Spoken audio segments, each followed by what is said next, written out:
Around Dodge City and in the territory on West, there's just one way to handle the killers and the spoilers, and that's with a U.S. Marshal and the smell of Gunsmoke.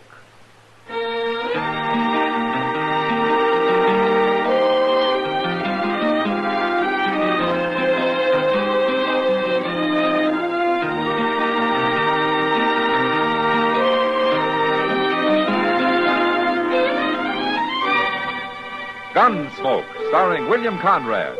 A transcribed story of the violence that moved west with young America. And the story of a man who moved with it. I'm that man. Matt Dillon, United States Marshal. The first man they look for and the last they want to meet. It's a chancy job, and it makes a man watchful.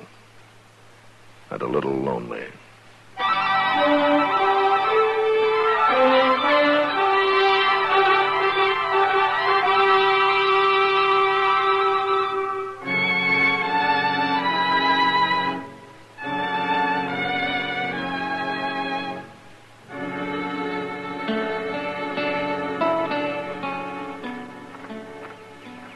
Hey, Doc. Oh, hello, Chester. Come on over and sit down. Well, I guess it won't hurt for a minute or two just to sit here. Oh, might as well be sitting out here on the street as loafing around your office. No, that's loafing. Oh, Say, now, if wait I a could minute. tell you what I didn't do. mean nothing, Doc. I wasn't even thinking. Well, I can believe that. What's bothering you, Chester? Mr. Dillon. What? I'm kind of worried about him, Doc. You are? Why? Well, look. Here it is near dark, and he ain't showed up yet. I don't even know where he is. Well, I think Matt can take care of himself, Chester. Sure, but usually he leaves a note or something, Doc. Well, a man doesn't have to do things the same way all the time. I know now, that. for instance, it's like Mrs. Hull the other day. She came to ask me how to get her baby to sleep at night.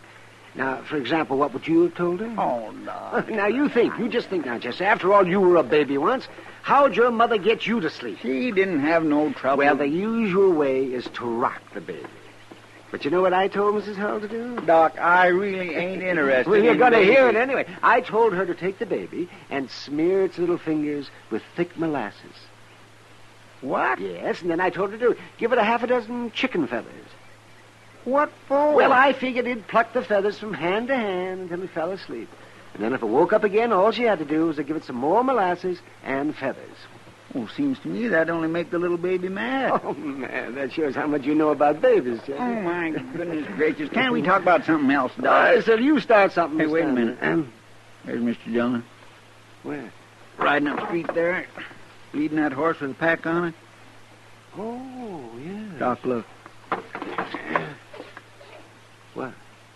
That ain't no pack he's got tied on that horse. No, that isn't. That's a man. A dead one. Yes. Who do you suppose it is? Well, I don't know.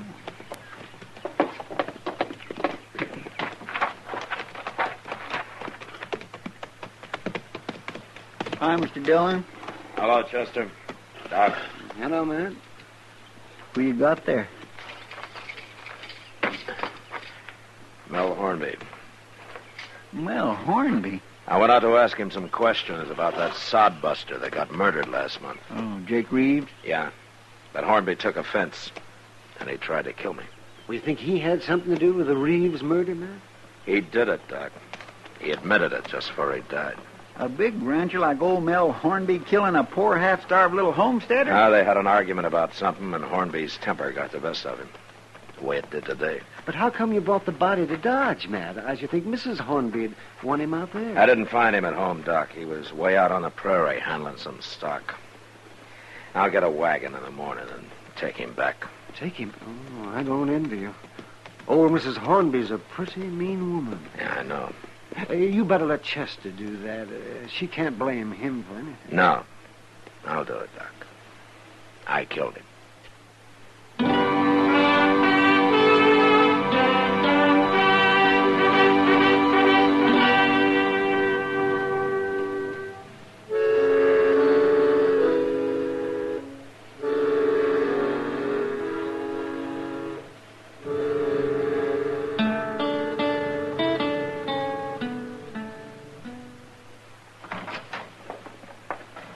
Morning, Mr. Dillon.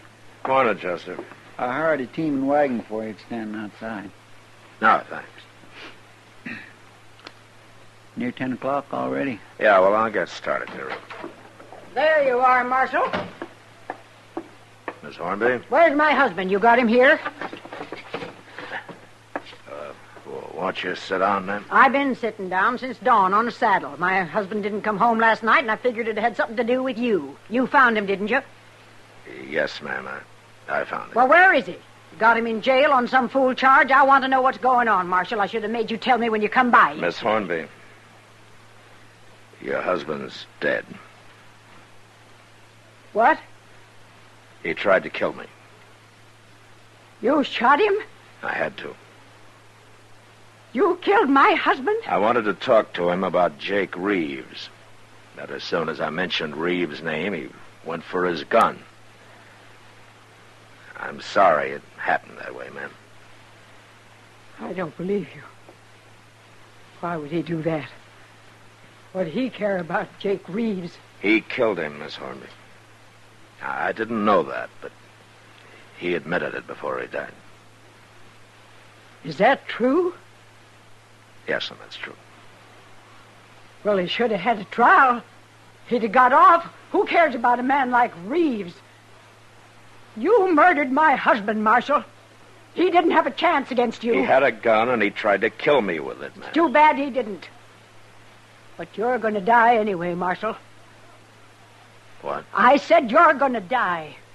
I've got money. I'm going to hire you killed. Now, wait a minute, ma'am. $1,000, that ought to do it, and you can't stop me. There ain't a thing in the world you can do about it. All right. All right. Who are you going to hire? Oh, so you can be watching for him or maybe go right out after him? No. Ain't going to work that way, Marshal. It ain't one man I'm going to hire. It's a whole army of men. You won't have a chance any more than my husband did. Now, where's his body? I'm going to get him buried and then go to work on getting you killed.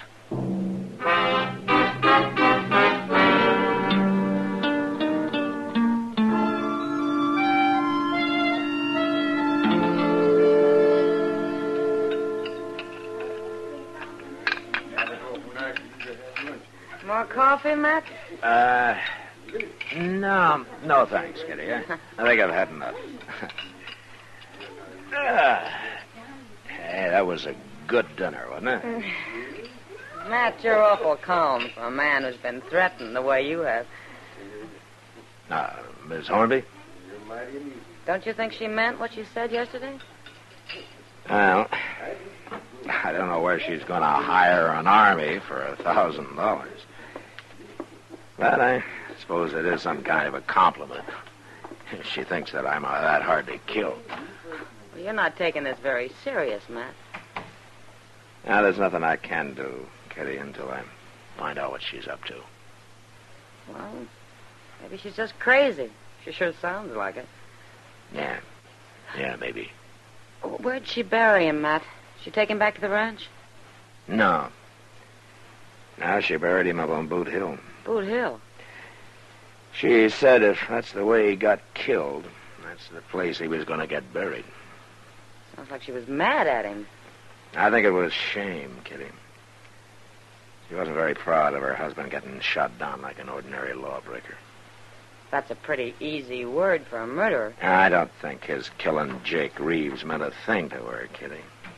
Why, he might as well have shot a horse for all she cared. All she cares about herself. Mr. Dillon. Hello, Miss Kitty. Hello, Chester. Sit down and have some coffee. All set, but there ain't no time for no coffee. Oh, what's that poster you got, Chester? That's what I come to find you about, Mr. Dillon. I tore this poster off the board down at the depot, but there's more of them.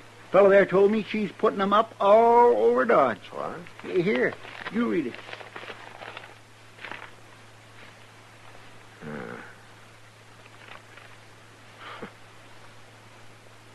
$1,000 reward to the first man that can prove Matt Dillon is dead.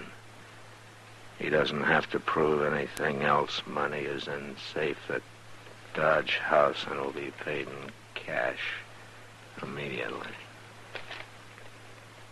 Signed, Mrs. Mel Hornby. Matt, she can't get by with that. You can put her in jail. He sure can. And I'll go around and tear down the rest of them posters. Mr. No, Dillon. no, Chester. Too many people have read them by now. And some of them are probably already thinking about it. And put her in jail till she takes it back, Matt. Make her print up some more saying it isn't true. You think she'd do that, Kitty? Miss Hornby?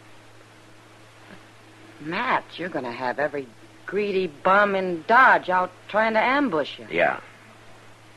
Yeah, Kitty. A whole army of them.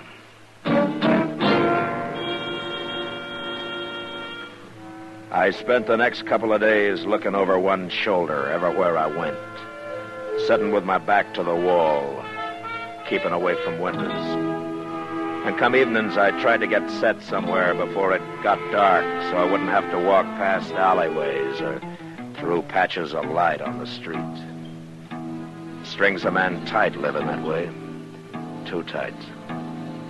I found that out one afternoon when Chester and I were sitting on the porch in front of the office. I locked the door out back, Mr. Dillon. At least ain't nobody going to come up on you that way. Oh, good, Chester. Wouldn't you be better off sitting inside? Out here, I can see what's going on. You couldn't see a man with a rifle if he was hid out in one of them buildings across the street. No. And I can't dig a hole and hide in it either. Oh, sure. Look yonder at that fool kid. He's going to run somebody down riding that way.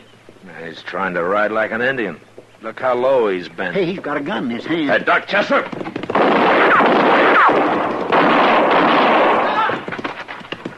Mr. Dillon, you hurt Mr. Dillon? No, he missed me. But he was shooting mighty close. Well, you got him. Yeah, I got him.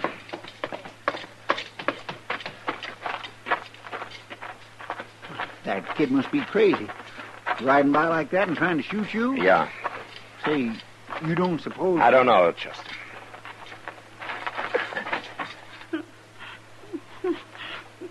He's still alive. I'll carry him up to Doc's. You take care of his horse, huh? Yes, sir. My, he's awful young, ain't he? Yeah. He's awful young.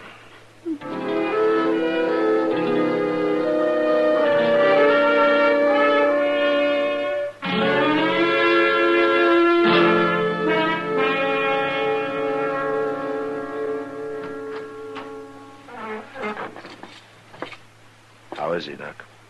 Come on in, Matt. He's conscious now, but I don't know how long it'll last. Is he gonna die? You better hurry if you want to talk to him, Matt. No. Okay.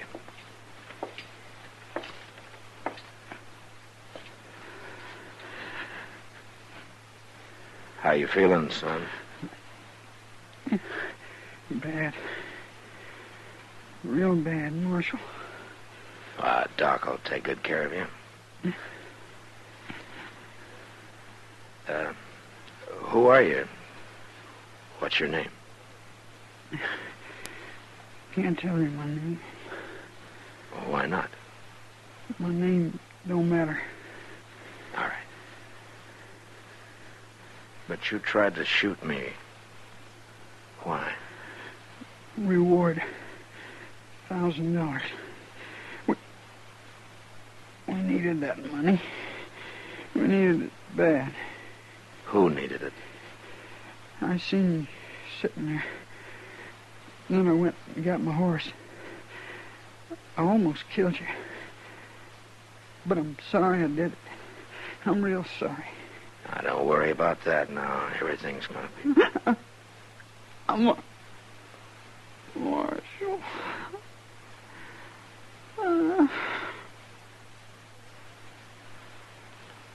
Son?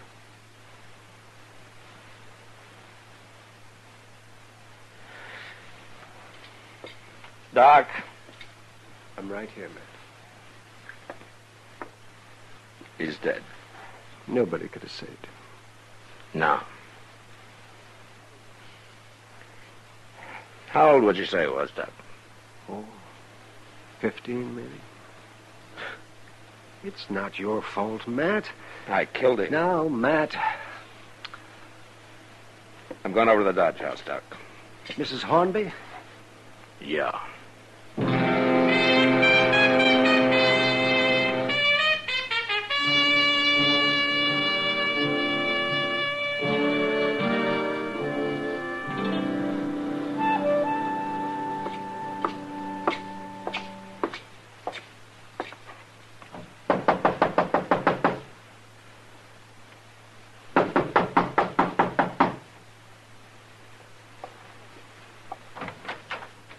Oh, it's you. I thought it was somebody come for the money. Somebody almost did, Miss Hornby. That's so? I killed him. You kill a lot of people, don't you, Marshal? But I have to. Well, maybe the next one will get you. Maybe. What'd you come to see me for? I thought maybe I could get you to change your mind. What's the matter, Marshal? Getting scared? Well, I don't enjoy knowing somebody might shoot me any minute. Ah. But I don't like the idea that I might have to shoot somebody any minute either. Well, shouldn't bother a man like you. I told you your husband tried to kill me. Don't you understand that? I don't care about understanding it. You know who you hired this afternoon? It don't matter. Except I wish he'd been a better gunman. He wasn't a man, Mrs. Hornby. He was a boy. 15. He was poor. He needed the money for somebody else. I don't even know his name. I thought you killed him. How do you know he did it for the money? He didn't die right off. Oh. Well, how does it make you feel, Miss Hornby? The next one won't be a boy, Marshal. Or the one after that. Miss Hornby. What? You're a terrible, selfish old woman.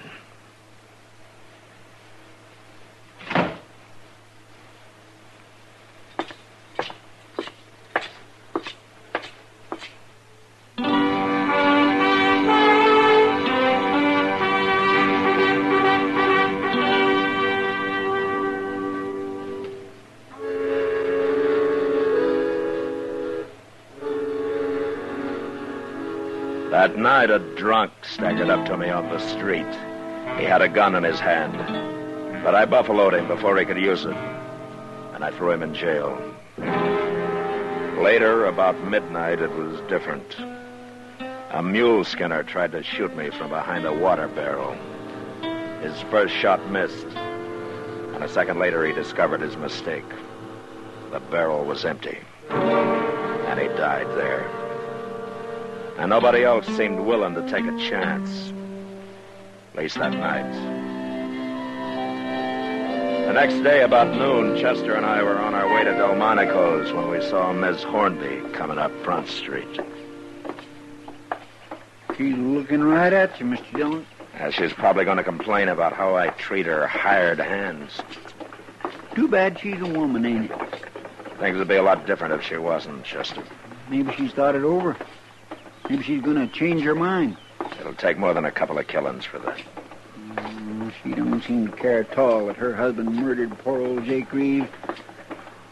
My, if she ain't the one meanest-looking woman, she's waiting for it. Hello, Miss Hornby. I want to talk to you, Marshal. All right, ma'am. I hear you killed another man last night. The first of your men I killed was a boy, Miss Hornby. Still harping on that? Doesn't bother you at all, does it? He was a fool to try it. That money meant a lot to him. Find out who he was? No. Well, it don't matter. No, not to you. Marshal, I'll make you a deal. A deal? That's what I said. I'll withdraw the reward if you get out of Dodge. Leave the country and don't ever come back. Why? It's my business. Why? It's beginning to bother you, all the blood that's being spilled. Never mind that. You're going to do it? You know, Miss Hornby, you haven't thought straight since your husband got shot. Got shot by you. By me. What's your answer, Marshal? Miss Hornby, I hate killing. I hate it as much as you hated losing your husband. But I'm not leaving. You sure, Marshal? I'm sure. Mister? Who's that? Go see what she wants, Chester. Yes, sir. I'm coming, lady. You'll just kill more men if you stay here. Till one of them gets you. You're the only one that can stop that, Miss Hornby. Well, I ain't gonna stop it. And some man that knows what he's doing will be along soon, maybe today, Marshal. You're not helping anybody this way. Mr. Dillon? Yeah. This lady's looking for you. She drove that wagon all the way to town to find you. Near 20 miles, she says. Oh, is that so? Well, what can I do for you, man? I don't want to bother you if you're busy, Marshal. No, it's all right. I'm looking for my boy. Your boy? He's going to get himself in trouble lest I stop him. Bad trouble, I know it. Oh? What's he planning to do, man? Well, I'm ashamed to tell you this, Marshal, but he took his gun when he left home yesterday. So? There'd been talk about that $1,000 reward for you, Marshal. How old was your boy, ma'am? Going on 15. He doesn't know what he's doing. I gotta find him and stop him, Marshal. He's only doing it 'cause we're about to starve out there. Him and me and my little girl. Ma'am... Wait, Marshal. You gotta understand the boy first, why he's doing it. All right. Why? My husband got killed a month ago. Shot. And since then, we've been near starving to death. The boy tried, but we ain't been making it. Excuse me, ma'am. I want to ask you something. Why, sure. What's your name? Mrs. Reeves. My husband was Jake Reeves. Did you know him? No. No, I didn't. But my husband, he knew him. Didn't he, Marshal? He did? That's what he told me. Well, what's your name? Never mind my name right now, Mrs. Reeves. I don't understand. Marshal. Yes, ma'am. You were right about me being a terrible, selfish old woman. But would you do something for me? I think so. There'll be an envelope at the Dodge House. It'll be in your name. You know what to do with it. Yes, ma'am, I think I know. I'm going home now. Goodbye, Mrs. Reeves. Goodbye.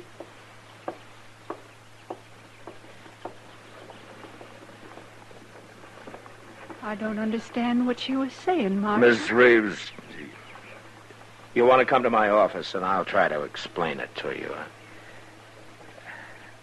I'll try to explain a lot of things to you.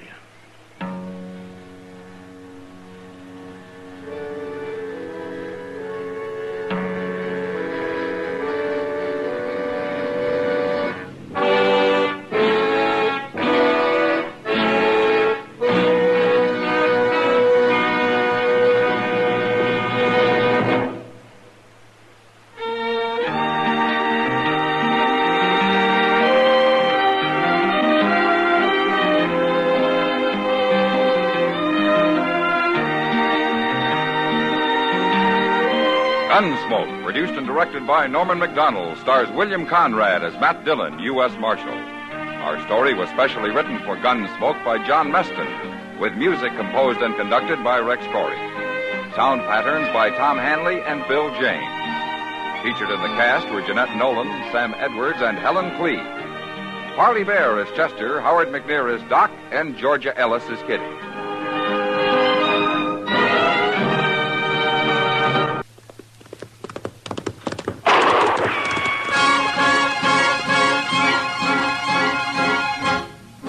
Around Dodge City and in the territory on west, there's just one way to handle the killers and the spoilers, and that's with the U.S. Marshal and the smell of Gunsmoke.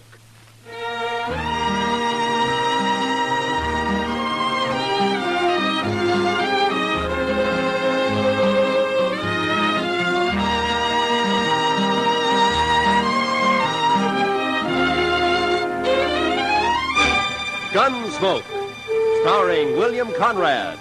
The transcribed story of the violence that moved west with young America. The story of a man who moved with it. Matt Dillon, United States Marshal.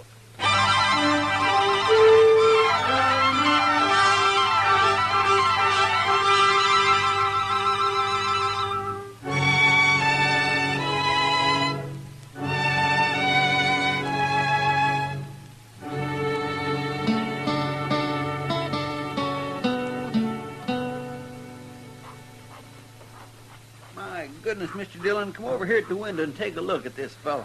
I'm busy, Chester. Yes, sir, I know, but you just gotta. Well, he's the doggonest thing you ever saw. Please, Mr. Dillon, before he goes away. Well, I can't write while you're talking. Look at there. See? In the coonskin hat across the street there? Why, he looks to be 8 feet tall. Now, that's 'cause he's so skinny. And that long rifle. Looks like a fish pole. How's he going to shoot buffalo with that? He's a squirrel hunter, Chester. That's a southern mountain man. You know, that fella he's talking to now is pointing this way. Oh, here he comes. Howdy. Hello. Well, come on in. Be you the... what you call 'em? Oh, the Marshal? I'm again schools and education. Never heard nothing called a marshal. I'm a peace officer. I'm a country man. I'm again towns, too, and jailhouses. Well, so am I, but sometimes they're necessary. No, they ain't. No more'n the law is. It ain't fitting for some folks to be meddling in other folks' business. Uh-huh. Well, where do they figure it like that, stranger? The Ozark Mountains? Better country than this.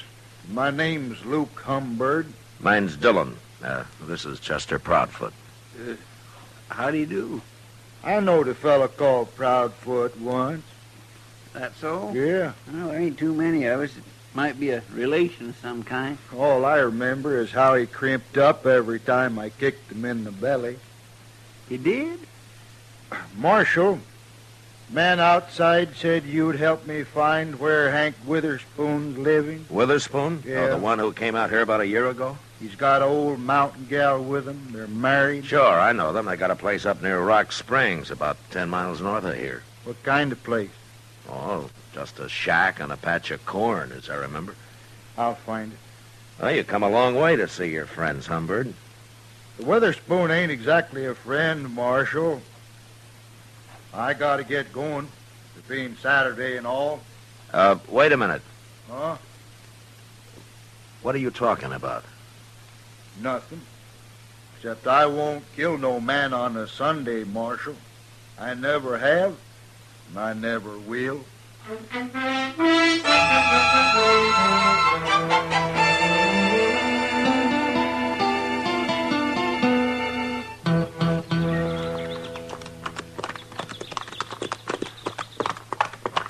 You think Humbird meant what he said, Mr. Dillon? He's too mountain simple to lie, Chester. Yes, sir. Hey, look, there's Miss Witherspoon now, out in the corn patch. Yeah, I guess it'd be polite to stop and say hello to her first. Come on.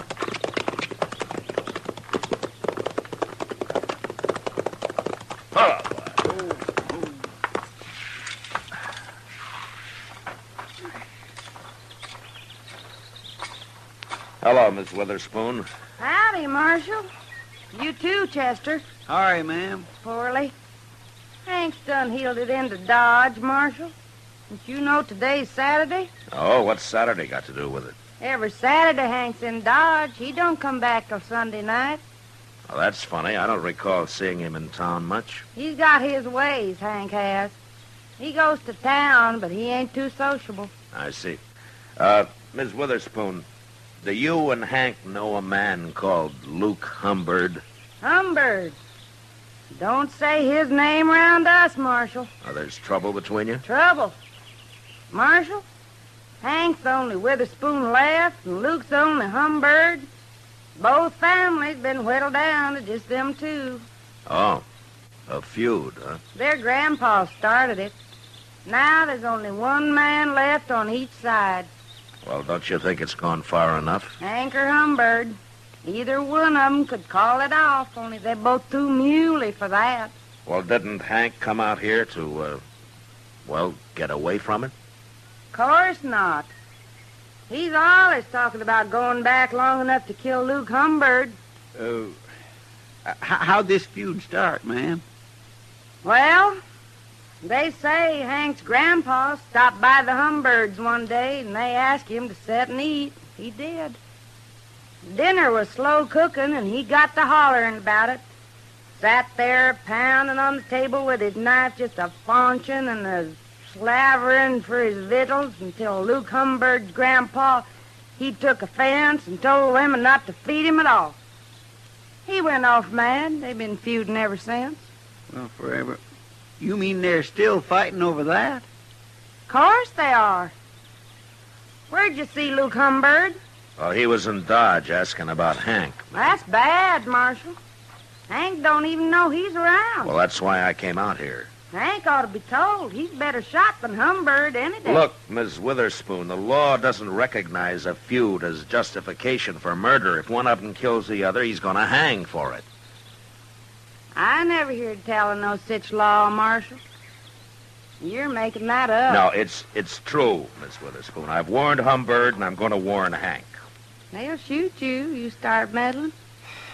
These people just don't understand nothing, Mr. Dillon. I'm worried about Hank. He'll be drunk soon as it's dark. Oh, well, I'll find him. Goodbye, ma'am. You better find him, Marshal. He'll get killed, sure, if you don't. Yeah. Come on, Chester.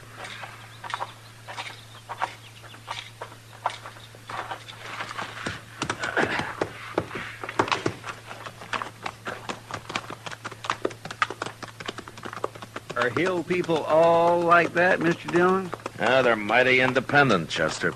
They're mighty crazy, if you ask me. Why, it's like they don't even hear what you're saying. Well, I guess anything to do with the law is a new experience for them. Now, look over there, Chester. Huh? By that little bluff over to your right there. Well, how'd he get out here? Well, let's go ask him.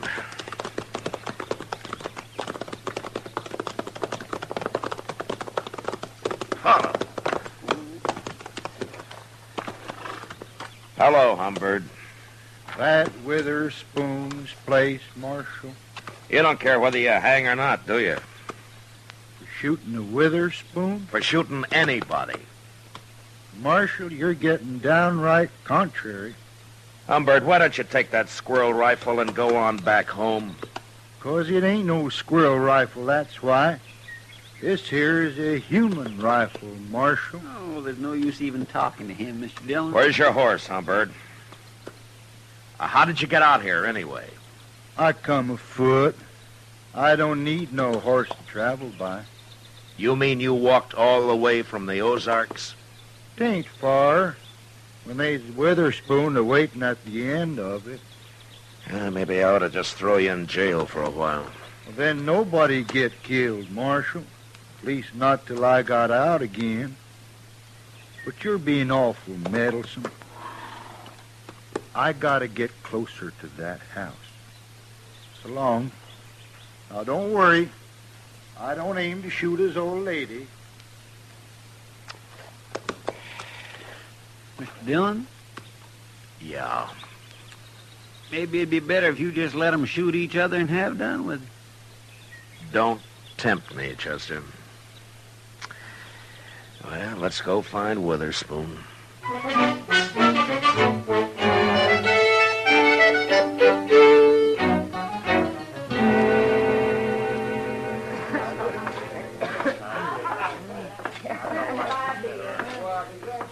Go ask Sam if he's seen Witherspoon, Chester. All right, sir.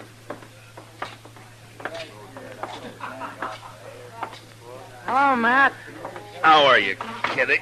Well, things have been pretty quiet around here for a Saturday night. Well, I'm not complaining about it. The Santa Fe agent told me there's a big Texas herd due to be shipped out of here in a couple of days. Well, those boys will liven things up for you. For you, too, I expect. Where you been, Matt? It's pretty near midnight. Kitty, I've been trying to stop a feud. A feud? Yeah. What kind of feud? An old one. There's only one man left on each side. Been a long time since I've heard of a feud around Dodge. Well, this one kind of got transplanted from the Ozarks. Oh. Say, don't tell me that crazy Hank Witherspoon's mixed up in it. I've been trying to find him all evening. You know where he hides out? I bet you $1 he's right out back, Matt. What? Regular as clockwork. Every Saturday night he comes in carrying a long rifle and buys a bottle of corn from Sam and takes it out back and drinks it. All alone, as far as I know. He just sits there, looking at the moon and drinking his whiskey. Never causes any trouble, eh? Oh, no wonder I never see him around. Mr. Dillon? Yeah, I know, Chester. Kitty just told me. Go see if he's there. Bring him in, will you? Yes, sir. Who's he feuding with, Matt? Fellow by the name of Luke Humbird. I never heard of him. He just arrived today. On foot. On foot? Yeah, he's all legs, Kitty. A real traveling man. Well, if he's anything like as weird as Hank Witherspoon, you got a problem on your hands. Yeah, I know. Well, here he is, Mr. Dillon. I made him leave his rifle outside. Hello, Hank. What do you want with me, Marshal? I don't like it all cooped up in here. Hank, Luke Humbird is looking for you. Birds and the Witherspoons been looking for each other nigh on to 40 years, Marshal. They most all got found. How drunk are you, Hank? Marshal, my old woman won't allow no drinking on the place, so I gotta come into town every Saturday. Hank Witherspoon. It's Humbird, Mr. Dillon. I got you caught like a bear up a tree, Hank. But...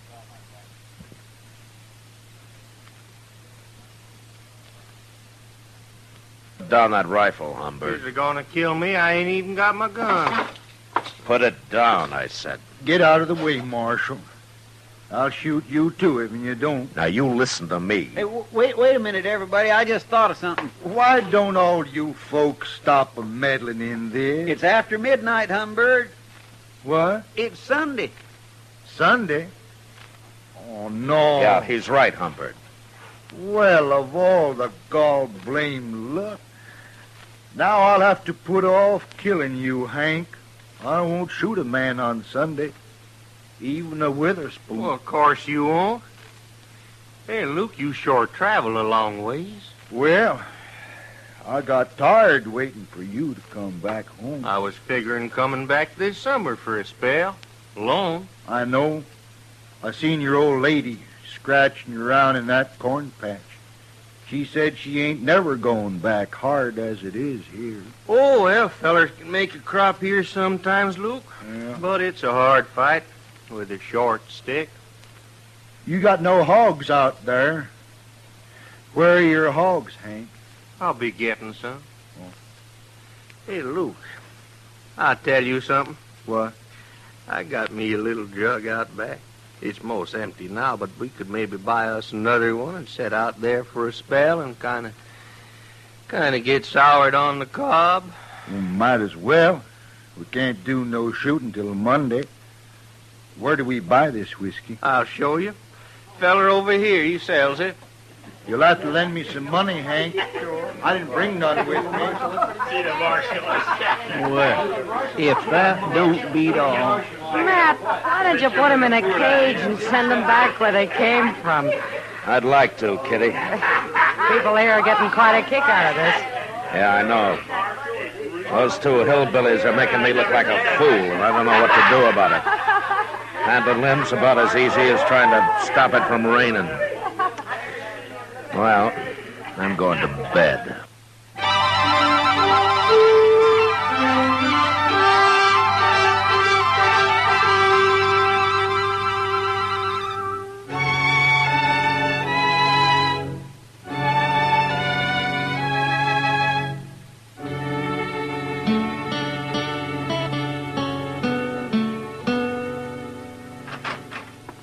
Well, Matt, Chester around? You went across the street for a beer, Doc. He ought to be back soon. Well, it can wait till morning. Well, Matt, I've been hearing all day about your feuding mountaineers. Yeah, they've been drunk all day, lying around out back of the Texas Trail.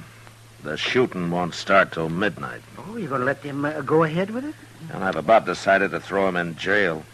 Give me time to think of some way to get rid of him. Well, that's a good idea, Matt.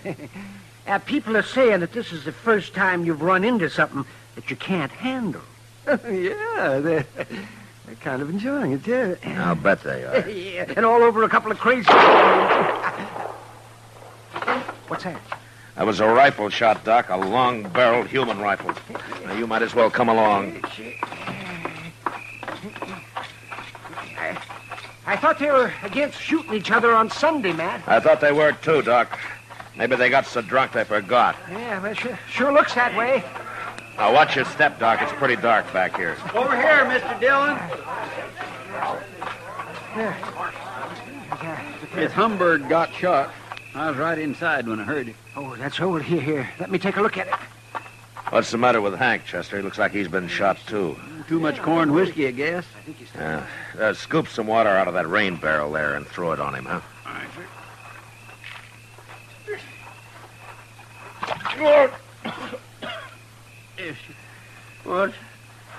What's that you're doing now, Luke? Give him some more, Chester. Okay. Oh! Hey, now, stop that, I tell you. You're making me all wet. Say, Matt, this man over here is still alive. Let's get him over to my office. Give Doc a hand there, a couple of you men, huh? Luke, huh? Where at's my rifle? I got your rifle right here, Hank. Did you shoot him, Hank? Well, sure. I was aiming to, I guess. How could you shoot him if you were passed out? Well, I don't know, Marshal. We got pretty drunk. I thought neither of you'd shoot a man on Sunday. Well, no, of course not. Why did you, then? You mean it's still Sunday? Hank, I don't believe you did this. Marshal, you quit messing around. I'll shoot you next. Chester. Yes, sir. Throw him in jail. I'm going to take a look around. Jail? I ain't going to jail. Come on, get moving, Hank. No. Come on, I'll poke this rifle right through you. Quit that. Well, then start walking. If you put me in jail, I'll just bust right out again. Oh, no, you won't. Not if I have to break your leg to keep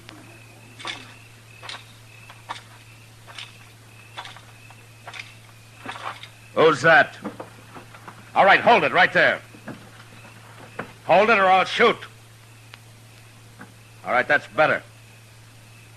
Now get your hands up.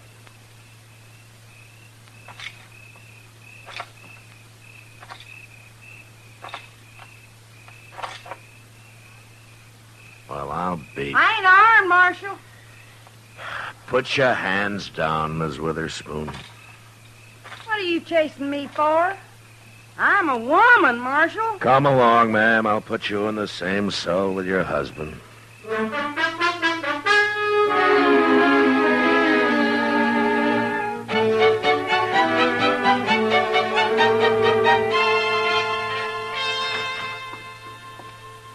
I just give them their breakfast, Mr. Dillon. Hello, Doc. Morning, Chester. How's Luke Humbird doing? Well, I was just telling Matt. It's like shooting a bullet through water with that man. Oh, he's not about to die. Yeah, that's good news, I guess. Well, I'm going to talk to the Witherspoons. You two waiting here, huh?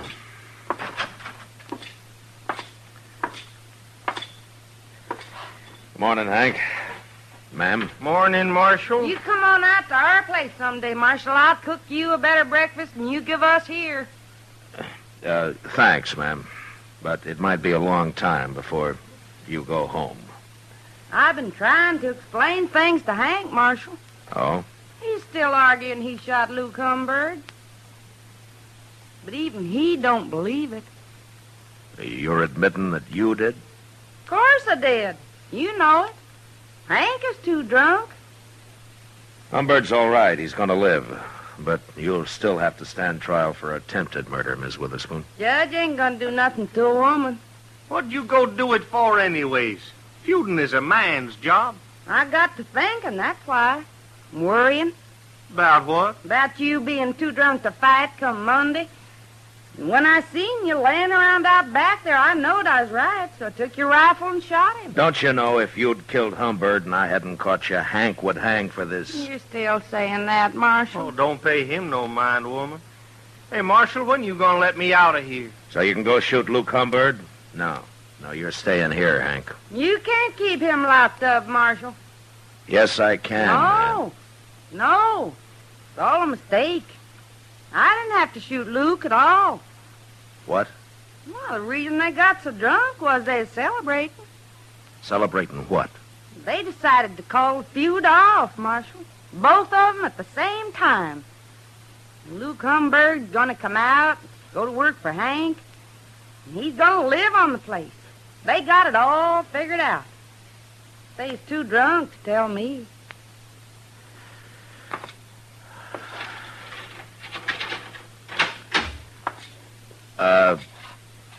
Ms. Witherspoon. Huh?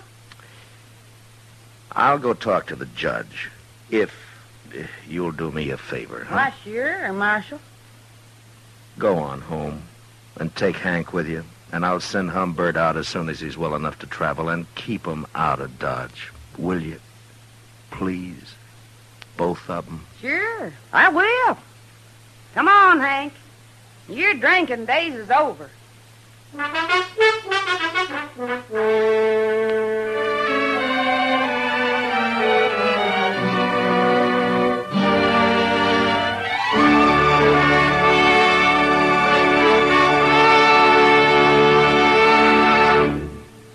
Gunsmoke, transcribed under the direction of Norman MacDonald, stars William Conrad as Matt Dillon, U.S. Marshal. Tonight's story was specially written for Gunsmoke by John Meston, with music composed and conducted by Rex Corey.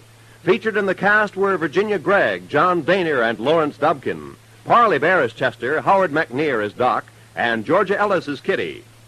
Join us again next week as Matt Dillon, U.S. Marshal, fights to bring law and order out of the wild violence of the West in Gunsmoke.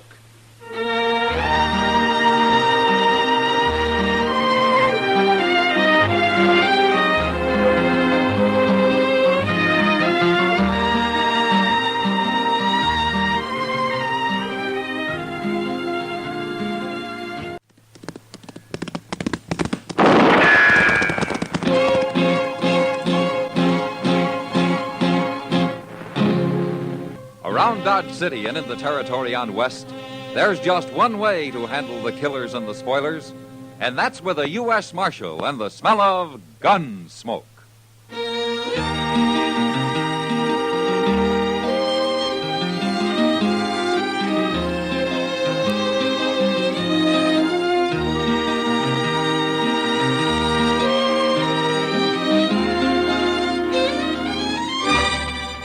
Gunsmoke, starring William Conrad, the transcribed story of the violence that moved west with young America, and the story of a man who moved with it. I'm that man, Matt Dillon, United States Marshal. The first man they look for and the last they want to meet.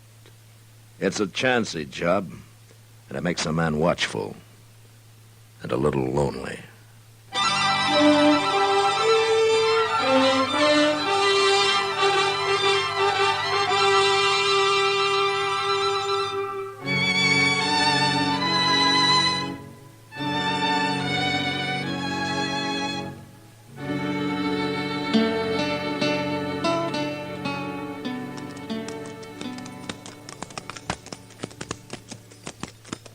You know that man, Shelby? No. Looks like some kind of tenderfoot to me. Who else is camping a grove of trees, got no water? You have a little talk with him.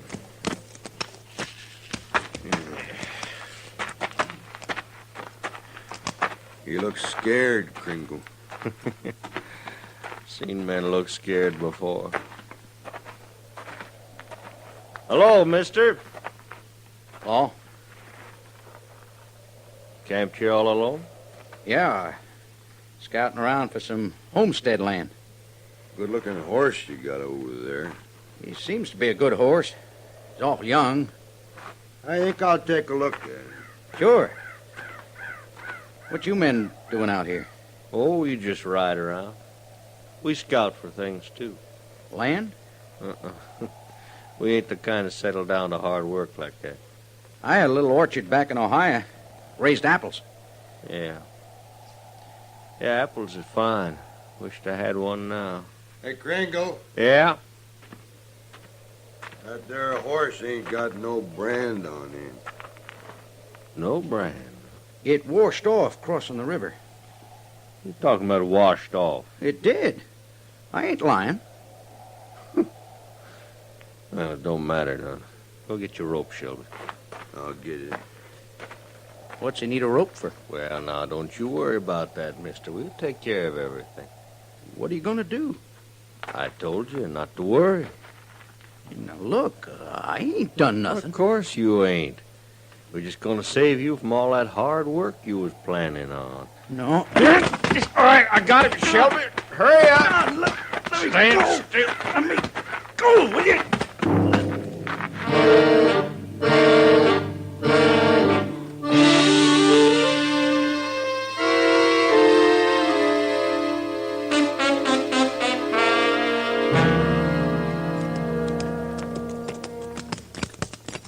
Maybe there's water in this grove, Mr. Dillon. Well, if there is, somebody's dug a well, Chester.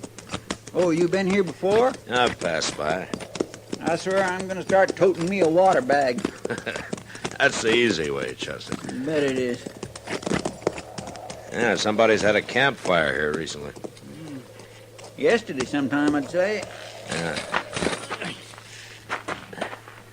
That big rain last night washed out all the prints. So. It sure did. Doggone it, there's got to be a spring here somewhere.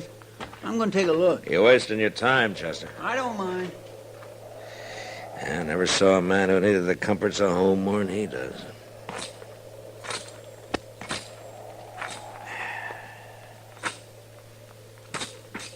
Mr. Dillon! Mr. Dillon, come here, quick! Huh? Look. Yeah. Lynched. Scared me half to death. I seen him hanging there. It isn't a very pretty sight. There ain't no horse around. Where's his horse? Yeah, he probably stole it. And then they caught up with him and took it back. Who do you suppose done it? I don't know. I don't know how we're ever going to find out. Well, come on. Let's cut him down. And get him into the ground.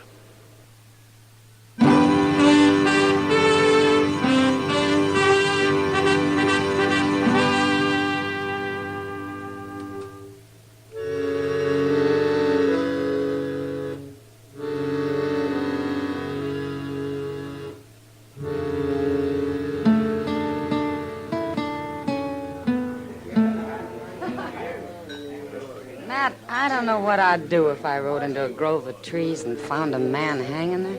Well, I hope it never happens, Kitty. How can men do such things? No, it's easy. For some men. I hope you catch him. I'd like to, Kitty. Who was he, Matt? We found an envelope on him. Yeah. His name was Hank Blennis. Must have been a newcomer. I never heard of him. Well, he wasn't wanted by the law that I know of. But I guess he was a horse thief, all right. They wouldn't have lynched him otherwise, would they? No. Then why don't you find out who's had a horse stolen recently? Well, they wouldn't likely be talking about it now, Kitty. Well, things could be worse, Matt. Oh, what do you mean? Suppose there wasn't any law at all. Then people wouldn't even have to hide what they do. Now at least they know they're doing wrong. Well, that doesn't seem to stop them much. Marshal Dillon? Yeah. My name's Charlie Drain, Marshal. Oh? I run cattle up north on the Republican River. Happened to be in Dodge on business, and I heard about that lynching yesterday. You know something about it, Drain? I know I don't like it. My own pa was lynched, Marshal. A mob strung him up by mistake. I was just a boy, but I seen him do it, and it's laid in my mind ever since. Yeah, I can understand that. But, what about this lynching? It's a big thing with me, Marshal. I can't endure seeing no lynchers get off free. Well, I don't like it myself, Drain. Then you do something about it, or I will. Now, Matt.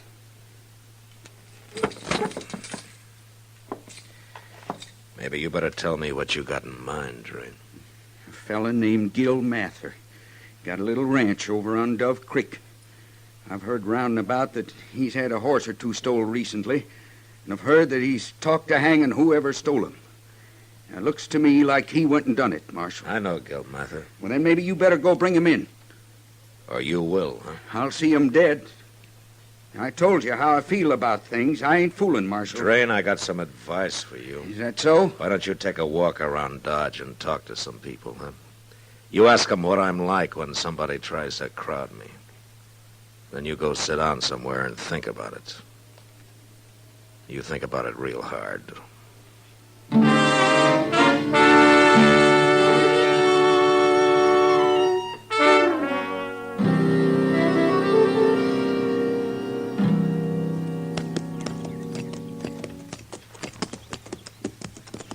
I didn't know Gil Mather was married, Mr. Dillon.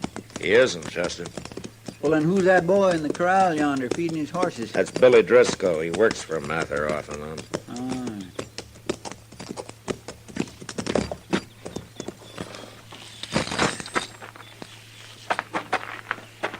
You think Mather will fight?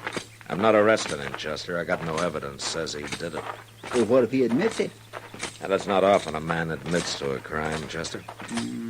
Guess not. Hello there, Marshal. Chester. Oh? How are you, Mather? Oh, fair to middling, Marshal. What brings you out here? I was told that you've lost some horses. I didn't lose them, Marshal. They were stole. 3 of them now. Any idea who's been doing it? If I knew, there'd be a man hanging from a limb somewheres.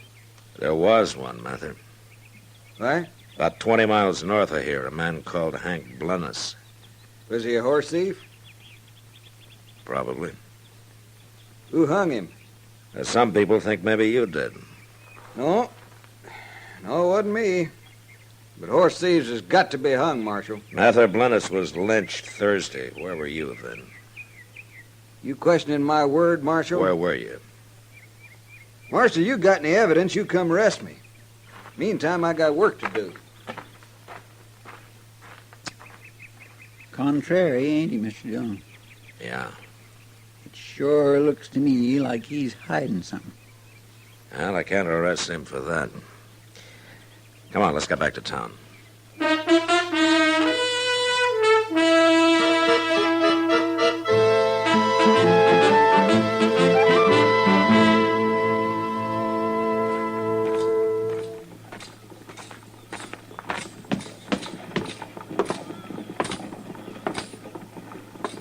Doc? Hey, Doc. Doc, you asleep? Huh? Who said that? Oh, well, oh. Oh, it's you, man. You sure don't do much to dress this town up, Doc. Oh, what man's got a better right to sit out here and rest his eyes for a few minutes? No? I was up the entire night nursing old Mrs. Jackstone through a fever. Well, maybe we ought to tie a sign on you explaining that, Doc. Folks might not understand otherwise. No, folks can go hang. I'm here if anybody needs me. Well, a man'd have to be mighty sick to need a doctor who looks like he's sleeping off a drunk. Don't harp at me, Matt Dillon. From what I hear, you're not exactly distinguishing yourself at your own trade. Well, you got me there, Doc. Yeah, you bet your life. And since you admit it, then I won't say any more to you. Well, good. Even though it does kind of look bad when people can go around stringing up anybody they please, and with no interference from the law. Yeah, well, thanks for not saying any more about it, Doc. Oh, I'm not one to twist the knife. Now, you know that. Oh, sure. Marshal Dillon, I want to talk to you. What's the trouble now, Drain? I'm tired waiting, Marshal. Something's got to be done. Drain, why don't you go back up to your ranch and leave all this to me, huh? 'Cause you ain't doing nothing, that's why. You see them 2 men over there, Marshal? What? Them 2 standing over there. Who are they? One is Kringle and one is Jack Shelby. And they feel as strong as I do about all this. All right, Drain. You don't have to go back to your ranch. I don't care where you go, but you get out of Dodge and you take your friends there with you. If I see any one of you around after sundown, I'll throw you in jail.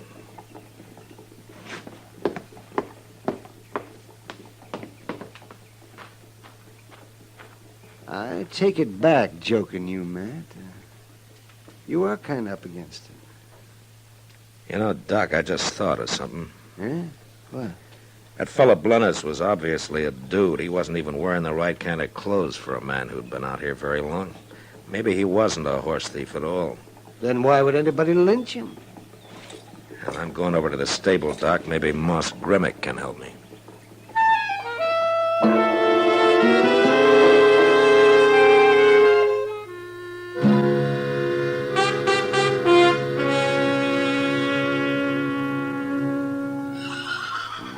fellow, Marshal. That's him. That's what he looked like. What kind of a horse was it, Moss? A little 3-year-old bay, real young but plumb gentle. Had 4 white stockings, Marshal. Yeah, that gives me something to go on. There's another thing, too. That horse wasn't branded. What? Well, I raised him myself, and I just never got around to putting no mark on him. Except for the no good stuff I bought. What stuff? Oh, a fella sold it to me, some kind of chemical powder. You wet it and then kind of paint your brand on with it and supposed to take the hair off. But it don't work. I tried it on another animal. It just washed right off. Ah. And whoever's got that little bay of yours could put his own brand on him, huh? I'm a real fool, Marshal, believing you can brand a horse rubbing a little chemical powder on him. Well, we all get taken sometimes, Moss. I stopped Gil Mather from getting took, though. Oh, you did? Yeah. He come in here the other day, asked me about it. I told him. What day was that, Moss? Thursday. Him and the boy, Billy Driscoll, they come to town every Thursday, Marshal. Come in early, spend the whole day. Why? Something wrong? Hank Blennis was lynched Thursday. Well, you wasn't thinking Gil Mather done it, was you? Charlie Drain was, and he still is. I better go find him, Moss.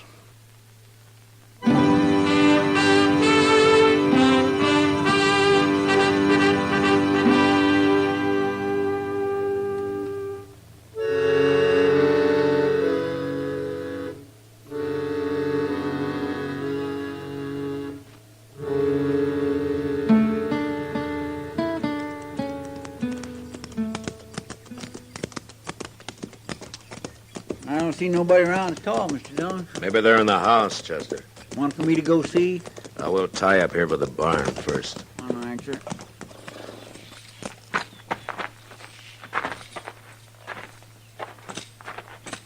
Could be Mather and the boys eating their dinner, Mr. Dillon.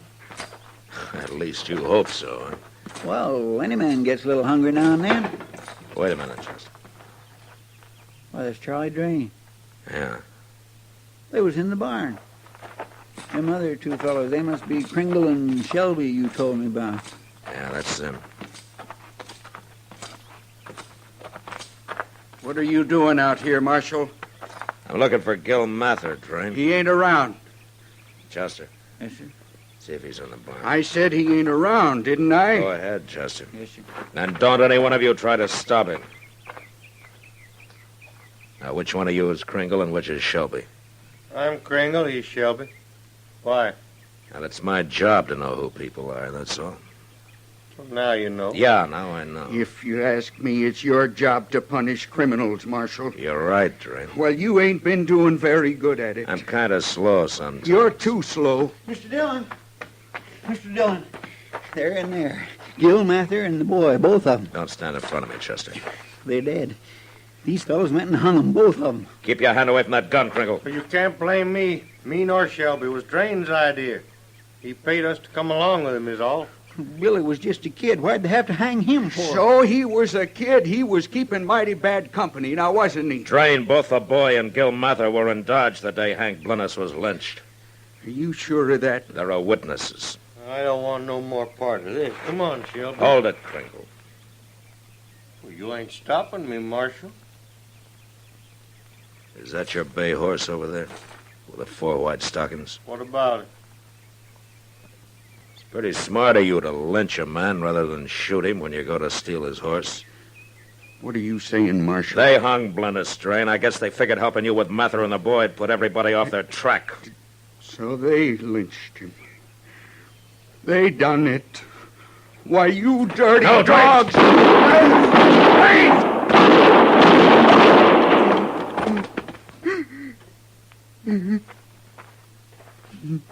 Why, he killed him. He killed both of them. Sure, I killed them. They had it coming now, didn't they? Give me that gun, Drain. I said give it to him. Lynchers.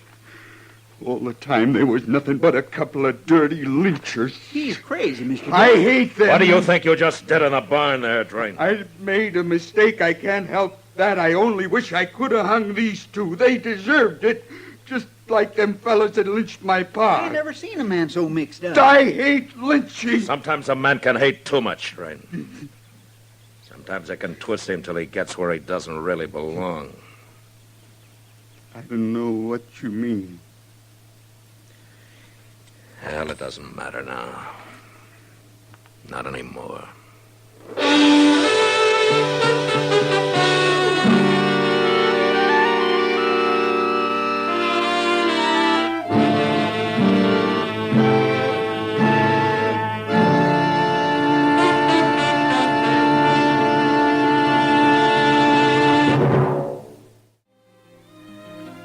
Gunsmoke, produced and directed by Norman Macdonnell, stars William Conrad as Matt Dillon, U.S. Marshal.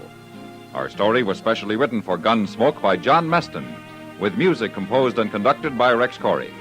Sound patterns by Tom Hanley and Bill James. Featured in the cast were Vic Perrin, Harry Bartell, Lawrence Dobkin, John Daner, Jack Moyles, and James Nusser. Harley Bear is Chester, Howard McNear is Doc, and Georgia Ellis is Kitty.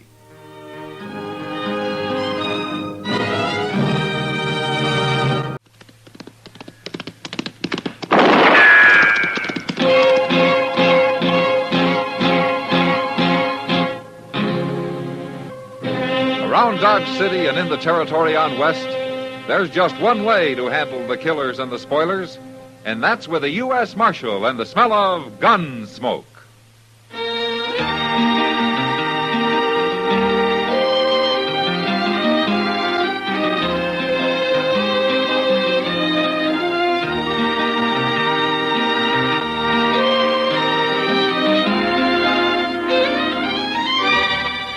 Gunsmoke, starring William Conrad. The transcribed story of the violence that moved west with young America. And the story of a man who moved with it. I'm that man. Matt Dillon, United States Marshal. The first man they look for and the last they want to meet. It's a chancy job, and it makes a man watchful. And a little lonely.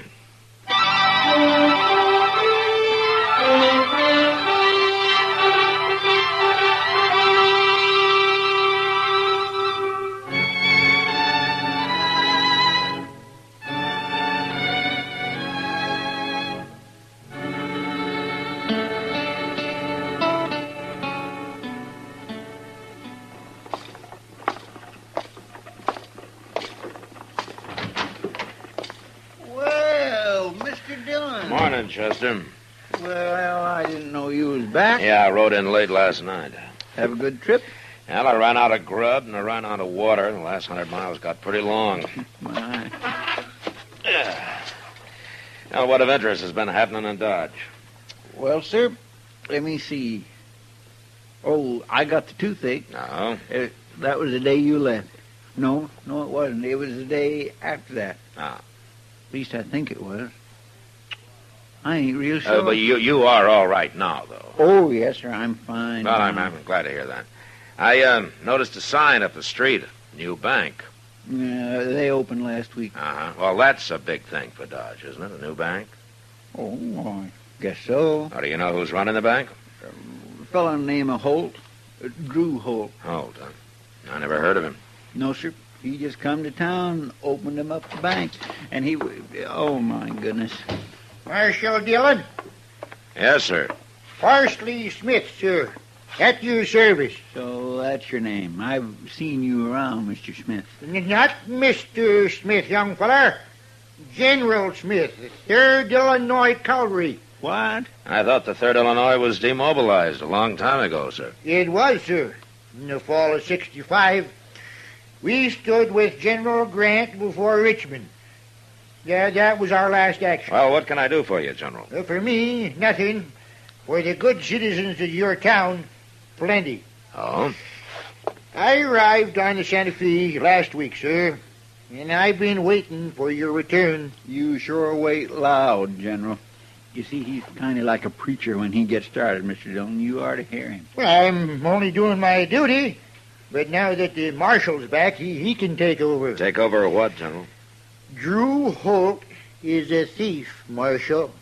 What do you mean, the new banker? Oh, that's what he talks about all the time, Mr. Dillon. He claims that when Holt gets enough money on deposit, he's going to steal it. Well, how do you know this, General? Well, I haven't told anybody else, but I knew Holt in the war, Marshal. So? We caught him, but he escaped.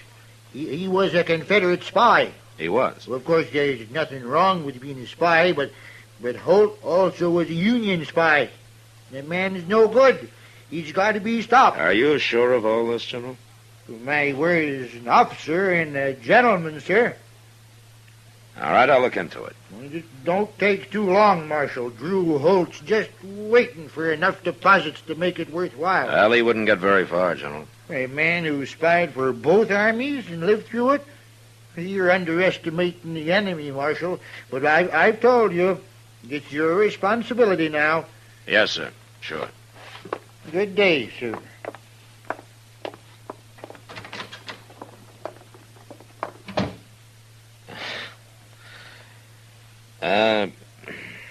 Chester.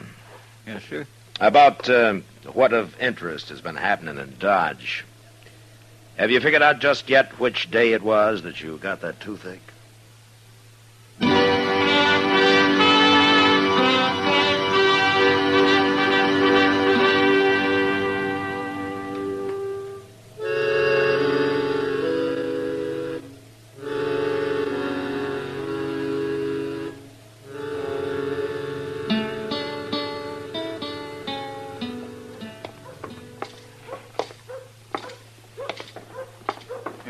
This is the place, Mr. Dillon. Drew Holt? Yes? I'm Marshal Dillon Holt. This is Chester Proudfoot. I do. This is a pleasure. Have a chair, gentlemen. Thank you. I heard you were out of town, Marshal. Well, I got back last night. Dodge has grown since you were away, eh? Yes. Well, we're doing fine. Just fine. Except for one thing. Oh? That crazy old fool General Smith. I don't know what he's got against me. I never even saw him before, but... you're going to have to lock him up, Marshal. I'm not going to have my bank and my name ruined by a madman. Uh-huh. Where you from, Holt? What? I said, where you from? Why, back east, Pennsylvania. Why? Oh, you look familiar. I thought maybe we'd met somewhere a long time ago. It, couldn't have been in the Army, could it? I wasn't in the Army, Marshal. Ah. Well, it doesn't matter. Oh, What do you want? I didn't know you were busy. We'll wait outside. I'll wait at the Oliver, Kansas. You want me, you come.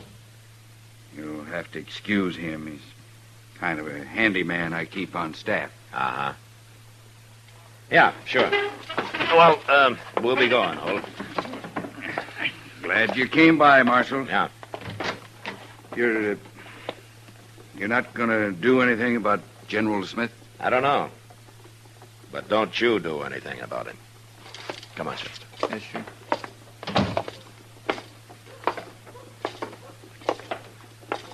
Oh, what do you think, Mr. Dillon? He don't seem so bad to me, outside of being kindly short-tempered, like when that fellow walked in. You know who that fellow was, Chester? No, sir. His name's Ed Nash. He's a hired gunman from up north.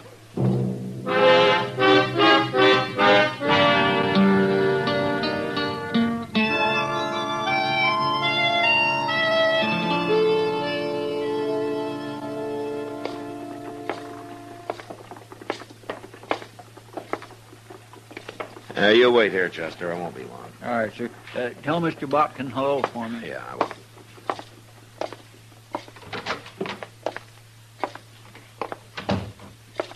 Well, if it isn't the Marshal, back safe and sound. How are you, Mr. Botkin? Well, can't complain. Sit down, Marshal, sit down. You're not even complaining about your competition down the street? Holt's Bank? Not at all. Dodge needs another bank, Marshal. Oh, is that so? Certainly is. Now I'll be able to spend more time in the land business, and that's where I'm needed. Tell me something, Mr. Botkin. Yeah? Do you know anything about Drew Holt? Well, he came to see me the first day he got here, Marshal. Showed me his credentials and his charter. Perfectly sound man. Uh-huh. But a man could fake credentials, couldn't he? Oh, come now, Marshal. You've been listening to that crazy old General Smith. Now, you think he's lying, huh? Why, that old fool lies about everything. He told me he'd fought under Zachary Taylor in the Black Hawk War, and that the last time he saw Taylor was at Harper's Ferry. What do you think of that? Well, that had been some 10 years after Taylor died. Just about. And you can be sure he's lying about Drew Holt, too. Well, I hope you're right. You bet I am. And don't forget what I said. We need that bank. We need it bad. It's going to mean a lot to the whole country around here. You wait and see. Okay, Mr. Bucket. I'll wait.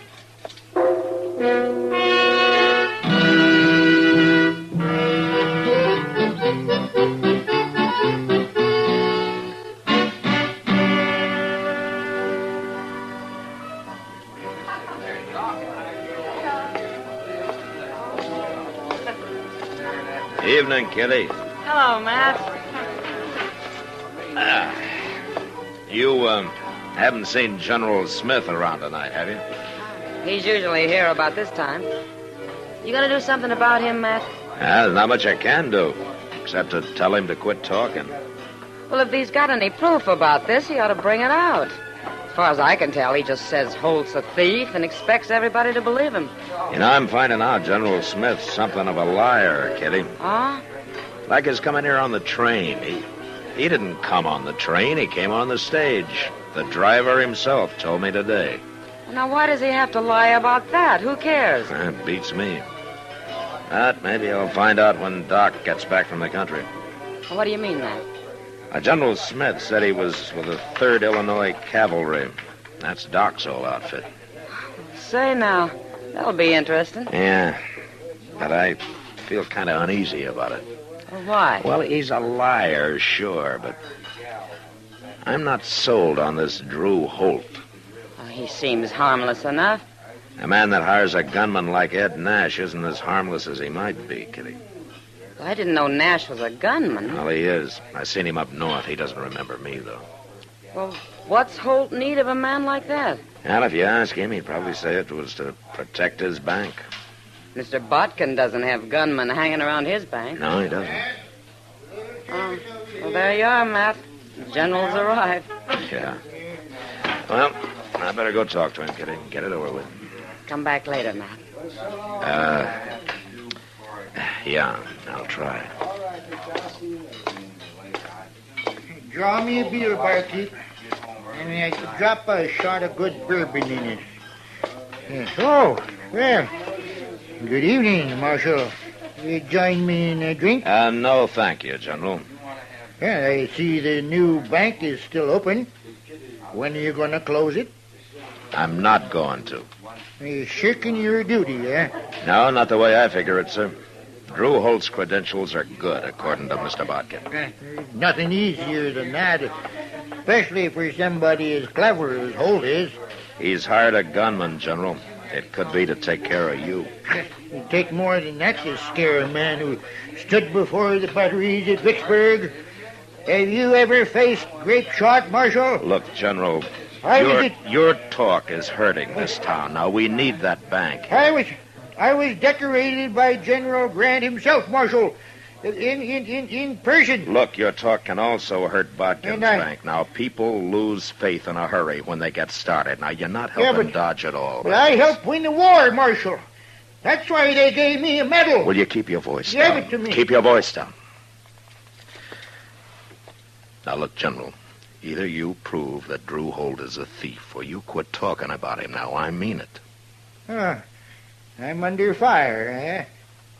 Well, that's one way of putting it, General, but you come up with proof or I'll run you out of Dodge. You'll get your proof soon enough, but it'll be too late then. There's no use arguing about it. I've warned you. Now, next time, out you go. If they'd listened to me at Bull Run, there'd never have been no disaster. General, why don't...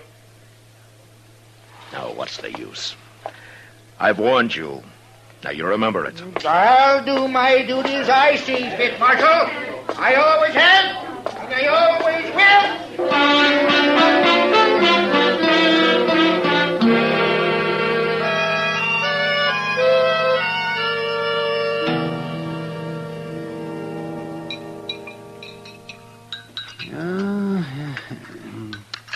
More coffee, Matt? No, thanks, Doc. Yes. Oh, my, look at that coffee. Oh, I sure made it black and heavy this morning. Well, you'd complain if it wasn't. Yes, I suppose I would. Oh, my. Delivering babies is some fine way to make a living. Now, what else would you use for an excuse to stay up all night, Doc? Excuse, listen. Well, I could always shine me up a tin star and sit around saloons waiting for dawn and acting like a killjoy. Yes. Doesn't look like work, but it is. Oh, now, just when I start a good row, you get serious on me. Oh, I'm sorry, Doc. I guess I'm in a bad mood this morning. Oh? What's the matter? General Parsley Smith? Yeah. You haven't told me anything about him. Well, I want to see him first. I want to talk to him. But you told him to lay off, Matt, so he probably will. Oh, yeah, sure. I bet he will. Oh, see, I hear Drew Holt bought himself a house out at the edge of town. Mm-hmm. Well, now, that doesn't sound like a man who's planning to run away. No, it doesn't. Mr. Dillon? Hello, Doc. All right, Justin. General Smith's at it again. He's standing out there in front of Holt's Bank yelling at everybody who goes in. He's telling them they might as well throw their money in the street as put it in there. He'll probably lay off, huh, Doc? Yeah, well, let's go and see him, Matt. All right. You can say hello to him before I run him out of town.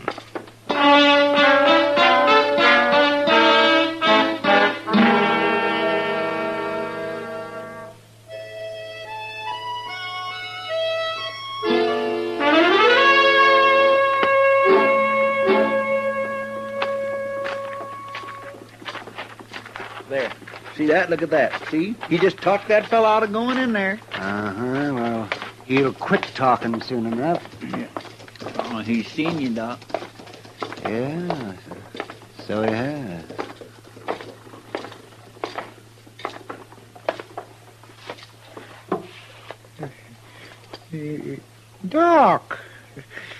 Doc Adams. Hello, Parsley. Oh, what are you doing in Dodge? I live here. What are you doing here? Well, I was on my way to Arizona, but I stopped here because I guess you heard about Drew Holt and this bank. I thought I told you to lay off Holt, General. I'm only doing my duty, since you won't do yours, Marshal. You're a hard man to convince, aren't you? Well, I've already saved 2 men from losing their money today. Well, that's all you're going to save. You're through, General. I'm going to give you till noon, and if I see you around after that, I'm going to lock you up. You mean that, don't you? I mean it. All right. I'll go. No, wait a minute. Doc. Yes? Did you ever hear of Drew Holt in the Army? That's the name he used, isn't it, General? Yeah. I never heard of him. All right, General. Till noon. Noon. Goodbye, Doc. Thank you. Goodbye, Parsley.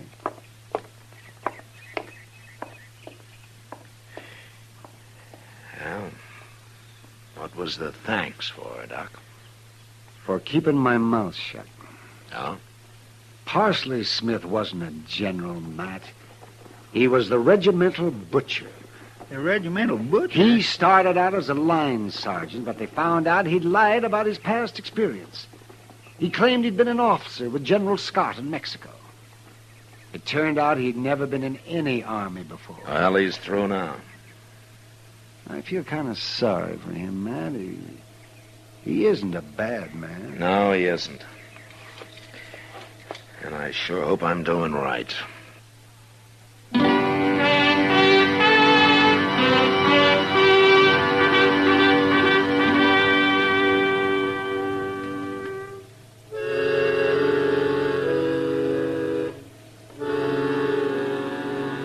I didn't see Parsley Smith again that day, and I was glad I didn't. I'd have had to get rough with him, and I had no stomach for that.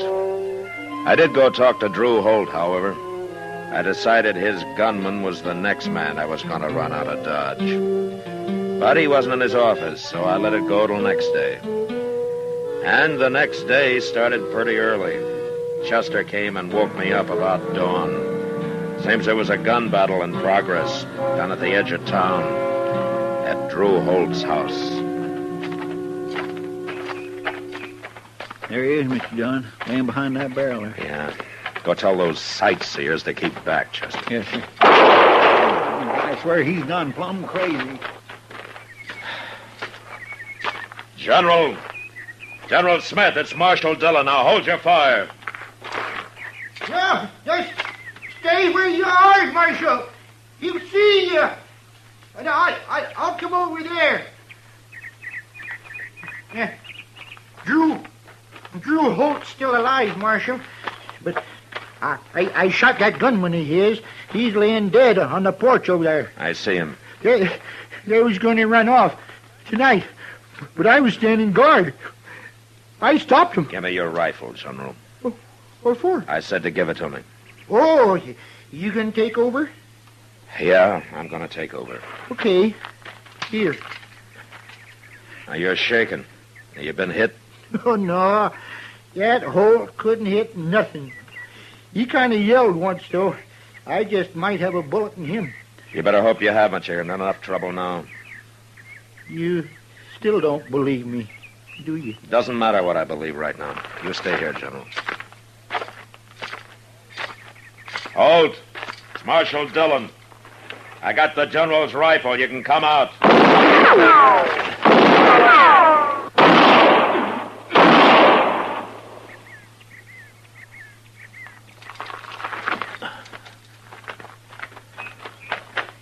You got it, Mr. Dillon.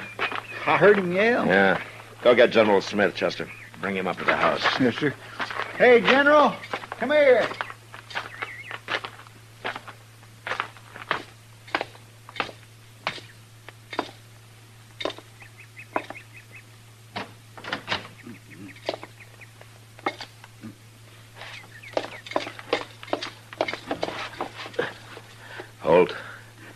Holt, can you hear me? You got me, Marshal. You did it. Smith winged me, but you did it. Yeah. An old fool. I should have killed him a long time ago. I heard you ran him out of town. I thought we were safe. I sure was wrong, wasn't I?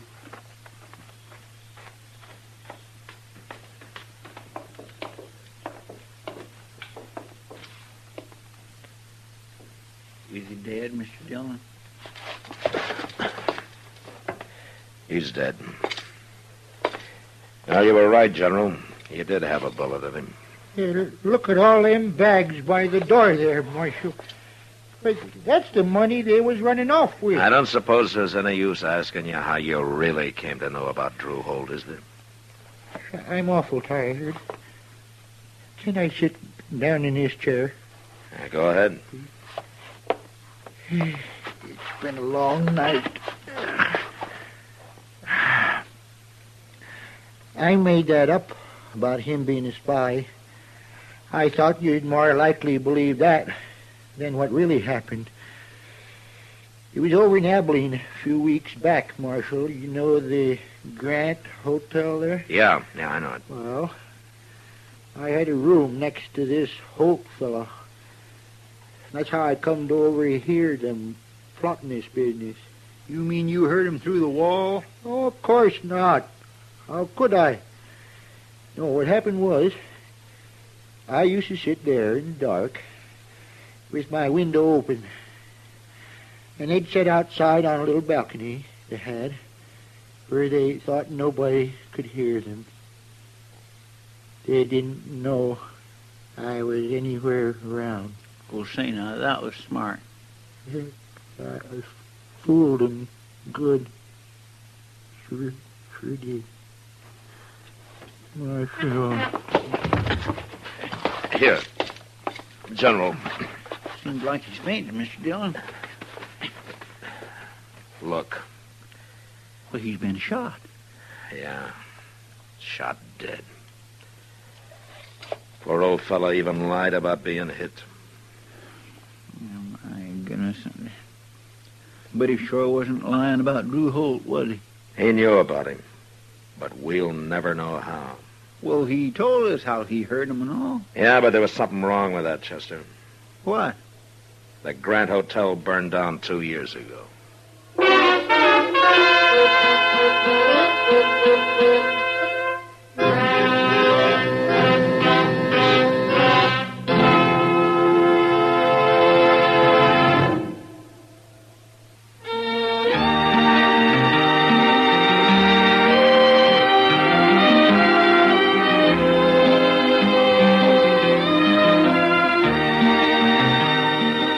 Gunsmoke, produced and directed by Norman MacDonald, stars William Conrad as Matt Dillon, U.S. Marshal. Our story was specially written for Gunsmoke by John Meston, with music composed and conducted by Rex Corey. Sound patterns by Tom Hanley and Bill James. Featured in the cast were John Daner, Joe Duvall, and Vic Perrin. Harley Bear is Chester, Howard McNear is Doc, and Georgia Ellis is Kitty.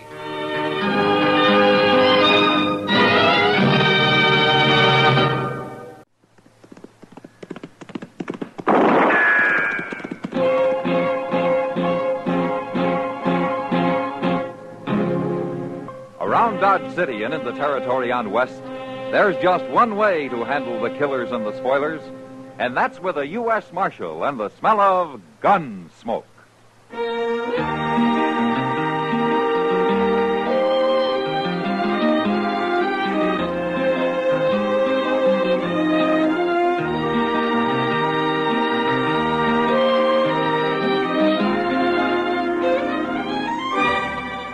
Gunsmoke, starring William Conrad, the transcribed story of the violence that moved west with young America, and the story of a man who moved with it. I'm that man, Matt Dillon, United States Marshal. The first man they look for and the last they want to meet. It's a chancy job, and it makes a man watchful and a little lonely.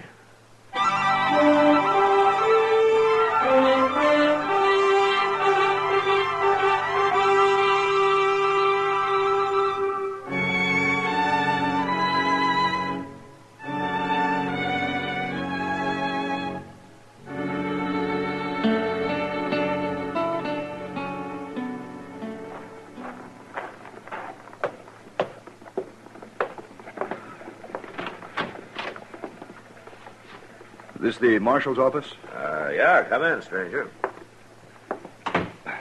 You're Marshal Dillon? I am. My name's Egan Marshal. Emmett Egan. I'm glad to know you. This is Chester Proudfoot. How do you do? Oh? The purpose of my visit may surprise you, Marshal. Well, if it doesn't mean trouble, it sure will. I've just deposited $50,000 in the bank here. Huh? That's a lot of money, Egan. Well, it's taken me ever since the war to earn it. I've been up in Chicago, Marshal, running cattle auctions for a man named Swift, but I'm through with that now. No? I want to try something new. Marshal, I don't intend any insult. But if you need money, name your price. I'm afraid I don't follow you, Egan. I want your job. What? I want to be Marshal here. All right, say it out, Egan. I'm serious, Marshal. There are no tricks to this. I've been to Washington, and the War Department's endorsed my application, but they tell me there are no openings, so I came to Dodge. I thought if I can somehow persuade you to quit, maybe they'll put me on here. I think you are serious. Oh, I am. It's simple enough. I'm tired of the kind of work I was doing, and I want to try this. Something exciting. Oh, I see. What would you advise me to do, Marshal? Go back to Chicago.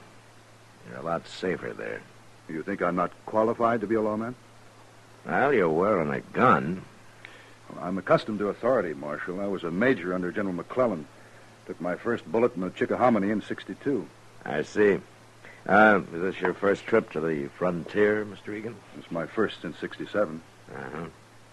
Well, I still advise you to go back to Chicago. No, Marshal. All right, Mr. Egan, you want this job so bad, you can have it, as far as I'm concerned. Now, Mr. Dillon. There's very little money in it and absolutely no thanks. I've been a live target for every drunken bum and glory hunter in Kansas about long enough. You mean it, Marshal? Yeah, but on one condition. Yes?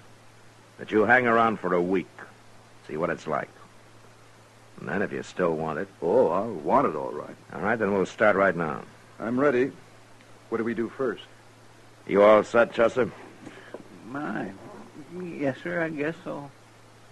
All right, then follow me.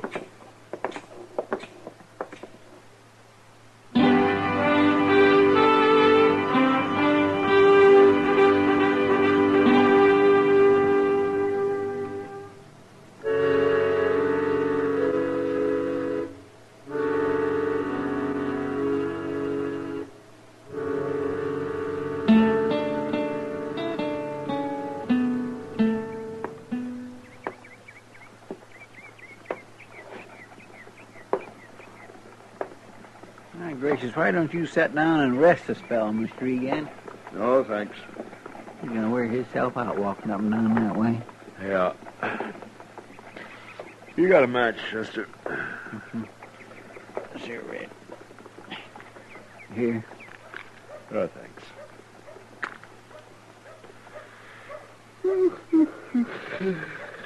Dodge sure ain't very lively today, is it? Not very. If I only had me a knife, I could do a little whittling. Now, what happened to your knife, Chester? Well, it was about wore out, so I traded it to a small kid I know for a flipper. Why don't you get yourself another one? Mr. Dillon, I am so mean poor, I just couldn't stand the outlay of another knife. Yeah, I forgot. Hey, look there. Somebody hadn't ought to be in town. Oh, where? Who? That fella coming up the street, riding that sleigh back to old Broodmare, see him? He looks like a farmer. If you call a man whose wife hoes a 10-yard patch of mealy potatoes a farmer, then he's one, all right. You said he shouldn't be in town. He can't be very dangerous. He's dangerous to himself. Oh, what do you mean? Why, he gets a doggone drunk every time he comes in here. He can't hardly climb back up on that old mare. And when he does, he usually falls off summers before he gets home and lays out there on the prairie all night like a dead man. It's a pure wonder he ain't been ate by something. Oh, Marshal, we've been hanging around this porch for 3 hours. I'm beginning to feel like a bum myself. Now, that's part of the job, Egan. Keeping an eye on things, we call it. Keeping an eye on things? You and Chester both are fighting to stay awake. Are you calling it quits, Egan? Oh, no. Of course not. Then let's go get a cup of coffee, huh? It'll be dark soon, and we can start making the rounds.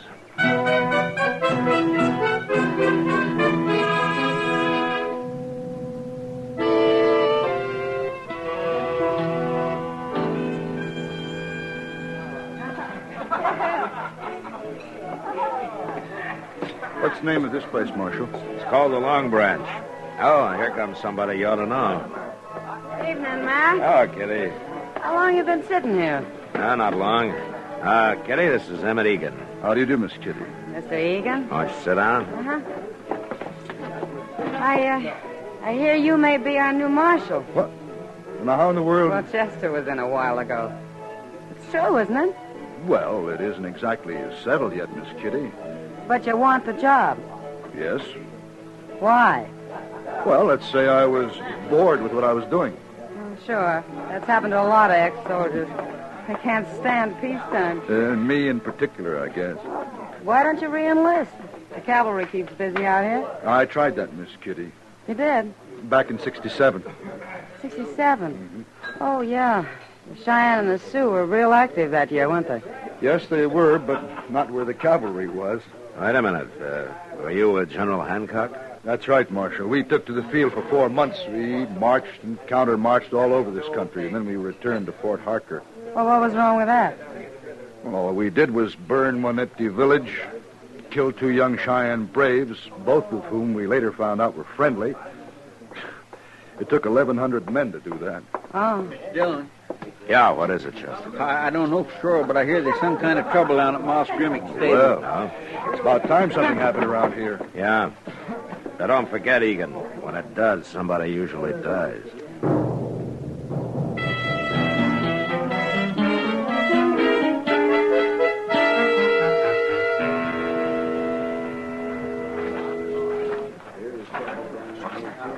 What's the trouble here, men? Where's Moss Grimmick, Chester? Well, he ain't here, Mr. Dillon. They say Leonard Phibbs there is the one who knows about it. Oh, Phibbs, a little sodbuster? Yes, sir. Hey, Phibbs, come here. What's going on here, Phibbs? Inside, Marshal. Back there in the stall. Oh, what's back there? Bad, Marshal, real bad. Don't nobody go in there. It's real bad. What is? Who's in there, Phibbs? Not even you, Marshal. Not nobody. Leave him alone, I'm warning you. Oh, he ain't got good sense, Mr. Dillon. No use talking to him. It's real bad in there. Yeah, something's got him scared half to death. I'm going to go take a look. You stay here, Chester. I'm going with you, Marshal. Look, Egan, I don't know what's in there. It could be a crazy man with a gun looking for blood. It could be anything. Action is what I came here for, Marshal, and you said I could hang around. All right. But you get out of the way if there's any shooting. I'm not entirely a novice with a gun, Marshal. No, but you're not a professional either. Now stay at least 10 paces behind me. Right.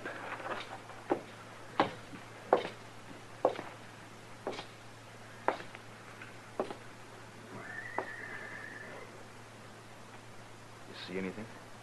No. It's Marshal Dillon. Who's in here? Come on, speak up. Maybe he's hiding, waiting for you. Well, he can't see me any better than I can see him. You're taking an awful chance, Marshal. You stay where you are, Egan. What? Now, what's this?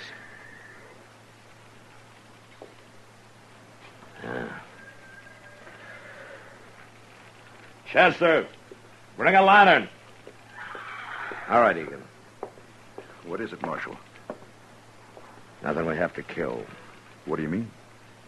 You'll see when Chester brings the light. Oh, he's coming. What have you found, Mr. Dillon? Hold the lantern over here, Chester. That's your work. Oh, my goodness. Somebody's gone and hung a man. So that's it. That poor devil. Was this a lynching, Marshal?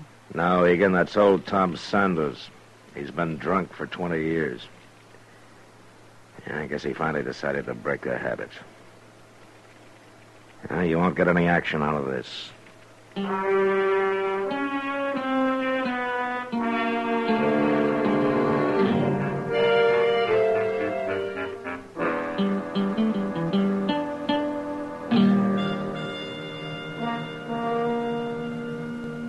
Well, Egan, it's been nearly a week.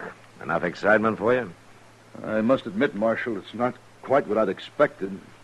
Somehow I had the idea Marshal was always busy, doing things. You mean gunfighting? I've told you I don't think gunfighting's necessary. Yeah, I remember. Any man accustomed to command should be able to control these Dodge City ruffians without much trouble. I only draw my gun as a last resort, Egan. And besides, you haven't seen any of these men in action yet. I still want the job, Marshal. Yeah, I know. Oh, Matt? Yeah, come on in, Doc. Say, Matt, you'd better get over the Texas Trail. Oh? You know those fellas Gear and Bozeman? Yeah, I know him. Well, they've got that poor little Leonard Phibbs at the bar there, and they're trying to make him pay for their drinks. He's broke, of course, so they're beating him up. They're doing it real slowly, bit by bit. I tell you, it just makes you sick to watch it. All right, Doc. Wait, Marshal. Yeah, what? Let me handle this. Look, Egan, Gear and Bozeman may be a couple of bullies, but that doesn't mean they're not dangerous. They are. Are you afraid I might be able to handle them, Marshal? Well? Okay, go ahead. Here, take my badge. Tell them you're a deputy. Thank you, Marshal. You gotta learn one way or the other.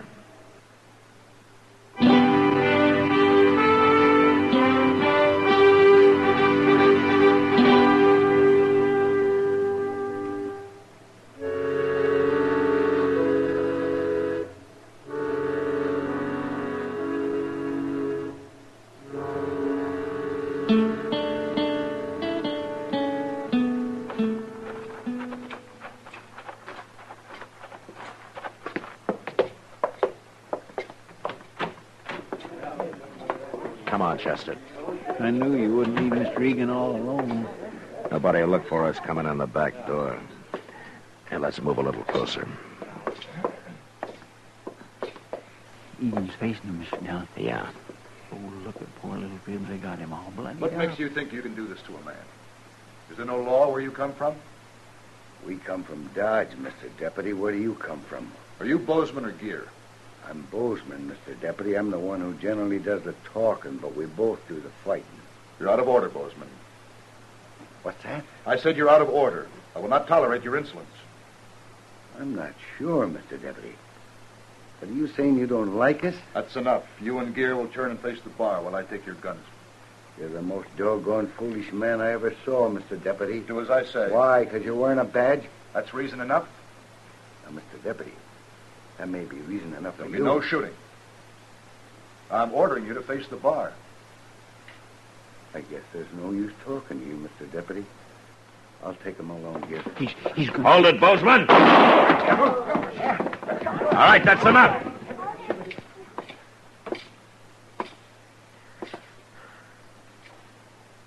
Now, go ahead, Bozeman. Try it again. Now, wait, Marshal. You knew he couldn't handle a gun. You know I can. Is that it? Your gun against two of us? Quit talking, Bozeman. Don't try it, Gear. All right, then do as my deputy told you. Face the bar. Sure, Marshal.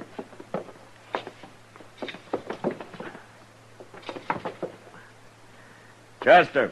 Yes, sir. You want me to lock him up, Mr. Dillon? Here are the guns, Chester. I'll be at Doc's. Maybe he can save Bozeman here from hanging.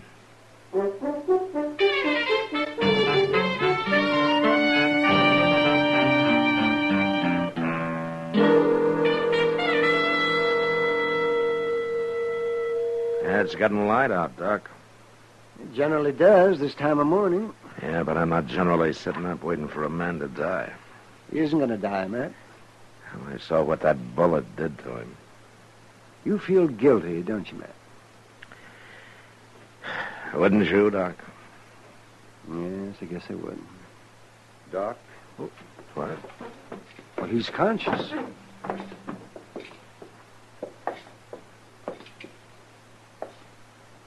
Well, how do you feel, Egan? Pretty fair, Doc. I've been lying here, listening to you talk. Well, you mean you've been conscious for some time? Half hour, maybe. I wanted to get my head clear. Well, a few weeks in bed, and it'll be clear enough. I guess I was lucky. If that bullet had gone 1 inch to the left, you'd have died on the floor, Egan. You were lucky, all right. God protects fools and drunkards, isn't it? Marshal Dillon. Yeah. I heard you saying you felt guilty about this. It wasn't your fault. Well, I should have known what had happened. But I heard you telling Doc how it happened. You faced them the same way I did. They didn't shoot you. It's a little different with me, Egan. How? This is my profession. I've handled enough men to be professional. Egan, why do you think Bozeman did what I told him to do? Because he knew you'd shoot if he didn't? He not only knew I'd shoot, he knew I'd kill him. He knows I can handle a gun pretty well. And that part of the profession they don't teach in the Army. Takes years and years to learn. Well, I can't complain any more about there not being enough action, can I, Marshal? Yeah, your week's up today, Egan. Do you want the job? Marshal, you ever been in California? Not for some time. I hear things are pretty active out there. I'll write you and tell you all about it.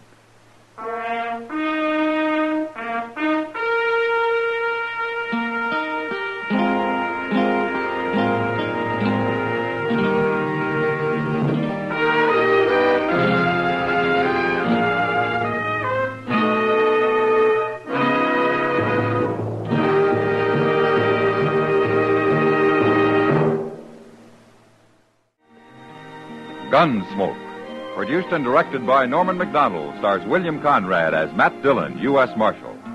Our story was specially written for Gunsmoke by John Meston, with music composed and conducted by Rex Corey. Sound patterns by Tom Hanley and Bill James. Featured in the cast were John Daner, James Nusser, and Harry Bartell. Parley Bear is Chester, Howard McNear is Doc, and Georgia Ellis is Kitty.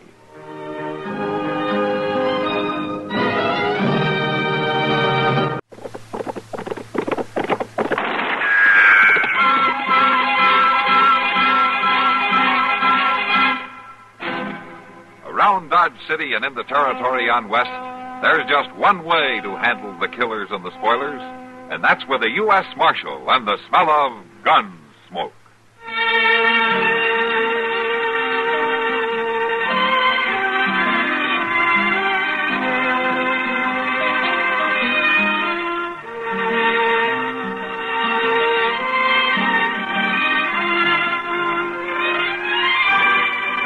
Gunsmoke, starring William Conrad. The story of the violence that moved west with young America. And the story of a man who moved with it. I'm that man. Matt Dillon, United States Marshal. The first man they look for and the last they want to meet. It's a chancy job, and it makes a man watchful. And a little lonely.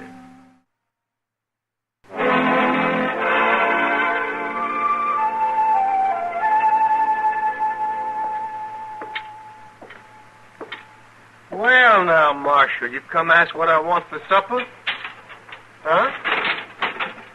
Or did you just come to see am I comfortable in your jailhouse? Come on out. Where are you taking me? I'm letting you go. Come on out. You letting me go? After all them things you said I'd done? Well, Marshal, that's one on you. Come on. Get out of there. Oh, sure, Marshal. I'll go, all right. I told you all along you weren't going to hold me. You remember I said that? You remember, Marshal? I remember. Well, maybe next time you ain't going to be so quick to haul a man. You listen to me, Bernie. I'll haul you in every chance I get, and the quicker it is, the better I'm going to like it. You just have to let me go. Don't count on it. If I catch you hanging around Dodge, I'll arrest you for disturbing the peace, and that's a charge I can make stick by myself. Well, you can't do that. You just try me. Now, go on, get out of Dodge while you still can.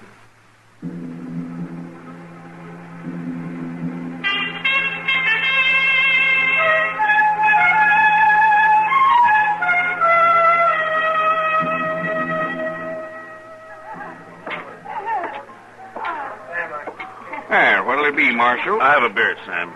Okay, Marshal. There you go. Thanks. Oh, hello, Matt. I didn't see you come in. Yeah, you look mighty interested in that poker game over there. Oh, yeah. I always get nervous when the stakes get that big. Everybody paid off, though. No trouble. This time, anyway. Yeah, I'm glad to hear it. You want to sit down? You haven't been in here for stuff. No, thanks, Kitty. I haven't got time right now. Well, I guess I'll have to be grateful for small favors. Huh? How's that? That I catch a glimpse of you at all. Oh, now, Kitty. Here comes Doc. Oh, yeah. I'll be here, Doc. I see you. You don't suppose I could miss the sight of your big frame cozying up to that bar? Hello, Kitty. Hello, Doc. Have a drink? Yes, I don't mind. A beer for the Doc, Sam. Sure, Miss Kitty. Oh, there's nothing like beer to wash the prairie dust down a man's throat. Are you just off the road, Doc? 9 miles out, 9 miles back. There's a new baby at the Lurie place. Here you are, Doc. Oh, thank you. How's Molly, Doc? Oh, she came through fine. She doesn't really need me at all. She knows more about it than I do by now. How many does this make it? 7. And I suppose I'll be going out there again this time next year. You ought to give him a bargain rate. No, not for that trip. Oh, say, on the way I passed Art Bernie, riding hard for his old man's place. Yeah. I thought you had him locked up. Well, I did, Doc. I still ought to have him locked up. What happened? I got a wire from Abilene saying to release him. They've arrested another man for the murder. They're bringing him here. Well, then Art has a right to go free, doesn't he? That's what they tell me. You still think he's guilty, man? I'll say this. I sure don't think he's innocent. Oh, you had to let him go? Yeah. For now, I had to let him go.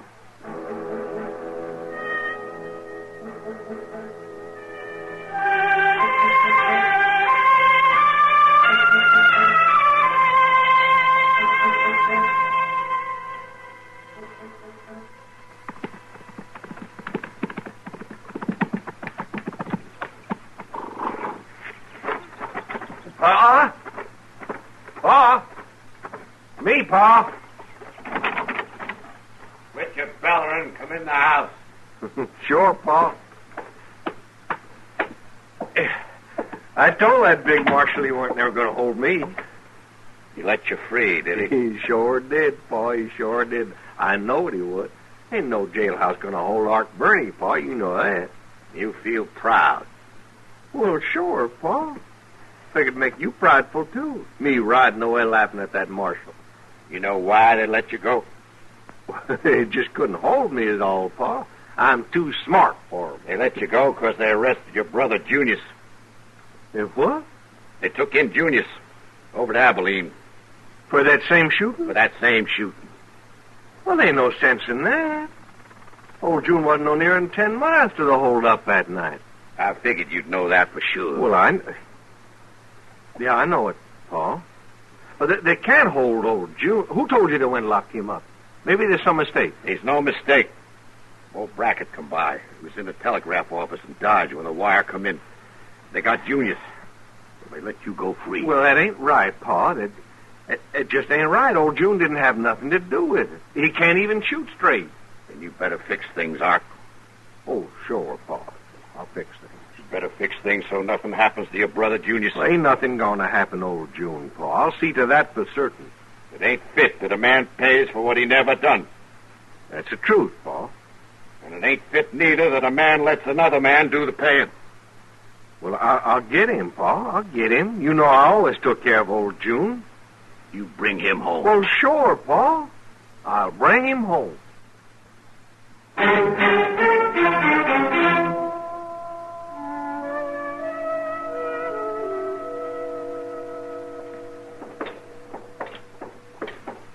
A breakfast sure tastes better when you don't cook it, Mr. Dillon. I like 'em better cooked myself. Oh, well, now, of course, they ought to be cooked. But I claim it's better when somebody else cooks it but me. Yeah. See, Mr. Dillon, what I mean is, I don't think that anybody... All right, Chester. Never mind. You might as well go down and pick up the mail, huh? Yes, sir, I'll do it. I'll be in my office. All right, sir, I'll bring it right there.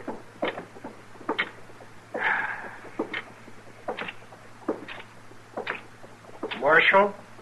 What? Who's there? Me, Marshal. Art Bernie.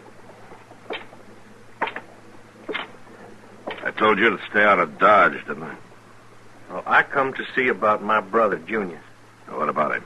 You know what about him right now. He's been took in for that shooting. You got him in that jailhouse. Not yet, I haven't. He's due in a couple of days. Well, now, you listen to here, Marshal. Ain't no sense to holding old June. Ain't no sense at all. How do you figure that? Well, you're holding him for that killing, ain't you? That's right. Well, old June never killed nobody in his life. He wouldn't even know how. The sheriff in Abilene thinks he did. Well, I know different. Old June, he went within 10 miles of that hold-up that night. You pretty sure of that, are you? I know that for a fact. You tell it to the judge. How's that? Your brother will be standing trial in Hayes City next week. All you have to do is tell the court what you know. No, I ain't fool enough to walk into no court. And it's up to you. You listen, Marshal. It just ain't right. You just can't hold old June. We'll hold him, all right. Unless we got somebody else for the killing. You remember that. And if you have anything more to say, I'll be in my office. Well, I'll be back, Marshal. I'll be back.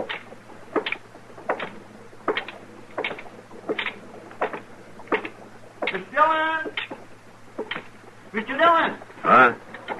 Yeah, Chester. Mr. Dillon, there's this telegraph just come in. Oh, thanks. Will I go get the horses? What? Well, Mr. Dillon, if we're going to take the prisoner off the stage at that relay station, we got to hurry. You should take more time reading my telegrams, Chester.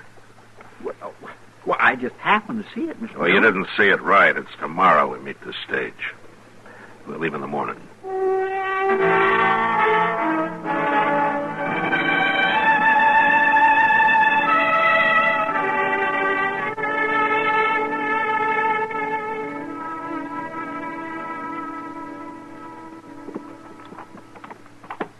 Sure must be in a hurry to get this fellow, Mr. Dillon. Having us take him off the stage way out here. That's because of the judge. He has to get to Larned. They're pushing the trial up. That's all right with me. Well, most prisoners ain't in such a hurry as you. Well, if you ain't done nothing, you ain't got nothing to worry about. Ain't that so, Marshal? Yeah, if you can prove it to the judge. He'll believe me, Marshal. A man like a judge with all his learning is bound to believe me. I ain't never been one to lie much. The judge has to believe the evidence. They tracked your horse, Junius. That don't say I was riding him. You better find out who was riding him, then. Well, I won't have to find him. He'll come if I need him. He'll come. You'll need him. Mr. Dillon, look yonder. When the dust is raising, somebody sure is riding the dust in a hurry. Yeah. Let's wait and see who it is.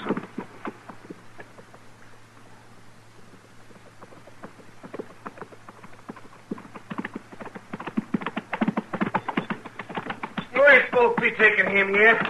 Hello, Ark. You said he'd be in Dodge for a spell. They moved the trial up. Well, he ain't going to stand no trial. I told you, Marshal. I told him, Junius, how he could fix it. Ain't nobody going to go to no court. You let my brother Junius go, Marshal. Let him go right now. Marshal, I'm warning you. And I'm warning you, Ark, don't you draw on me ever unless you mean it. Well, I mean it about freeing June. All right, Ark, draw. Well, go ahead, draw. That's all right, Ark. No need for shooting. You come along to the trial. You can tell the judge. I'll wait, Ark. I can wait. Don't worry, June. Don't you worry about a thing.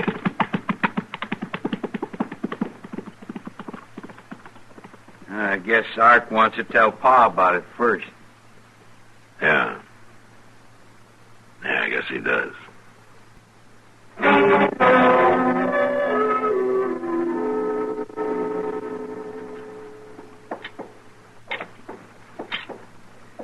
Well, that sure didn't take long, did it, Mr. Dillon? No, Chester didn't.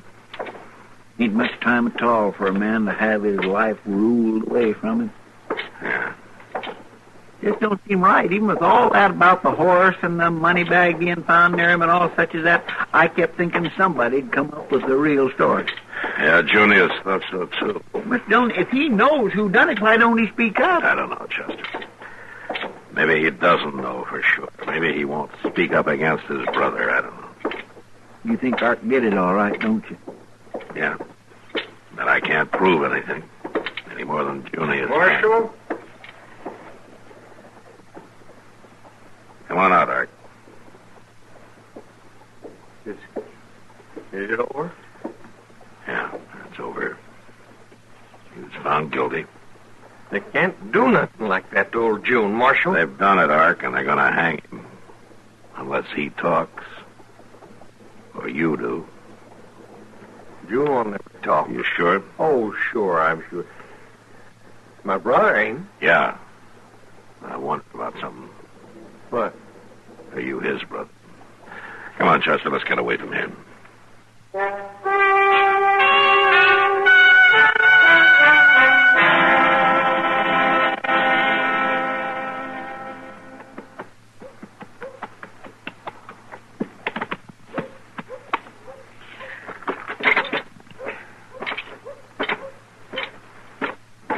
Hello, Matt.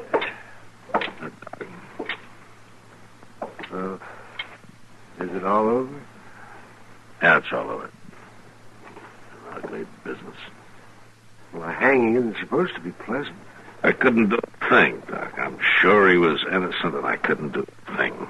He never talked? No, not once. It was as though he was proving how he could be brave. And he was. He's probably trying to prove he could be as brave as that bombastic brother of his. He'd probably been waiting for this chance all his life. Well, he got it. And, of course, if you're right about things, his brother's really a coward. Yeah, Doc, if I'm right, he's a coward.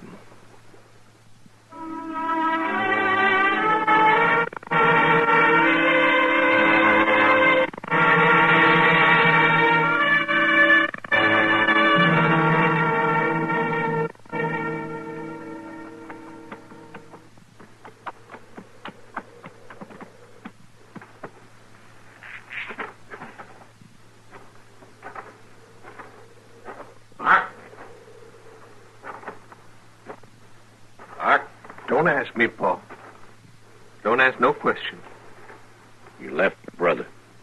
Your brother's dead. Yes, I left him. He's dead. Couldn't rightly help it. You could help it. No, Paul, I tried.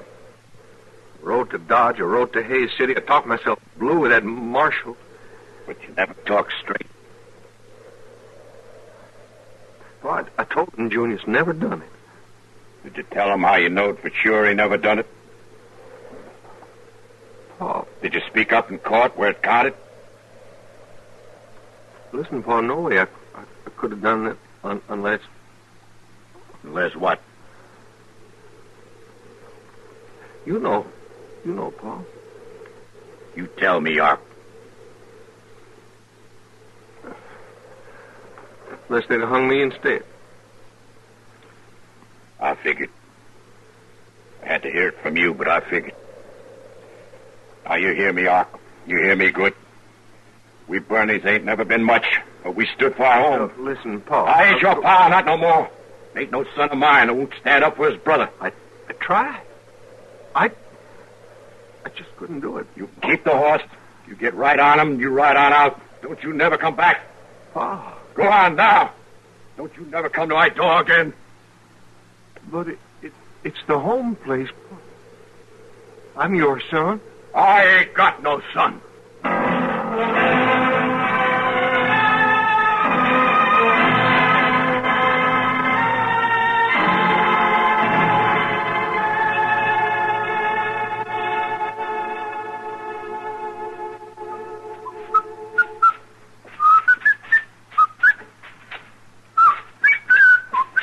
Chester, if you insist on whistling, would you mind doing it outside? Yes, sir, Mr. Dillon. I just thought it might kindly cheer you up, son. Mm-hmm. My land, you've been cross as a bear lately. Even Miss Kitty says so. I figured this might help. Well, it doesn't, Chester. Yes, sir. Marshal? I'm tired of seeing you, Art Bernie. I told you I'd lock you up if you hung around Dodge. You won't have to, Marshal. No? Well, you just watch me. Now, wait a minute. Wait. Marshal, I've been wrong a lot, ain't I? Enough. I was wrong about my brother, wasn't I? They hung him. Yeah. But you know he never done that, Marshal. You were the only one who could prove it. Yeah, I was. I'm the one should have paid for it, too. Is this a confession? You don't need no confession. You remember when I wouldn't draw on you that time on the road, Marshal? I remember. When you faced me right down, I turned tail and I run? That's right, I remember. I ain't never running no more, Marshal. I'm paying up. I'm drawing on you now. His gun!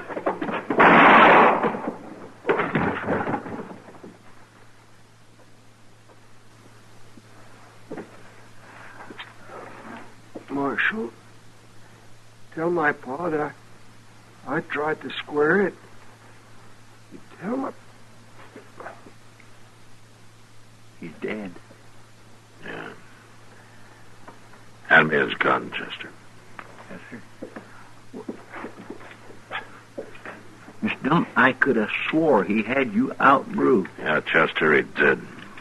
The gun's empty. Well, it ain't like Art to make a mistake like that. He didn't make a mistake, Chester. He was trying to make up for one. He was paying up the only way he knew how.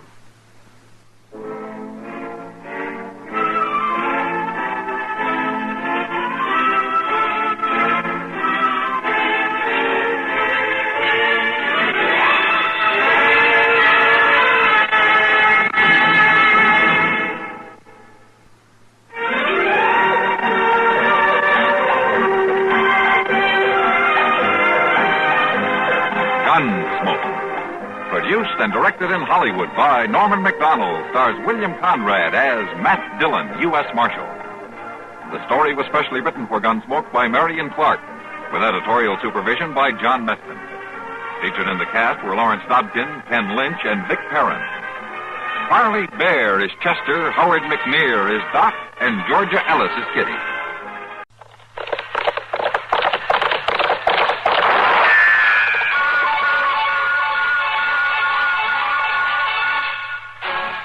Around Dodge City and in the territory on West, there's just one way to handle the killers and the spoilers, and that's with a U.S. Marshal and the smell of Gunsmoke.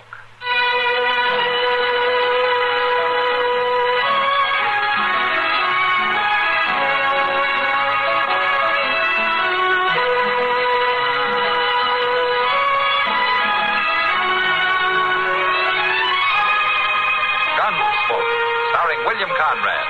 The story of the violence that moved west with young America. And the story of a man who moved with it. I'm that man. Matt Dillon, United States Marshal. The first man they look for and the last they want to meet. It's a chancy job, and it makes a man watchful. And a little lonely.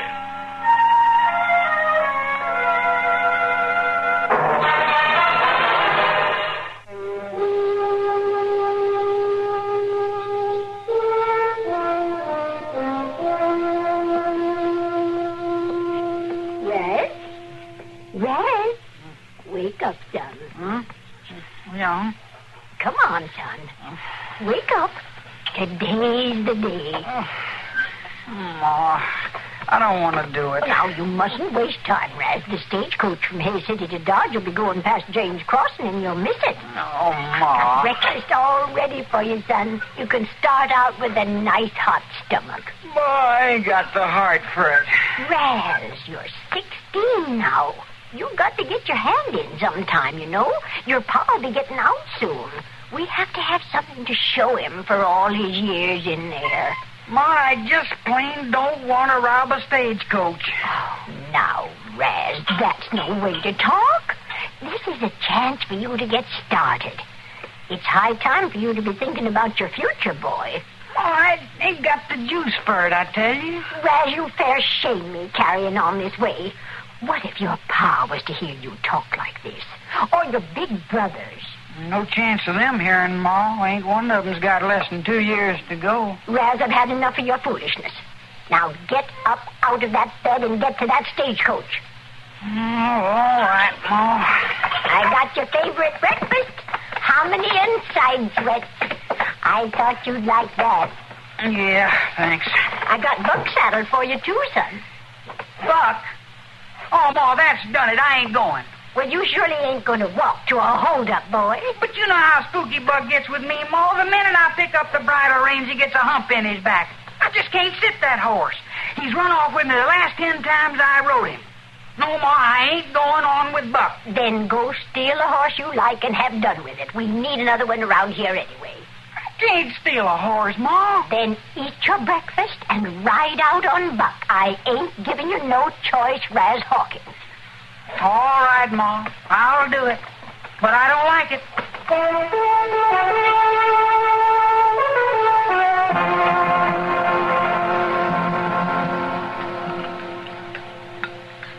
Pass me the sugar, will you, Matt? Oh, sure, Kitty. There you are. Thank you. I'd like it back when you're finished, Kitty. Here you are, Doc. Thank you. Like Chester says, helps the coffee slip down. Chester, say, what do you hear from him, Matt? Did he ever get to Hayes City? Yeah, he did. I got a telegram last night. He's coming back on the stage. Oh, why? Well, he delivered the papers in Hayes, all right, but his horse broke a leg. Oh, that's too bad. He was pretty fond of that horse. Oh, Chester's fond of every horse he sees, Kitty. I hope he doesn't forget my calico. Calico? Mm-hmm. I asked him to bring me back what he could. You asked him to... And he's going to pick it out? Well, sure. Oh, Kitty, don't you know that Chester can hardly tell one color from another?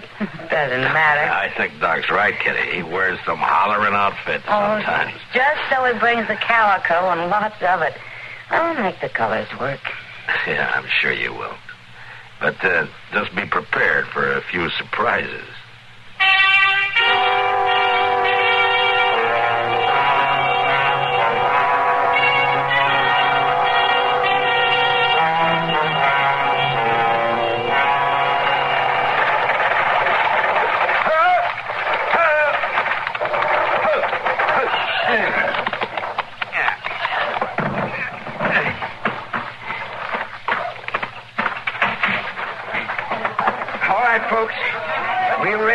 horses here. You got 5 minutes to stretch your legs.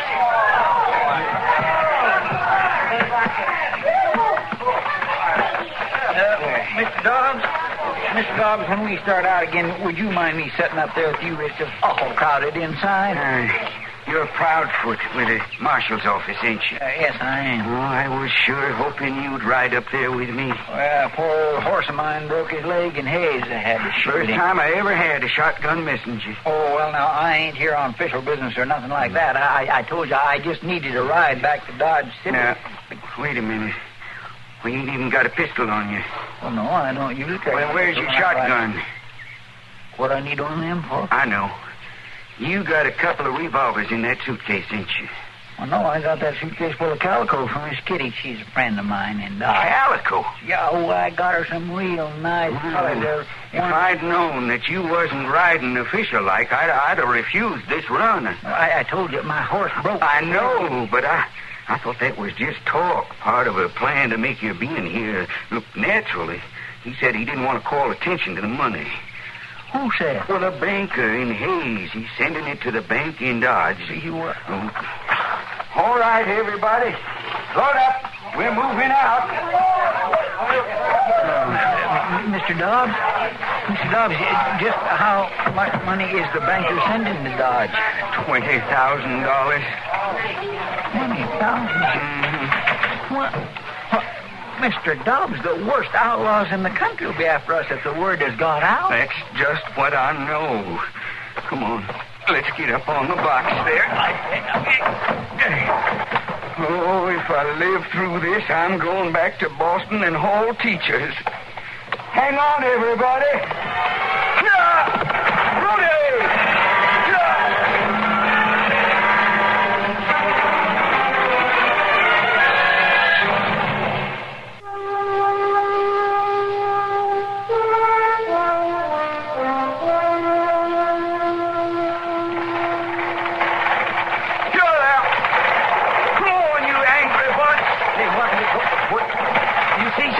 Ahead there? Well, no, I thought I did, but I reckon not. And Mr. Dobbs, you better slow this thing down. Oh, not till we get to Dodge City.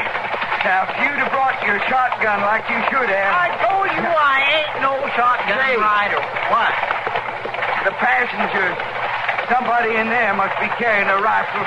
No, they ain't. Now, you've seen all them passengers get aboard, and they're a cowboy and a hunter amongst them. Hey, look yonder. What? Where? What? A cloud of dust swirling up from around the bend there. Oh, yeah. Moving toward us, too. Like a horse was running or something. I knew it. No, now, maybe it's just a gust of wind. Oh, it won't be. Why, a man on horseback. Look there. He got throwed. Pull up the team, Mr. Dobbs. Pull it up. Maybe it's hurt. I think we're making a mistake. Oh, pull up.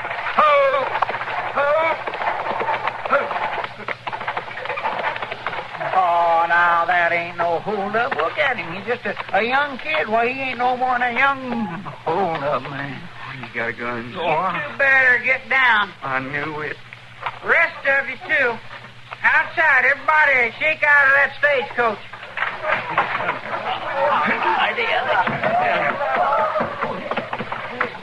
Now, you just look at here, young fella. You got a watch on you? Why, yes, I do. Then throw it on the ground there. Throw my watch on the ground? That goes for everybody. I'd like you to throw your watches and money where I can get them easy. Oh, he's a young fella. Probably quick on that trigger. Come on, hurry it up now. Come on, throw them down there on the ground. All right, everybody back in the stage, except you. Except me. You're going to help me gather up this stuff. Hell, well, I declare I ain't going to do it. We'll need something to put it in. How about that satchel up there? What did I tell you, Chester? He knew about the gold all the time. I said hand me down that satchel. He ain't giving you that. Oh, yes, I am.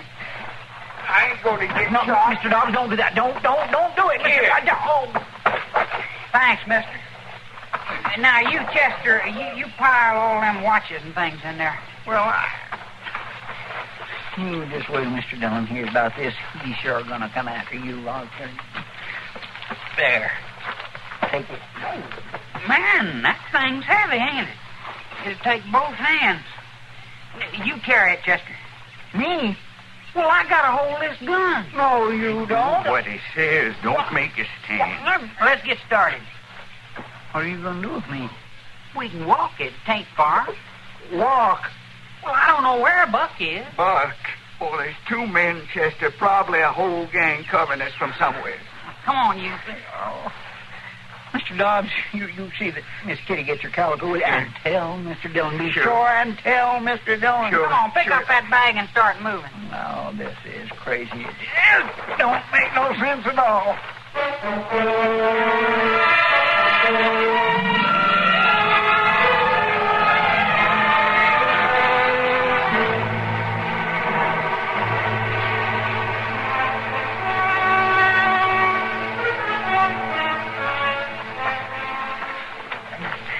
This cussed satchel's heavy.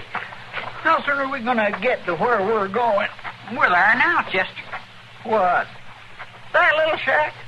What's that, your hideout? That's my home. Ma'll have something to eat. Ma? Red, is that you? Yeah, Ma, it's me. Well, get on in here, boy. Where have you been? I've been worried sick. Why? Who's that with you? That's Chester. He helped me carry the stuff. Chester? Oh, Proudfoot. Ma'am, how do you do? Why, you're... Raz? This is Matt Dillon's assistant. Yes, Mom. You gotta look in the bag, Ma. Go on. Now, what have you done, Raz? Helped up the stagecoach. That's what he done, ma'am. What? Raz Hawkins, have you been robbing again? How many times have I told you? What are you saying? You was the one who took... Raz, you shut your mouth now. Not another word out of you or I'll box your head. Oh, I hope he hasn't caused you any trouble, Mr. Proudfoot, is it? Proudfoot, yes, ma'am. No, he ain't troubled me too much. He done his fair share of toting. It's just that I ain't used to walking in these boots. Raz, don't stand there. Get a chair for Mr. Proudfoot. Ain't you gonna look in the bag, Ma? Get the chair, Raz. All right. All the trouble I went to. Here you are. Oh, thank you. I tell you, it's mighty good to just sit. I'll fix you a nice supper before you go, Mr. Proudfoot. Maybe it'll help you to forgive my son for what he's done. Oh, forgiving won't be up to me, ma'am. Be more up to the bank people. Bank people? Yes, ma'am. They're the ones sending the money. May I see that bag, Mr. Proudfoot? Well, of course you can't hear me. You see, Ma, they're awful pretty. Raz, so close. They're pretty, all right. Hey, all them bills. Look at there, Ma. Where'd all them bills come from? Raz, stay back. Raz, why, you...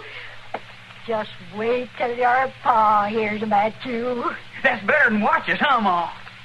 Raz, you better give me that gun of yours. I'll hold it so nobody gets hurt.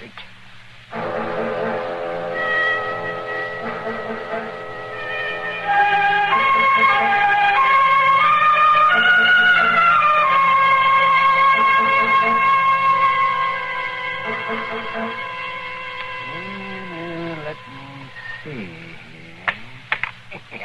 Oh, there you are, Matt. Now, let's see you get out of that one. You play a tough game of checkers, Doc. Of course I do. But not tough enough. Just a minute. You're beat, Doc. Take a look. If I'd have had a wasted youth like you, maybe I'd be better at this game. Just talk, Doc. Plain, ordinary talk. Yeah, when Chester gets back, I can start winning again. Well, then don't put the board away. You should be in here any minute now. Oh? The stage just came in. Which one of you is the marshal? Well, I am. What's the matter? We've been held up, Marshal. Huh? The stage has been held up. What? They got all the money, the whole 20,000. What are you talking about? The banker in Hayes was sending it to Dodge City. Chester was on that stage. Where is he? Well, they got him too, Marshal. Took him with them. Forced him at gunpoint. Where did this happen? Well, not far from here, just this side of James Crossing. Now, what are you going to do, Marshal? How many men were there? Well, I only saw one, but I think there was a man named Buck hid out somewhere. Matt, give me a rifle. You stay here, Doc. I'm not asking you. I'm telling you, Matt. All right, here. Thank you. I'll get my horse. Tell me something. Did Chester put up a fight? Well, he looked at me like he was going to. He had an awful serious look on his face. Chester, this time you may be in real trouble.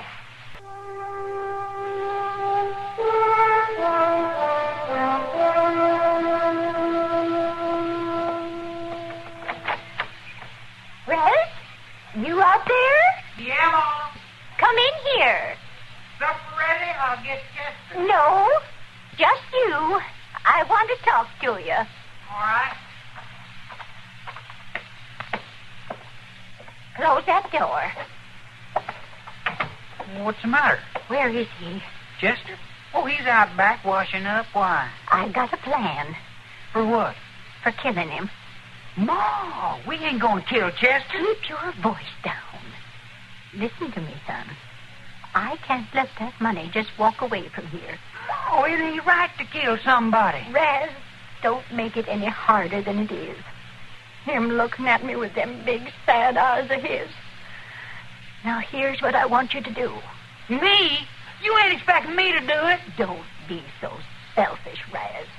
Think of your pa and the boys coming home to all that money, or we'd never have to steal a solitary cent again. Well, I ain't never gonna steal again anyway.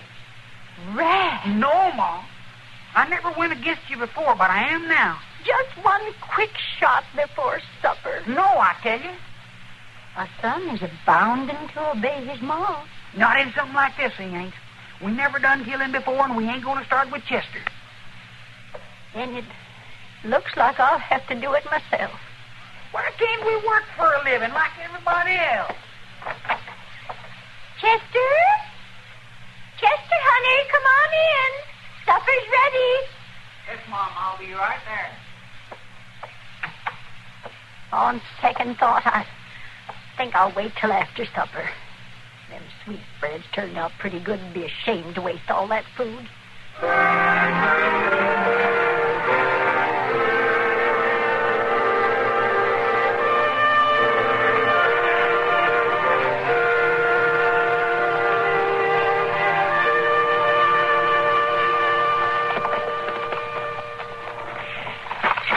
Well, here's where it happened, Doc. Yes, you can see where the stage almost left the road. A single horse ran off that way. Oh, see, Matt, look. Footsteps over here. Huh? Oh, yeah. 2 men.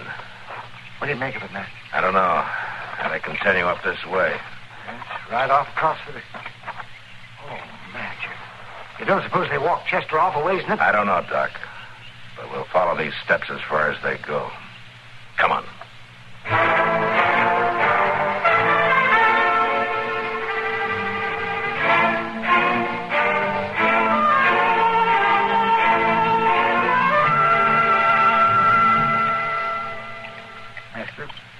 Mr. Dillon, he just calls on me for help all the time. And my, these sweetbreads tasty.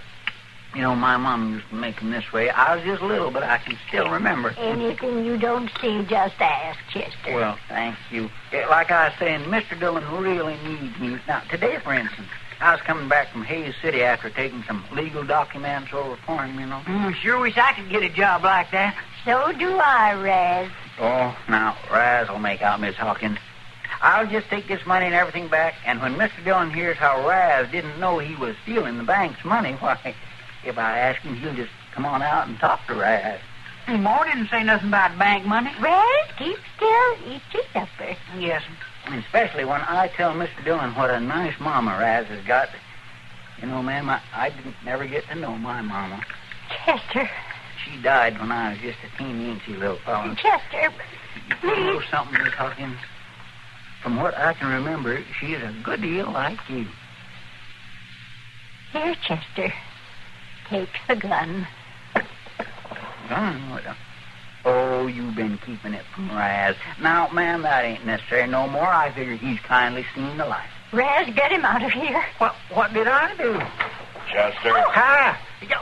Why, Mr. Dillon and Doc, well, now, how did you get here? Having a nice supper, ain't you? Oh, yes, Doc, I am. Oh, Mr. Dillon, everything is all right. I got the money from the bank, the watches, and everything is sitting right there on the table. Now, ain't you glad? Yeah, I'm glad, Chester. Ma, the marshal's come to take me away like he did Luke and Zed. Hello, Hetty. I might have knowed you'd come, Matt. You two know each other? Doc, I want to talk to Hetty. Would you and Chester take Raz outside? Oh, yes, ma'am. Come on, Chester. All right.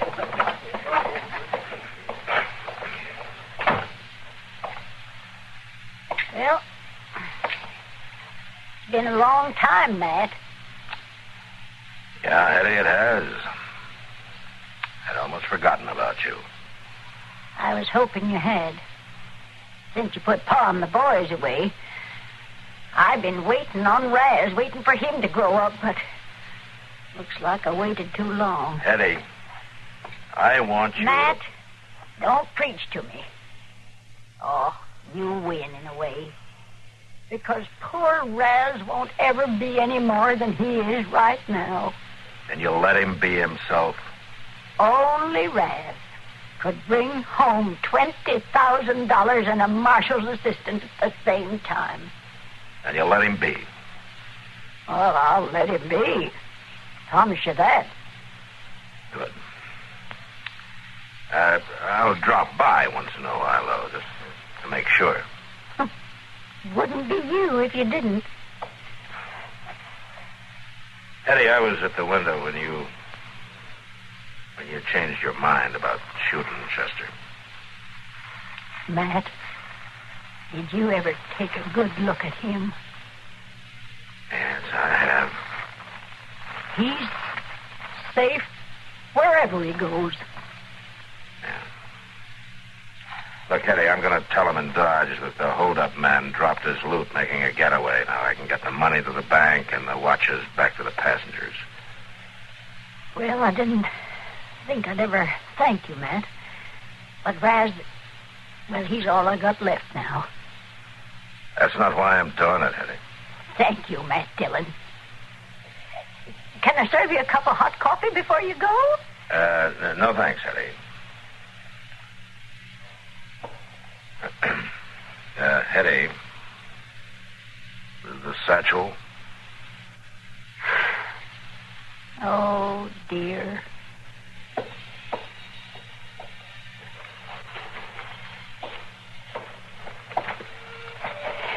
Here you are.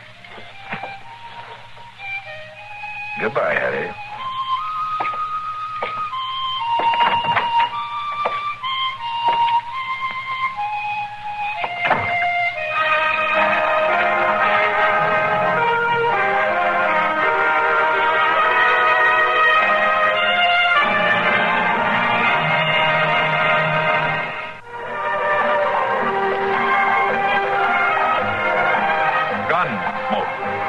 Produced and directed by Norman McDonald, stars William Conrad as Matt Dillon, U.S. Marshal. The story was specially written for Gunsmoke by Tom Hanley, with editorial supervision by John Meston. Featured in the cast were Jeanette Nolan, Sam Edwards, and Vic Perrin. Harley Bear is Chester, Howard McNear is Doc, and Georgia Ellis is Kitty.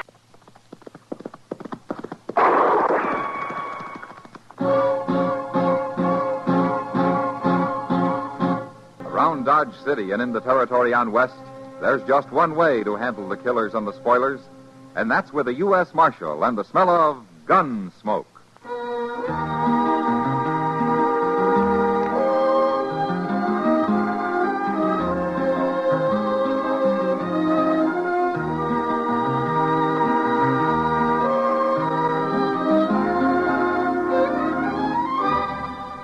Gunsmoke, starring William Conrad. The transcribed story of the violence that moved west with young America, and the story of a man who moved with it. I'm that man, Matt Dillon, United States Marshal. The first man they look for and the last they want to meet.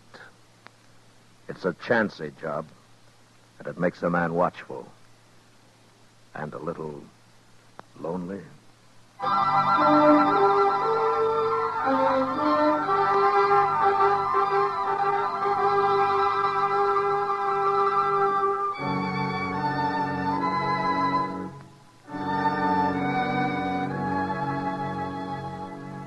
It was a long ride from Dodge up to Ponca Creek in the Dakota Territory, and I killed a good horse getting there. But I caught Lee Trumbull. He was asleep in a clump of willow, and I took him without a fight. We rode his horse double into Sioux Falls, but we came the rest of the way back to Dodge in style, by stagecoach. At least I thought we were traveling in style. Lee didn't seem to care much for it. In fact, he wouldn't even talk until the stage pulled into Dodge and drove up Front Street toward the plaza. You're making a bad mistake, Marshal. Is that so? I didn't kill anybody.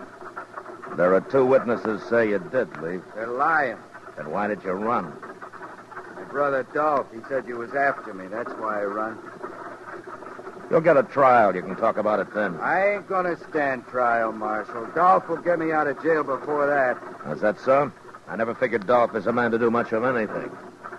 You've been against us Trumbos ever since we come to Dodge, ain't you, Marshal? Yeah, I have.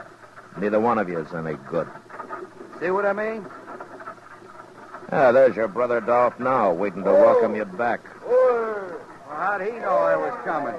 I wired Chester from Sioux Falls a week ago. That bandy-legged deputy of yours? Chester's not my deputy. Well, he sure acts like it. Yeah, he does, doesn't he? No. Here we are. You got my brother in there, Marshal? Come on out, Lee. You're going to be sorry for this. Yeah, that's what Lee's been telling me. Come on, Lee. Get on out of there. I'm coming, Marshal. I'm coming. Shoot him, Dolph. What?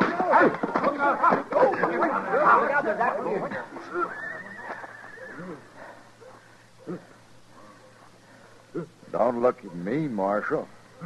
I didn't even draw. No. No, you didn't, did you, Dolph? You didn't have to kick him like that. You hurt him. He'll get his wind back. I got him covered, Mr. Dillon. Hello, Chester. Don't you try nothing like that again, Lee. It's all right, Chester. The fight's out of him. You want me to take Dolph's gun? Now, that's funny. I keep forgetting. You do wear a gun, don't you, Dolph? There's nothing wrong with wearing a gun, Marshal. There is the way you wear one. What do you mean? Well, you might run into somebody who doesn't know you're afraid to use it, and he might shoot you before he found that out. You calling me a coward, Marshal? Now, Chester. Yes, sir? I'm going over to the office. When Lee here stops groaning, herd him over and lock him up, will you? Okay, sir. And if Dolph gives you any trouble, shoot him. Now, Marshal. Get going, Dolph. Go on, move. You'll be sorry for this. I'll make you sorry for it. Oh, say, there's a fellow waiting for you over at the office, Mr. Dillon. He's a stranger to me, but he wanted to see you. All right, Chester. Oh, by the way, welcome back. Thanks. It's been most a month you've been gone. We sure did miss you here. Now, there were times when I missed being here, Chester. Don't let Lee get away from you now. I'd hate to make that ride all over again. No, sir, I won't. Oh, I sure won't. Oh, stop breathing like that, Lee, and get on your feet. You ain't hurt. Come on. Get up here. Let me alone. Well... Hello, Matt. Hack, Prine, how are you? Good to see you. You're surprised to see me alive, huh, Matt? Why, Hack, it's been at least 10 years, hasn't it? Man ain't born that could kill me. Leastways, I ain't run into him yet. Well, maybe you're just lucky. Luckier than you, anyways. A lot luckier sometimes, the way I recall it. Now, you're thinking about Santa Fe. Yeah. You wasn't very lucky that day, Matt. Hey, remember how it was? You backed into a corner with nothing but a beer bottle in your hand, and 3 of John Chisholm's drunk cowboys about to empty their guns into you. Yeah. And you walked in and killed every one of them. Yeah. It was real surprised, wasn't it, Matt? John Chisholm's been after you ever since, hasn't he, Hack? Oh, them was just the first of Chisholm's men I've killed, Matt. Been riding with Billy the Kid till about half a year ago. Oh? Why'd you quit? Never could make out if Billy was working for or against Chisholm. Besides, it didn't pay enough. Oh, but you're the one, Matt. When I got to Dodge last night, heard you was U.S. Marshal here, I just didn't believe it. Well, being a marshal isn't that hard a job. Oh, you can handle it all right, I know that. What I mean is it kind of sudden. Find a man you used to know being a U.S. Marshal. Well, I got to earn my keep somehow. Oh, sure. Well, what are you doing in Dodge, anyway? I don't know, Matt. I don't know yet. I've been over to Wagon Bed Springs, stretching my legs, sleeping in a bed, doing a little gambling and the like. Yeah. Some fella here sent for me. I ain't seen him yet, but if it's a job he's got, I sure need the money. Well, good luck with it, Hack. We'll get together later and have a drink, eh? Straight ahead, Lee. Right through that door there. The fellas is out What's back. this? Just a prisoner. What'd he do? I didn't do nothing. Shut up and keep walking, Lee. What you locking him up for, man? Murder? That's bad. That's real bad. Murder's always bad. I don't mean that. I mean locking a man up.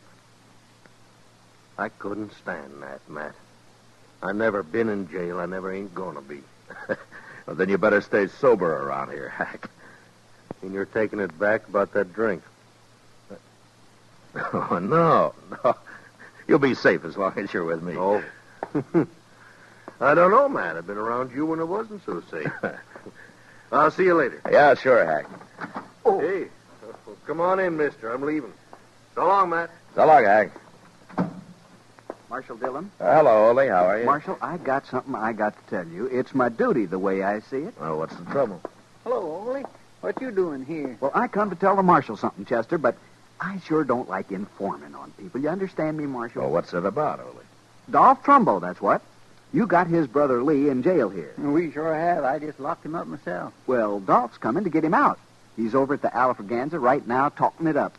Talking what up? Well, there's some men at the bar there, Marshal. And Dolph's buying them drinks and telling them his brother's plumb innocent, and they got to raid the jail here and get him out. You mean he's forming a mob? That's what he's doing, and I don't like it. There's going to be trouble, sure. Ole, thanks very much for telling me this, but don't worry about the trouble. I'll put a stop to that right now. Come on, Chester. Yes, sir.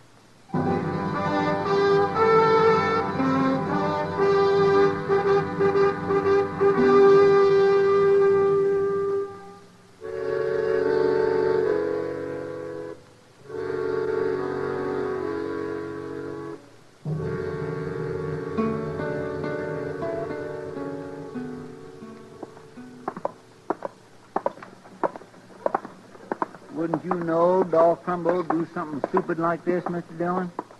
Trying to form a mob to take his brother out of the jailhouse. Well, it works sometimes, Chester. Not in Dodge, it don't. Well, not so far, anyway. Here's the Alfraganza. Now, don't get in the way. No, sir.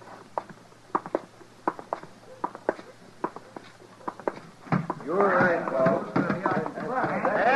And something else.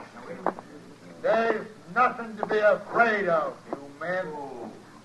You'll be led by one of the best gunmen in the whole country. I promise you that.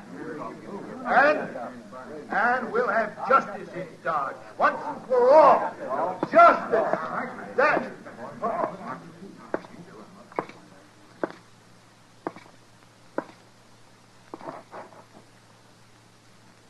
What do you want, Marshal? What are you doing here?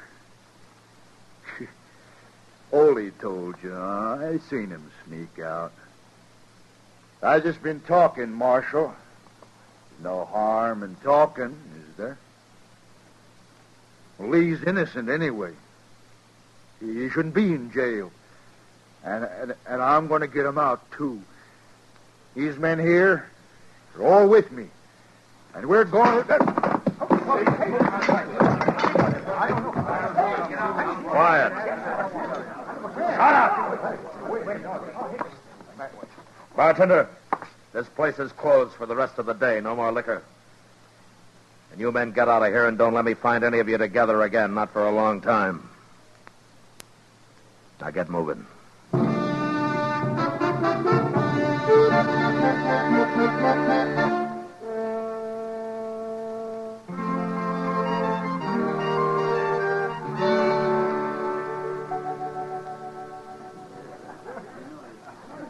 Oh, here, Chester. I'll pay for the beer.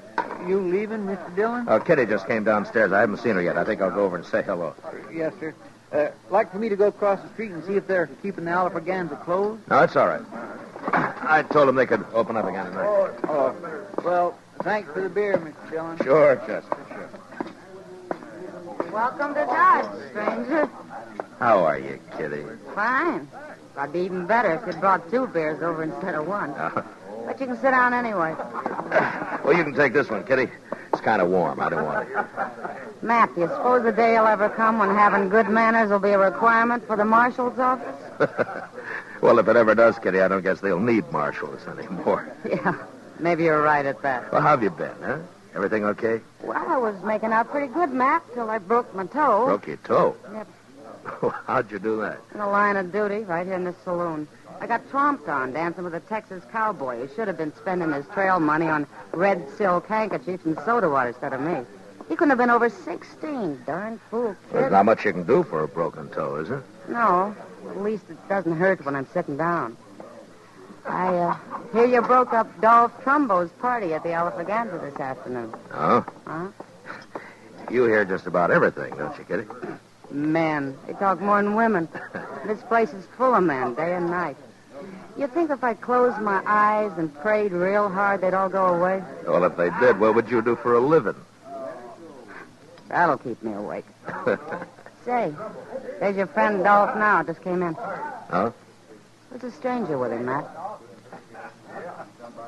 Well, I'll be. What's the matter? Who is he? He's a gunman, Kitty. That's so? Yeah. I guess he's about the handiest man with a gun that ever hit Dodge. So Dolph's gone and hired him a gunman.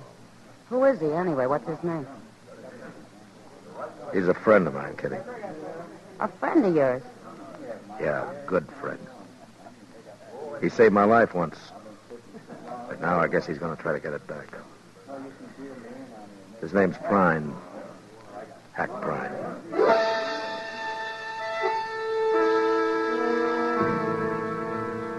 The government never did pay me much for enforcing the law in Dodge, but even if they doubled it, there were times when I'd like to have quit. I sat there with Kitty and watched the 2 men at the bar. They had a drink, then they shook hands, and then Hack walked out. I got up, and I followed him.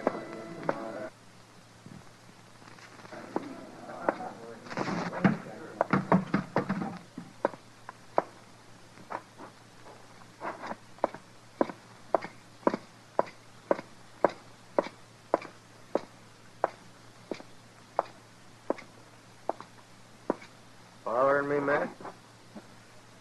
Yeah, Hack. What for? Where you staying? Dodge House. Huh? Got a room. I'd like to talk to you. Street'll do. Okay. Dolph was trying to form a mob this afternoon, Hack. He wanted to raid his brother out of jail. I heard about it. When I went to break it up, I heard him saying they'd be led by one of the best gunmen in the country. Now, that wouldn't be Dolph himself. No. He's afraid of guns. He meant you, didn't he, Hack? I hadn't talked to him yet. He was just guessing I'd come in. And you have? Not with no mob. I told him that. I don't work with mobs. You should have known better than to say that. Well, how do you work, Hack? Alone, by myself. I'm a pretty good gunman, Matt. Yeah, I know. It saved my life once, your being a good gunman. Yeah. Matt, turn his brother loose. I get paid if you do. Look, Hack, Lee Trumbo murdered a man. He's going to stand trial for it. I don't get paid if he stands trial. But you get paid for shooting me? That's what Dolph said. That was his deal. Well? Oh, they tell me you're better with a gun you used to be, Matt. Hack, I don't want to fight you. Afraid, Matt? How'd you get to be Marshal, anyways? It's a job. I took it. Well, I've been offered a job, too, and I took it. Yeah, but you had better jobs, Hack. Oh, it's been bothering me some, Matt. I took an awful chance saving your life once. Now I got to take another to kill you. That don't make much sense, does it? Look, Hack, why don't you forget it, huh? Go on back to Wagon Bed Springs. I'll lend you some money to see you through. No, it ain't that easy, Matt. I back out on this, the word will get around. Nobody'll hire me for nothing no more. My reputation won't be worth crowbait. Did Billy the Kid pay you to kill men? Of course not. Of course not. That was for pleasure. You know how I hate John Chisholm. And you come down a long way, Hack. Selling your gun. I killed a man for pay over to La Junta. Didn't bother me none. Who was he? I don't know. Some gambler. Pretty good gunman, though. Tell me something, Hack. Did Dolph say how his brother murdered that man here? Dolph claims he didn't do it at all. Well, there were 2 witnesses who saw him do it. The man was a buffalo skinner, unarmed. He didn't even have a knife on him. But he refused to buy Lee Trumbull a drink, so Lee shot him. Unarmed? That's right. Shot an unarmed man? You think it over, Hack. I'll see you tomorrow. Good night.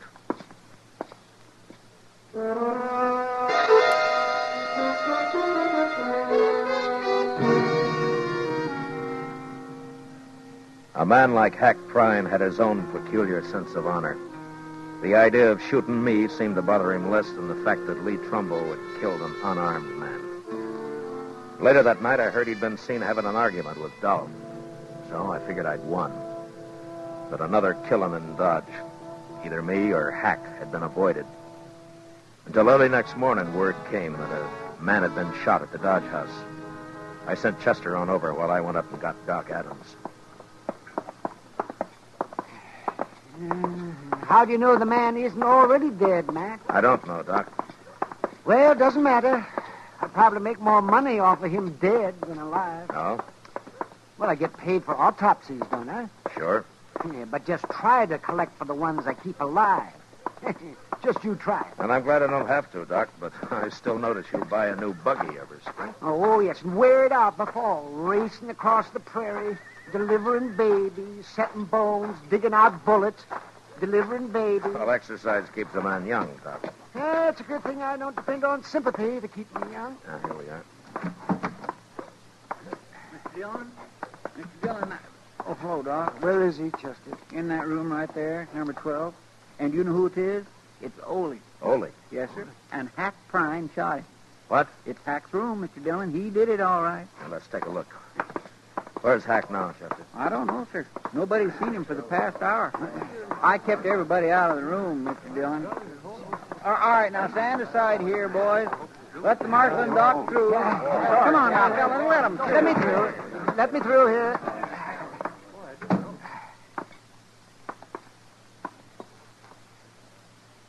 It's Ole, all right. He's dead, Matt. Real dead. 3-4 hours, probably. Nobody heard a shot or nothing, Mr. Dillon. But when the clerk come on duty about an hour ago, he saw Hack Prine walk out of here. Why anybody would want to kill poor little Ole, I do not understand. I'll bet I know, Mr. Dillon. What, Chester? You didn't talk Hack out of trying to kill you after all. He went back to Dolph last night and told him he'd take the job.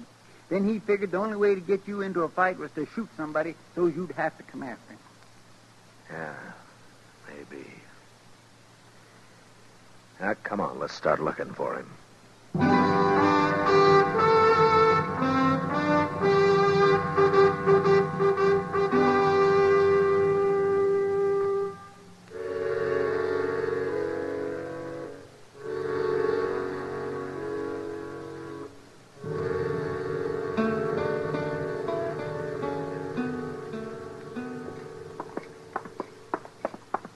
I guess Alfraganza is the only place we haven't looked in, Mr. Dillon.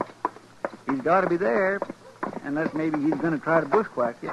Hack may be a paid killer, Chester, but he'll always face his man head on. Yes, sir. That come right from Alfraganza. Yeah. Mr. Dillon, there's Hack. He's coming out. Yeah. All right, get off the street, Chester. Yes, sir.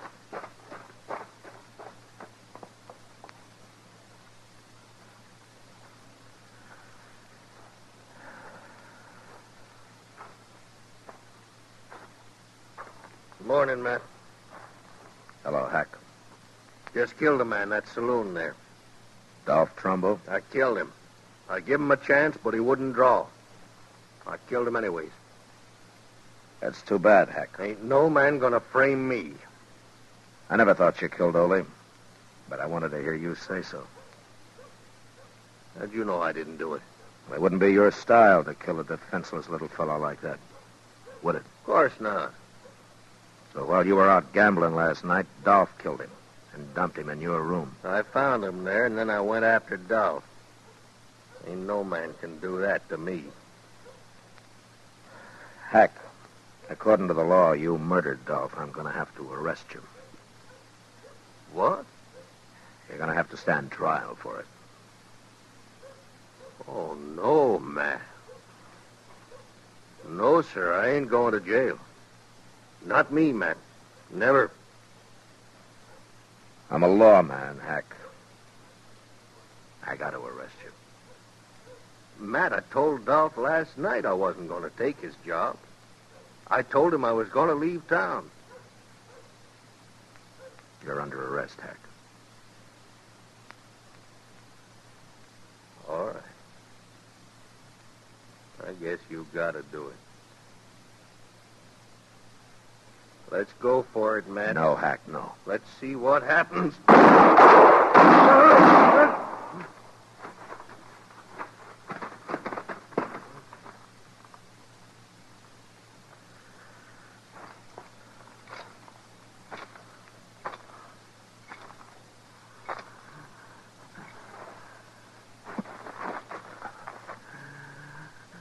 Hack. Hack. Oh, you're sure good, Matt. You're awful good. Yeah. Better this way, Matt. Than getting paid to fight you. Sure. Sure it is. There weren't no reason to fight you. Not that way. I can't see you no more, Matt. It's like being underwater. I can't see nothing.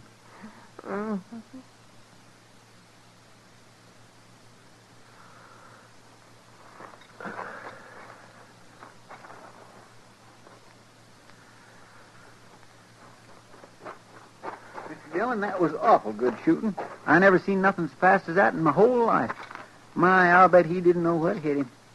The way he spun around there when you... Mr. Dillon? Mr. Dillon, what's the matter? Mr. Dillon? My...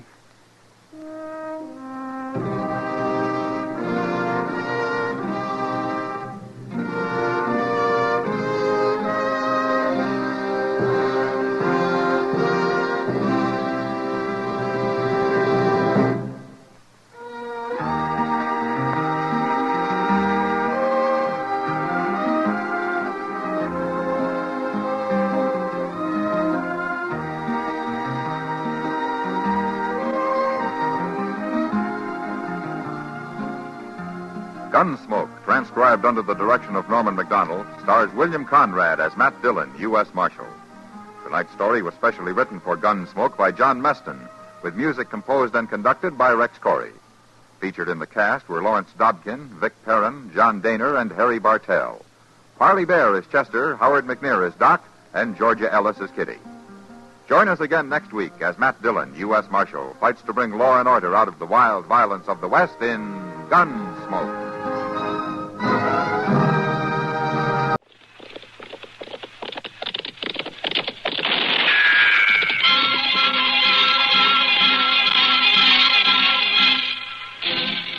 Around Dodge City and in the territory on West, there's just one way to handle the killers and the spoilers, and that's with a U.S. Marshal and the smell of gun smoke.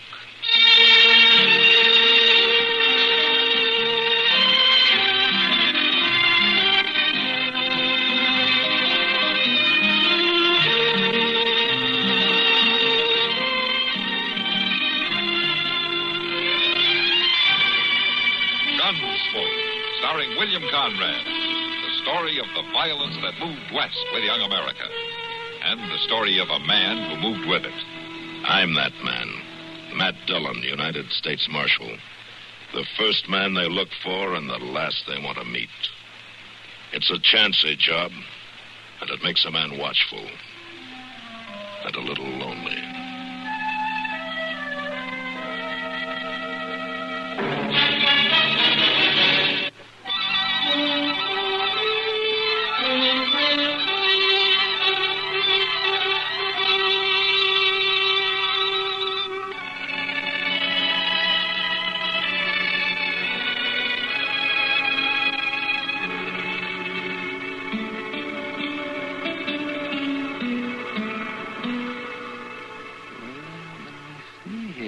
Figure this thing out now. Aha. There you are, Matt. Get out of that one. I will, Doc. Well, then go ahead, Matt. Oh, I've been waiting a long time to teach you how to play checkers. Uh-huh. You see? You thought you had me, didn't you? I have, Doc. Oh, yeah. Go on, then. Go on. How's that? Where'd you see that one? Well, now, wait. You're beat, Doc, and you know it. Just a moment now. Just a moment. This isn't so bad, you know. It's not so All bad. right, then go ahead and get out of it. Hello. There's Chester, Matt.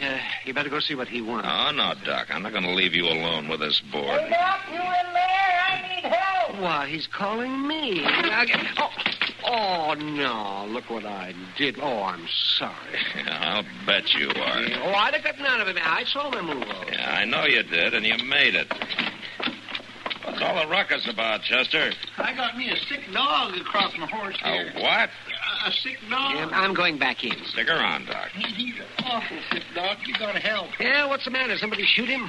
No, he's been up against some wolf face. Well, my goodness, Chester, I'm not a veterinarian. Doc, this dog's sicker than a pig. He's about to die. No. Hey, you want him up in your office, Doc? No, I don't want him up there. Oh, Doc. Well, of course, a paying customer might see me working on him here, and I... Oh, all right, come on. Grab a hold there, Doc. I got this end. Oh, now, them snarls and bites don't mean nothing. He's been doing that at me all the way back from Spiny. Put him down, Chester. He'll bite you the way you handle him. Well, I got Here, boy. Mm-hmm. There we are. That's fine. Take it easy. That's all. That's good, man. Who's going to pay for this, Chester? I've only had a $15 week so far. Well, why don't you see if you can save him first, Doc? Oh, I'll save him, if it's what you say it is. It's strychnine poisoning. Somebody open the door, will you? Open the door, Chester. I'll take him on in there. That's right. And shut the door, Chester. I will. Yeah, that's it, man. That's fine, easy. Take it easy now, boy. That's a boy. Hey, this is Spiny Murphy's dog, isn't it, Chester? I'm going to keep him, Mr. Dillon. I said this is Spiny Murphy's dog, isn't it? It looks more like a wolf than a dog. Easy there, boy. Just take it easy. Chester. Yes, sir? Does Spiny Murphy know that you got his dog? No, sir. Well, I mean, I don't know what... Will you two get out of here? Let a man prostitute his talents in peace? Take it easy, Doc. I got me a name for him. Pal. Pal. Oh, that's very original, Chester, yeah. Go on, wait outside, the both of you. Poor dog. Here. You know, Chester, this could spell trouble for you. How do you mean? Well, you know Miss Murphy beats up on Spiny every now and then. Yes, sir. Well, Miles told me yesterday that Spiny was in his store. And she beat up on him again? Miles said he could hardly walk. She's a downright mean woman, ain't she? I don't know how any man stays married to one like that. That's not the point, Chester. It ain't. Spiny got that dog for protection from her. Well, I've been wanting me a dog for a long time, Mr. Dillon. Yeah, I know, but don't take that one. Yeah, but if Spiny poisoned him, then he don't deserve it. Well, maybe it wasn't Spiny. Oh? Maybe it was his wife. Well, are you saying I shouldn't have tried to save him? No, you'd have to do that, but do you expect her to thank you when you bring him back? Well, she'd not. Well, Land, she wouldn't get after me, would she? She will if you bring the dog back. And I will if you don't.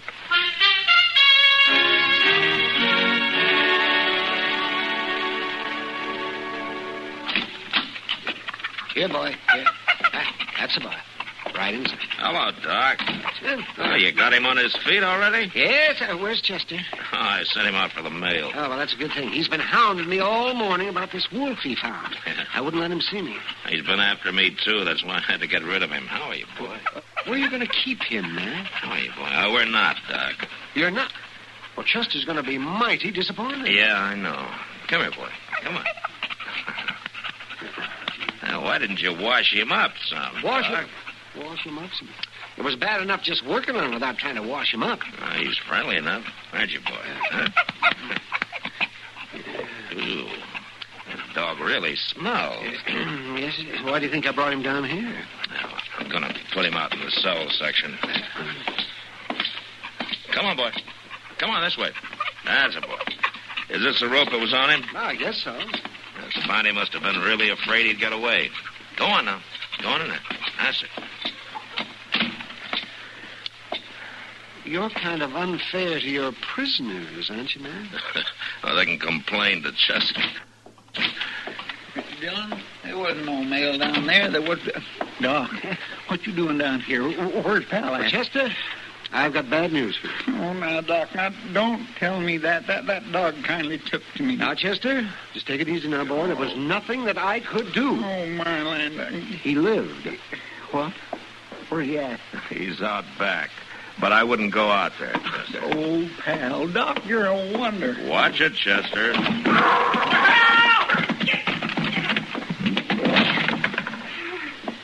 He's coming around. Oh, Doc, you've done fine. He looks right lively now. He does? Chester, I can't imagine how it could happen the way he goes after you, but don't get too attached to that dog. Well, why not? Because this afternoon we're going to take him back where he belongs.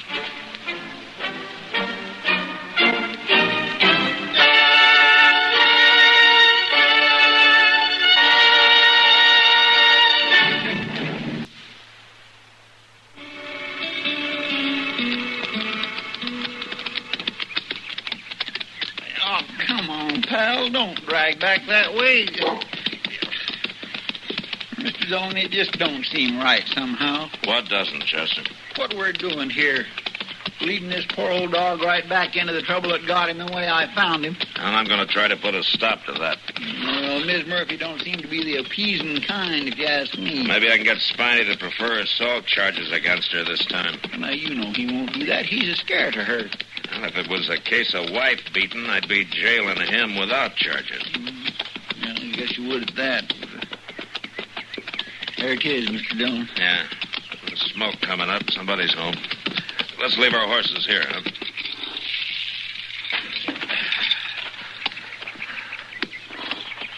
Well, aren't you getting down? Well, I just thought I'd kindly wait here, Mr. Dillon. I'll hold Pal's rope. Are you afraid, Chester? Oh, no, sir, I'm not. It ain't that. Oh, get down. Here, give me the rope before the dog takes a chunk out of it. Come on, boy. Okay. Oh, so you're the one that got him. Here she is, Mr. Dillon. Oh, hello, Moll. The Marshal, is it? So the little spineless wonders had to go and get him a man to back him up. I haven't seen Spiny, Moll. Ah, you don't need to lie to me, Marshal Dillon. I've been expecting you. We brung your dog back, ma'am, that's all. And you can take him right away with you. I don't want that mangy critter around here, dead or alive. Moll, I hear that you beat up on Spiny again. You hear right, Marshal. And if he was to show up now, I'd do it all over, threatening to sick that dog on me the way he did. Where is Spiny, Moll? I don't know, but you'd better find him and bring him back. Oh, I thought you were finished with it. Oh, it's not like that at all, Marshal. I kind of miss the little fella. We've been fighting it out on these plains for 15 years now. I think you've gone too far this time. What do you mean? Miles McTagg told me Spiny could hardly walk when he came in for supplies the other day. Supplies? I didn't send him for no supplies. Well, Miles said he bought enough to keep him a month. Then he's holed up somewhere, the gutless little weasel. Maybe he's had enough. Then you better be finding him and sending him home before I bring charges against him. Charges? What for? For desertion, what else? Desertion? And when you do find him, tell him to come back and act like a man for a change. If I find him. If you find him? Oh, Marshal, the man you are. I can tell a man when I see one. Oh, Marshal, dear, come in and have a drink. Huh? No, thanks, Ma. We got a big day ahead of us. Ah, that Spiny. He won't even touch the stuff. And I miss the companionship of a friend to share it with. Well, some other time, Ma, huh? When Spiney's back? But if it's him you're worrying about, you could spit in his eye and drown him. Look, Ma, there's just one thing I want to tell you. You treat Spiny right when he comes back, or I'll have to do something about it. Ah, he comes back a man, and I'll consider it. Mr. Doon, what about Pal? Chester, you take the dog and welcome to him. Mr. Doon? Oh, all right, Chester. You can keep him till we find Spiny. Come on. Keep a tight hold on that rope till I get on the horse. Oh, do reconsider, Marshal. I've got some real good whiskey from the old... Yeah, well, another time, Ma.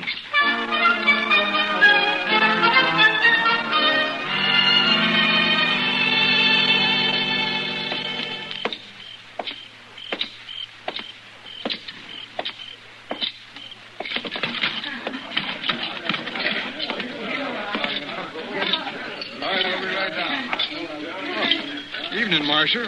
You in for your glass of rye? Oh, not right now, Sam, thanks. Matter of fact, I'm looking for Kitty. Oh? She was here just a minute ago. Oh, there she is, Marshal, over there by the piano. She's talking to Mr. McTaggart. Oh, yeah, I didn't see her. Thanks, Sam. Yeah.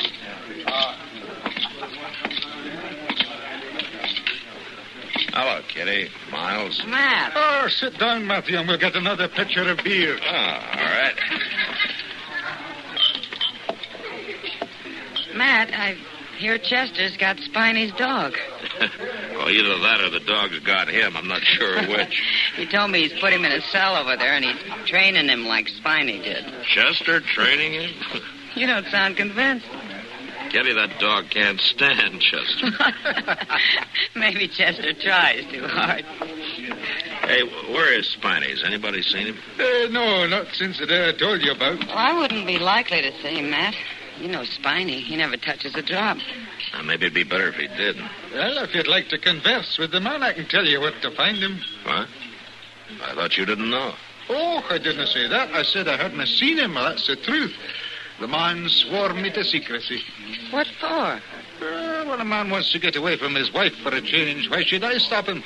Had you seen him, you'd understand. Where is he, Miles? Tell me. I'd like to get this thing settled. He's over at the Dodge House, room 12. Yeah.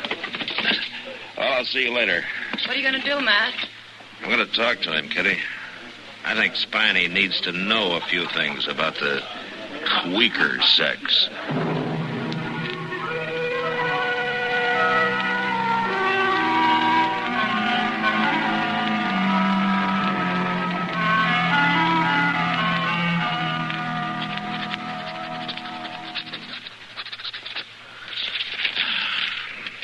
Here, Chester, put this with tomorrow's mail, will you? I gotta get all this paperwork done tonight. Mr. Dillon? Yeah, what is it? What did Spiny say when you talked to him? Chester, I got work to do. If you're gonna drag her on like that, go to bed. Well, maybe I will just rest a bit. That's better.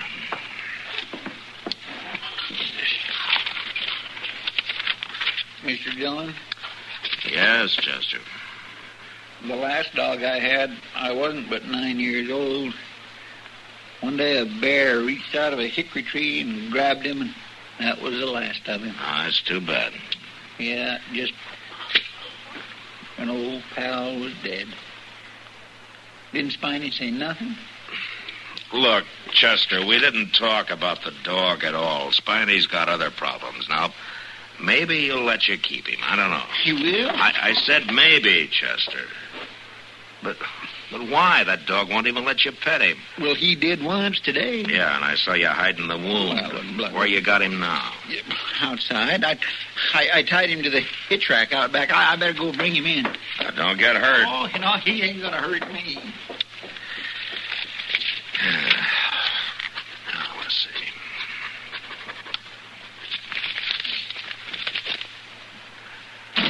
Matt? Kitty, what is it? Matt, you won't believe this, but Spiny's drunk. Spiny? He's wild drunk, and he's heading out to fix Maw. That's what he said. He was going to fix her good. Well, I wouldn't worry about it, Kitty. Maw can take care of herself. Mr. Dillon, he's gone. Somebody's untied him. Pal's gone. Matt, he meant it. Yeah, I guess Spiny's really going after her this time. We better hurry, Chester.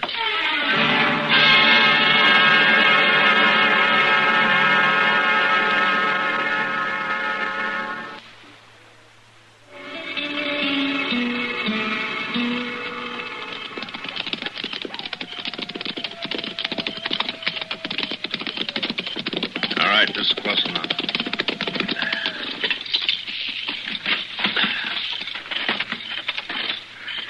Could have rid up a lot closer, Mr. Dillon. No, I want to surprise Spiny if I can. Well, now, pal ain't going to let us do that. Be quiet now. Well, I've had all I'm going to take from you.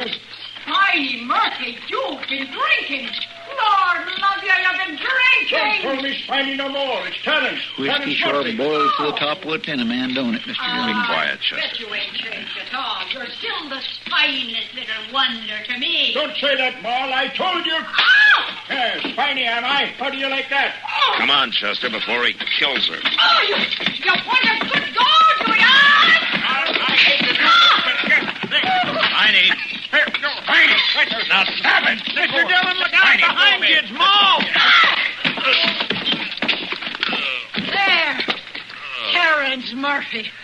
I guess that takes care of that nosy martyr. You all right, Mr. Dillon? Mr. Dillon, you all right? Come here, my lord. Mr. Dillon. Did I hurt you? Mr. Dillon, are you all right? Yes, Mr. Dillon? I'm all right, Chester.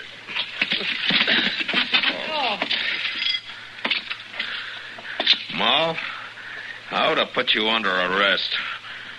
You too, Spiny. Who are you calling Spiny? This is my husband, Terrence Murphy, you're addressing, and you'll not be arresting anybody here tonight, Marshal Dillon. I don't see Pal around nowhere. Oh, forget it, Chester. Come on, let's get out of here. Spiny, Mr. Murphy, could I have your dog now? Well, you're welcome to him, Chester, if you can find him. What? He heard some wolves and run off from me on the way out here. Oh. I said let's get out of here, Chester. Oh, Terrence, darling, come and let us have a drink together.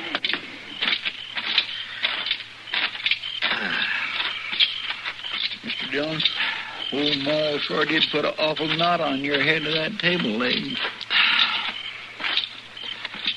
Mr. Dillon. Yes, what is it? Did I get you into all this? No, Chester. Your dog did.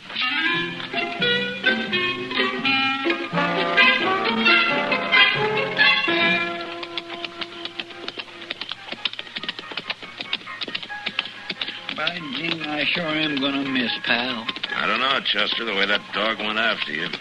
Well, you don't understand. I don't, huh? I wouldn't want a dog treated me the same way he done everybody else. Oh, Pal sure didn't do that.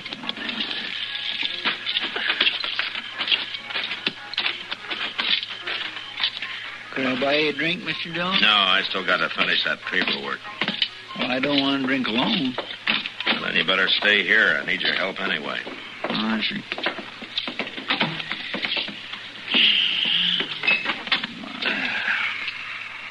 Well, come on, Chester. You can start sorting out this stuff. All right, I will, but first I think I better go clean up the cell section.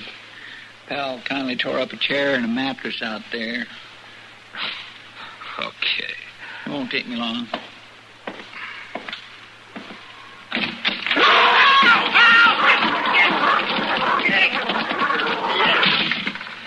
Mr. Dillon? Mr. Dillon! Yes, I heard him, Chester. Mr. Dillon! Mr. Dillon, Pal came home.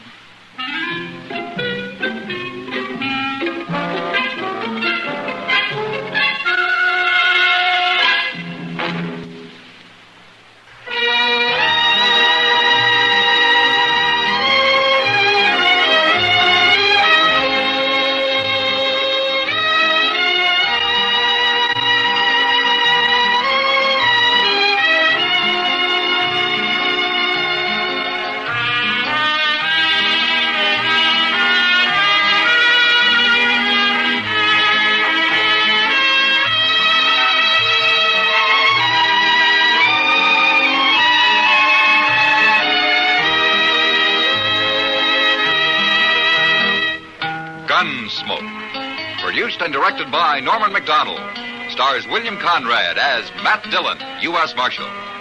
Featured in the cast were Parley Bear as Chester, Howard McNear as Doc, and Georgia Ellis as Kitty.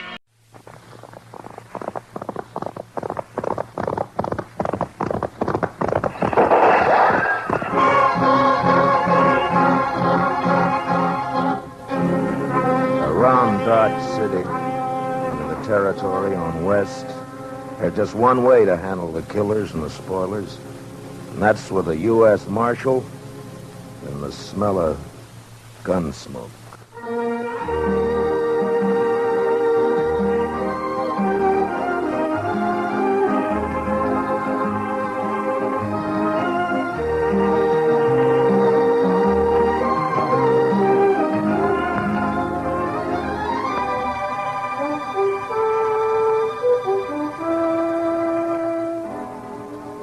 Gunsmoke, the story of the violence that moved west with young America. The story of a man who moved with it. Matt Dillon, United States Marshal.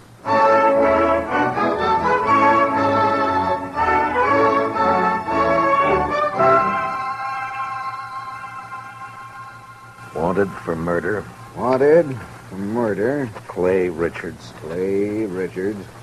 Age 31. Height 6 feet. Eyes brown. Hair red. Eyes brown, hair red. Hey, how'd you like me to print his picture on these notices? I got a woodcut. Well, let me show you. Ernie! Yep. Fetch your Marshal a copy of that front page. Interviewing Clay's wife yesterday, I noticed a tintype on the mantel, their wedding photograph. So, first thing you know, I snitched it. It's very thoughtful. Yeah, I'll take it, Ernie. Here. And then I propped it up in front of me and carved me this woodcut. Ain't she prime? Ain't she just elegant? Real elegant. Good likeness, don't you think? Of course, he was 7 or 8 years younger with the tintype. Yeah, it's a good likeness. That's his hair short. Doesn't show what makes a law-abiding man like him try to rob a bank. Doesn't look like a man who murdered an old cashier and a Chinese cook who just happened to be Sure there. sweated over it, though. But it's a good likeness. Yes, sir, it is. A picture like this sure dresses up the front page, don't it? Yeah, it's a little masterpiece, Mr. Hightower, a notable contribution to the culture of Dodge City. Well, thank you, Marshal. Does fetch the eye, don't it? I'm printing an extra 500 copies of the weekly, and I bet I sell them all. Too bad the cashier's shot went wild. If he'd managed to kill Clay or even wing him, why, I bet I could sell 1,000 extra copies. We must be thankful for the blessings we do receive, Mr. Hightower. Oh, I am, Marshal, I am. Why, just before it happened yesterday afternoon, I didn't know what I was going to fill my columns with, and then, like manna from heaven, 2 murders and a bank robbery. Attempted bank robbery, Mr. Hightower. He turned and ran before he got his hands on so much as $1. Yes. Still, as you say, like manna. Dillon, I'm talking business. What is it, Chester? Well, it can wait, I guess, Mr. Dillon. Yeah, print Clay's picture on those notices, Mr. Hightower. Now, where were we?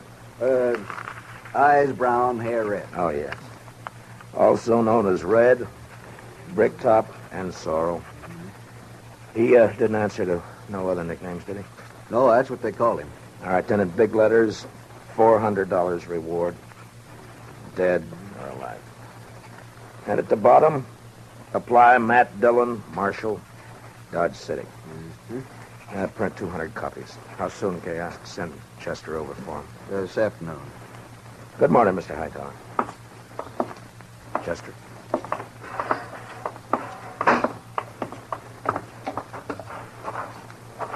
Think those posters will do any good? Richards is probably over the line into Oklahoma or Colorado by now. That strawberry roan of his is the fastest in the county. He has no money. He panicked and ran out of the bank before he got a penny. I think he'll try to get help from his wife or brother or a friend the first chance he has, maybe tonight. I say he's around here somewhere. I'm sorry I turned on you like that, Chester. Why, that's all right, Mr. Dillon. Out all night with a posse, no sleep, man's bound to get touchy. No, it's not that. It's the way... It's the way people use a thing like this. The men riding posse last night, they enjoyed it as though they were hunting fox or possum. Hightower back there, he acts like it was a birthday treat, specially gotten up for him. Everybody finds a way to use it. What was it you wanted to tell me? Oh, I got a kid, a little boy, locked up in the cell. He run away from home back in Cottonwood. Ed Slade turned him over to me when he come through on the stagecoach just now. Kid about 12 years old. Whose is he? Widow woman, Miss Bonnie. She runs a boarding house in Cottonwood. Ed says kid's always running away a little wild, I guess. He flagged Ed for a ride on the road halfway between there and here. Soon as Ed seen him stand there with his bundle on his shoulder, he knowed what he was up to. So he told the kid he'd help him and then turn him over to us when he got here. All right, we'll send a telegram to the mother to come fetch him. Well, come on in, Chester, and shut the door. Mr. Dillon? You're letting in every horsefly in Kansas. Mr. Dillon, I think you better cancel the order for them notices. What? The Dutchman's coming up the street, and he's leading a strawberry roan, and Clay Richards is draped across his back. Like a sack of wheat across the saddle. Last time I saw him, 2 days ago, he was standing at the bar laughing his head off. A sack of wheat across the saddle. And followed by half the saloon bums and loafers in town. All right, Chester, make him keep back. All right, now stand back, you fellas. Come on now, back. Stand back. Ziegler? How'd it happen, Ziegler? My goat, my old billy goat, he pushes open the fence last night and runs away. Forget your goat. What about Clay? Yeah, I tell you. This morning I go to look for a goat. I walk here, there. From near the river, I see Clay. He sits there. I say, hello, Clay. Wie geht's? You dirty Dutchman. You know the dog. Clay was your best friend. He helped you buy your farm, so you kill him for your All right, all of you. Keep back, everybody. Clay? Me? No, my brother, he was like... We was in the war together. But listen. You killed him for the war. Not so. I killed nobody. Not since Gettysburg. Clay is dead already when I find him. I don't even own a pistol. Ziegler, inside, quick. Yeah. Chester, give me a hand with Clay. All right, all of you. Listen up. Shut up! I will not tolerate a disturbance. You know me. I got him, Chester. Take his leg.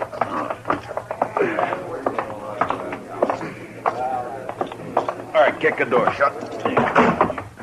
Marshal, I don't kill Clay. On this table, Chester.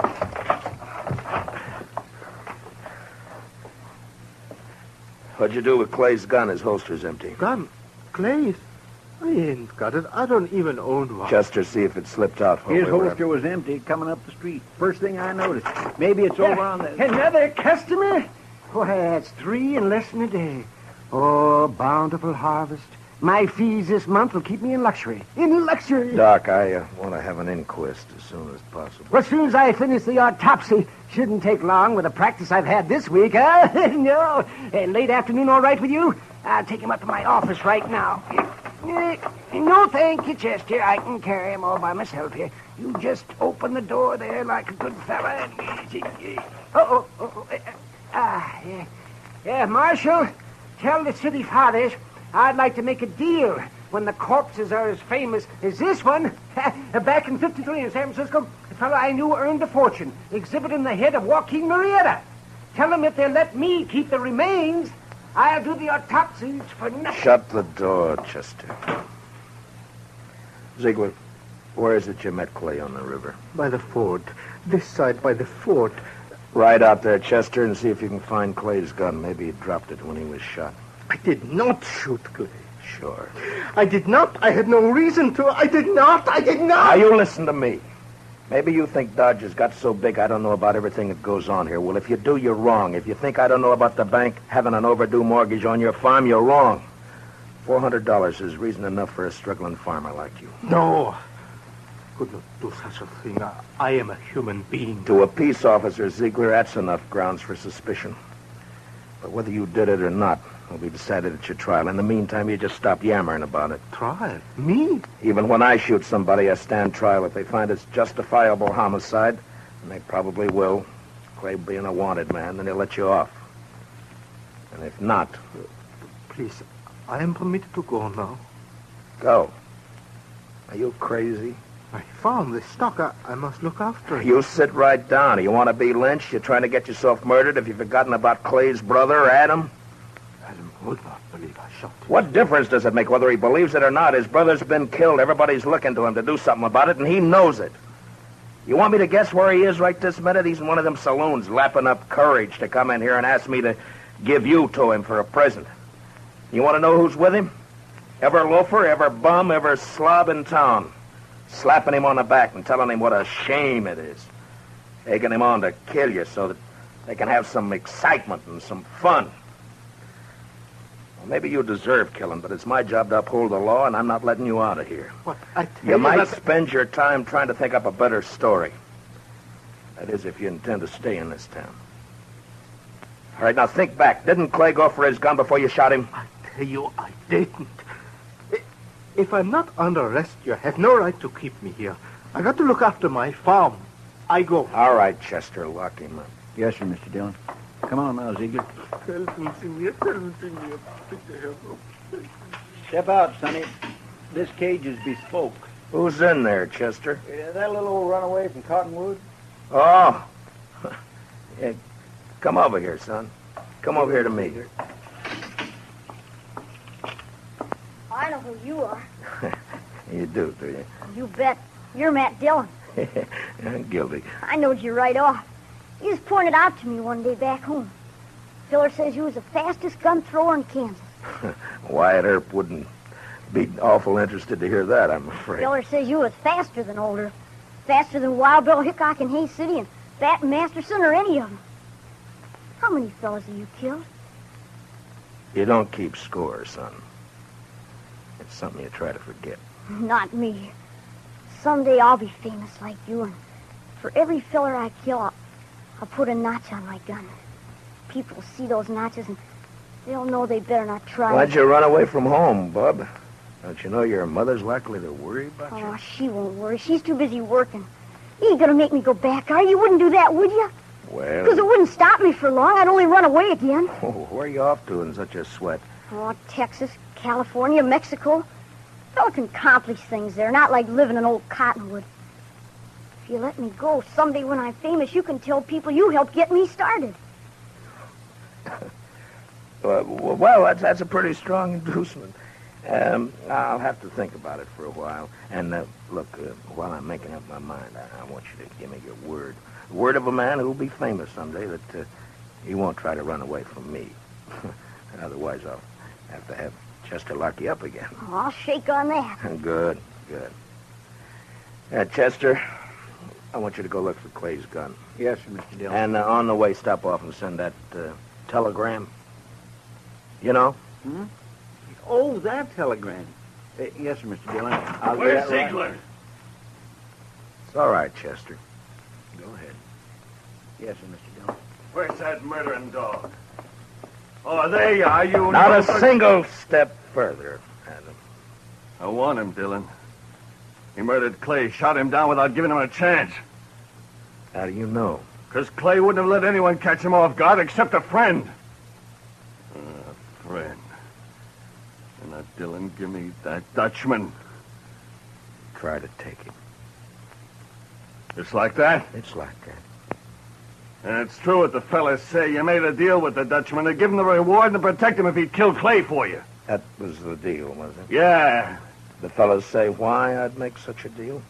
Dillon, it ain't no longer a secret around town that you and Francie want each other.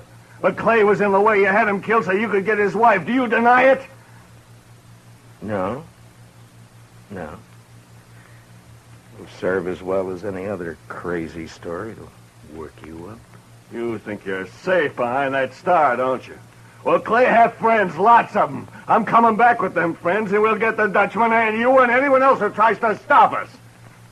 All right, Adam. I'll be waiting. Yeah. You wait.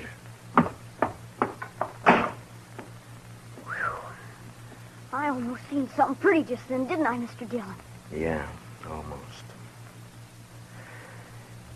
About another pint of whiskey ought to do it.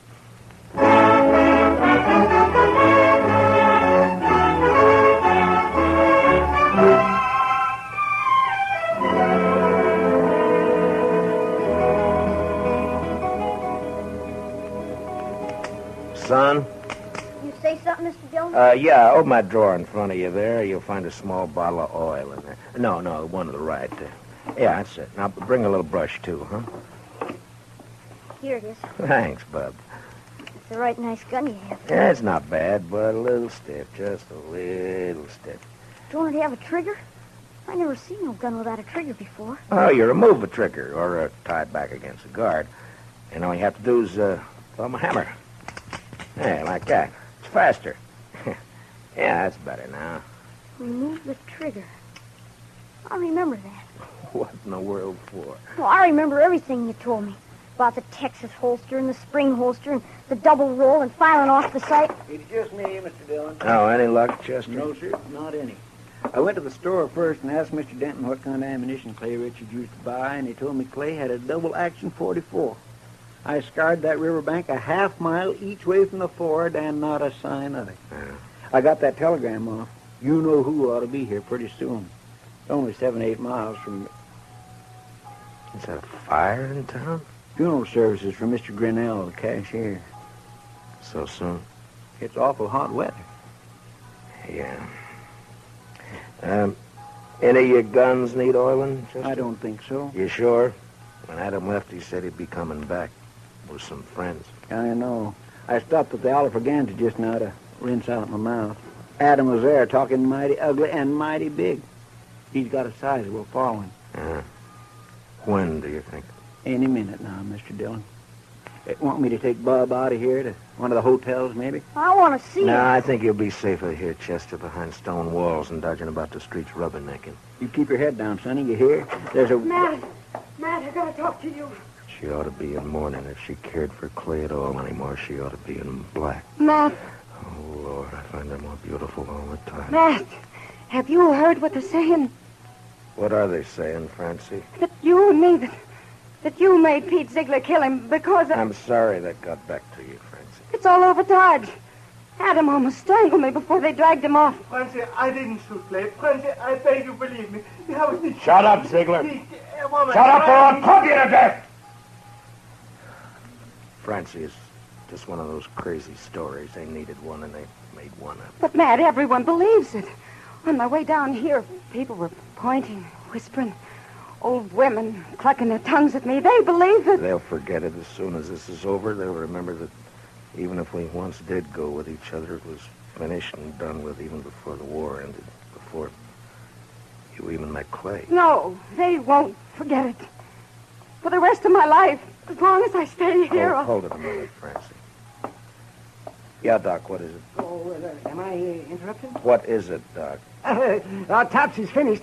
I examined his liver and lights his... This is Mrs. Richards, Doc. Oh, I beg your pardon, ma'am. I'm sure I meant no disrespect for the departed. Well, Clay was shot all right, but from the nature of the wound and the coagulation of the blood, I'd say it happened sometime yesterday. I'd say the cashier's bullet didn't go wild after all. How could a dead man gallop away? Well, the wound wasn't what killed Clay. The ball hit the rib case and bounced off. 22 caliber it was. What did kill him was the stab in the back, right through the spine, inflicted sometime this morning. Now, near as I can judge, by a small blade, 2 or 3 inches long. It could have been a Barlow knife. Thanks, Doc. Please accept my condolences, Mr. Richard. You call the inquest anytime you're ready, Marshal. Chester, close the door. You see, I didn't do it. I didn't shoot him. All right, then you stabbed him, maybe. You said you never carried a gun. Look, Francie, go home and give matters a chance to simmer Matt, down. I was going to ask you for something. Yeah? Turn Pete Ziegler out into the street. What? Francie, they're itching to get their hands on him. Let him have him. It'll prove that story's a lie, that you didn't make a deal with him. Please, Matt, I have to live here. Clear me, I have to live here. Matt? Matt. Don't look at me like that. Go home, Francie. Go home or leave town or hang yourself or anything you like. Just go away. Away! Right now.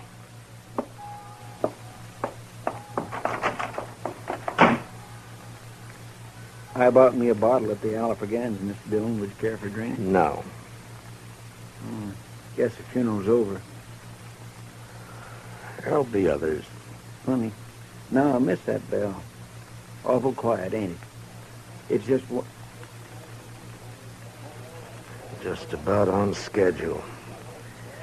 Are you ready, Chester? Yes, sir, Mr. Dillon. I use a shotgun if I were you. It's more effective when there's a mob to be dealt with. Oh, yes, sir, I aim it. Ziegler, and you too, son.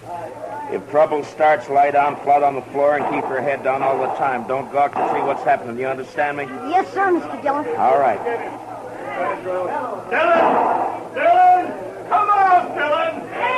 Come on! Chester, I want you to stand here in the doorway after I go out, where you can cover the back door and me at the same time. Yes, sir, Mr. Dillon. All right, Chester. Open the door. Come on now.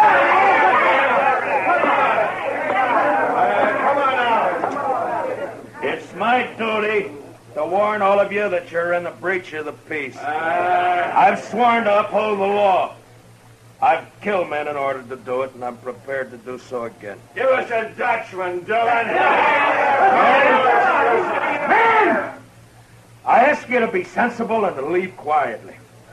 But if you refuse to listen to reason, if you insist upon being fools, if you've already decided to act like wolves instead of humans, then there's nothing I can say to make you change your minds. A Dutchman. All right, you want Peter Ziegler? Well, he's not more than 20 feet behind me, so come on and get him, any of you. One at a time or all at once. Come on. Which one of you wants to die first? You? You? You, Adam? Well, what do you say, Adam? You let him here. Don't let this star on my coat stop you. Come on. There, I'm not wearing it now. Well, come on, draw, Adam, draw.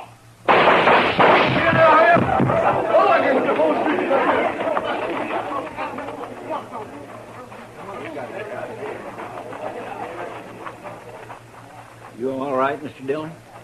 Yeah. Get his gun. Man alive, I couldn't even see your hand move. Marshal! Oh, don't tell me.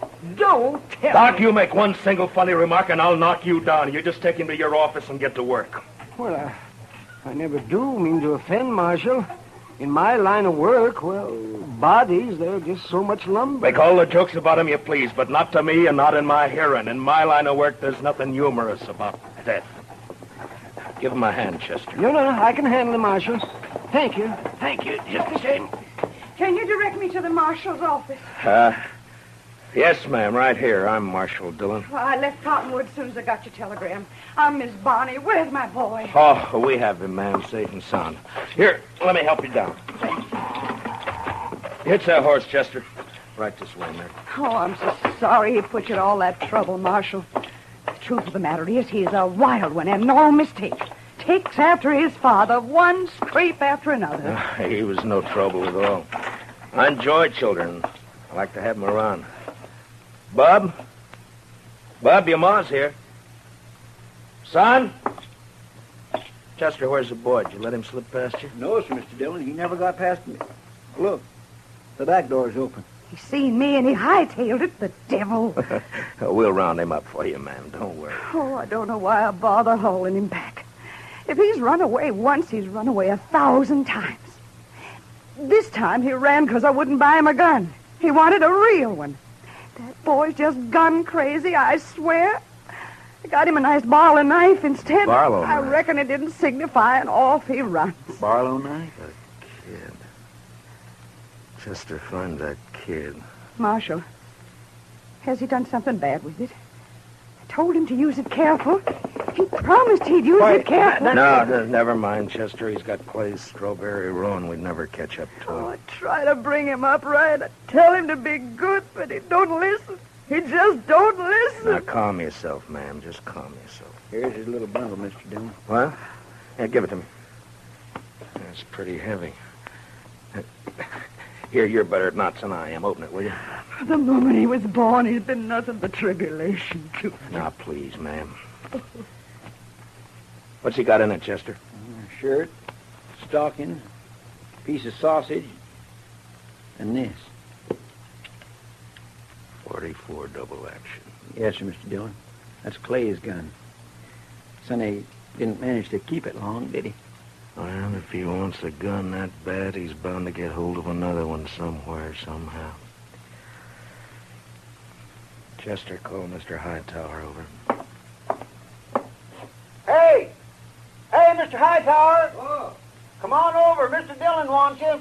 Marshal, could I have at least a drink of water? What? Oh, Ziegler, I forgot all about you. Chester, where are the keys? Yeah, right there on the desk.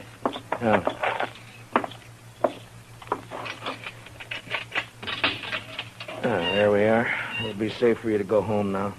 I can go back by the farm. Yeah, that's right. I'll send for you for the trial. Oh, danke schön. Danke schön. Watch where you're going, you dumb... Excuse me. Bitte. Yes, Marshal. Mr. Hightower, it appears that we can do business after all. Get some paper and a pencil. I want some notices printed. Fire away. Wanted for murder. Wanted for murder. What's the boy's name? Bonnie. William Bonnie. William Bonnie. William Bonnie. Age 12. Height about 5 feet.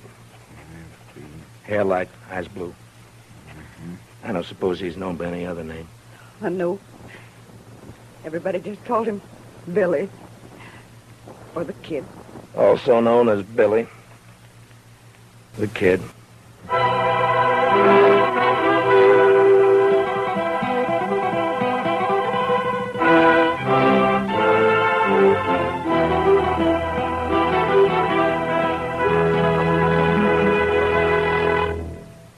Gunsmoke, under the direction of Norman Macdonald, stars William Conrad as Matt Dillon, U.S. Marshal. Tonight's story was specially written for Gunsmoke by Walter Newman, with music composed and conducted by Rex Corey.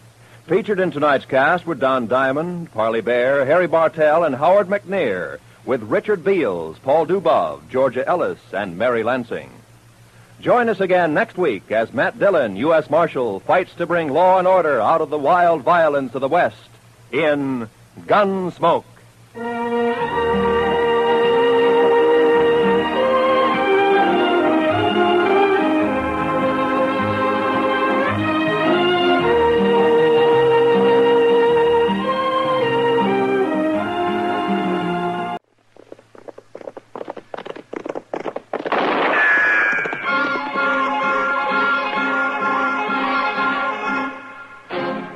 Around Dodge City and in the territory on West, there's just one way to handle the killers and the spoilers, and that's with a U.S. Marshal and the smell of gun smoke.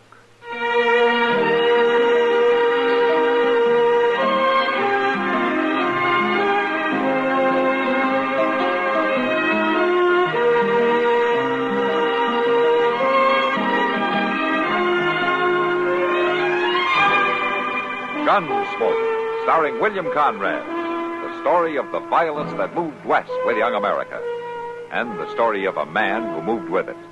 I'm that man, Matt Dillon, United States Marshal. The first man they look for and the last they want to meet. It's a chancy job, and it makes a man watchful and a little lonely.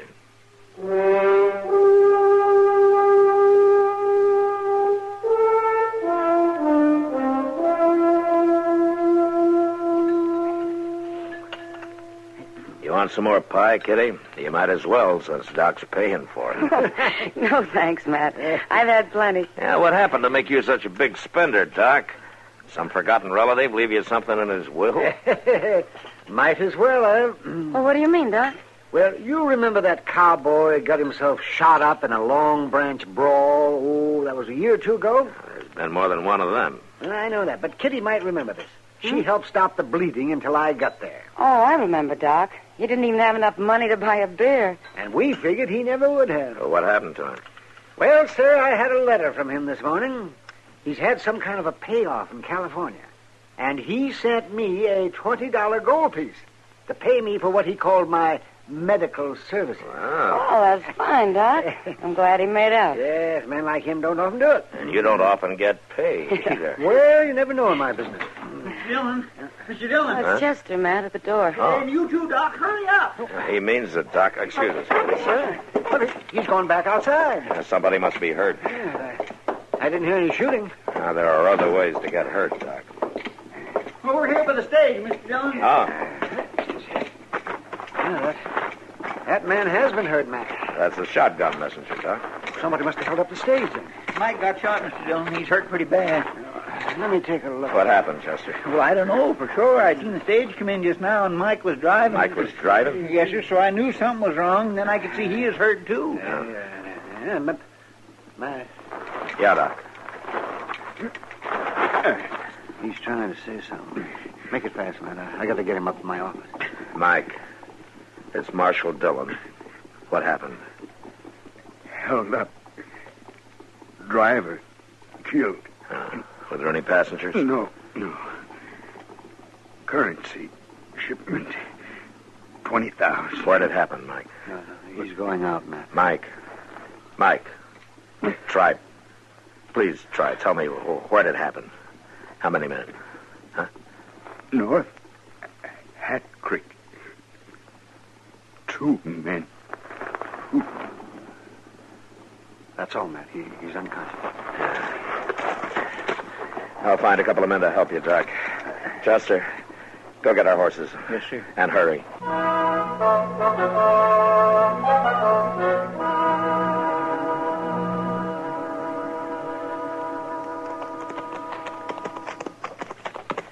They went along here right now, Mr. Dillon. That cracked shoe throws up real plain. Yeah, they've been riding hard, too. But they must have slowed down or stopped for a while somewhere. Well, I hope they didn't get no more sleep last night than we did. What's the matter, Chester? You getting old? No, sir, it ain't that, but my gracious, 2 hours sleep, it just don't seem worth bothering about, that's all. Well, I hope our friends bothered a little about sleep. Now, if I was carrying $20,000 in bills, I wouldn't never stop. Yeah? You'd have to be riding a pretty unusual horse, then. Well, yes, I guess you're right. But... Wait a minute. Looks like they did stop after all. What? They built a fire over there.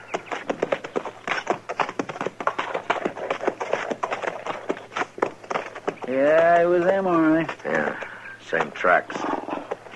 I think we picked up a little time on them, Chester. Come on, let's pick up some more.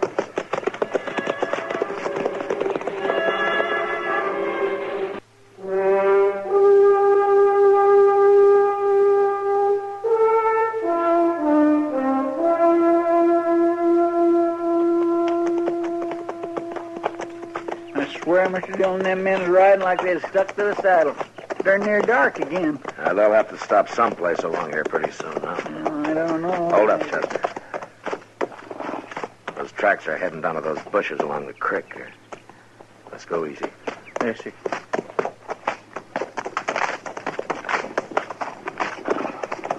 Mr. Dillon? Yeah. Off yonder, above the stream there's a shack.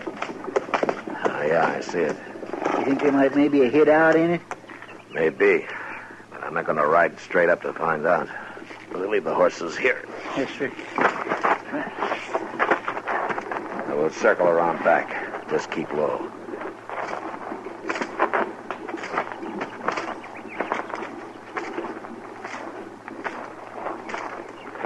There's 2 horses tied up there. Uh-huh. Mr. Dillon, there they are. Yeah. All right, hold it, Joe. They're heading for the horses. You got him. Yeah, but the other one's getting away. Oh,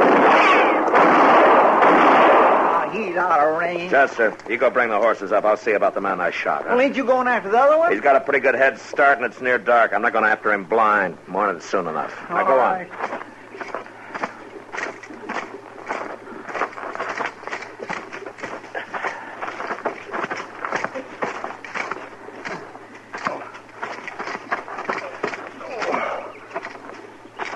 You get my brother. You get wrecked. Not yet. You hurt bad? Yeah, I sure am. Chester. Yes, sir. Tie up those horses and come here. We'll carry him into the shack. Be right there.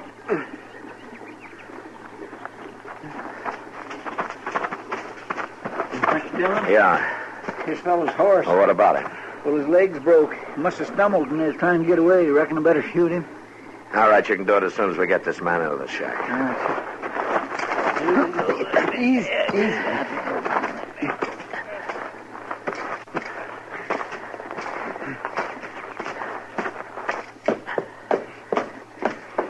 All right, open the door, Chester. I'll keep hold of him. Why, it's locked. You suppose somebody lives in this forsaken place? Well, we'll find out. Go ahead and knock. Anybody in there? Open up! Anybody in there? There's no need for any more noise at my door. Just finished telling you men you can't stay in my house. You don't need that shotgun, ma'am. We don't mean any harm. I intend to defend my home, sir. No rough men are going to tramp around amongst my fine things. You open the door a little wider, ma'am, and you'll see we're not the same men. I don't open my home to any strangers. I'm Marshal Dillon from Dodge City, and we got a badly injured man here. A United States Marshal? That's right, ma'am. Well, then I guess I'll have to let you in. But I don't hold with your Yankee government. I want that clear. All right, ma'am, fine. Come on, Chester. Now, you just show us where you want us to put him. Is he hurt bad? Not bad enough. Well, I suppose even a rough man has a right to die in a bed. But mind you, be careful of my things. All right, ma'am. We'll mind.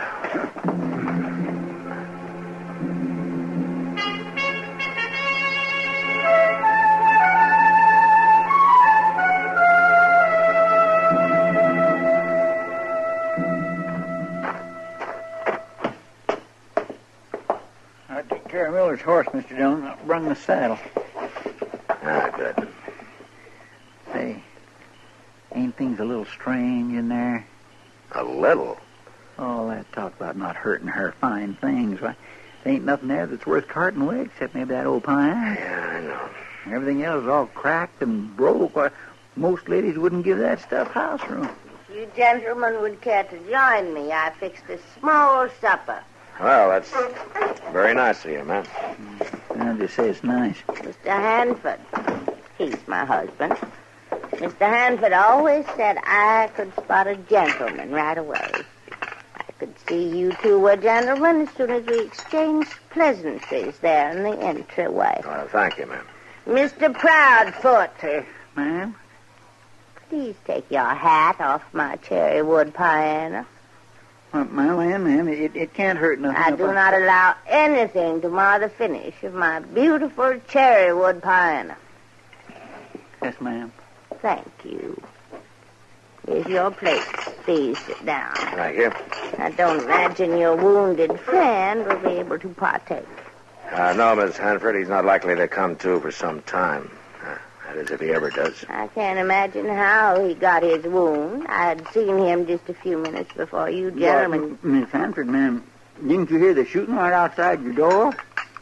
I have trained myself not to see and hear the ugly things of life. I just live here alone among my things. But, you said that you have a husband. My husband has been gone for 2, 3, 4 years now, Marshal.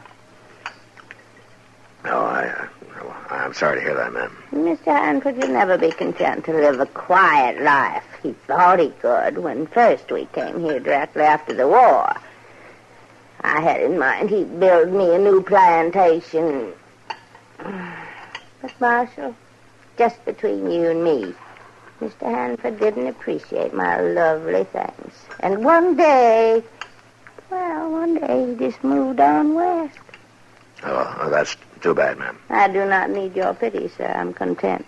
Well, sure, of course. I'd be obliged if you gentlemen would sleep out there on the veranda. Veranda? Oh, that's all right, Chester. We'll sleep on the veranda. I am going to have to keep an eye on Miller, though, ma'am. I will watch over him, Marshal. Well, no, that's not your job, Miss Hanford. I'm mistress of this house, Marshal Dillon. I will watch over him. I will call you if there's any change. As a matter of fact, I'll look to him right now. Well, all right, ma'am. Mr. Dillon? Yeah, Chester. Mr. Dillon, is that slanty old porch a veranda? Well, it is to her. My, if she don't beat all.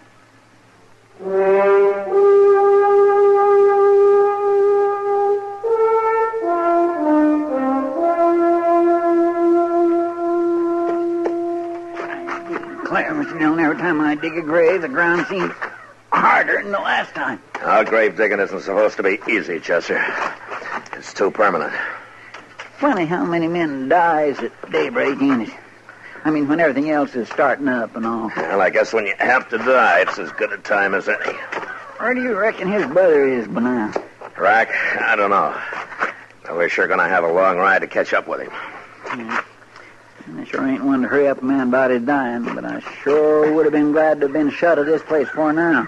What's the matter, Chester? Don't you enjoy Southern hospitality? Mr. Dillon, I have to walk around in that old shack on my tiptoes. She's after me every minute about not hurting her things.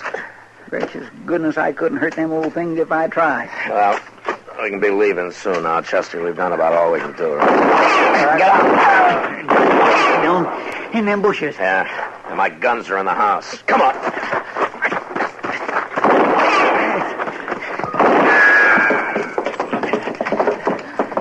I believe it's customary. Will you get out of the way, gentlemen please? to I want my gun over there.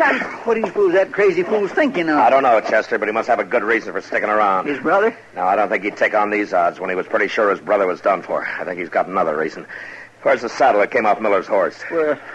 Over there in the corner? Oh. Be careful with your heavy footsteps. Yeah, let's see now. Yeah, that's it. No wonder he stuck around. All that money makes up into a right pretty little package, don't it? Mr. Dillon, I don't understand this sudden rudeness on your part. I'm sorry, ma'am, but I'm not too polite when I'm being shot at. And you stay away from those windows. I'll thank you not to give me orders in my own house. Chester, let's push the piano in front of that window over there, huh? Right. We're like sitting ducks this way. You will not touch my cherry. All right, come on, Chester. Push. Oh, don't harm it. Oh, don't harm it. All right. Now I'll watch the front and you take the side, huh? I don't think you'll wait long. How long must I endure this? How long? As long as that outlaw's out there, Miss Hanford.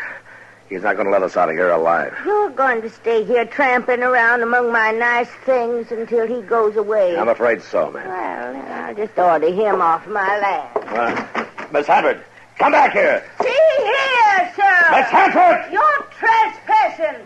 I want you to ride on... Why, he shot her. Yeah. There he is, running for the creek. He's down. You got him. Yeah. You go make sure, will you, Chester? Yes, sir. I'll see to Miss Hanford. Miss Hanford. Miss Hanford. Marshal Dillon, you were right. I'm sorry, ma'am. He was no gentleman, was he, Marshal? Trespassing on a lady's property. No, ma'am, he wasn't. He's dead, Mr. Dillon. How's Miss Hanford? Not good. Not good at all. Miss Hanford, we're going to take you into your house now. No, not just yet, Marshal. Don't move me. Let me die here on the veranda. You'd be more comfortable Please, Marshal. I won't delay you long. Well, is there anything we can do? I mean, is there any way to make you feel better? If you would just see... If you would just see that somebody takes care of my lovely cherrywood pine. She gone? Yeah. Well, I can carry her inside now.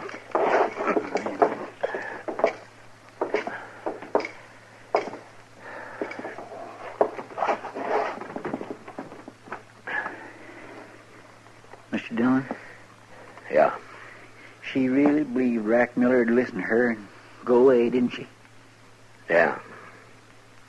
That he was no gentleman. Well, it's just a shame, that's what it is. His Pine sure must play pretty. The way she loved it. Took care of it so good. What are you doing? Oh, I just thought I'd hit me a note or two. She wouldn't care, would she? No, I guess she wouldn't. Why? Why don't play at all? What? And look here. Under the top. All the strings is rusted away. Just hanging there. Mr. Dillon, this Pine ain't made a sound for years. Well, I guess I didn't have to play, Chester. Just had to look pretty. It was all she had.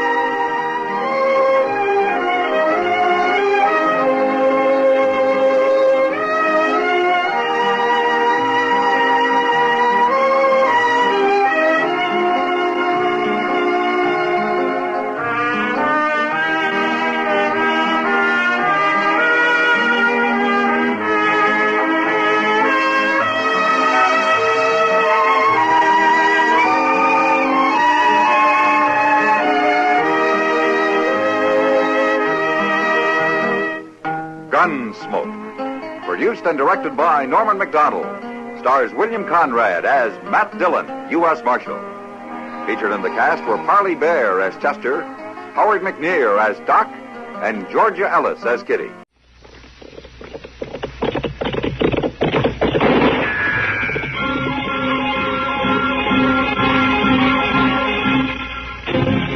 Around Dodge City and in the territory on West, there's just one way to handle the killers and the spoilers, and that's with a U.S. Marshal and the smell of Gunsmoke.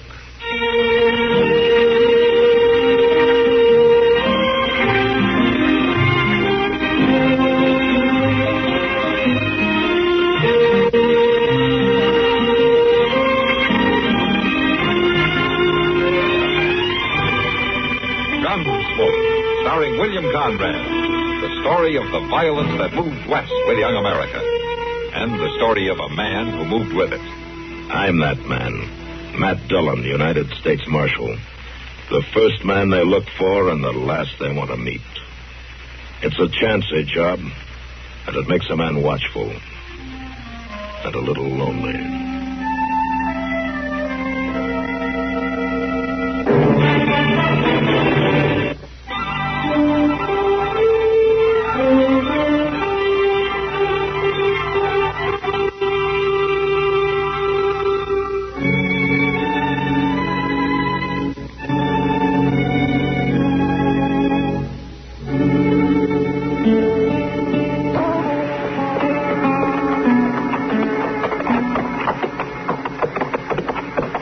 Nice morning, ain't it, Mr. Dillon? Uh-huh. For this time of year, you just couldn't ask for no better weather.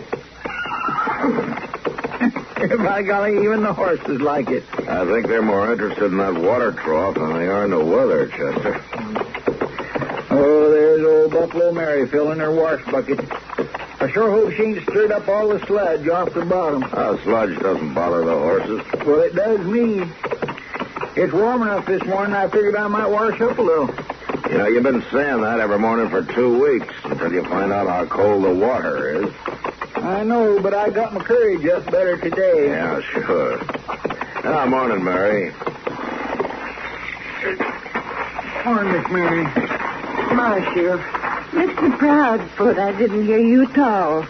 Reckon my faculties is starting to go. No, you were just too busy, that's all. Doggone if that water ain't still pretty cold. Yeah, I figured it would be. How's the world been treating you, Mary? I reckon I don't see much of the world, Marshal. up in this dirty clothes. Yeah. I get the same feeling sometimes. You, keeping busy, are you? To tell you the truth, Marshal, if the day was 2 hours longer, I'd still be short of time. Oh, is that so? If it ain't washing and ironing, it's packing water for the tubs. Cutting firewood to heat 'em.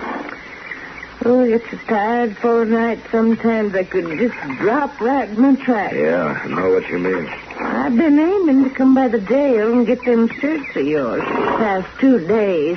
Now, I'll do it right now, Marshal. I'll leave my buckets here. No, Mary. Chester can drop them off this afternoon sometime. Yeah, would be kind of a help.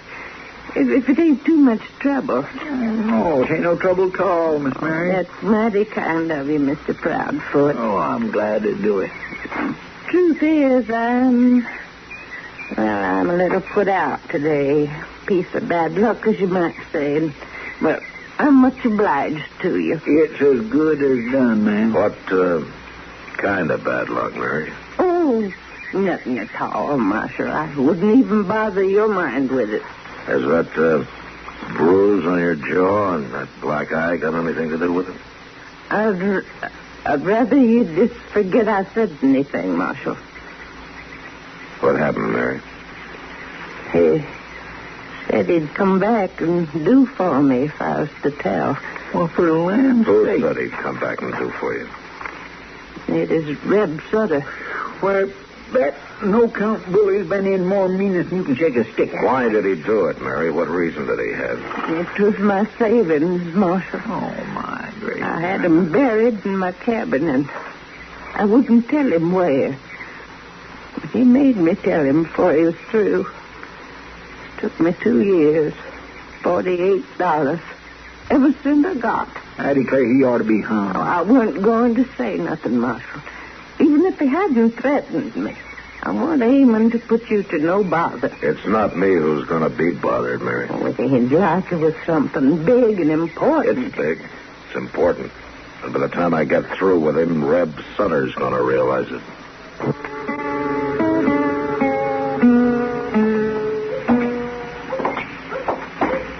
That fella sure has a doggonedest luck, Mr. Dillon. We'll find him.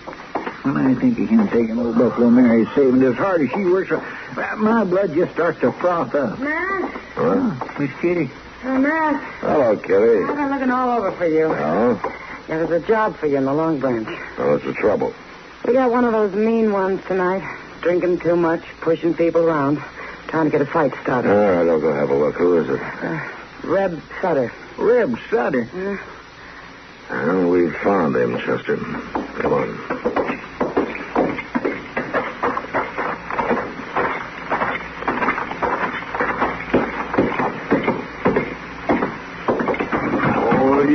That's what's the matter with you. That's him, all right. I just stood up here and told you all I can whip any man in this room. There ain't a one of you got the blood and gumption to say me no on it.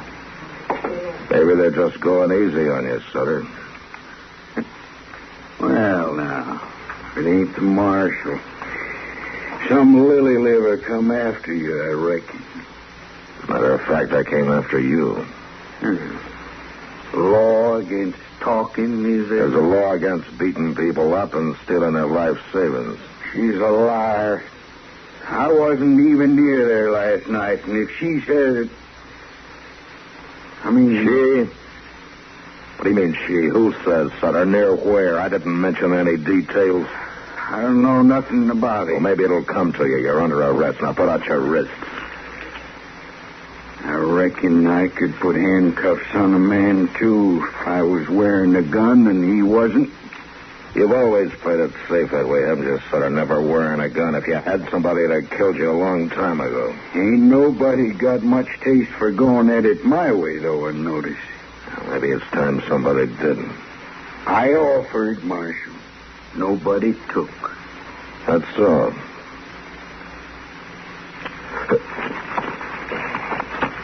Chester, here, take my gun, will you? All right, sir. All right, Reb, I've already told you you're under arrest. I heard you. And I'm going to put these handcuffs on you one way or the other. I ain't never been handcuffed yet, Marshal. I don't reckon I'm starting tonight. Uh-huh. Chester? Yes, sir. Hold these handcuffs for a couple of minutes, huh? Yes, sir. You're a dang fool, Marshal, if you think you're...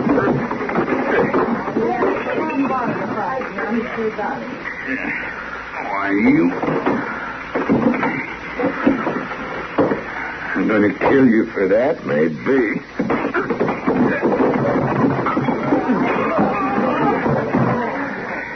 Now, you can stop at any time, Sutler. By just sticking out your wrists. I'll break every bone in your body. Any time, Sutler, one way or the other. You're wearing those cuffs to jail tonight. Oh, no, I ain't.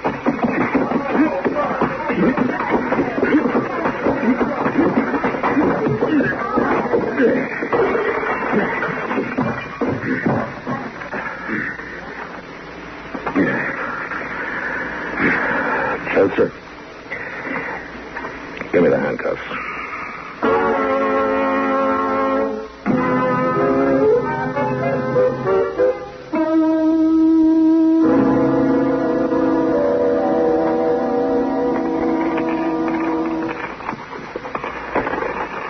Well, I guess that's it, Mary.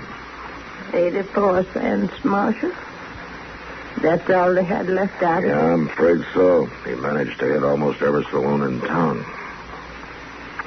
2 years of hard work. And he drunk it all up in one day. Well, he's going to jail for it, Mary, if that's any satisfaction. Well, Judge Bent says the case against him is solid. He hasn't got a chance of getting off. seems like there ought to be a better way somehow. Something that's got more justice in it. I mean, him going to jail ain't going to get me my money back. Oh, you may be right, Mary, but...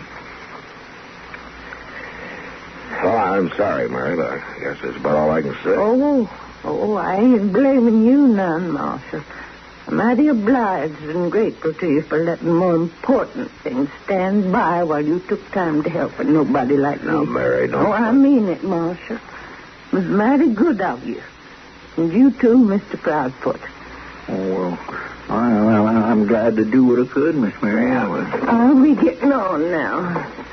I'll have your shirts for you Thursday. There's no hurry.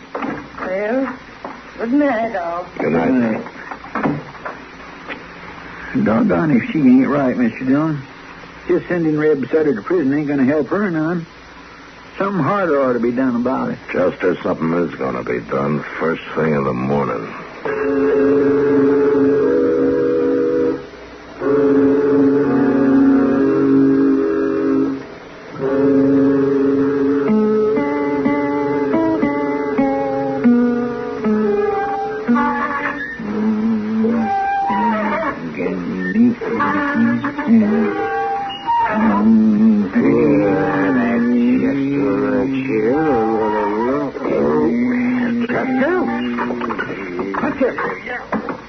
What is the matter with you, Doc? Oh, honest, if you squeak that confounded chair one more time, so help me, I'm just... You mean like this? A blast? Oh, darn you, Chester. You mean a little noise like that's enough to get you all pecky? A little noise like that's enough for me to cut your throat if you keep it up. You got bad nerves, Doc. Old Chief Thunderbolt makes up a kind of a tonic. They say it's supposed to cure that. Oh, Chief Thunderbolt doesn't know no more about medicine than you. A bad nerves and a tonic. A lot of people gets it from him and takes it regular. And a lot of people are fools, too. I don't know. They claim it does them good. Oh, Chester, my nerves are all right, and that tonic of Thunderbolts is 60% hogwash and 60% rot-gut whiskey. Well, now, look here, you can't have no 120% or nothing. I can have 100,000% if I want to. Chester? Well, I'm just shifting my weight, Doc. Then don't shift it. Leave it where it is.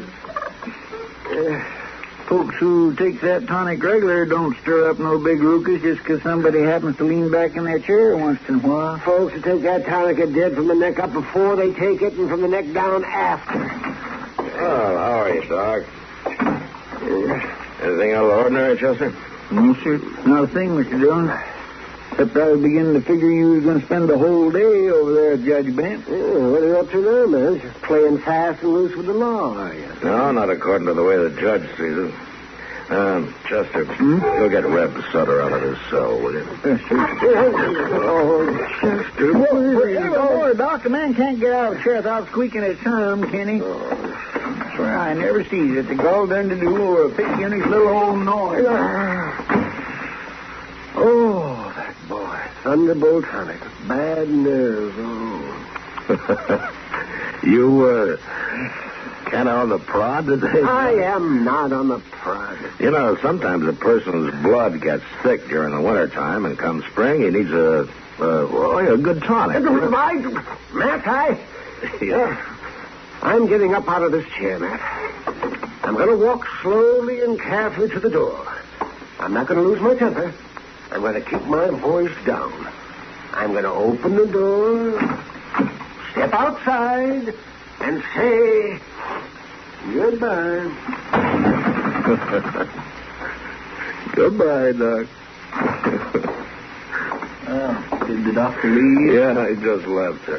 Oh, come on in, Sutter. I want to talk to you. Yes, sir. Whatever you say, Marshal. Grebb, you've had 2 days in the jail cell to think it over. You probably realize how things stand against you, don't you? They ain't good, I reckon. Now, if you go to trial, you're going to be convicted. There's no doubt about it. I kind of figured that, Marshal. The least sentence you'll get off with is 2 years, and it may run to 5 to 7. Unless we can work something out. What do you mean? A sentence to the penitentiary will satisfy the law, but it won't help Buffalo Mary very much. Now, you stole $48 from her, and you spent it. Well, can't pay it back to her, Marshal. I ain't got 1 red cent to my name. I know that. But you have got a good, strong back, though. What's that got to do with it? Judge Bent can postpone your trial and leave you in my custody for the time being. What are you saying, Marshal? Now, if you agree, we can work it out this way. First thing every morning, you'll pack enough water over to Mary's place to run her for the day. And then you'll spend the rest of the day cutting firewood and stacking it behind her cabin. Now, you'll sleep in your cell and you'll be fed at the jail table. How does it sound to you? How long did I have to do it, Marshal? Well, let's say until everybody agrees that you've done enough. What happens then? If you stick to it and play square, the case will be dismissed. Yeah, but now, Mr. Dillon, if you turn him out to pack water and carry wood, he'll run off. I don't think he will, Chester. You're right, Marshal. I ain't gonna run away. You see, I've been doing a lot of thinking these last 2 days. It ain't nice to know the only reason people know your name is because you beat up an old woman. There's other things, too, Marshal. I don't have to tell you that. Oh, what do you say? Where's the woodpile?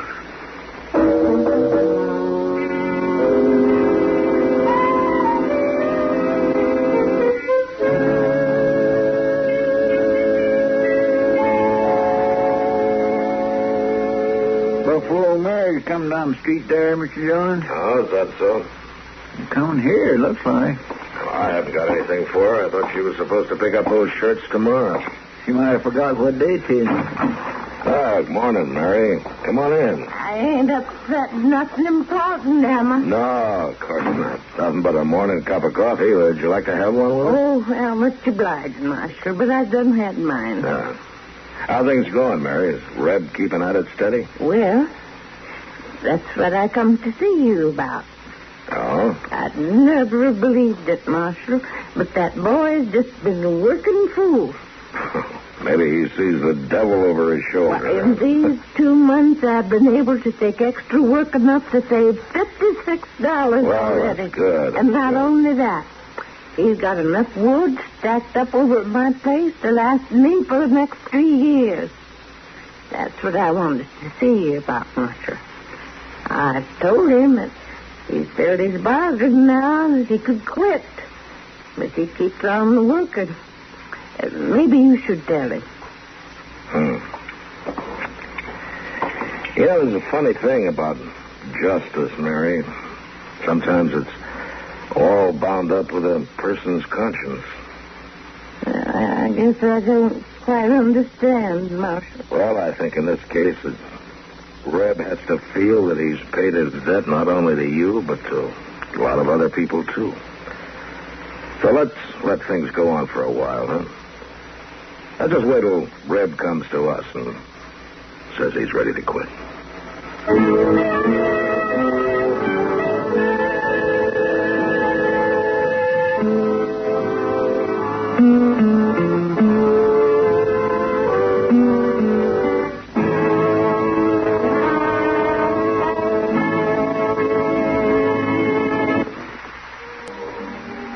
Gunsmoke, produced and directed by Norman McDonald, stars William Conrad as Matt Dillon, U.S. Marshal.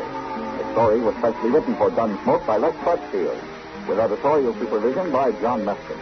The music was composed and conducted by Rex Corey. Sound patterns by Tom Hanley and Bill James. Featured in the cast were Virginia Gregg and Fitz Heron.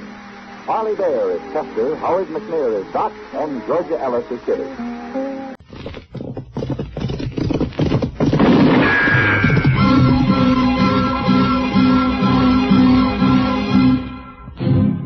Around Dodge City and in the territory on West, there's just one way to handle the killers and the spoilers, and that's with a U.S. Marshal and the smell of Gunsmoke.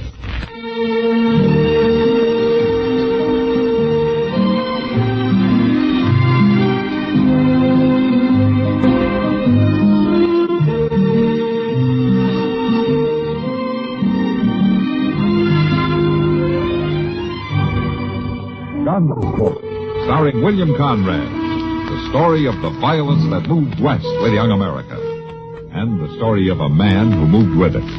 I'm that man, Matt Dillon, United States Marshal. The first man they look for and the last they want to meet. It's a chancy job, and it makes a man watchful and a little lonely.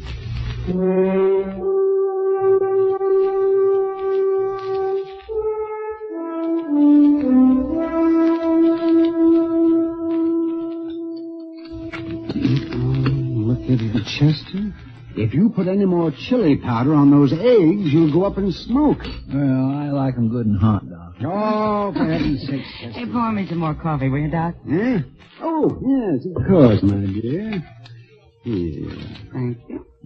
By the way, did Matt say when he'd be back? Well, they told me the end of the week. After all, Doc, it's a 2-day ride to Tuscaloosa, and he didn't leave here till 2 days ago. I only asked a simple question, Chester.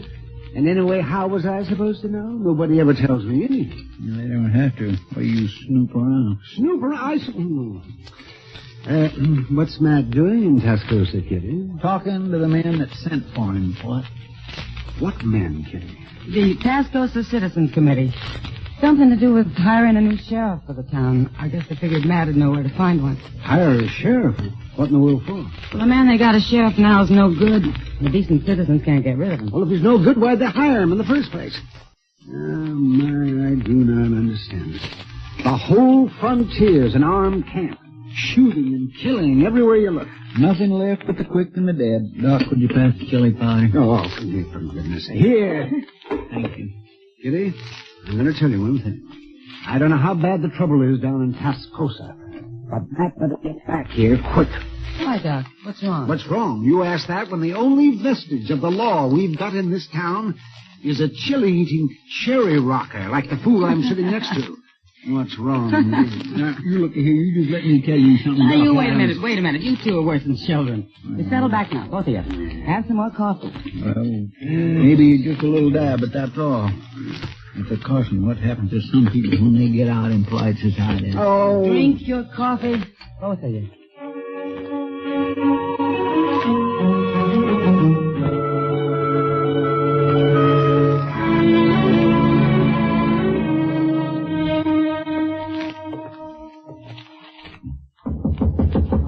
Yeah, come in.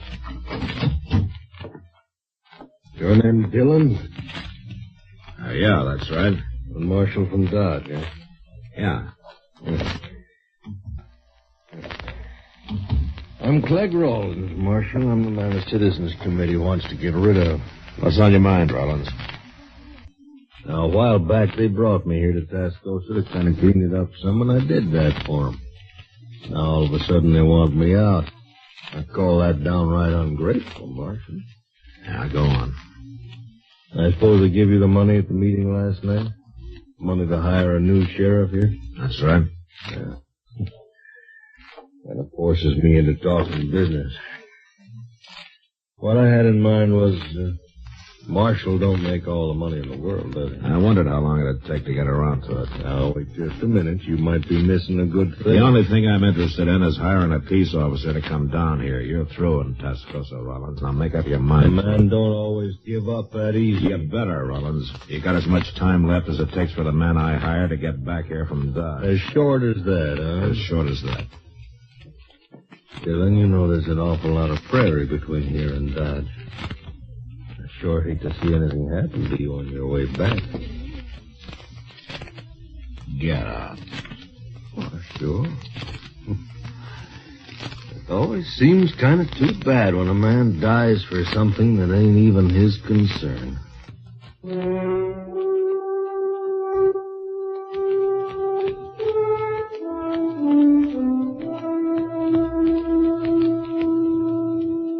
Next morning, I was in the saddle before dawn, and by the time the sun was up, I'd covered a good 15 miles.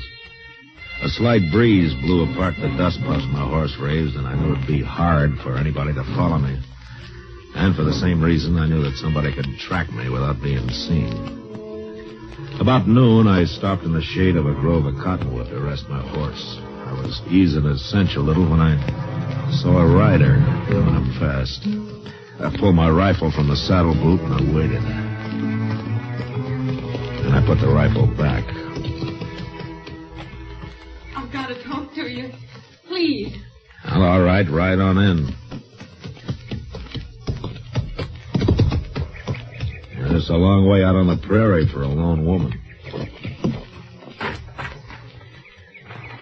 Can I have some water? Water? Sure. There you are. Thanks. Thanks a lot. You haven't said what you're doing out here. I followed you from Tascosa. You followed me? If you'd seen me sooner, you'd have sent me back. I can't go back. Just who are you, miss? Stella Harkney. I'm one of the girls at the Overland Saloon. You're lucky. I might have shot you riding up on me that way. It was the only thing I could do, follow you this way. Besides, I didn't think you'd ride out so early. That's just why I did. I know all about you, Marshal. And I know why they sent for you to come to Tascosa. That's so? How? I'm Clegg Rollins' girl. You're a Rollins girl? That's right. Look, you better turn around and head back right now. I can't. Clegg would kill me if he found out I'd tried to run away. How do I know you're not still his girl, setting a trap of some kind? All right. Look. Look at my shoulder. You put those marks there. You think I'd stay with a man like that? All I'm asking is to ride on to Dodge with you, Marshal. I've got a rifle, and 2 rifles are better than one. Clegg will come after you. You can be sure of that. Seems to me you're awful anxious to help kill the man you belong to. Oh, I belong to him right enough. He brought me down here from Hayes City. Gonna marry me, he said, but I found out different. He just wanted me to work in his saloon. He already has a wife down by Willow Springs. Didn't exactly like that, and I told him so. That's when he beat me. Look, let me ride with you, please. I don't know, Stella. I'm not going back, Marshal. Well, all right. I guess it doesn't matter now that you come this far. Thanks. You may be telling the truth, but you better ride a little ahead of me anyhow. What for? It's just easier to keep an eye on you. Like you said, you got a rifle. Okay, let's get started.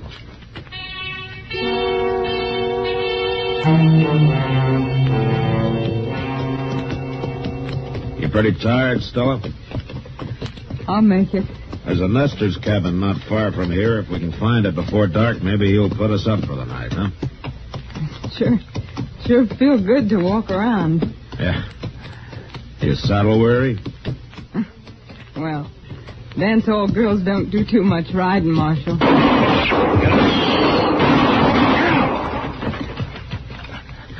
Just lie still now. Don't make a move. Where are they? Where did they shoot from? It's off to the left somewhere, I think. Yeah. Probably in that clump of box elder over there. Cowards. I can't get them from here with a 6-gun, and I can't get to the horses for a rifle. Look, if we play dead, maybe we can draw them out. Marshal, I'm sorry. Just lie still and don't talk. Yeah, here they come. 2 of them. Just hold still now. I've seen those men before. They work for Clegg. Stella, when I give the word, you yell as loud as you can, huh? Scream, it'll throw them off. You ready? All right, now.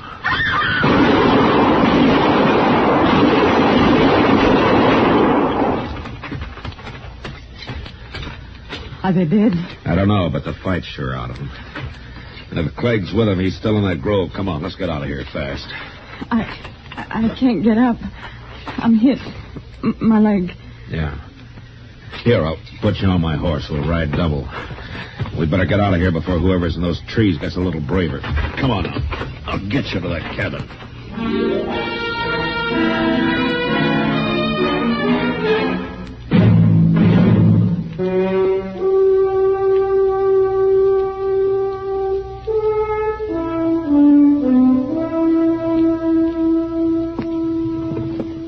There you are, miss. You just lie back now. By morning, you'll be fit as a fiddle. Thanks, mister, but that coal oil you poured on my leg like to set me on fire.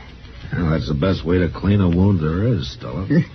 Less than it's whiskey, of course, but that would be pure waste, wouldn't it now? You two can afford to make light of it. It's me who's got the bullet. Well, I'm going to have to feed my pigs. Having company like this has thrown me clean off schedule. I'll be back directly. Marshal? Yeah. Having me along's caused you a lot of trouble. Slowed you down. Clegg is probably going to ride into Dodge ahead of you. He'll be waiting there. Oh, why there? Because he's no good with a rifle. He needs a 6-gun on a town street. Well, maybe he won't try again, Stella. After all, there are other towns trying to take over. It's more than that, Marshal. It's a lot more, now that he knows I'm with you. He's a jealous man. He's crazy jealous. And now he'll think there's something between us. Between you and me, I mean. Well, let's not worry about that now. You just better get some rest. It's foolish to think you might have any feelings about me, isn't it? Not knowing me any longer than you have. Now, Stella, I told you. I don't suppose any man could take to a woman he'd known for only one day, could he? Look, Stella, you get some sleep. We still got a long ride to Dodge, huh? Yeah. I'm sorry, Marshal. Good night. Good night.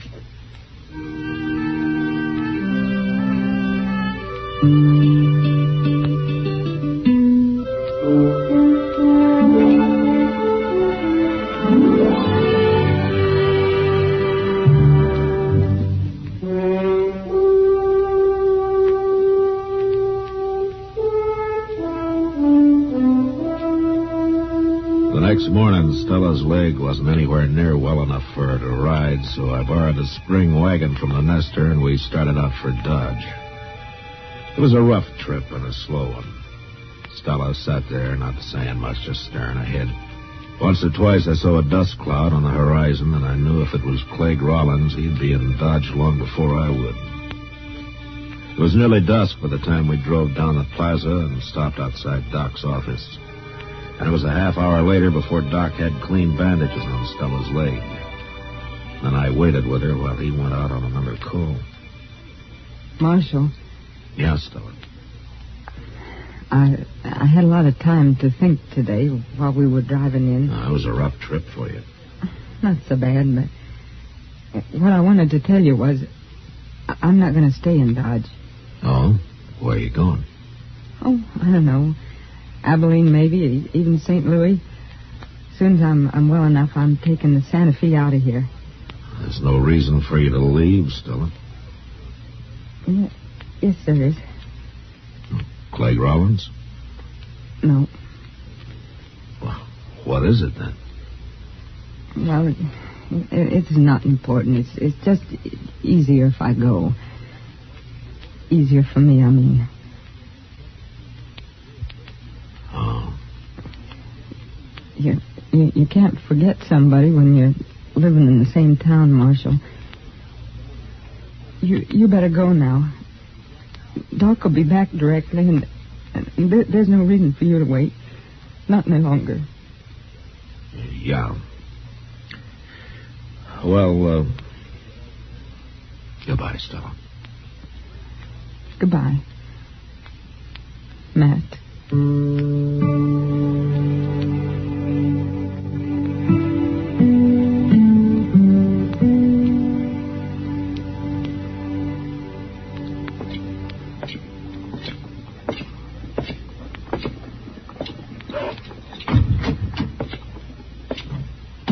Marshal. Hello, Rollins. Been waiting for you. Oh, the last time you sent a couple of your men to do the talking. I don't know what you're saying. Oh, you're two riders who tried to drag Gulchmead. I hope you buried them, Rollins, because I didn't have time. I come here to tell you and me can still work things out. You didn't get me killed, so you still want to buy me off. Any man can use money. The government pays me. Not as much as I could. Listen, Rollins. So far, I got nothing personal on you. Nothing I can prove, anyway. Now, if you're smart, you'll saddle up and ride out of here and keep away from Tascosa, too. We'll see. Meantime, Marshal, how is Stella? No. I'm telling you, Rollins, you get out while you can. Sure.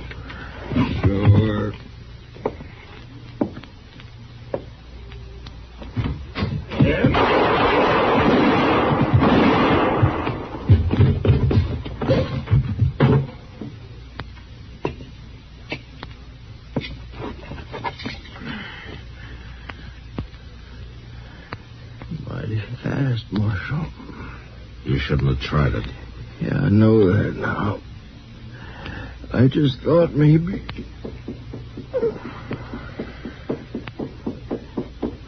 Mr. Dillon? I seen him back out the door. He didn't want me to send a new peace officer to Tascosa. Well, that ain't much of a reason to die, is it? Yeah, he figured it was. Look, Chester, you go tell Doc about this, huh? I got some business over at Delmonico's. What you gonna do? Oh, Doc told me there's a man I want to talk to down there. Who? An ex-Buffalo hunter I'm going to ask to take the job of peace officer in Tascosa. Who is it, Mr. Dillon? Slim Trent? No, it's somebody who just got into town a little while back. He's a kind of a hot-headed fella, but he can get the job done. Well, who in the world is it, Mr. Dillon? You don't know him, Chester. It's a fellow named Hickok, Bill Hickok.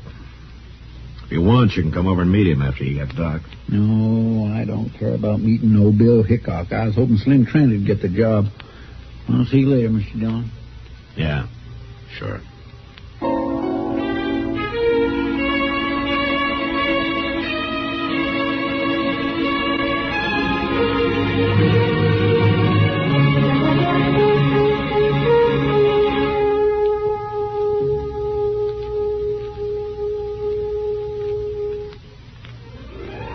Gunsmoke. Produced and directed by Norman McDonald, stars William Conrad as Matt Dillon, U.S. Marshal. The story was specially written for Gunsmoke by Mr. McDonald, with editorial supervision by John Meston. Featured in the cast were Virginia Christine, Lawrence Dobkin, and John Daner. Harley Bear is Chester, Howard McNear is Doc, and Georgia Ellis is...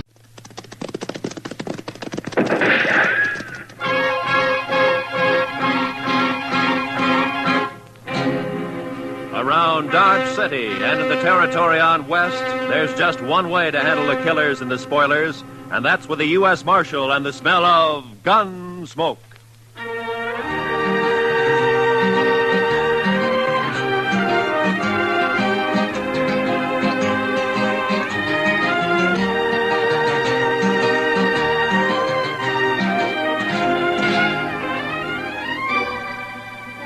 Gunsmoke, starring William Conrad. The transcribed story of the violence that moved west with young America. The story of a man who moved with it.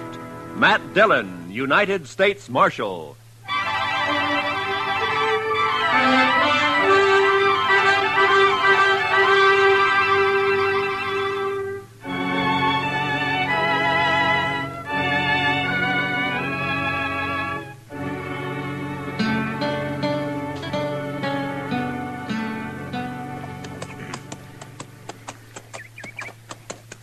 Well, we're inside of Dodge anyway, Chester.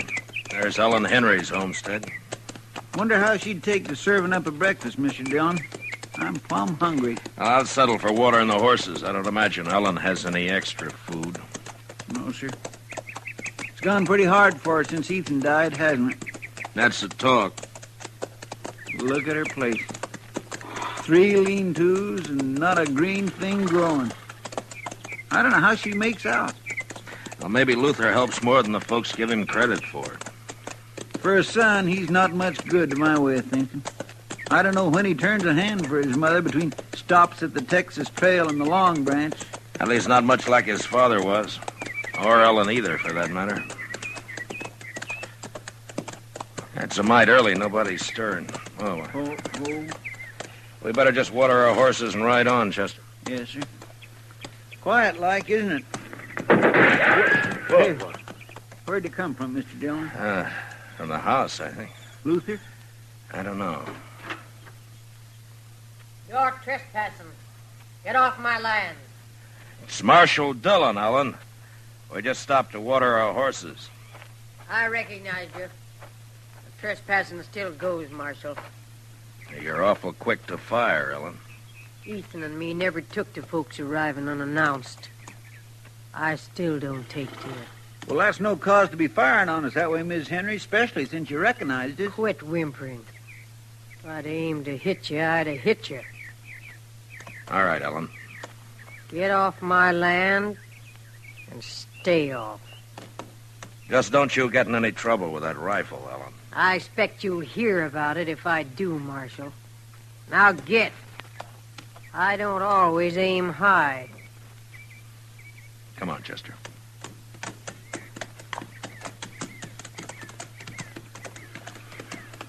How old did you say she is, Mr. Dillon?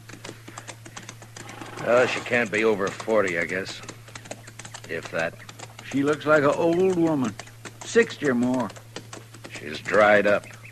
Dead inside. Remember when Ethan and her and the boy came out here, Mr. Dillon, right after the war? She was an awful pretty little thing. Mm-hmm. Luther was a little more than a baby then. No, Mr. Dillon, I was just thinking. Ethan was so proud of his homestead and his boy and Ellen. Now he's 5 years dead, the boy's gone bad. His wife and his homestead, they've just dried up. It's kind of sad, ain't it? Yeah, it is. Well, come on, Chester, let's get on into Dodge.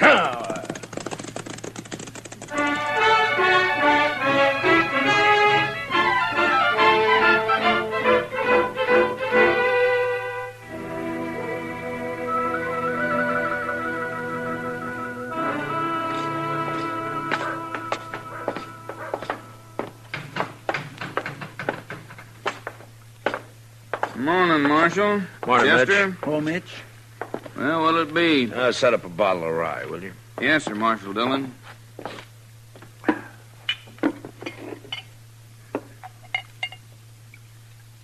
Huh. Look, there's Luther over there at the table, alone. Yeah, I saw him. Thanks, Mitch. Wait here, Chester. Yes, sir. Mitch, could I have a little sugar in there?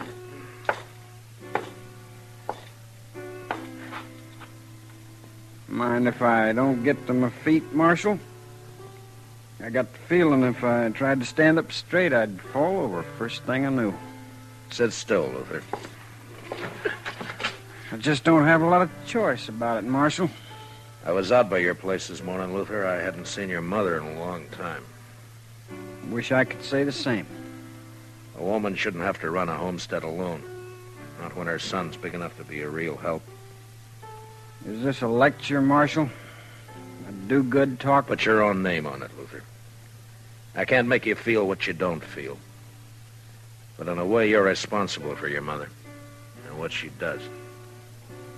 I'm real lucky, Marshal. I can quit listening any time I don't want to hear something. Between the old lady and people like you, I quit listening an awful lot. Get it straight, Luther. I don't care what happens to you. I done something wrong? You accusing me of something unlawful, Marshal? No. But if you have any feeling left for your mother or what happens to her, you'll do something about her. Living out there alone so much, she's gone a little crazy.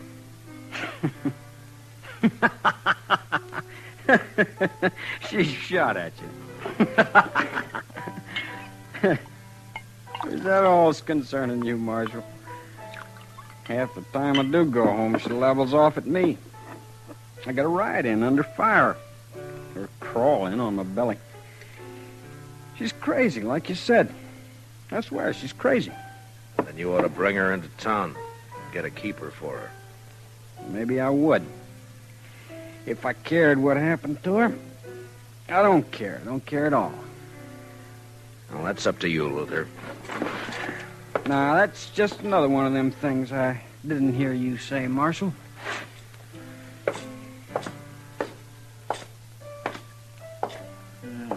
Luther's just plain drunk, isn't he, sir? That and just plain no good.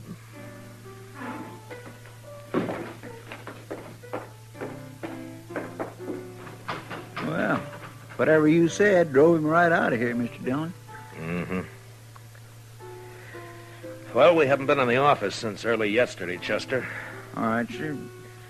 Only what?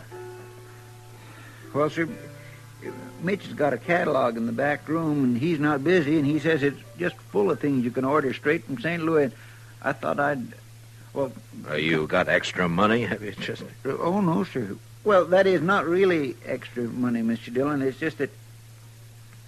Well, Mitch swears you can get underwear from this catalog that don't rub your skin raw, and I'd like to take a look at it. All right, Chester, I'll wait. Yes, sir. Thank you. Oh, Marshal. Oh, hello, Cass. Now, what's on your mind? Talk I heard, Marshal. It's private, like maybe we go to your office. We can do our talking here. I thought you was always of a mind to get me inside there, Marshal, where you could turn the key on me. Maybe I will someday, Cass. Now, come on, speak up. Yeah, I heard talk at Luther Henry Road cattle off Carnes' place last night. Saw you talking with him just now. Wondered if you'd heard the same. Haven't heard a thing, Cass. Odd you wouldn't know. I was out at Dodge last night, all night. I wonder if it's so. Luther didn't give himself away when you talked just now. You're the one who's heard the talk, Cass. I got my rights. I can ask questions of you, Marshal. If a man's herd ain't safe, he's got a right to know. Are you worried for Carnes or for you? If Carnes' cattle can be rode off, mine can. No? I didn't know you had much of a herd. What a man has is his own business, Marshal. I'm asking about Luther and the other rider. They say there was two. If Luther's wrong with the law, I'll get him. Is there anything else on your mind? Thanks, Mitch, for letting me see the book. Not a thing, Marshal. But I don't much like your attitude. I can't see that worrying me too much, Cass. All right, Chester, let's go. Yes, sir.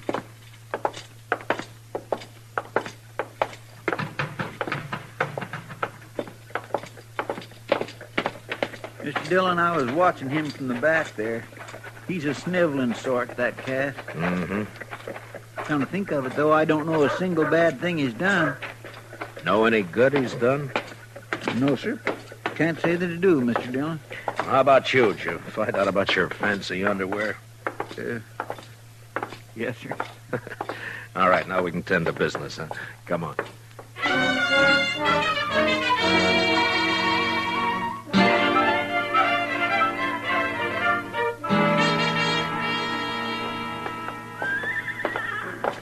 Hello, Marshal. I was waiting for you. Oh, good morning, Mr. Carnes. Howdy, Chester. Well, how do, Mr. Carnes? You got the key, Chester? Yes, sir. Well, I don't see you in town much, Mr. Carnes. Only when I got business, Marshal. Yeah. Well, come on in, won't you?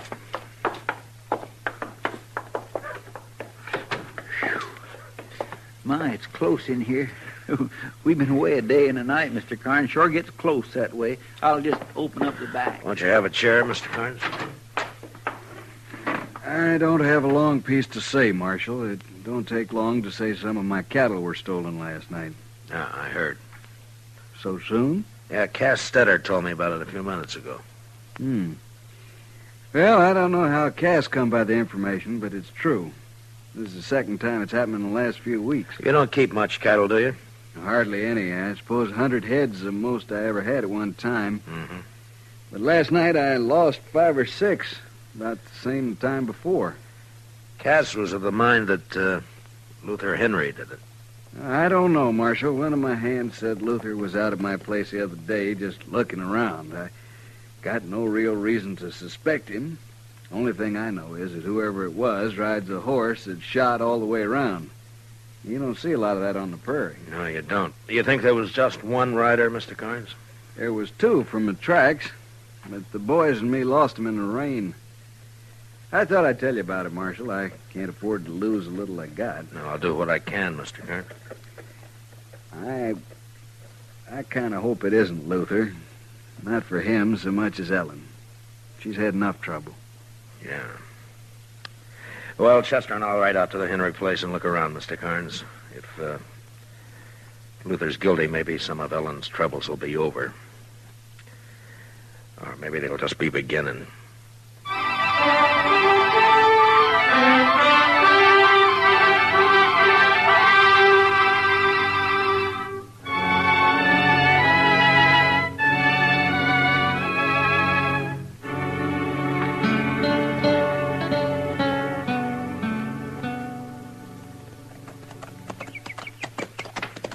I swear, Mr. Dillon, I feel like I was riding right into the camp of the enemy, coming back to Ellen this way.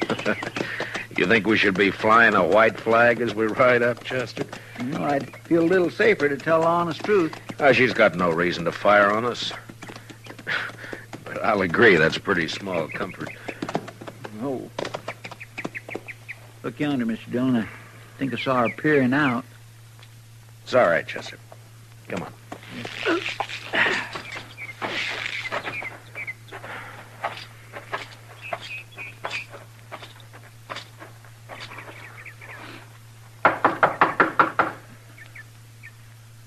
I don't see Luther's horse around. Maybe he isn't here. Well? Afternoon, Ellen. I want to talk a bit about Luther. I got work to do in the shed. I was going there. You want to talk?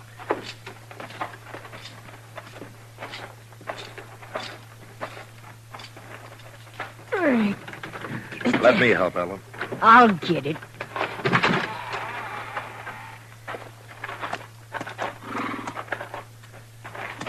He's got a loose shoe. I aim to fix it.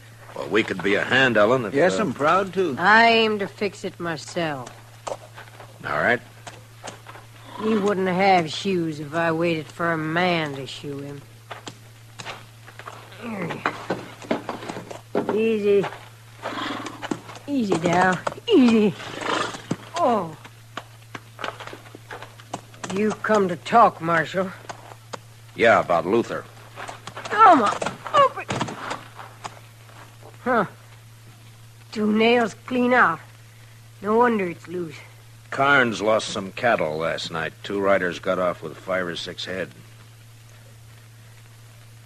One of Carnes' hands thinks Luther was one of them. Is he around, Ellen? I told you before. He comes and goes, Luther does.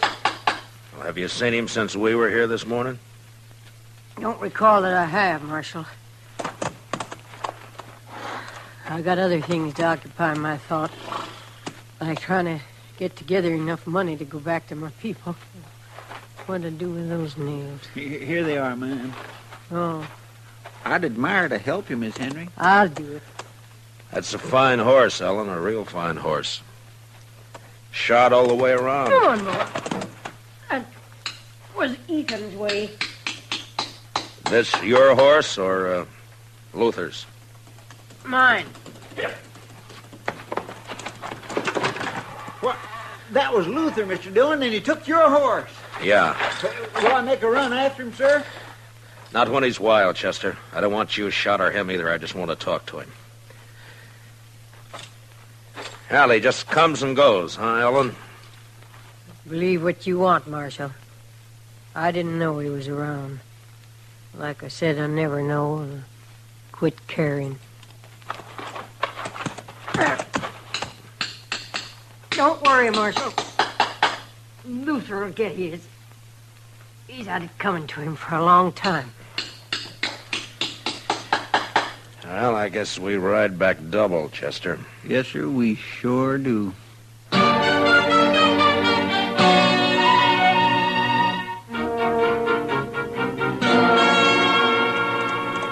Luther sure cut out quick, Mr. Dillon. Maybe he did run those cattle off Carnes' place last night. Maybe. He's running away from something. Wonder where he'll hide. Everybody around here knows your horse. Oh, he's made a lot of mistakes. He'll make more. Nothing says he's going to turn bright all of a sudden. You're not worried about your horse then, Mr. Dillon? I don't think so, Chester. What kind of a woman is that, Mr. Dillon? Ellen? Yes, sir. I don't know. I'm not much of a hand to understand women, Chester, any woman. I don't know. You think she knew Luther was home all along? Maybe. I just don't understand it, Mr. Dillon. It's not right, somehow, a woman not caring about her own son. You hear her? She said right out, I quit caring. It just don't seem right.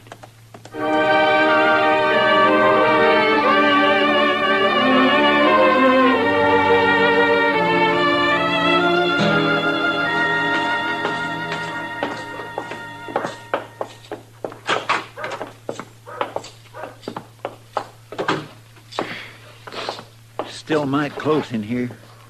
I believe I'll leave them back windows up a spell, Mr. Dillon. I think I'll go up to Emil's blacksmith shop, Chester, and see if he has a horse to spare. All right, sir. There's some paperwork to catch up on if you get the time. Yes, sir. Of course, you'll want to write that place in Chicago about your underwear, the first thing. Yes, sir, Mr. Dillon. I'll be back, Chester. Well, I may not need that horse after all. How's that, Mr. Dillon? Ellen Henry's riding up the street, leading my horse. Well, bless my soul, it sure is. There's something thrown across her saddle. Mr. Dillon, it looks like... Wait here, Chester.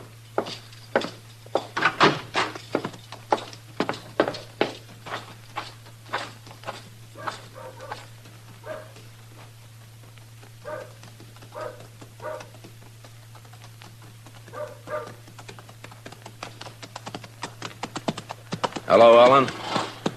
I brought your horse back, Marshal. He's been running hard. He looks all right. You found Luther, did you? He's dead. You found him dead? He had it coming a long time. Here, I'll lift him down.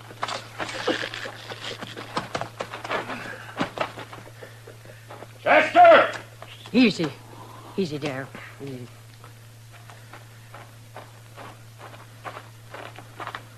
Yes, sir, Mr. Dillon? Chester, take the body up to Doc's, will you? Yes, sir. Miss Henry, I'm real sorry. I'll be going now, Marshal. Well, I'll take my horse then, Ellen. You got any plans for burying Luther? Put him in any ground you like, only don't tell me where it is or when you do it. You know how he died, Ellen? He was shot. Look, it's near dark, Ellen. You could put up in town for the night if you'd... Don't put him near Ethan, Marshal. I wouldn't want that. Come on!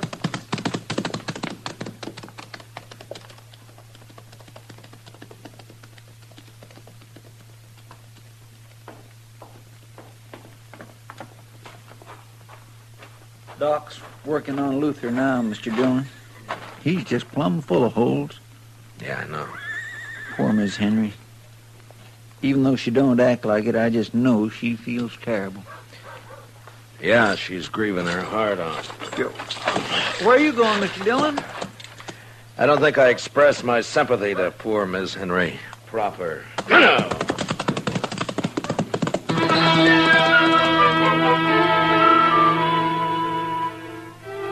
I followed Ellen Henry west toward her homestead. The sun was down now, but I could see her ahead riding hard. There were clouds to the south and the smell of rain on the easy wind that blew in little circles around me. Ellen bore west, and I lost her past a clump of cottonwoods near Carnes' place, so I rode harder. And when I came even with the trees, there was just enough sun ray left to see her head south toward the dark clouds. She wasn't going home. It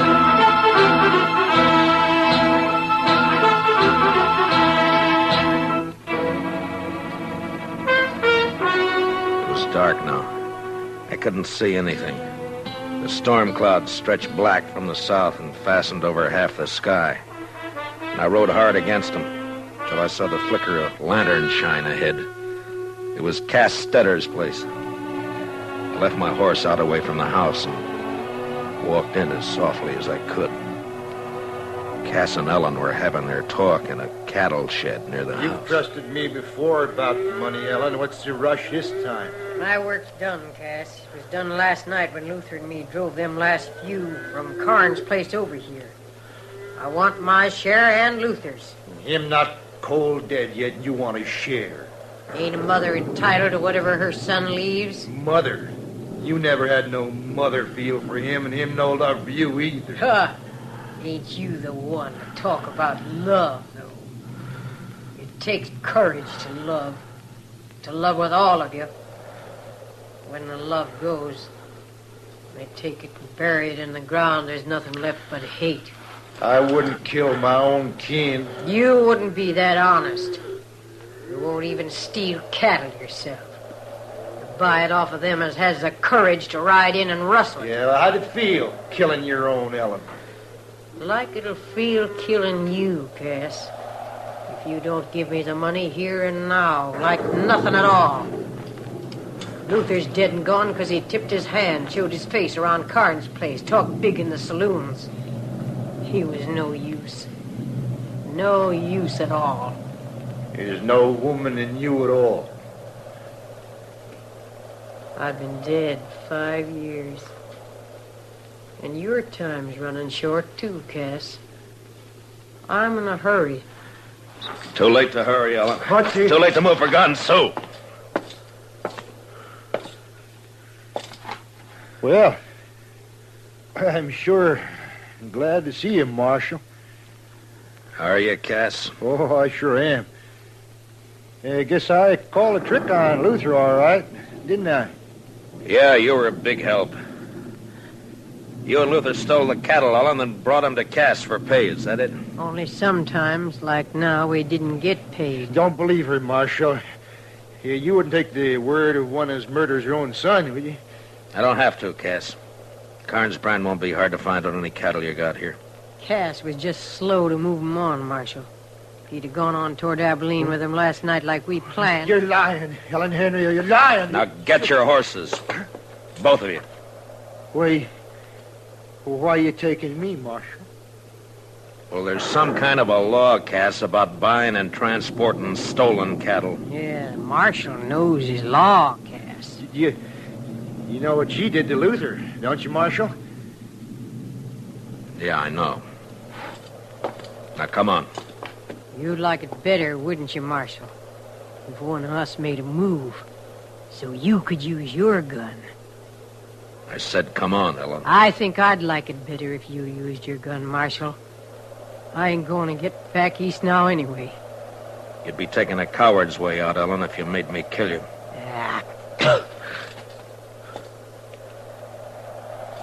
I said get your horse, Cass. Now make your choice, Ellen. But I don't think Ethan would think much of you. All right, Marshal. I'll go. But mind what I said. Don't put Luther near Ethan. They wasn't the same kind.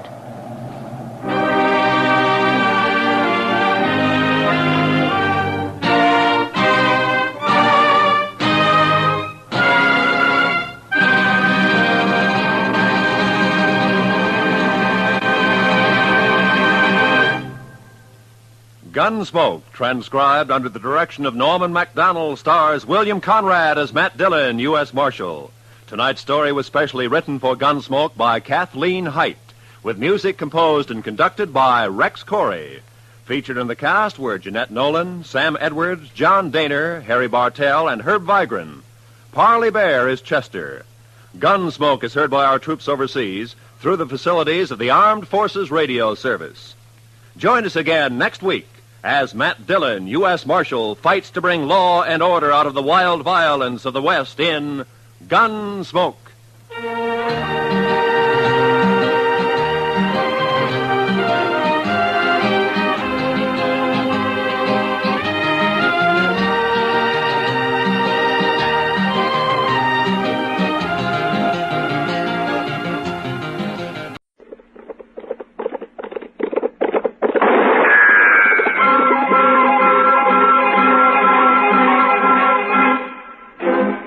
Around Dodge City and in the territory on West, there's just one way to handle the killers and the spoilers, and that's with a U.S. Marshal and the smell of gun smoke.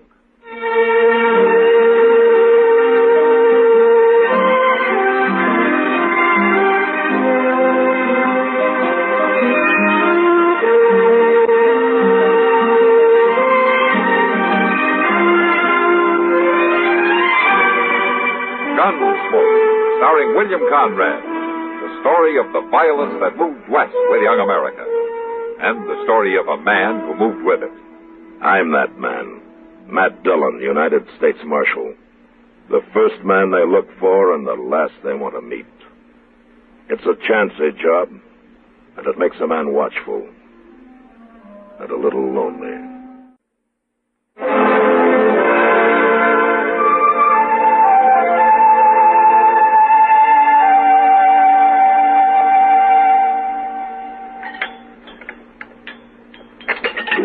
Matt.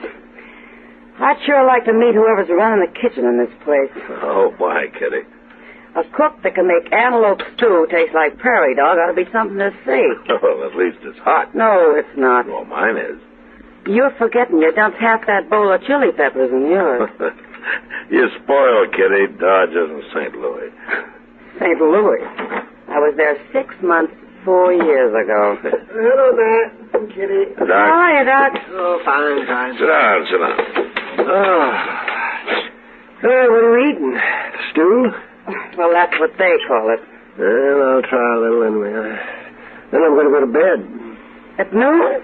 I was up all night, Kitty, out at the Brandt place.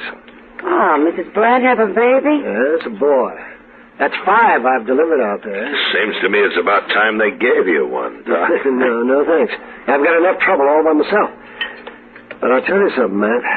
It's got so I'm afraid to be driving onto the prairie at all. More Indians? I ran into Sam Butler just outside there. He drove in with his whole family and all his belongings loaded onto his wagon. He says he's quitting. Why? Pawnees wiped out another family up near his place on the Smoky Hill River a couple of days ago. Yeah, that's the second raid in the last 2 weeks. No wonder he's scared. Matt, he's telling everyone who will listen that It's a shameful thing for the law to be hiding out in Dodge City while whole families are being slaughtered in the country. He is, huh? Yes. I thought you'd like to know. Yeah. You sit with Kitty, Doc. I'm going to go have a talk with Sam Butler. Sure.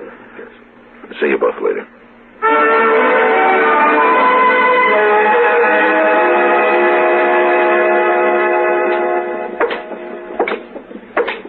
I'm saying that any man that stays out there and exposes his family to them murdering savages is plumb crazy. No, right. You can't fight a Pawnee war party all by yourself. And we sure ain't getting no help from the law around here. We can die and rot for all the law cares. Hello, Sam. Well, where have you been hiding, Marshal? I hear the Pawnees made another raid up near you. If you call shooting and scalping a man and his wife and their 2 boys a raid, those men never had a chance to fight, far as I see. Men? The boys are coming on 14 or 15, old enough to handle a rifle. But they got caught outside. They never even made the house. Never made the house? I seen them with my own eyes, Marshal.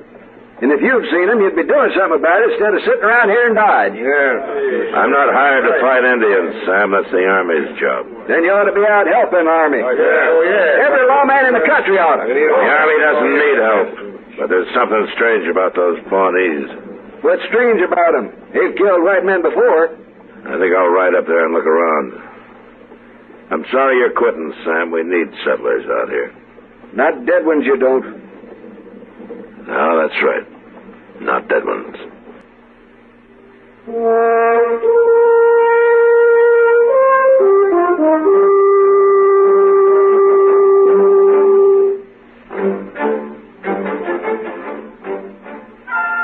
Chester and I left Dodge that afternoon, and toward evening the next day we ran across a troop of cavalry camped on the Smoky Hill River and commanded by a young officer who was new to this part of the country, a Captain Starr.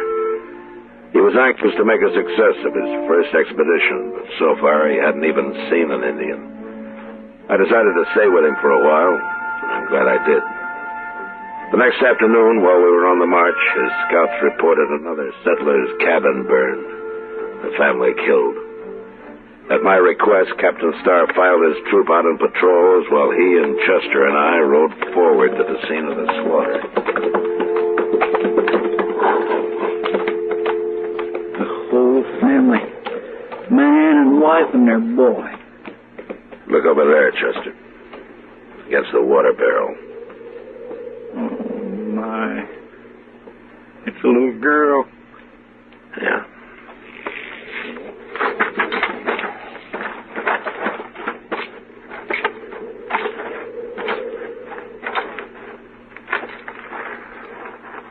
They scalped them. Every one of them. Even that little girl. They even scalped her. Now, at least they didn't torture them. Did they torture the other family, Captain? No, they didn't, Marshal. They shot them just like this. Scalped them. Where are you going, Marshal? What is it? Captain Starr. Last night you told me this is your first tour of duty in Indian country. That's right, Marshal. Take a look around, Captain. I have. All right, all 3 of these settler families were killed in the open, outside their cabins. Now, does that mean anything to you? Well, I guess the Pawnees surprised them. Yeah, they sure did. And there are not many arrows around. If these people had had a chance to put up a fight, there'd be a lot of arrows. But they were shot, Marshal, with rifles. Look at the ground, Captain. There are no tracks. Every sign of a track's been dragged out with a blanket. Yes, you're right. I hadn't noticed that. There's one other thing you hadn't noticed, or maybe you don't know about. What's that? That boy there. How old would you say he was? Oh, about the same age as the boys at the last place, maybe 12, 13. Yeah. Well, Captain, that's old enough to be a brave in a couple of years if he was a Pawnee. Well, what do you mean, if he was a Pawnee? They usually keep a boy that age. They don't kill him. They take him and try to make a brave out of him. Oh, I didn't know that. You don't think it was Pawnees that done this, Mr. Dillon? No, I don't, Chester. Man wearing moccasins doesn't care about his tracks. He's got nothing to hide. I'm afraid I don't understand, Marshal. It wasn't Pawnees that did this, Captain. It wasn't Indians at all. It was white men. Marshal Dillon. Yeah. No white man would shoot that little girl over there. And then the scalper. Captain, did you ever hear what Chivington did to the Cheyennes at Sand Creek? Kill and scalp 'em all, he said. Big and little, nits make lice. Congress has repudiated that whole affair, Marshal. Well, it still happened, Captain, and it was still white men that did it. Yes, I suppose you're right. I'm right. But why did they do it? Those horses. See that corral out there? This man must have had 6, 7 head of horses. Yeah. The other settlers did, too. They stole the horses and probably whatever they could find in the cabins. And right now they're sitting around camp somewhere drinking coffee and laughing at all of us Indian hunters. I'll find them. It's a big country, Captain. I've got a troop of cavalry out there, Marshal. Over 100 men. All right, suppose you do find some riders with a bunch of horses. How are you going to know they're the men you're after? Those horses are branded, aren't they? What brands? I don't know, but they must be registered somewhere. Yeah, maybe. Well, you're finding all that out. Some of the families are going to be slaughtered. No, Captain, there isn't time. I didn't realize how new I am at this game, Marshal. What would you suggest? Well, there used to be a corral about 5 miles upriver from here. They'll stand in. We'll bait it with a couple of dozen head of good cavalry horses. They'll come to us. Good idea. And I'll have my troop deployed, ready to move in. No, that wouldn't work, Captain. You can't hide 100 men. You'll have to keep your cavalry clear away. But how can we... Chester and I'll be there. We'll wait for them.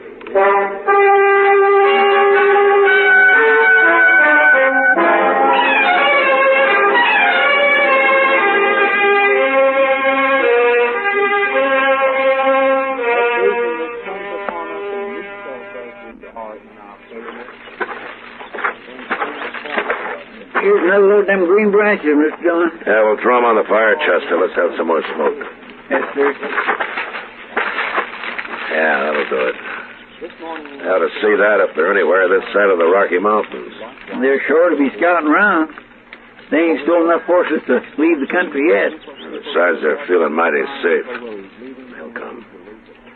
Mr. Dillon? Yeah?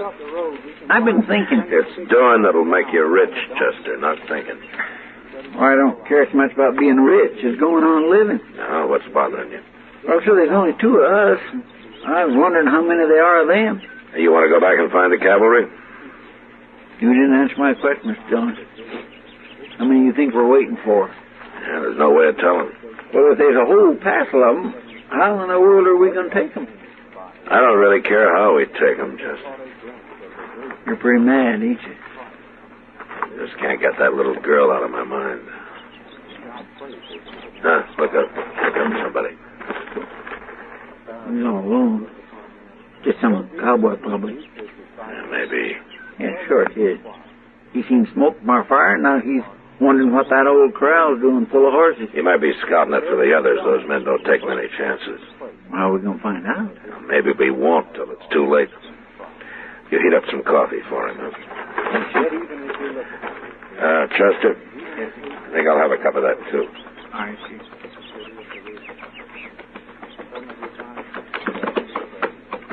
Morning. Morning.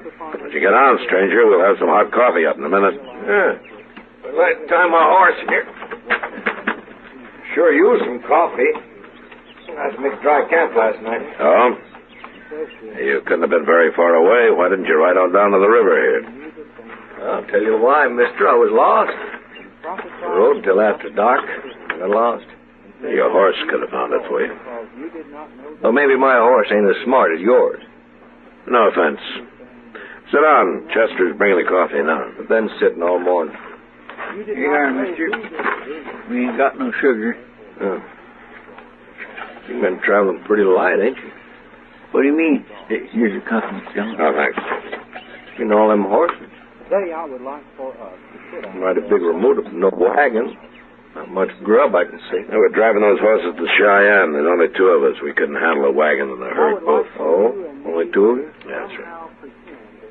Well, I'm drifting, mister. Maybe you could use another hand. Yeah, maybe. Where you from? Dakota Territory. His name was Lee Stapp. And I'd sure like to see Cheyenne. I've never been there. Why don't you ride up there alone? It'd beat chasing a herd of horses all the way. Yeah. I'm broke, mister. I wouldn't have much of a party in Cheyenne broke, would I? No, I don't guess you would. I'm a good hand. I'll work cheap. Well, how about it? You're a good hand, huh? Yeah, sure. Of course I am. Mister, I wouldn't hire you to herd sheep. What? You said you made a dry camp last night. How come you tie your horse up without watering him while you stand here slopping up coffee? Well, it's my horse, ain't it? Yeah, sure. How's the coffee? The coffee? Is it any good? Well, sure it is. Right, then have some more of it. That's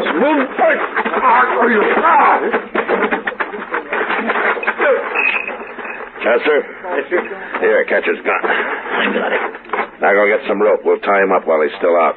Mr. Dillon, you sure he ain't just a cowboy like you said? I was pretty sure, Chester, but this made me real sure. It was sticking out of his pocket. Oh, my. I'll get the rope. And we ought to hang him with it.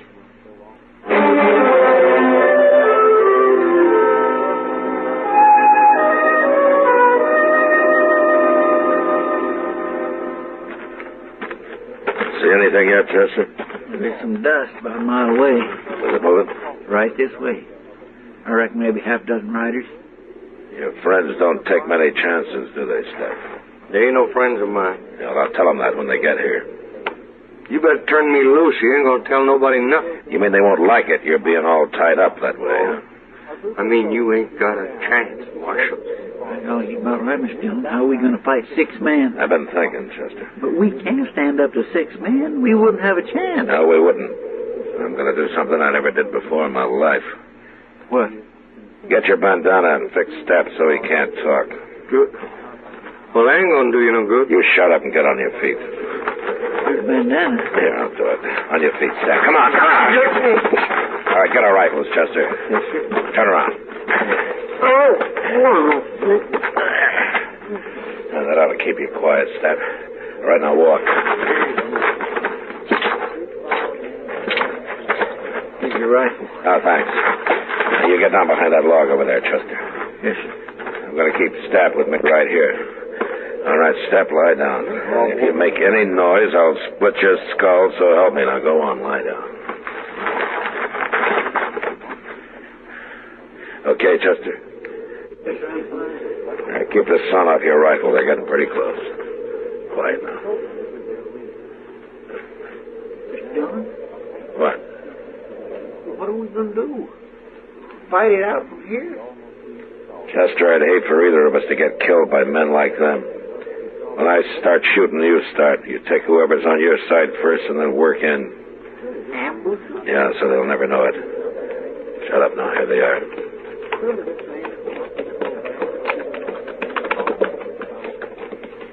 It might be over to the river. We'll get down and wait here for him.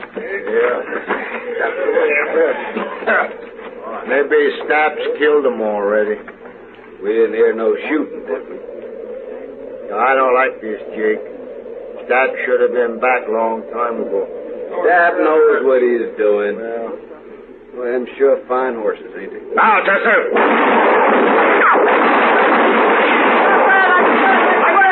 Don't shoot no more! All right.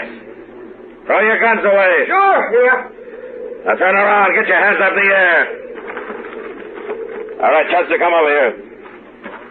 We killed 4 of them, Mr. Dillon. 4 of them. Bring Staff up to the fire. I'll handle these 2. Yes, sir. You two stopped just in time. You can turn around now. Who are you? What'd you ambush us for? Why, you done killed 4 men. I'm a U.S. Marshal, mister. You're lying. Am I? What kind of marshal would ambush a bunch of men like that? My kind, mister. I untied the bandana, Mr. Dillon. No reason you shouldn't talk now. It was murder. That's what it was. That was plain murder. It sure was. Even if he is a marshal, he'll hang for this. He never give us a chance. You're right, mister. I didn't give you a chance. There were too many of you, and besides, I never knew any men that deserved a chance less than you. What are you talking about? We ain't done nothing. Uh-huh. found this yellow hair ribbon in your friend Stapp's pocket. Here, take a look at it. Well, what's this? This ain't nothing, just a little yellow ribbon. There was more than just the ribbon. You blasted fool, Stapp. No. I didn't take nothing else. That was just kind of a souvenir. I told you to get rid of everything. You know, Stapp, I'm sorry you came in alone. I wish you had been with the others. But I'm going to see you hanged, all three of you. It's that little girl's yellow hair ribbon that's going to hang you.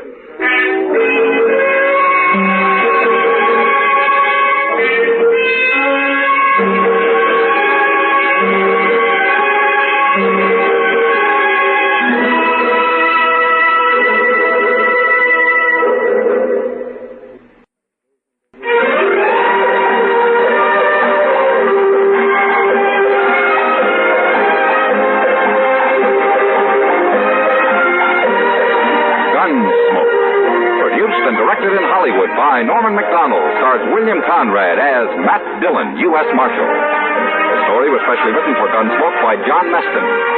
Featured in the cast were Lawrence Dobkin, John Daner, and Harry Bartell. Harley Bear is Chester, Howard McNear is Doc, and Georgia Ellis is Kitty.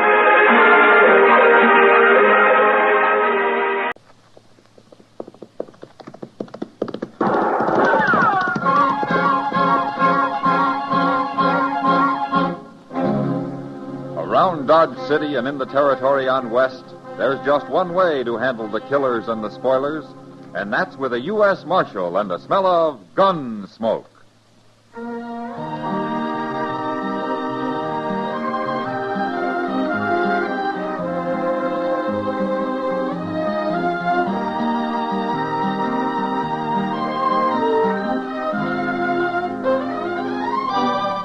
Gunsmoke, starring William Conrad. The story of the violence that moved west with young America. The story of a man who moved with it. Matt Dillon, United States Marshal.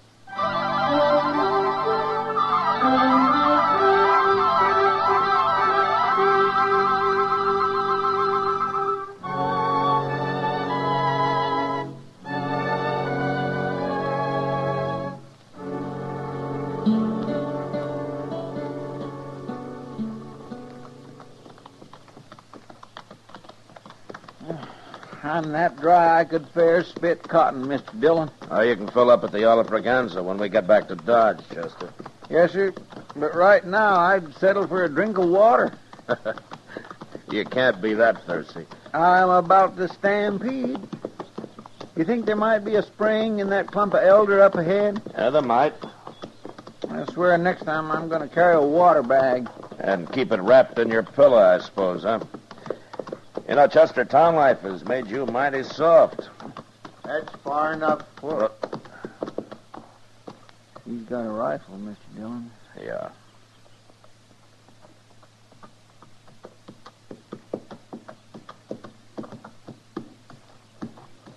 Who are you men? We're looking for water. Is there a spring in there? I said, who are you? What's your name? Matt Dillon. And I'm Chester Proudfoot. You don't worry me. And I never heard of no Dillon. Well, then you shouldn't mind if we got a little water. Okay. But you'll have to drop them gun belts first, one at a time. Sorry. You heard me. You can't shoot both of us, mister. Who is it, Harp? One of them's called Dillon. Dillon? From Dodge? You from Dodge? Yeah. That's what he says. Well, bring him in here. He'll help us. He's the U.S. Marshal. A marshal? That's right, Harp. And instead of us standing here about to shoot each other, why don't you tell me why you need help? I'm Joe Harp, Marshal. Okay, Harp. Who's your friend? Harry Speener. I never heard of him either. What's the matter? Has he been shot or something? I busted his leg. Oh. Well, there's a doctor in Dodge. I can't get him there alone. Well, we'll help you. If you'll put that rifle down. Well, okay.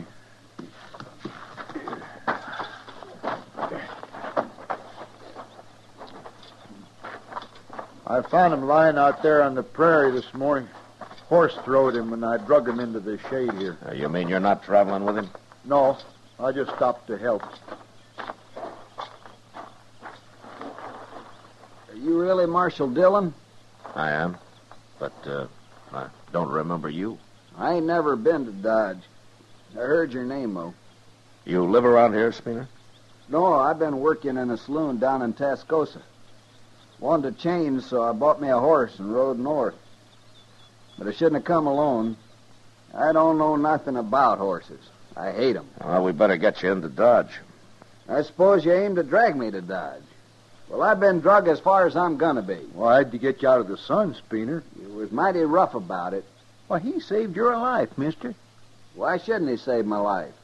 Well, of all the ungrateful, mean-tempered He's been like that all day, but I figure it's because his leg hurts him. Of course it hurts. I busted mine once. I know what it feels like.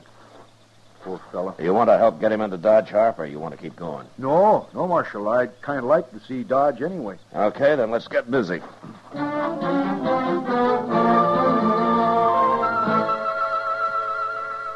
Luckily, Spooner had broken only one bone in his leg, and after we rigged up a splint for it, we managed to get him mounted.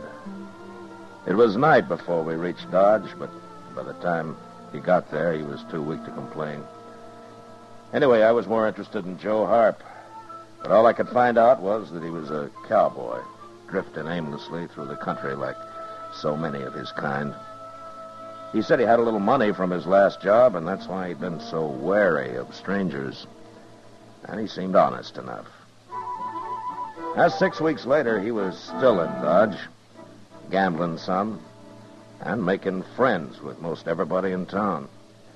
Doc and I were talking about him one day in the office. Do you know what he did, Matt, about 3 or 4 weeks ago? What, Doc? Why, he came and offered to pay Spooner's bill. He said the poor fellow wouldn't be able to work for some time. As long as he'd saved him, he felt he ought to help take care of him. Did you take his money? I did not. Spooner can pay me himself. And he'd better get to work soon, too, because he's already walking around without a cane. I take it you don't like Spooner much, Doc. Oh, right. Do you? Well, nobody does that I know of. I don't believe he's even thanked Joe Hart for saving his life, man. Oh, there, mister. Santa Fe just come in with the mail, Mr. Dillon. Hello, Doc. Hello, Chester. Oh, see, that brown envelope looks official. It is. You want to open it now, Mr. Dillon? Yeah, I better. It might have my paycheck in it. Here you are. Thanks.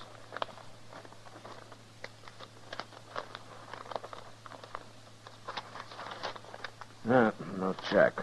Just some new wanted circulars. What is it? Here, have a look, Chester. Oh, my goodness. Look at that, Doc. Huh? Let me see this.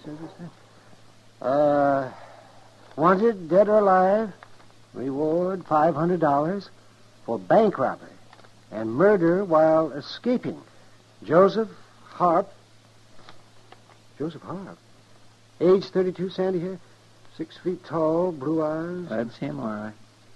Signed by the sheriff, city of Denver, Colorado Territory. You gonna arrest him, Matt? Can't you pretend you didn't get it or something, Mr. Dillon? You can stay here if you like, Chester. Oh, no, sir, I didn't mean that. All right, then you take the Alafraganza, the Longhorn, and the Oasis. I'll look in this boarding house at the edge of town, then I'll come back to the Texas Trail. Meet me there, if you see him first. Yes, sir. All right, get moving.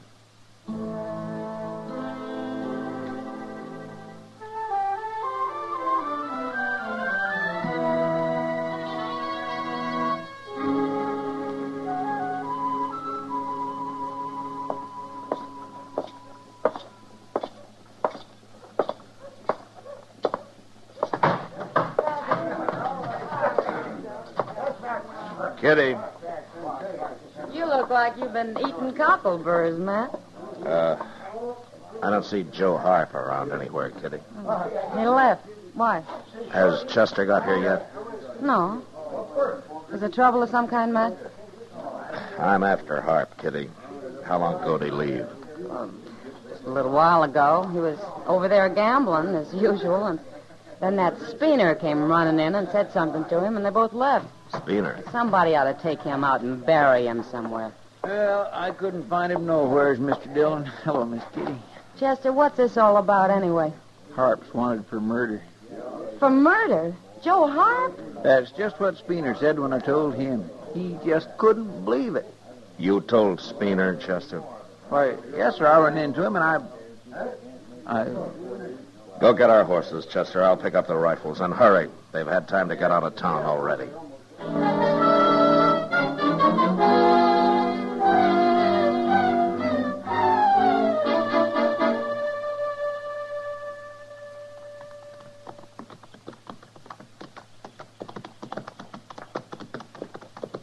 Mr. Dillon.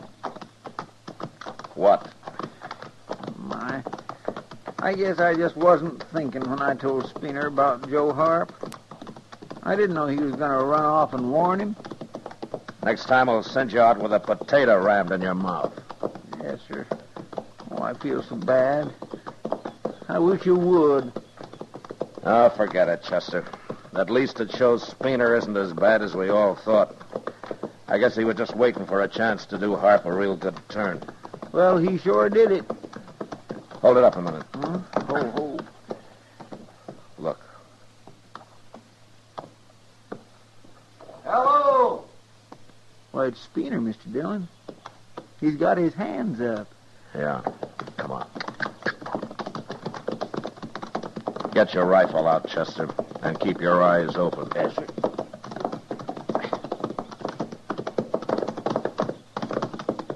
Don't shoot, Marshal. I ain't done nothing. Where's Harp? He's in that drawer behind me. Any tricks and you'll die, Speener. I ain't no outlaw. And Harp ain't gonna pull no tricks neither. You just follow me, Marshal.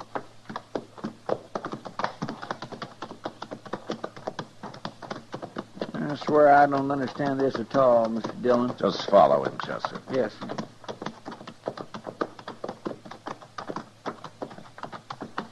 There's his horse. Yeah. And there he is. Well, he's been hurt. He sure has. Oh. Well, there's your man, Marshal. Did you do this, Speener? I tried to talk him into giving himself up, but he wouldn't listen. And then he tried to draw on me. Speener, I can tell from here the way he's lying that you shot him in the back. What difference it make? He's an outlaw, ain't he? Yeah. $500 worth of outlaw, Speener. If you live to collect it.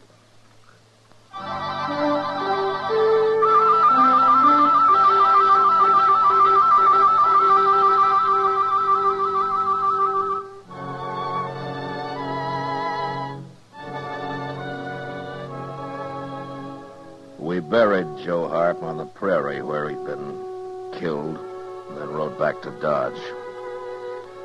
That night I wrote out a wire to the sheriff in Denver, claiming the reward for Harry Speener. Then I showed it to Speener and told him to keep it quiet, and also to stay out of my sight. And he did. And about a week later, I had to send Chester to find him and bring him into the office.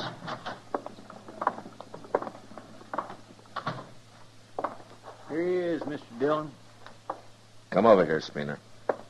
I've been waiting like you said, Marshal. I ain't talked to nobody. I had a wire from Denver this afternoon, Speener. Everything's all right. The money will be here in another week or so. Oh. I thought it'd come now. There it is. But I thought you said it wasn't here yet. I'm paying you out of government funds. Oh. Well, that's fine. Yeah, I didn't think you'd mind very much how you got the money. Now, Marshal, I only done my Count duty. it, Speener. Oh, that's all right. I'm sure it's all here, Marshal. Count it, I said. Yes, sir.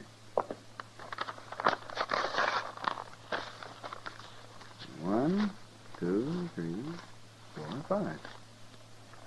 You satisfied? 500, that's right. Spinner, nobody knows about this yet. They think I killed Joe Harp.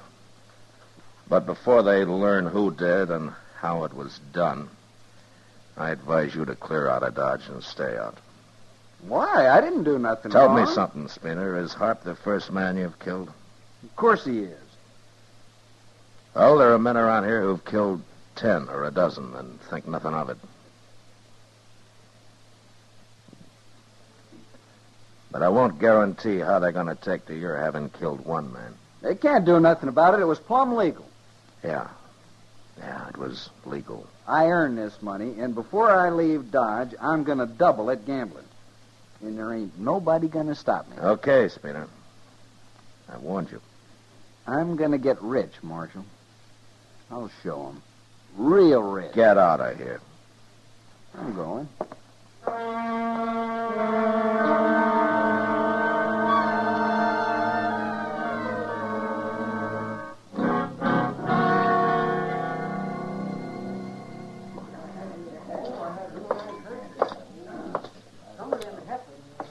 Sit down, Matt.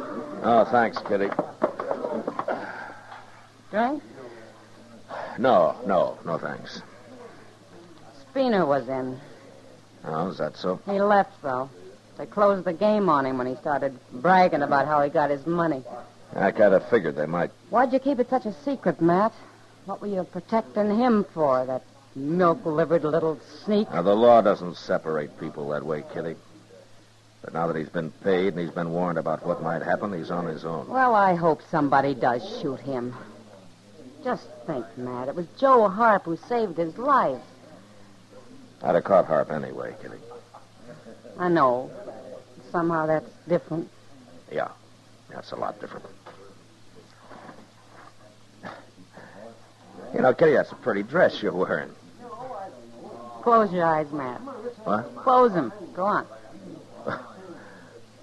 Okay. What's this for? Now, tell me what color this dress is. Well, it's, It's blue, Matt. blue, sure. I was just about to say that. I know. Speaking of colors, look what's coming. What? Oh, it's Spinner. Well, nobody's shot him yet. Never too late? Marshal Dillon? Yeah. Marshal, I just tried to buy a drink over at the Allipergan. And they wouldn't serve you good. I'm not talking to you. Marshal, 2 men threatened to kill me right there at the bar. Now, that's funny. What do you mean? Well, most men around here don't waste much time on threats. Marshal, I demand protection. And I won't spend the night hiding in jail either. Okay. And you'll come with me? No. What? I can't protect you any more than I have already, Spinner. But I'll tell you one thing. If you take off your gun, nobody can claim self-defense for shooting you, and I'll have to go after them. If that's any satisfaction for you. Marshal, I'm a citizen, and I demand... Get out of town, Spinner. Get out now.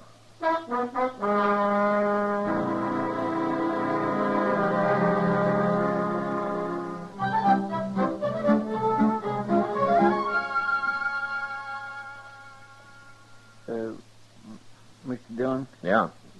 Could you lend me $1? I went broke last night. Gambling, huh? Yes, sir.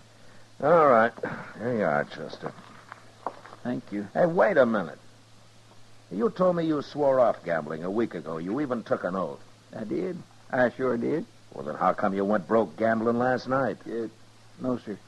I said I went broke, and you said gambling, and I said yes, sir, but I didn't say I was gambling. Chester, keep the $1. Just go spend it somewhere. Yes, sir, but you don't understand. You see, I've got it all figured out.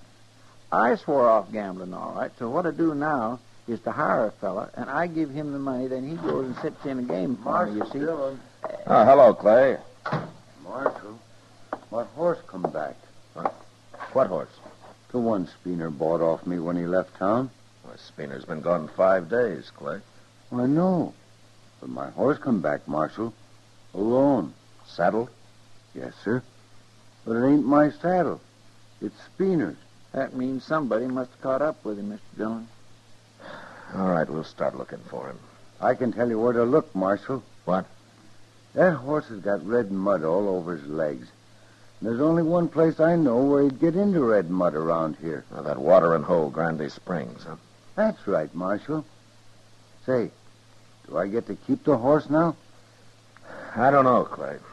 I'll tell you when I get back.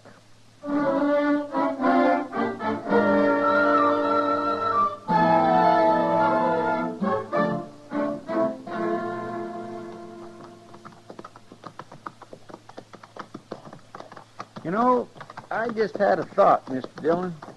What, Chester? Well, Granby Springs is only 30 miles. Spina must have made it easy the first morning he left. So? So, if he was killed there, how come nobody ain't found him and reported it yet? I don't know, Chester. There it is, right over there. We'll soon find out. Yes, sir.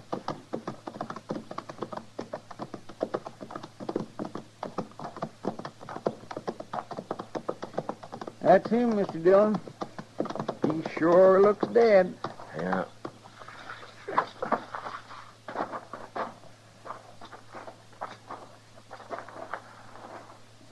I don't see no bullet hole. No.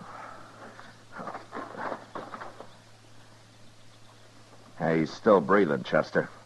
Go fill up your hat and throw some water on him, huh? Yes, sir. Spooner. Hey, Spooner. Spooner. Can you hear me? Oh, pour a little on his head, Chester. Maybe that'll do it. That enough? Marshal. Yeah. What happened, Spooner? Well, what's the matter? What happened? Horse kicked me in the belly. Busted me up inside. I hate horses. Oh, when did this happen? First day. I got off to get me a drink here. I hung on to the reins till yesterday. That was too weak. Mr. Dillon? What? There's fresh tracks all around here. Not just them made by that horse of his, neither. Sure, there's fresh tracks. Why, 3 or 4 men been by here. 3 or 4 men? They just sat and looked at me, Marshal. They didn't say nothing. Just sat and looked at me, and they rode off. Every one of them. They seen who it was, Mr. Dillon. That's what. Yeah. It's too late now, Marshal. I'm gonna die. We'll try to get you back, Spooner. No. It's too...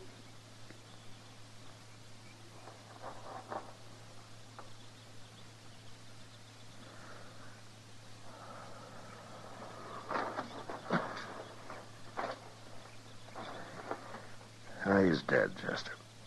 Yes, sir. He wasn't as lucky as when he busted his leg, was he? But you'd think one of them riders might have helped him. You know, except for us, I guess there isn't a man in the country who'd have helped him this time, Chester.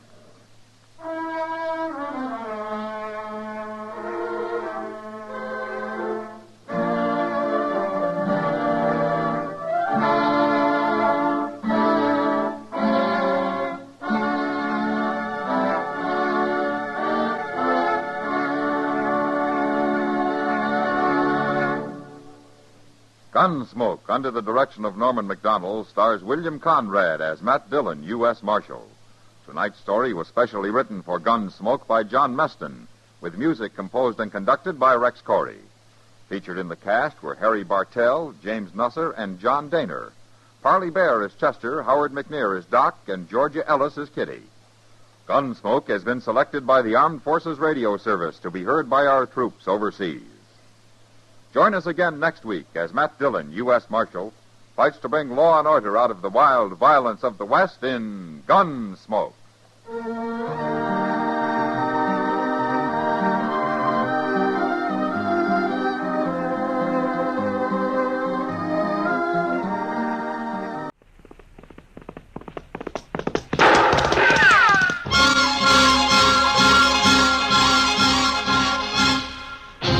Around Dodge City and in the territory on West, there's just one way to handle the killers and the spoilers, and that's with a U.S. Marshal and the smell of gun smoke.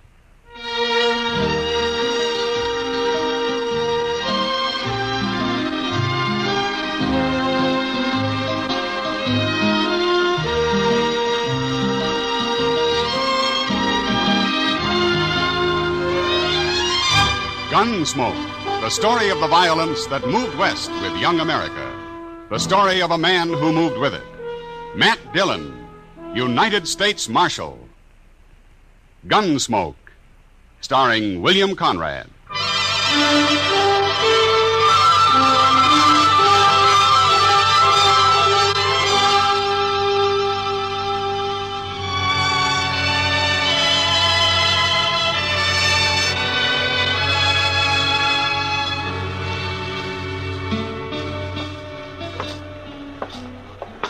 Mr. Dillon, look at those men down there by the jail. Yeah, it's quite a crowd. Well, now, what's so curious about a wagon load of buffalo hides, I wonder? Maybe they got a white one, Chester. They must have something mighty interesting. Yeah. This your wagon, mister? Nope. It's Gatliff's. I skinned for him. What's the crowd for? Just curious. The other skinner got hurt and we brought him into the dock. Oh, what happened? Is he hurt bad? Bad enough Gatliff didn't see any sense in bringing him into town at all. Me and the cook, we made him, though. What? Oh, here's Gatliff now. Chester, go up to Doc's and see what you can find out, huh? Yes, sir. How is he, Gatliff? Doc will take care of everything, Toby. Never mind that. How is he? He's dead.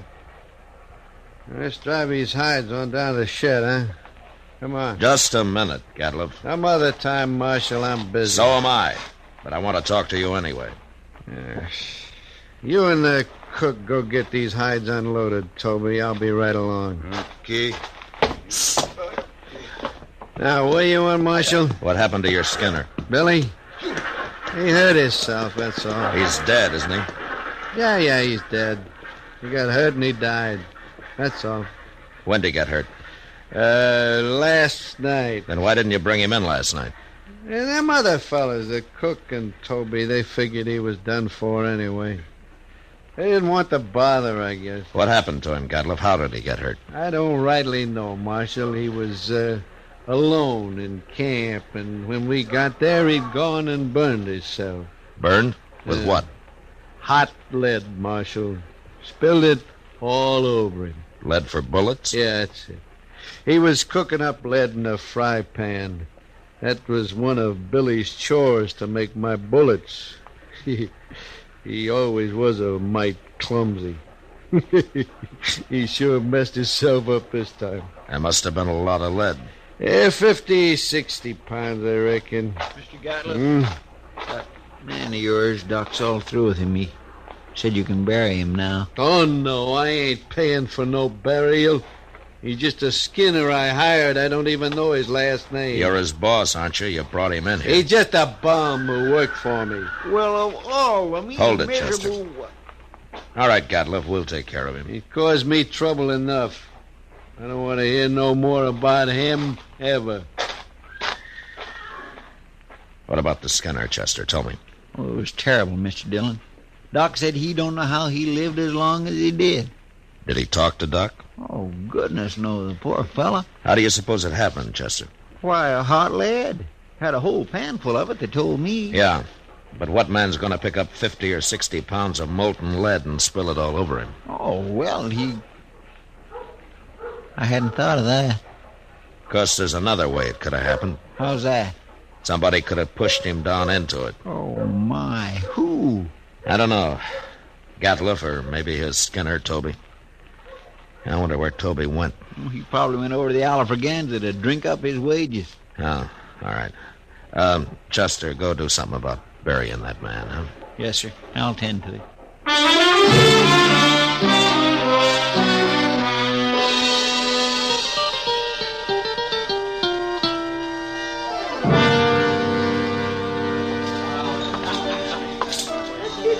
Hello, Toby. Huh? Oh, hello, Marshal. Sam. Yeah? Set out a bottle of rye and another glass, huh? Sure, Marshal. I'll, buy you a drink. You will? Well, sure, Marshal, sure. Well, Toby, here's to your friend, Billy. He was no friend of mine, but he died a bad death. I'll drink to him.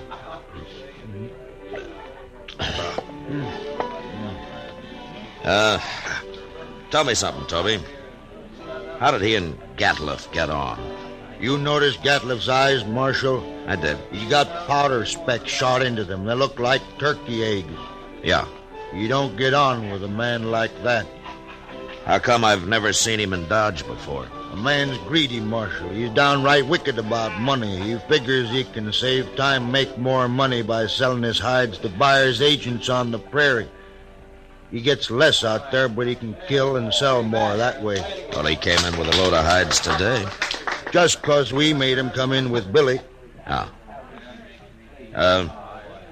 Tell me about the accident, Toby, huh? Well, thanks.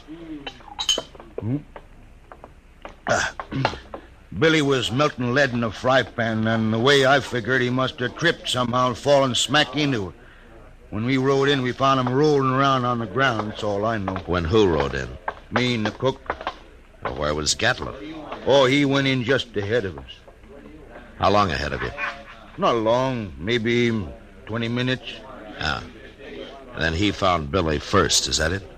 Yeah, so he did. I hadn't thought of that before, Marshal. So that's why you've been asking so many questions. Well, I wasn't sure, Toby. But I expect you're telling the truth. The cook would back up your story, I imagine. Sure. I'm telling the truth. So that's what happened. Gatliffe killed him. He murdered him. Any idea why he would? Sure I do. He killed Billy so he wouldn't have to pay him his wages due.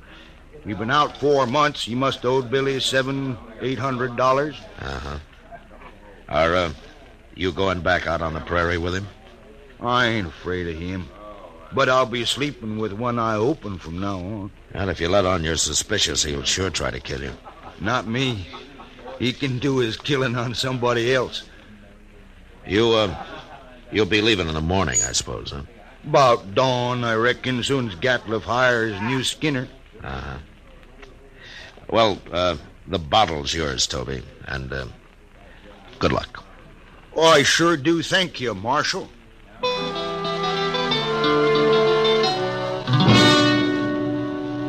Later in the day, Chester and a couple of other men buried Billy out on the hill. As Toby said, he died a bad death.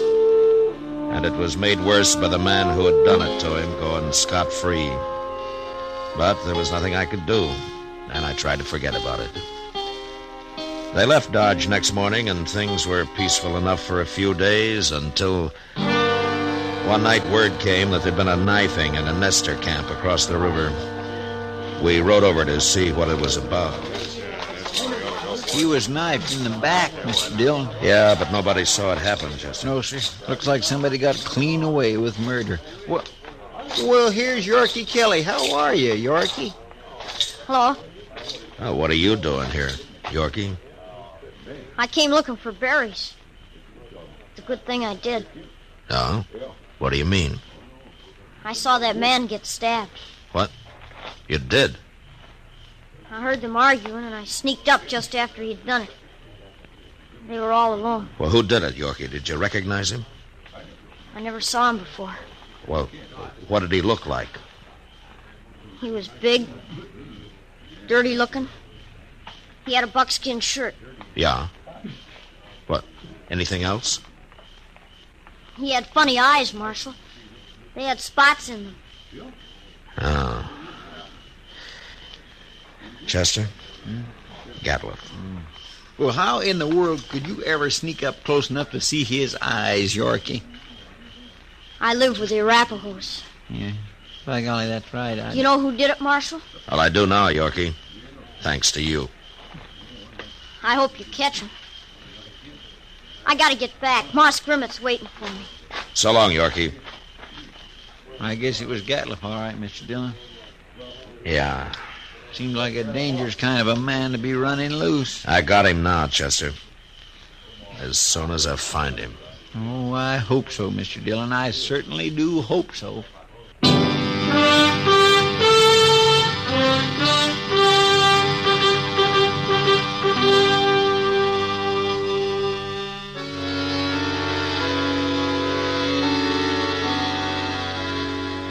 Since Gatliff would figure nobody had seen him, it wasn't likely that he'd run.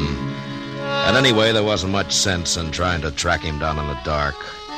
So Chester and I didn't start out until the next morning. Ordinarily, a man could ride into the prairie and disappear, but with Gatliff, it was a little different. At least we knew he'd be somewhere around Buffalo. It was late afternoon before we reached good hunting grounds, and almost dark when we spotted the first hunter's camp. On over to the fire, stranger. Well, thank you. Supper'll be ready soon. Hey, cook, throw some more tongue in that stew pot. Yo, please. If you don't like buffalo tongue, you'll go mighty hungry in this camp. Thanks, mister. Hey, you're a lawman. Matt Dillon, a U.S. Marshal. My name's Tom Mercer. This is Chester Proudfoot. Mr. Mercer. Howdy. Supper'll take a little longer yet. Anyway, my Skinners won't be in for a while. Sit down. Thank you. Well, how you doing? Oh, fair, Marshal, fair. I killed over 100 today. Oh? Been here long? About a month. I'll move on a couple of weeks. I don't know, Marshal. I figure this whole southern herd's going to be clean wiped out for long. Next year, I'm going to Dakota. Too many hunters, maybe, huh? That's just it. That's it exactly. Have, you seen any in the last day or two? Just who you looking for, Marshal? A fellow by the name of Gatliff, a big man. Speckled eyes. What's they done? You know him? No, I don't. Nobody's come near us in, over a week. Yeah. You're not much help, then. Except for that stew the cook's making. Oh, you're like that. We're having dried apples, too. I mighty near could eat a buffalo raw, the entire beast. Hey, you must be part Injun. Well, no, I seen one of them eat a whole liver raw. Yes, he got propped up against a tree and ate every bit of it. And then went sound asleep right there in the sun. He was sure some sight. Heard you ever get that close to an Indian? Oh, Indians ain't always bad. No, that's true. But they're going to get real hungry when the herd's gone. That's so, Marshal. That's surely so. That's what makes them mad. Well, don't you think that's reason enough? Fella told me a couple of weeks ago he run into a bunch west of here. They was looking for scalps, all right, too. Oh, hey, here comes my Skinners. Now we can get outside of some of that stew. Fine. Don't you ever feed this man, Marshal? Only when he works, Mercer. Oh, now, Mr. Dillon.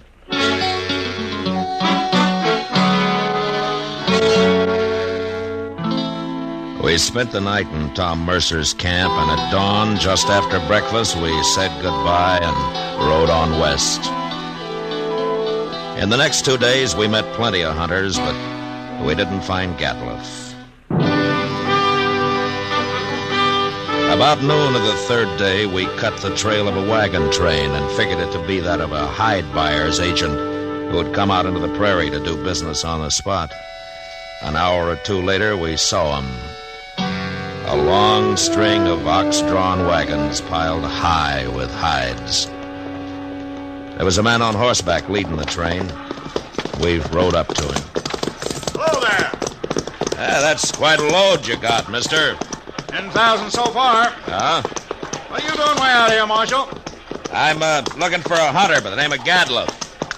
You know him? Sure do. Just picked up a load from his rick early this morning. Is he in trouble? Yeah. Where is he? Straight south, couple of miles. Can't tell you exactly. He moves around a lot. Well, that's close enough for us. Thanks a lot, mister. Sure, Marshal. Never did like him anyway.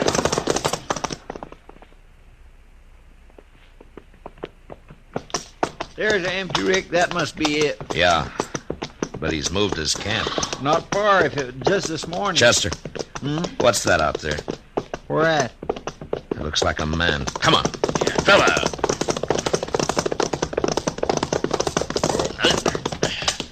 Why, Mr. Dillon, it's that Skinner of his. Yeah. Get some water, Chester. Yes, sir. Toby, can you hear me? He's been shot, Chester. Here's the water. Yeah.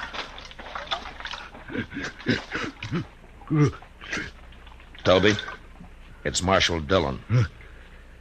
Give me a drink. Yeah, here. He shot me, Marshal. Well, what happened?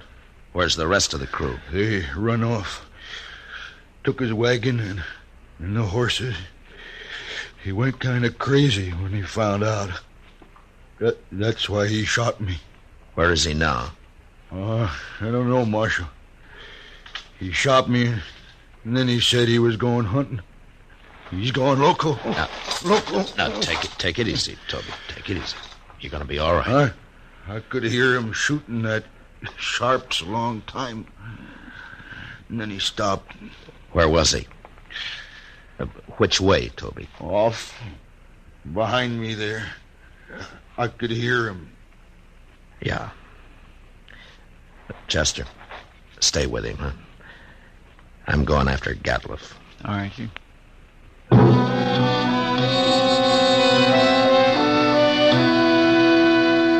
Off in the direction Toby had indicated, there lay a large, isolated hollow surrounded by low ridges. When I reached it, I dismounted and crawled up to where I could look down into it. There was no sign of Gatliff, but lying on the prairie floor were the bodies of countless fresh-killed buffalo. It was a strange sight.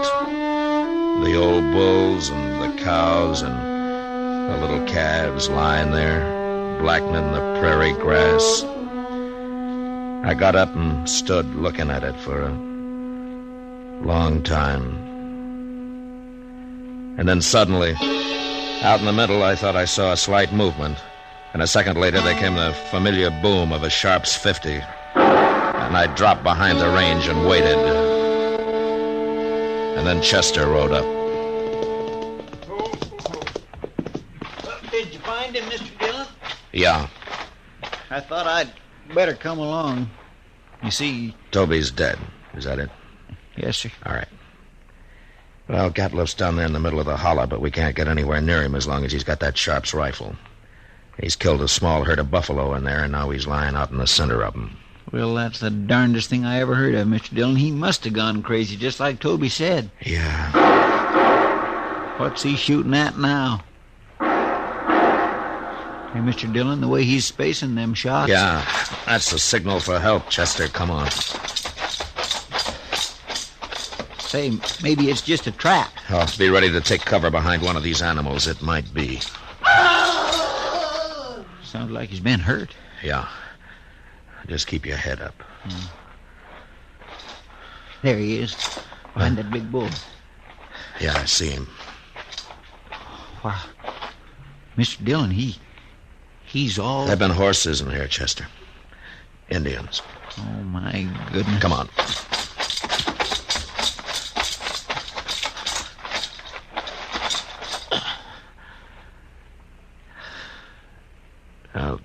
That was his last effort, Chester. He's dead now. Mr. Dillon, that's awful. Yeah.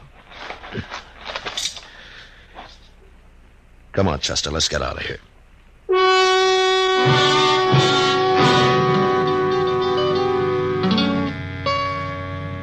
I don't know how the Indians caught Gatliff. He'd gone a little mad, and maybe that made it easy for him. But they'd finally got themselves a buffalo hunter. And into their unbelievably savage torture of him had gone all the hatred and desperation of a race being slowly starved and driven from their homeland. And then they'd put him there, surrounded by his own bloody slaughter, and they'd gone off with a gesture of content, leaving his rifle and his ammunition by his side. And having seen what they did to him, I'll never know how he managed to fire even one of those shots. For all of his evil, Gatliff had died harder than any man I'd ever seen. Chester and I rode back to Dodge, and it was never mentioned between us again.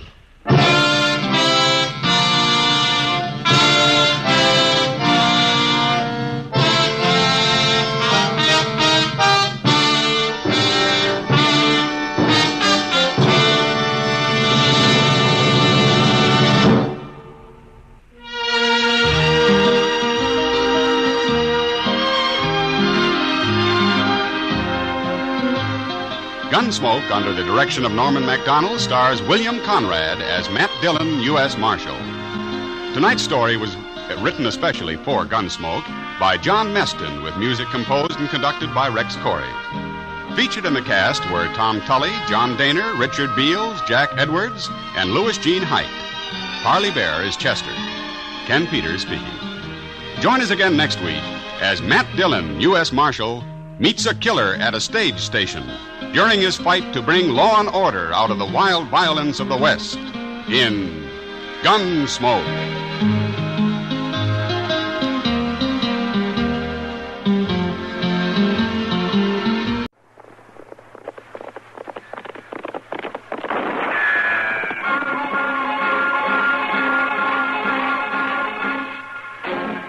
Around Dodge City and in the territory on West, there's just one way to handle the killers and the spoilers, and that's with a U.S. Marshal and the smell of Gunsmoke.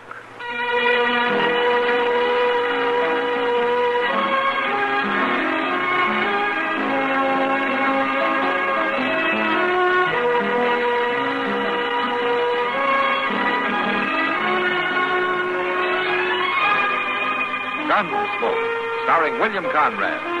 The story of the violence that moved west with young America. And the story of a man who moved with it. I'm that man, Matt Dillon, United States Marshal. The first man they look for and the last they want to meet. It's a chancy job, and it makes a man watchful and a little lonely.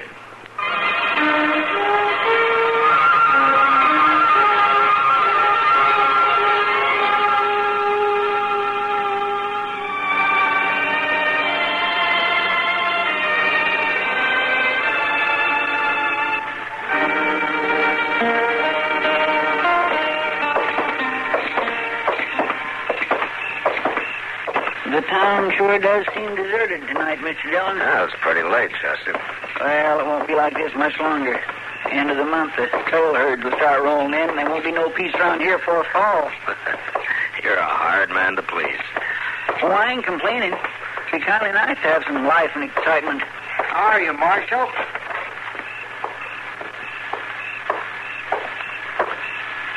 You remember me? Yeah, sure, I remember you, Elvin. Well, you've grown some. Sure. I've had 2 years to do it in. Put on any sense, have you? Along with the weight? Enough so I'm still not in jail. Yeah. I gave you a year, didn't I? Said you'd either be jailed or hung by then. I sure hate to disappoint you, Marshal. Chester, you remember Elvin Grebb, don't you? Yes, sir, I do. And I still got no use for him. You men sure ain't very friendly. What are your plans, Elvin? Nothing much. Just got a hankering to see the old hometown. Your Ma and Billy are getting along fine without you. Why don't you leave them alone? I figured they might need some help, maybe. You didn't figure it when you lived here. And you haven't worried about them for the last 2 years. Now, Marshal... You shut up and listen to me. 2 years ago, after I let you get away with everything but murder just for your Ma's sake, I finally ran you out of town, and I told you not to come back. Yeah, I remember. All right. You are back. But this time, you don't get any second chances. You make one wrong move, and I'm on you, Elvin. A man can change, Marshal. Some can and some can't. I'm just telling you how you stand in Dodge. Mr. Dillon, look yonder. What? Marshal, a couple fellows riding out behind the bank there. What? Look. Marshal, So that's why you've been so talkative, huh? You're the lookout. Lookout. Now, Marshal, I'm out toward the river. Hey, Grebb, come back here. You're under arrest. Not yet, Marshal. Now, while I got a gun in my holster... Don't be a fool, Grebb. Get out!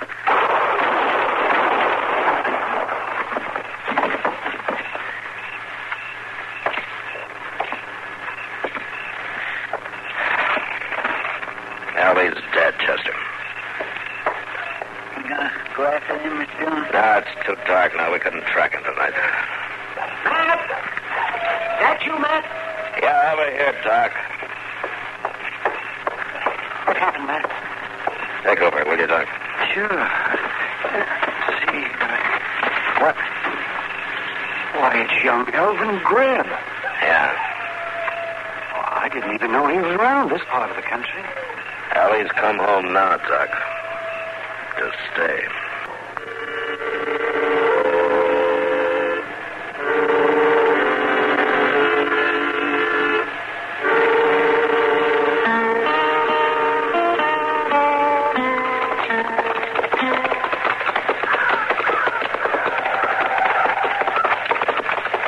This doggone land is just plain bone starved, Mr. Dillon. Pretty poor ground, all right. I don't see how nobody could make a living off in a homestead like this one.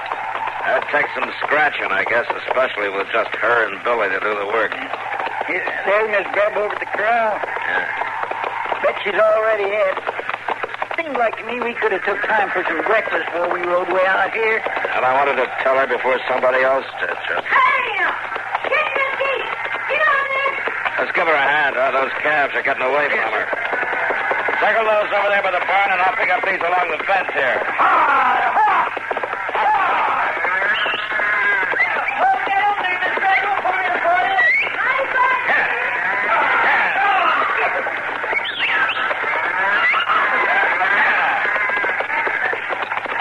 All right, that's good enough, Chester. The rest of them will follow. Yes, sir. Get in, you!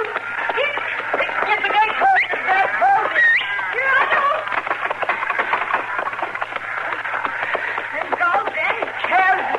Enough to drive a body clean out of the mind.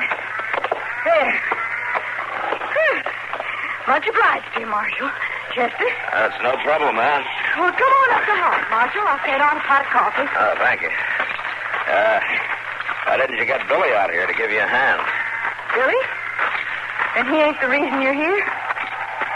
Why should he be? I'm worried sick, Marshal. He acted real funny all day yesterday. And this morning he saddled up and took off for dawn. I heard him right out of the yard. First I knowed of it. I see. I don't know where he went, what he's up to. He acted mighty strange-like last night. He wouldn't look me in the eye. That ain't like him, Marshal. Really ain't like Elvin. Pray the Lord he don't never get like him. Elvin came back yesterday, Miss Grebb. What? He was around town last night. Then Billy seen him. That's why he was acting the way he was. Yeah, maybe. I hoped he'd never come back, even if he is my own son. He'll work on Billy now. He'll get him started down the same road he's on. Miss Grebb. Elvin's dead. Dead? Yes, and he and two other men broke into the cattleman's bank last night. When I started to arrest him, he drew and fired at me. Dead? Elvin. I think I'd better sit down. Here, ma'am. Sit on this chair. Now, I remember the winter he was 4, and he caught the pox. I took care of him night and day for a whole week, thinking any hour we was going to lose him. Might have been better if we had. I'm sorry, Miss Grebb. Oh, I knowed for 3-4 years it was going to end this way, Marshal. I only wish there'd been some way to avoid it. What did I do wrong, Marshal, back along the years, someplace that made him turn bad? A person never knows, I guess, ma'am. They just do the best they can. But I gotta know. I got Billy to think of. Do you think he knew, Miss Grebb, about Elvin being killed? Not when he left this morning. He couldn't have. He was home all night. Nobody's been here. He was probably meeting the three of them somewhere. Hideout, maybe. Yeah, I reckon. There's a ham missing and some other victuals. What can I do, Marshal? Billy just can't go bad. Well, at least Elvin won't be a wrong influence on him. Not now, anyway. You really think that, Marshal? I ain't so sure.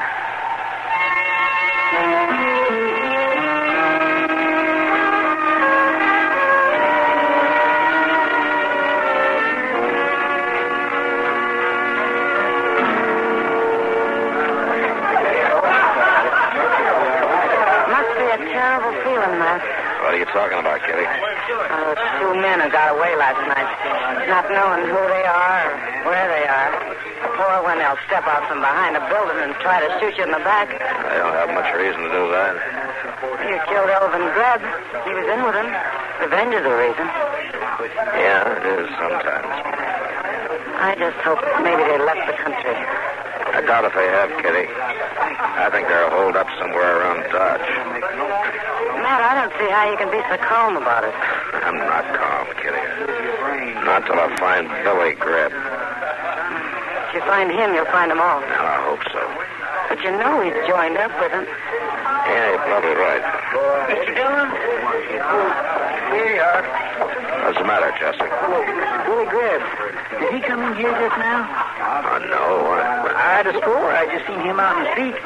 Some kid that sure looked like him anyhow, and he was heading right in Matt, here. behind Chester. What? Evening, Billy. You dirty, rotten killer. Your brother chose, Billy. I didn't. He knew what he was up against.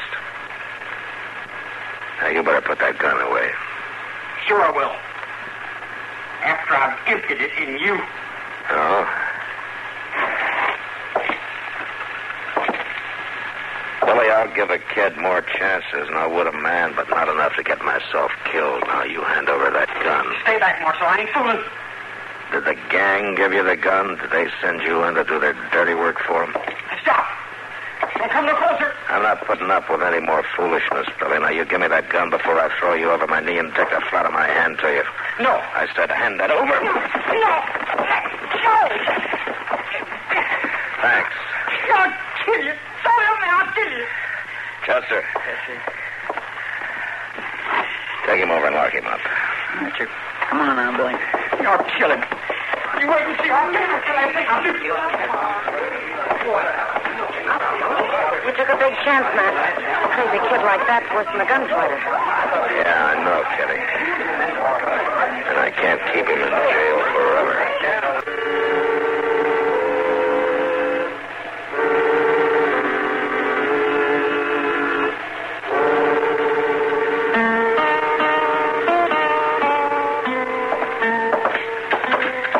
By Jim, Mr. Dillon, I wouldn't mind being in jail myself, getting victuals like this to eat.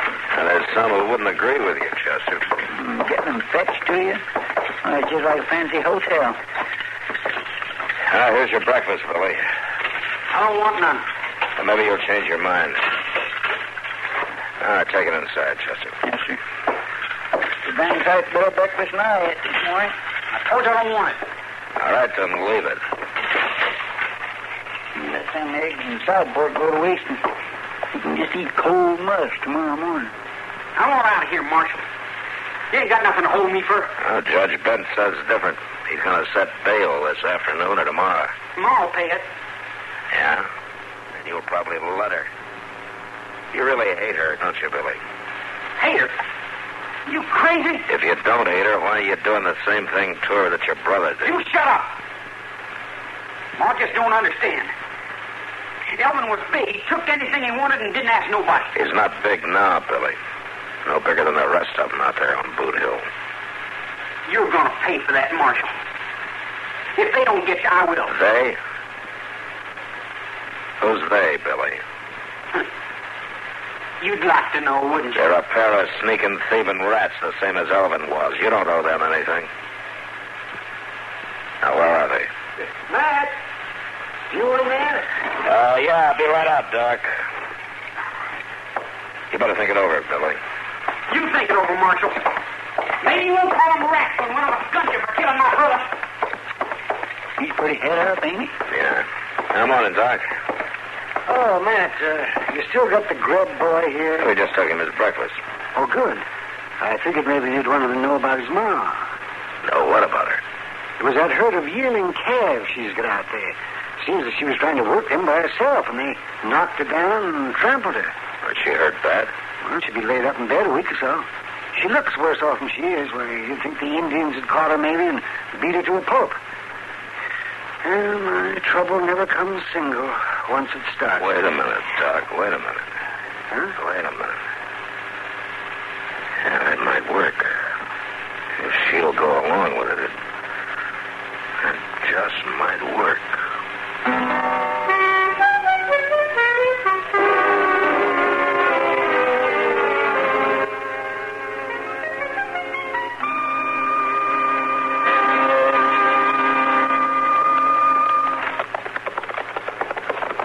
We'll leave the horses here.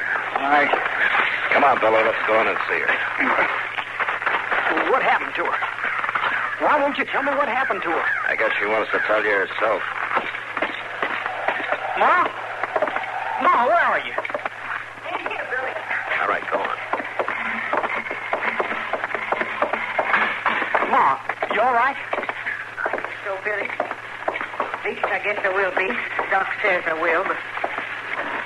Billy, why they got handcuffs on you? It ain't nothing, Ma. Marshal said he knowed where you was, and he'd fetch you, but... What's he done, Marshal?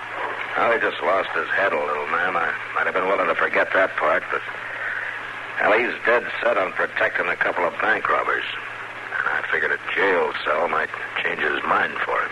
Them two that was with Elvin, that's who it was. His partners, friends, that's who you're protecting. Now, Ma... You're a sneaking coward. Just as low and mean and worthless as Elvin had got to be. He's dead, Ma. You got no call to talk about him like that. Dead, yes. Better off dead. I'm his own ma saying it. You ought to have been here this morning, Billy. Shake hands with your friends. Maybe you could have helped them. What you talking about? Look at me. How do you think this happened? They wouldn't do that. They're your friends. Yours and Elvin's. All I seen was the handkerchiefs over their faces. They said Elvin had told them I was keeping money for them. Money they'd stole somewhere.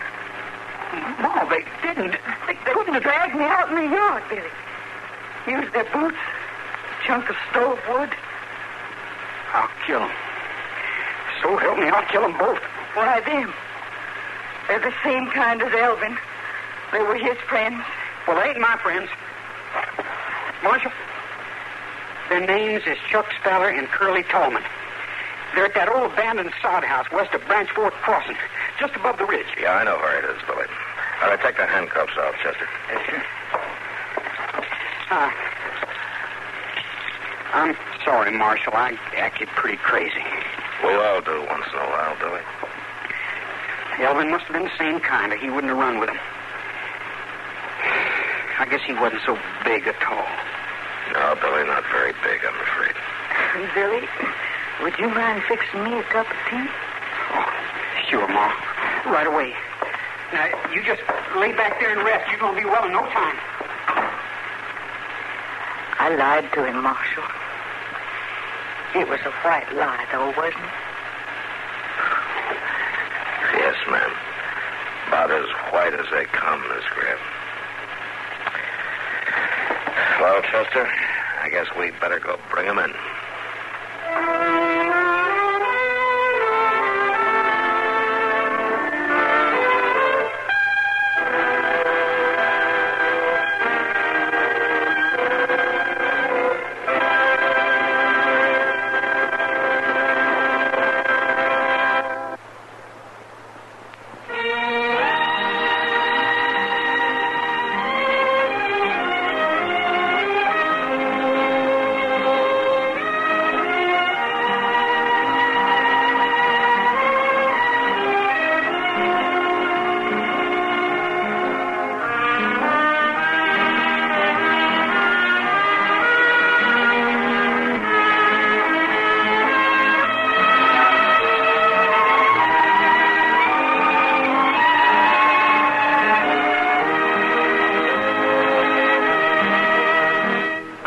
Gunsmoke. Produced and directed by Norman McDonald.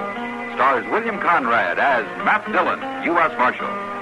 Featured in the cast were Parley Bear as Chester, Howard McNear as Doc, and Georgia Ellis as Kitty.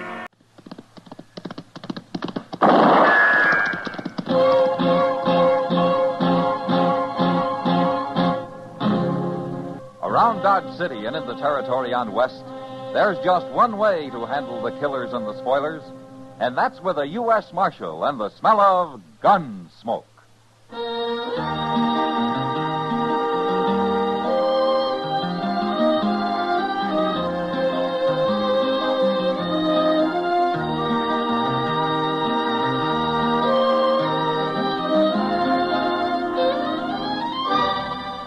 Gunsmoke, starring William Conrad. The transcribed story of the violence that moved west with young America. And the story of a man who moved with it. I'm that man, Matt Dillon, United States Marshal. The first man they look for and the last they want to meet. It's a chancy job, and it makes a man watchful and a little lonely.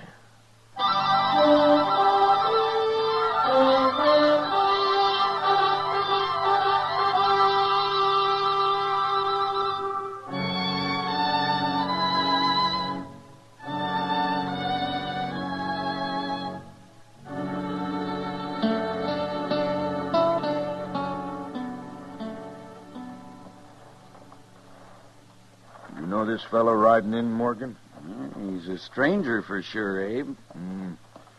That brand on his horse, I can't even read it. Good horse, though. Yeah. Get out, stranger. Who are you men? Well, we're the Curry brothers. We own this ranch. How far is it to Dodge?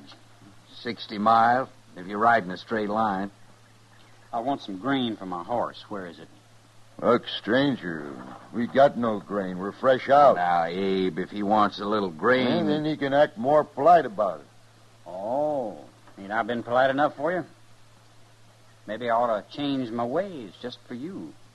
What are you, anyway? Some kid who thinks he's a man just because he's wearing a gun for the first time? Mister, I've been wearing a gun 8 years, ever since I was 16. That makes you 24 and still a kid that ought to be taken out to the shed. You aim to take me out, mister? Somebody ought to. A lot of men have tried. I guess it's your turn now.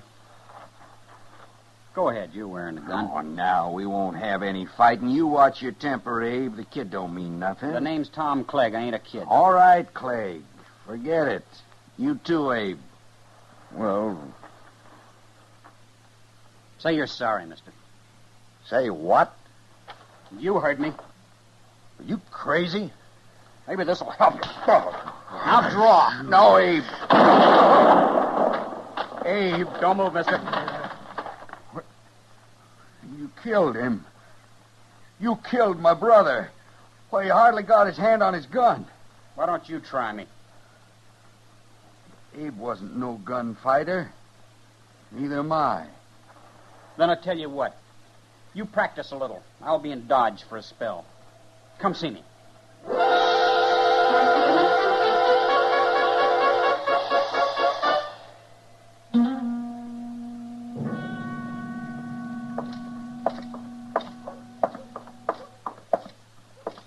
Oh, now, say, there is a good-looking horse, Mr. Dillon.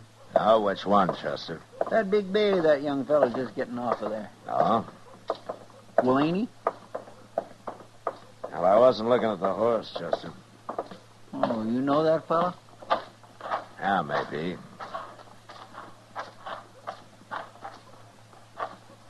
What are you people staring at? Aren't you Tom Clegg? What? Matt Dillon. At Las Cruces about 8 years ago, wasn't it? Exactly 8 years ago. I've changed some since then, Marshal Dillon. Yeah, I'm a marshal. This Chester Proudfoot, Clegg. How do you do? Hello. Marshal, I suppose you're remembering how I didn't dare draw on that fellow in Las Cruces. You were smart not to. He'd have killed you, sure. I left there. I went out by myself. I practiced for 2 years, every day. I got pretty good with a gun, Marshal. Did you? That fellow's dead now. I went back and I killed him. It wasn't much of a quarrel, Clegg. I don't need much, Marshal. Oh, I've killed a lot of men since then. But don't you worry about me. They always draw first. Are you telling me you've turned gunman, huh? I've got me a pretty fair reputation in New Mexico. And now you want to be known in Kansas. That's why you came here. I didn't say that. I know you're kind, Clegg. I ought to. I've killed enough of them. Not me, Marshal. You ain't going to kill me. I'm too fast for you and I'm too smart. I'll show you someday.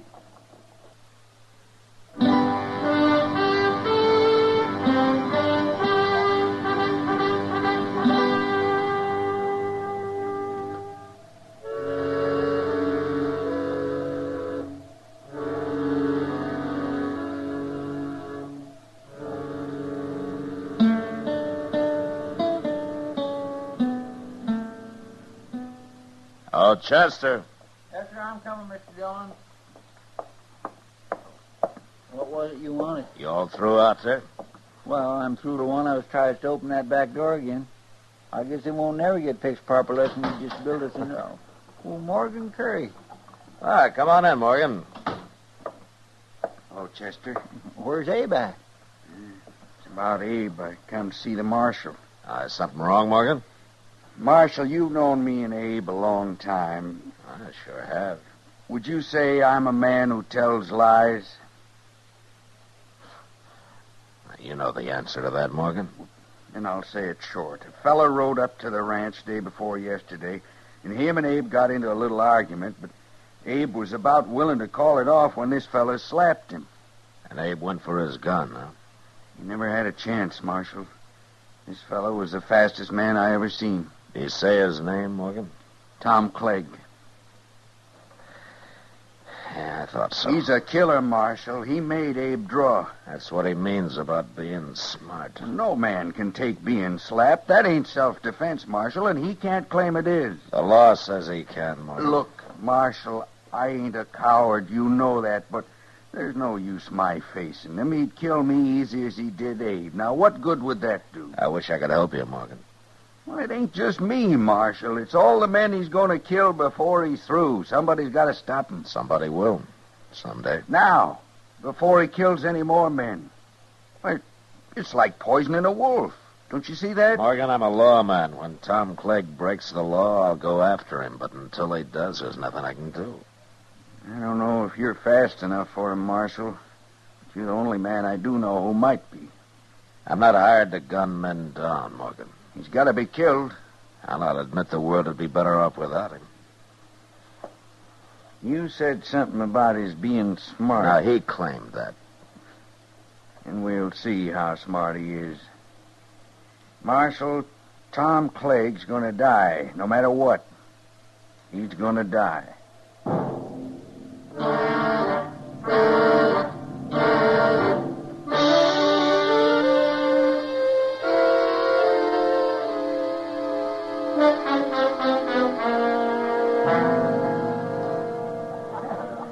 You want another beer, Matt? No, one's my limit, Kitty. One? Oh, you're expecting trouble. I didn't say that. One beer said it. You know me too well, Kitty. But you're right about my expecting trouble. Well, I already knew about that. I've watched Morgan Curry following Clegg in and out of here for 2 days now. I don't know what Morgan has in mind, Kitty, but I'm sure he doesn't plan to shoot Clegg in the back or anything like that. Well, he isn't even carrying a gun. Yeah, I know. He just stands around at a distance and sort of keeps an eye on Clegg. It's driving him crazy. But Morgan's not carrying a gun has made Clegg helpless to do anything about it. Maybe he's trying to get him into a fist fight, Matt. Clegg wouldn't fight him, Kitty. He knows he'd get torn apart. It beats me what he's up to. Well, I wish Morgan would go home and forget about it. Maybe it's you he's trying to shame, Matt. Me? What for? For not doing anything about Clegg murdering his brother. It wasn't murder, Kitty. Abe drew first. The way I heard it, Clegg made him draw. And I don't care what the law calls self-defense. Well, I have to, Kitty. I have to care. Yeah, I know, Matt. Well, there they are. What? Clegg. He just went to the bar. Morgan will be along directly. Yeah. Oh, you keep an eye on him, Kitty. Me, keep an eye on him. I got to ride out into the country tomorrow. I'm leaving before dawn so as I can get back early in the afternoon. Oh, then you better get to bed. Good night, Matt. I'll see you tomorrow, Kitty. Sure. Marshal. I want to talk to you. I'll go ahead, Clegg. Talk. It's about him. Huh? Oh, Morgan. Hey, Morgan. What are you calling him for? You want me, Marshal? Yeah. Clegg here wanted to talk to me about you, Morgan. I thought maybe you ought to hear it, too. Sure, he can hear it. I want him to stop following me around, that's all. Oh, why tell me that, Clegg? Because you've got to stop him. Me stop him? He isn't breaking any law. He ain't wearing a gun. A dirty coward. There's no law that a man has to wear a gun. It's making me jumpy. I don't like being stared at all the time. You got a guilty conscience about something, Clegg? You shut up. Why don't you take your gun off and shut me up, Clegg? You hear him, Marshal? You see what a coward he is? I can't help you, Clegg. Lock him up, Marshal. Go on, lock him up. You heard me. Yeah, I heard you. Then do it. Not very likely. All right. You're wearing a gun. Are you a coward, too, Marshal? Morgan, come outside. I want to talk to you. Okay, Marshal. You're both cowards. That's what you are, cowards. Why didn't you kill him in there, Marshal? That was your chance. I'm not a gunman, Morgan. I'm a lawman. Won't you ever understand that?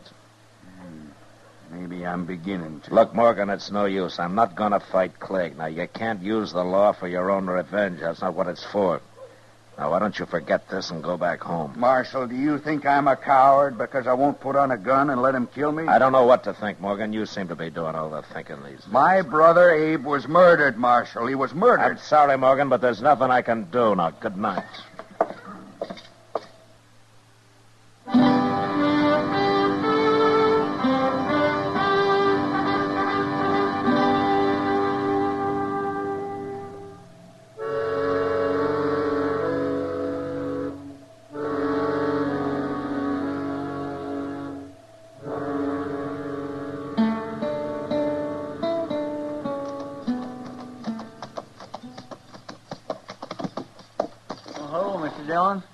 Oh, where is everybody, Chester? Why is the town so quiet this afternoon? Everybody's seen you riding in, I guess. Huh? They've been waiting for you to get back. Waiting for me? Why? I told them you'd be back early afternoon. There's trouble here this morning, Mr. Dillon. You mean a shooting? Yes, sir. Morgan? Yes, sir, it was Morgan. Yeah, so he put on a gun after all, huh? No, sir, he was unarmed. What? He ain't dead, though. At least not yet. He's up at dock. Where's Clegg? Clegg must have saw you ride in, too. He's standing across the street now. Behind you there. Ah. Well, I won't keep him waiting.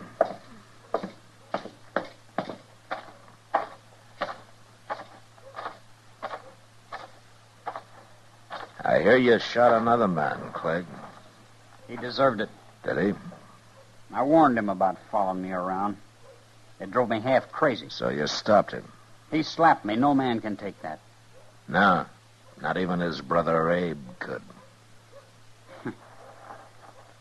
Say, I plumb forgot about that. You told me once how smart you are, Clegg. I guess you forgot about that, too. What do you mean? Morgan was unarmed. You gonna try to put me in jail, Marshal? Mm-hmm. I'm gonna try. Now you're forgetting. I also told you I'm too fast for you. Maybe you are. I'm arresting you, Clegg. Keep your eyes on mine, Marshal. I want to see the look in them when it hits you. That's the best part. Now?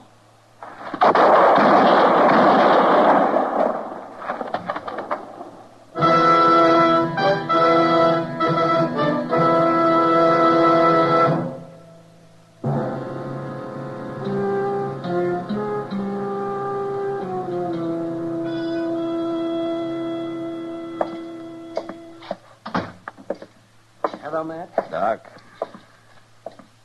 I heard the shots, Matt. I see Clegg still lying there. And if he's got any friends, they can move it. I doubt if he has. A man like that. I guess not, Doc. You did it the only way possible. I was trying to arrest him, Doc. I didn't walk out there to shoot him down.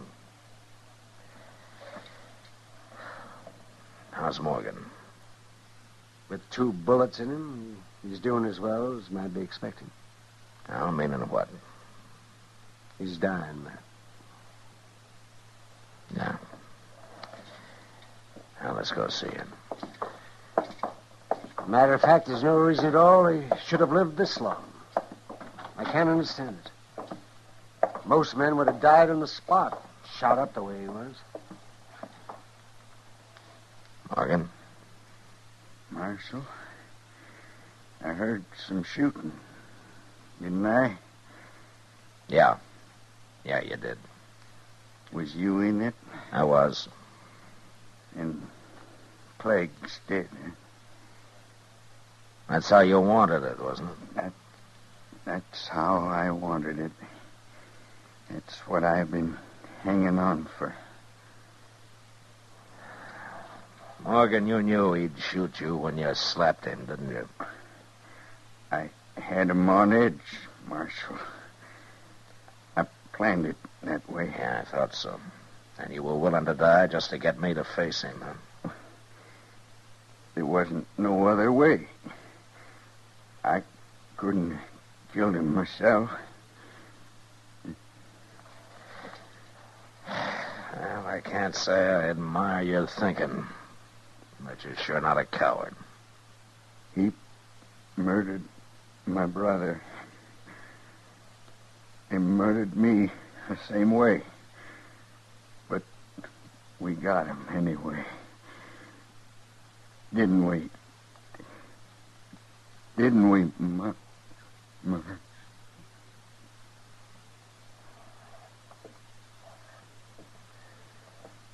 Well, he was right. He won. Even if he had to die to do it. Yeah. But you know something, Doc? I feel like a hangman. You made an executioner out of me. And I don't like it. I understand that, Matt. But you'll forget it. You'll forget it. In time. Yeah, sure. One more thing to forget.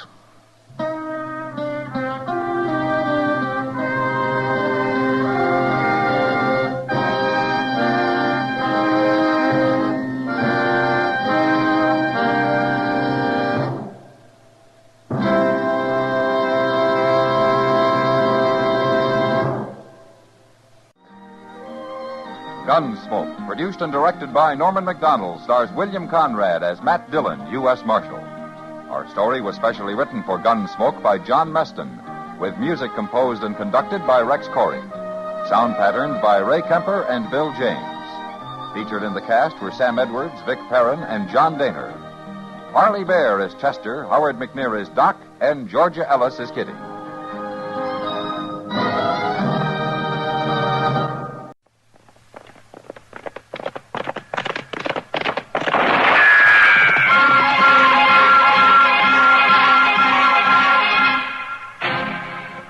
Dodge City and in the territory on West, there's just one way to handle the killers and the spoilers, and that's with a U.S. Marshal and the smell of Gunsmoke.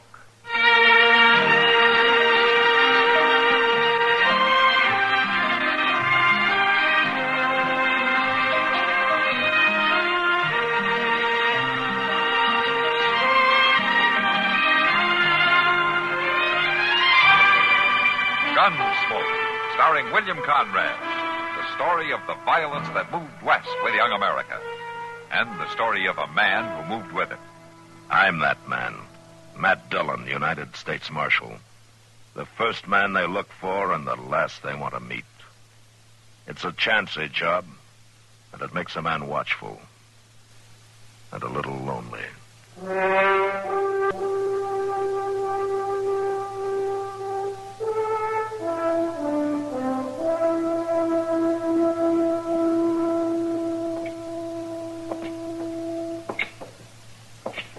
kindly nippy tonight, ain't it, Mr. Dillon? It's getting toward the season for it, Chester. I always hate to see winter come on. It's a lonesome time of year.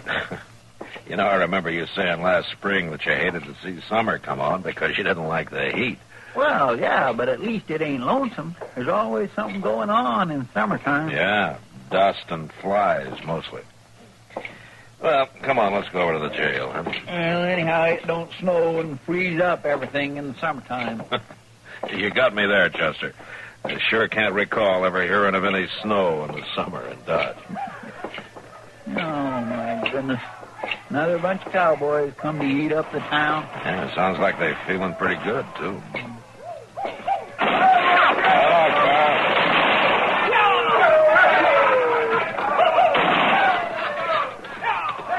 Looks like the Lazy T outfit, Mr. Dillon. Yeah, it is. That was Carl Willett, the trail boss. What they doing up in the Panhandle this late in the season?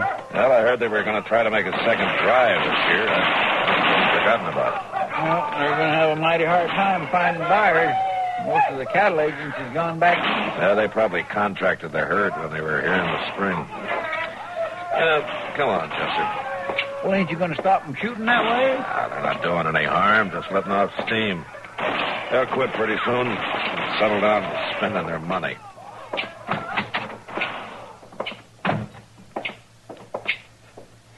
I swear I just can't understand the way a trail driver thinks, Mr. Dillon. No? Well, what do you mean? Well, they'll spend 2 months or more working a herd north. Then they hit town with a pocket full of pay. They go out and throw it away in one night, and they're flat broke again till they get back to Texas. Yeah, but they sure got a night to remember, Chester. Well, maybe so, but doggone it, you'd think they'd use some sand once in a while. Well, what is it, Kitty? Up the end of the street, Matt. You better come. It's Red Bastion's wife. Well, what about her? One of those cowboys shot her.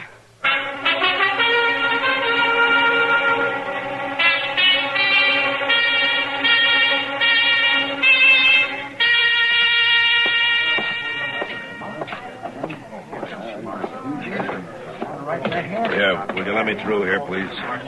William, please let me through here. Get through here. Stand back now, will you?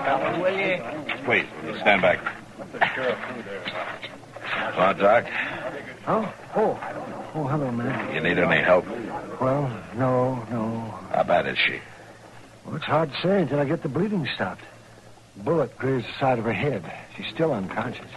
Her husband's over there. I guess he can tell you what happened. I haven't even had time to find out. Well, I'll go talk to him. You holler if you want me, huh, Doc? All right, man.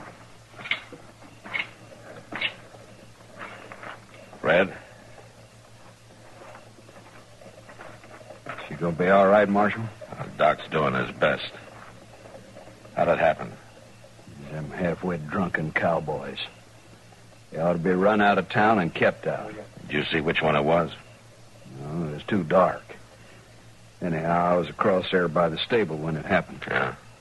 Where was your wife? Melodia was there on the seat of the buckboard. She was holding the horses while I went to fetch some harness I bought. We were just fixing to go back out to the farm. I see. I heard them whooping and hollering and firing their guns. I come running out. Then Melodia yelled and fell off the seat. By the time I got there, found out what had happened, they'd rode on past. That's a bad thing to have happen, Red, even though it wasn't on purpose. That ain't no excuse, Marshal. I know that. And the law will deal with whoever did it. The law's sure better. Now, you just take it easy, Red. I've used gun law before, and I can use it again. Now, don't be a fool. There are 20 lazy T riders in town. I never started nothing yet I couldn't finish. And whoever shot my wife's going to be a lot better off if you get him before I do. You can tell him that, Marshal. Red. You tell it to him just that way.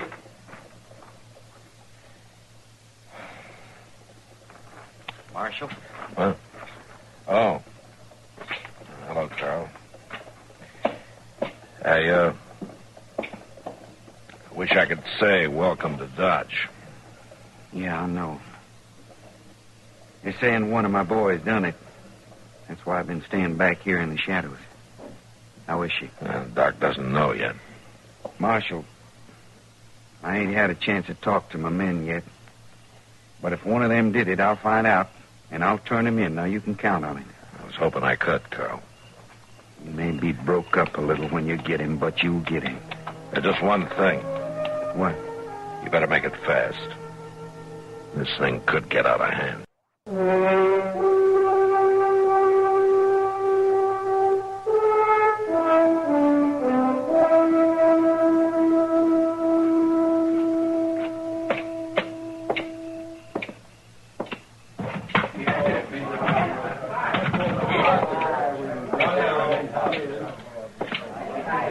Over here, Matt. Huh? Oh, all right. Hello, Kitty. You look like you could stand a drink. Yeah, I think I could.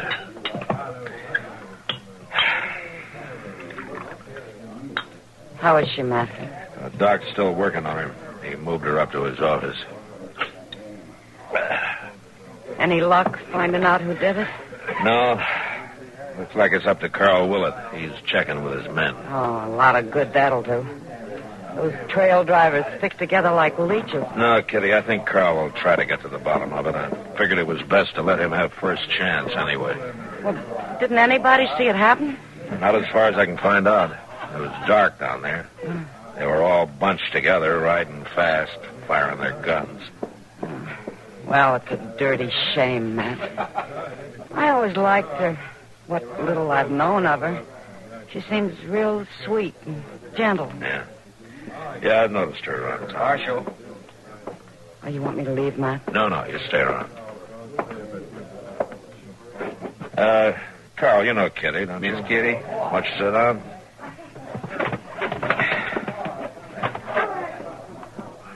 You, may be sorry you invited me, Marshal, when you hear what I got to say.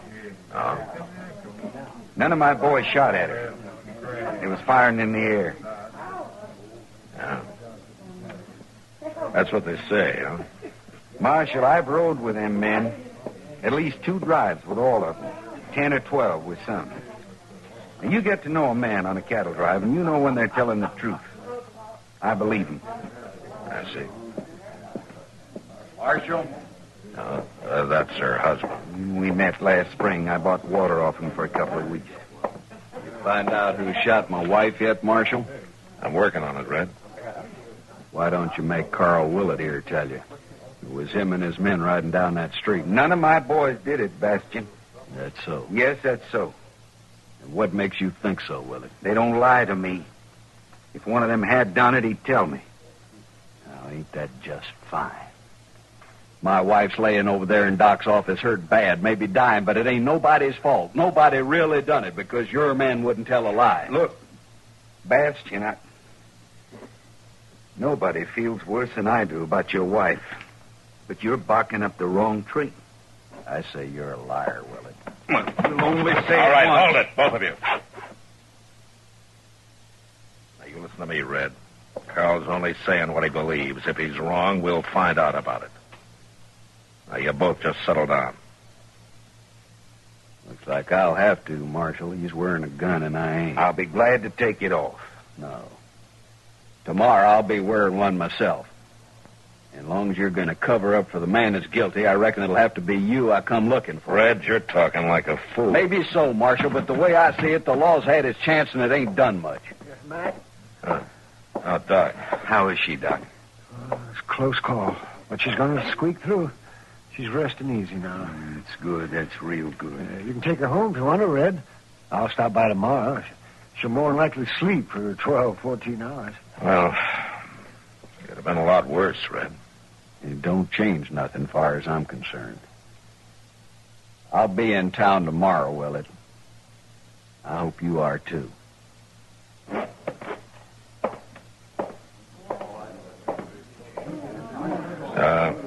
Carl, I want to see your men first thing in the morning. All of them. Over to jail.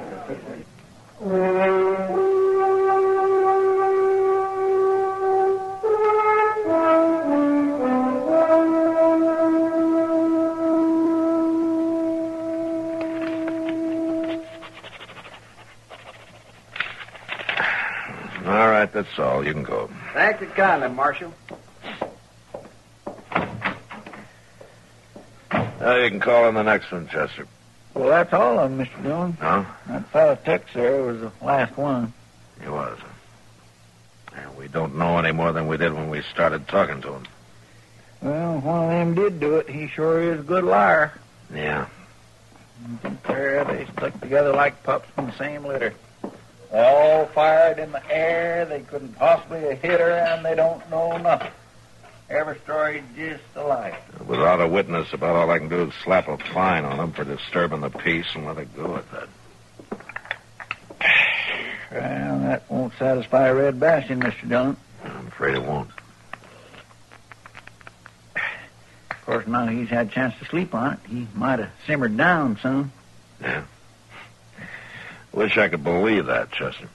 He's always treated his wife like a dog. I can't figure him getting so riled up about this. Well, I guess it's a matter of pride with it. Matt, Red Bastion's down the street there. Oh? And Carl Willett's standing on the porch of the Dodge House. He's been there all morning. He says he didn't ask for the fight, but he won't run from it. All right, come on, Chester. Thanks, Kitty. If Red had just hold off a few days, we might still get to the bottom of this. Think he'd be happy his wife's gonna get well? I've never seen that man happy in his whole life.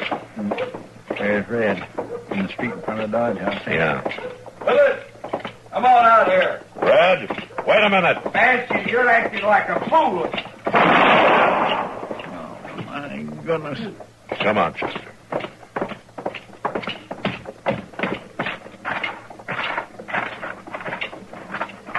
You drawed on me, Marshal.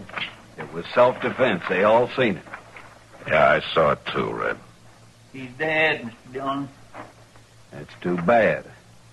I was just going to talk to him. Sure you were. That's why you pulled that old trick on him. What do you mean? Slapping your thigh with your left hand the way you did. He thought you were drawing, and he had his gun half out before he saw his mistake. That's when you drew and killed him. It was self-defense. The fact remains he drawed on him. And the fact remains it's a killer's trick. Matt? Matt? Yeah, Doc. I've got to get out to the Bastion place right away. What's the matter, Doc? Hey, it's your wife, Bastion. One of the neighbor's kids just rode in from the farm. What about her? What's wrong? Well, she's been bitten by a rattlesnake.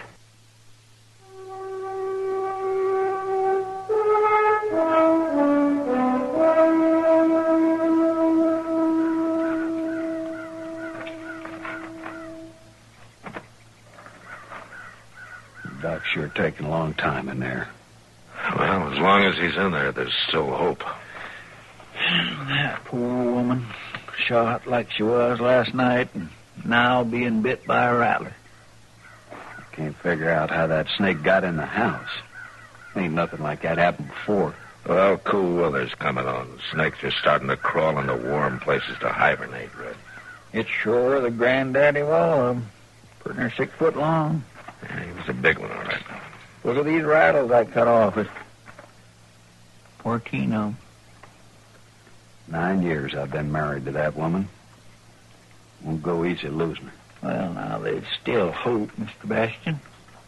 Last night, that fellow Willett trying to kill her like he done, and now this. There's no reason to think Carl Willett fired that shot. There's plenty of reason. He wouldn't have stood up to no gunfight just to cover for somebody else. I say he fired that shot himself. I knew Carl a long time. And he wasn't the kind. Sure you knowed him, Marshal. Real good friends, the two of you. I seen that right off. That's why I figured I couldn't count on no help from the law. I think you've said about enough, Red. All I asked for was for you to do your job, Marshal. I sure don't see what... How is she, Doc? Well? I'm sorry, Red. It was just too long before I got to her. She was awful weak to start with. What kind of a doctor are you, anyhow? Well, the best I know how to be. I'm sorry. Sure, you're sorry. That makes it fine. Take it easy, Red. Looks like you got a visitor, Mr. Bastion. Huh? There's a wagon pulling into the yard.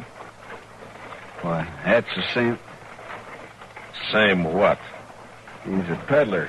Tinware and stuff. He come through here this morning heading west. What the devil's he doing back?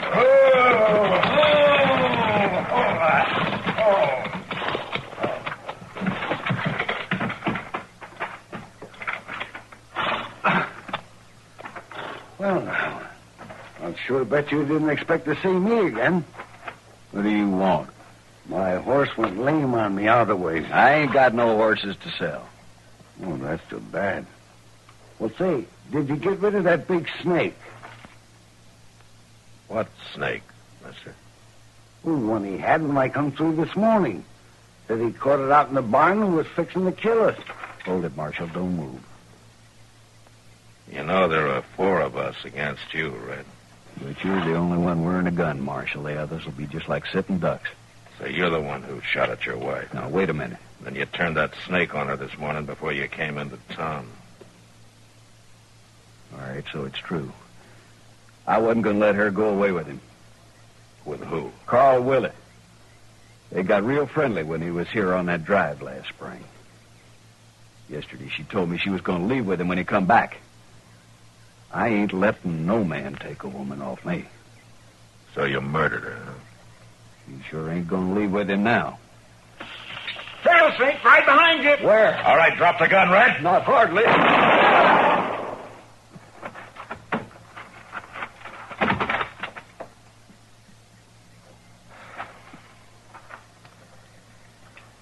Thanks, Chester. That was just an old Indian trick, Mr. Dillon. Huh? Well, what do you mean, Chester? An old Indian trick. Well, Doc, you just stick a snake's rattle on the point of your knife and snap the handle with your thumbnail. See? Yeah. Well, may be an old trick, Chester, but it sure worked.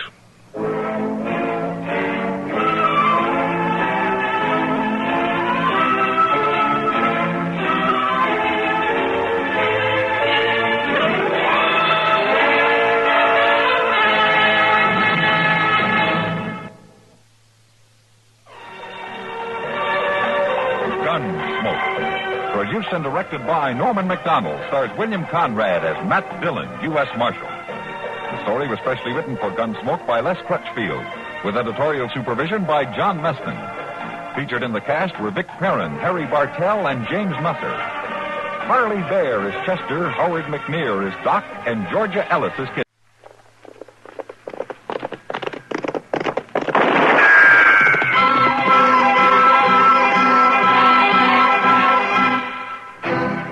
Around Dodge City and in the territory on West, there's just one way to handle the killers and the spoilers, and that's with a U.S. Marshal and the smell of gun smoke.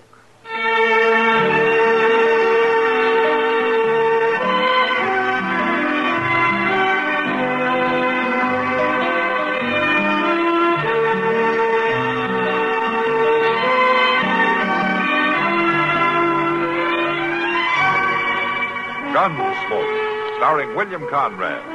The story of the violence that moved west with young America. And the story of a man who moved with it. I'm that man. Matt Dillon, United States Marshal. The first man they look for and the last they want to meet. It's a chancy job, and it makes a man watchful. And a little lonely.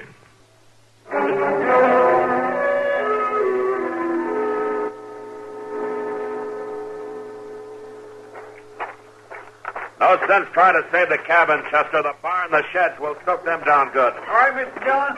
Oh, hauling well water takes too long. You better get it from the stream. I'm after the bucket. It's a sight bigger than these 10 pails we got. Here, let me give you a hand. I'm thick with rust.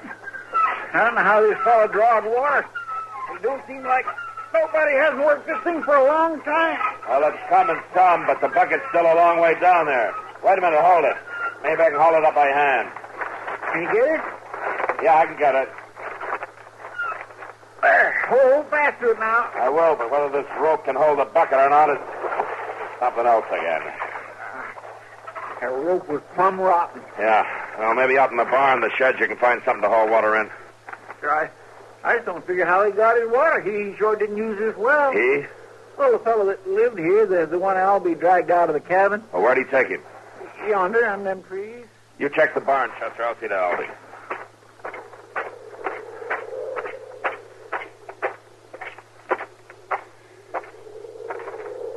You look kind of singed, Albie. You all right? He's just a cinder. That's all I can think. He's just a cinder. Out under the blanket here? He ain't a man at all. He's a cinder. Yeah. That's all, Albie. Could you tell, was he alone in the cabin? I couldn't believe it. He was sitting at the table. His head was slumped forward, and there was fire all around. And then I seen he was on fire. He was just sitting there, on fire. Take it easy now. And I got to him, and he toppled off right onto the floor, and he laid there burning. You didn't know it, Albie. I seen trees burn. I seen fields. I seen logs. I never seen a man burn before. Just forget about it. You know, it's funny. A man on fire. First thing you do is put a blanket on him. He's burning hot, so you smother. You put the fire out, Albie. That's the way to look at it. You put a blanket on his All right, cinder. now, Albie. You put Albie, a blanket around his cinder.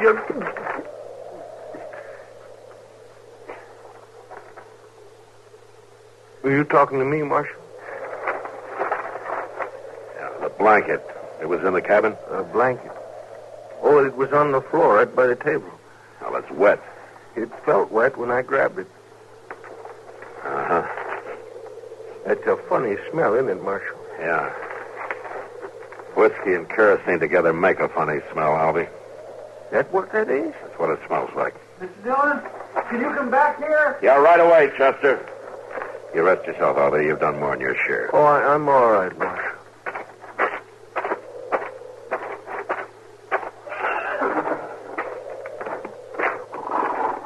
Where'd you find him, Chester? In the corral. Behind the barn.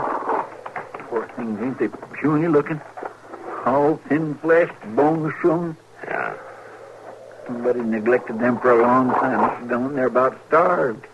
Any feed in the barn? Ain't nothing in that barn but rusty cans and a broke plow. Everything in there's crumbling, except the rats. Well, there's grass down by the creek. We'll lead them down there. It don't seem like this was Indians, does it, Mr. Dillon? Oh, it looks queer, Chester. Everything around here looks queer.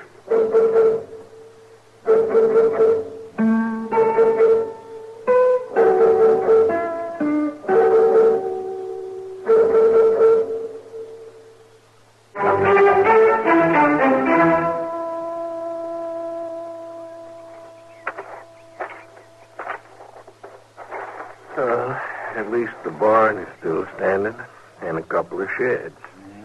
We done what we could, Mr. Dillon.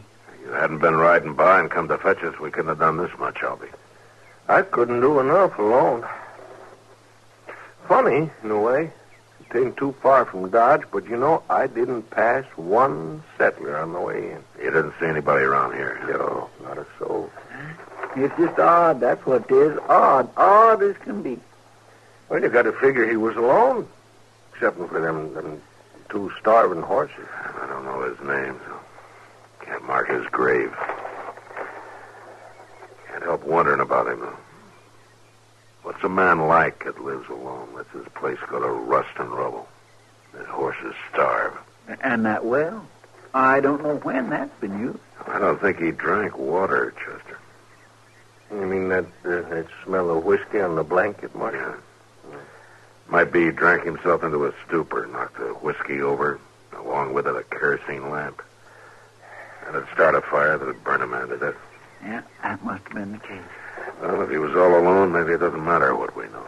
Well, for the love... What? Mr. Dillon, look. Coming up from the creek bed yonder. Maybe he wasn't alone after all. Well, that's just a child. She can't be more than 9 or 10. I'm afraid I'm no judge. Who are you? I'm Marshal Dillon from Dodge City. Who are you? Charity. How's that? Charity Gill, that's my name. It was a big fire, wasn't it? Yeah, it was. You live here? Mm-hmm. Well, where you been, Charity? Up the creek. I play up there, stay up there all I can. I like it up there. You knew about the fire, Charity? I tried to make him move. I told him to, and I pulled at him, but he was too big. I couldn't move him. I tried. See, I burned my dress. He was your father? You know, he married Mama and me when I was little. She said I was to call him Daddy, and I did, but I didn't like him. Where is your mama, Charity? Oh, she's dead. She died when I was 7. I'm almost 10 now. He's dead, ain't he? Yes, he is. I didn't like him. Miss Dillon, you don't think... I don't know. But it'd be hard to think, wouldn't it, Chester?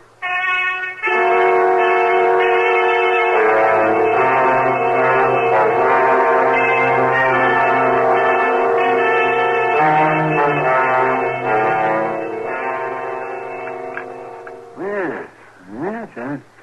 I'd say you're a pretty healthy young lady. I've never been to a doctor before.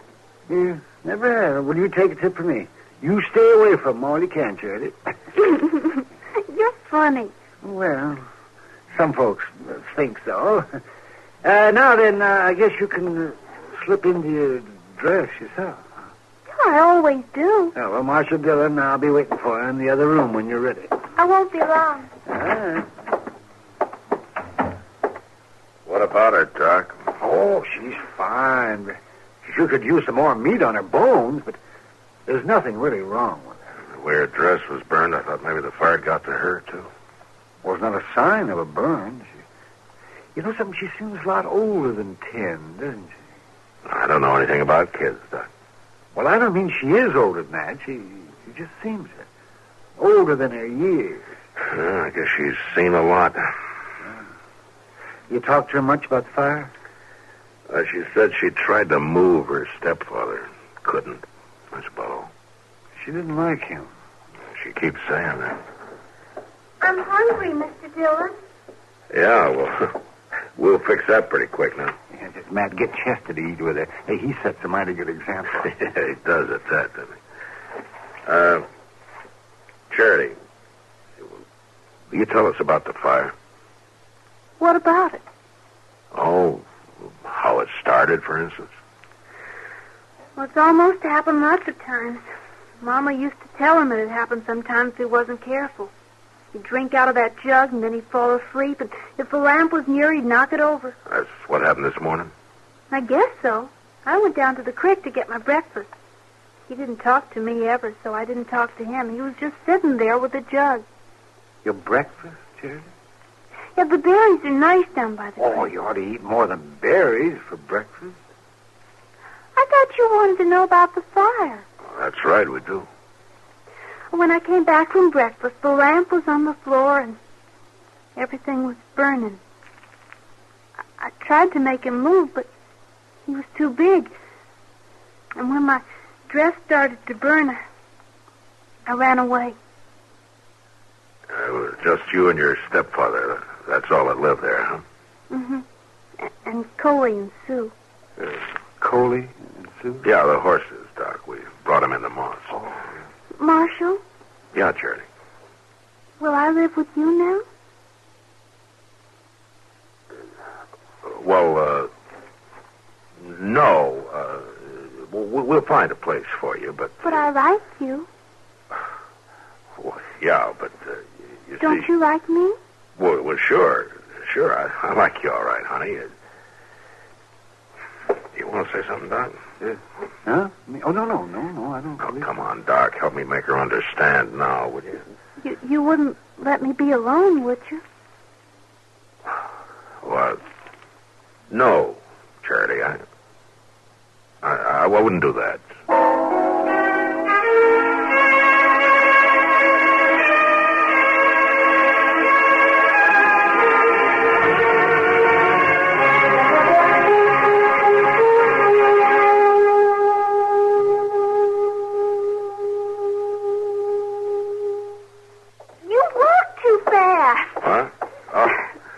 Yeah, I guess I do. Are you in a hurry? Well, it's going to be dark before long. I want to get you settled with Ma Smalley for the night. Who's Ma Smalley? Oh, she's a woman who runs a boarding house. What's the boarding house? Well, you know, you board there. You get a room to sleep in and your meals. Can I eat with you? Well, sure. Sometimes, maybe. Sure. I can cook a little bit. I mean, when there's food in the house, I can cook. Well, yeah, I bet you can. Do you have a little girl like me? No. Little boy? No. Why not? Well, I'm not married, Charity. Well, Well, what? why don't you have a little girl, little boy anyway?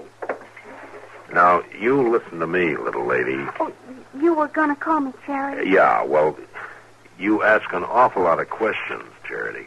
Well, that's how you learn asking questions. Well, sure. That's how you learn. Then but why don't you have a little girl like me? I told you, Charity, I'm not married. Well, Come on, Charity. You're going to like Ma Smalley. does she have a little girl? No. She married? Well, I think she used to be, yeah, but, Well, Charity, I just don't understand. I know you don't, honey, but I just don't figure I'm the one to make you understand. Now, come on.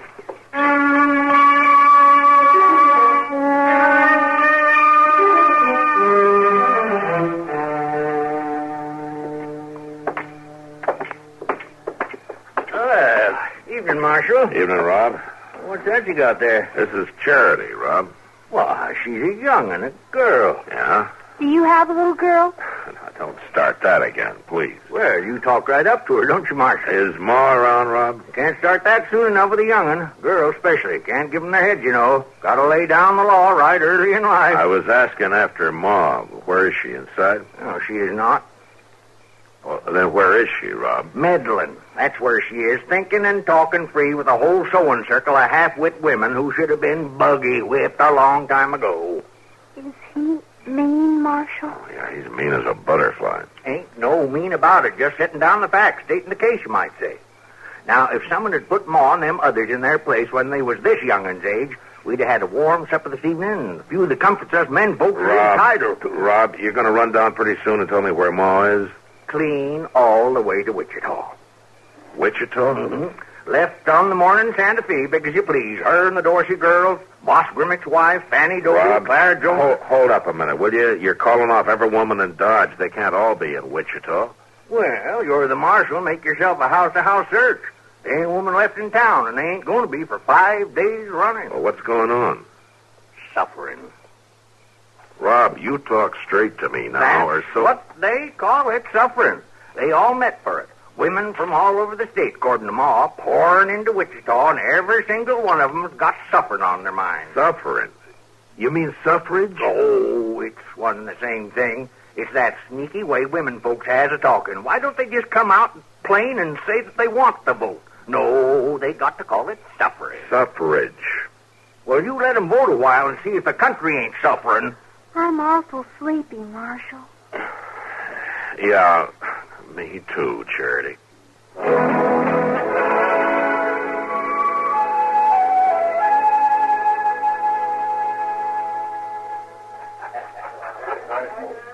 You're not serious, man. You're the only woman in town, Kitty. It's only natural that you'd want to take care of her now, isn't it? In a saloon? There's nothing natural about that. She can sleep in your room, can't she? My room, the Long Branch, any of this. It's no place for a little girl. You should know it isn't. You think one of my jail cells is better, maybe, huh? Well, it's no worse. Honestly, Matt, I know this is a problem, but I don't think I'm the solution.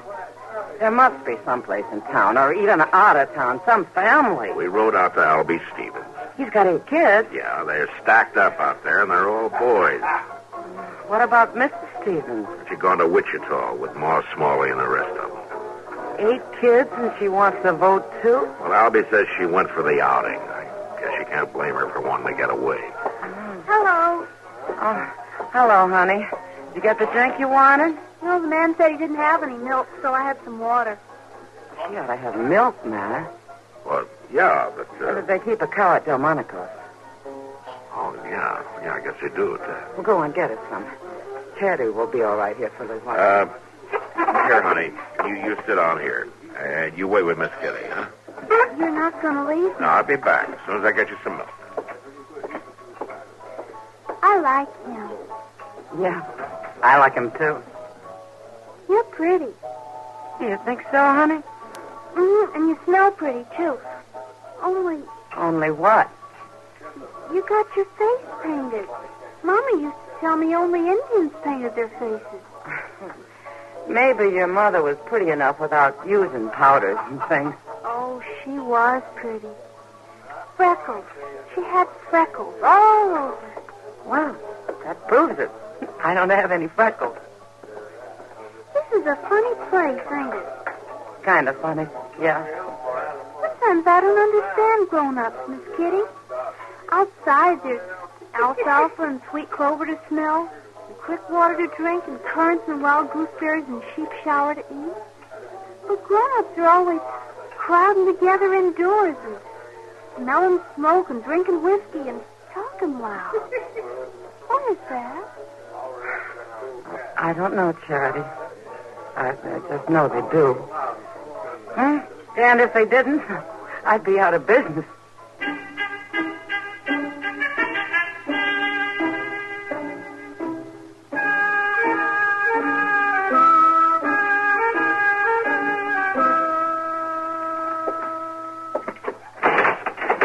Now, Mr. Dillon, I just don't see the need of this at all.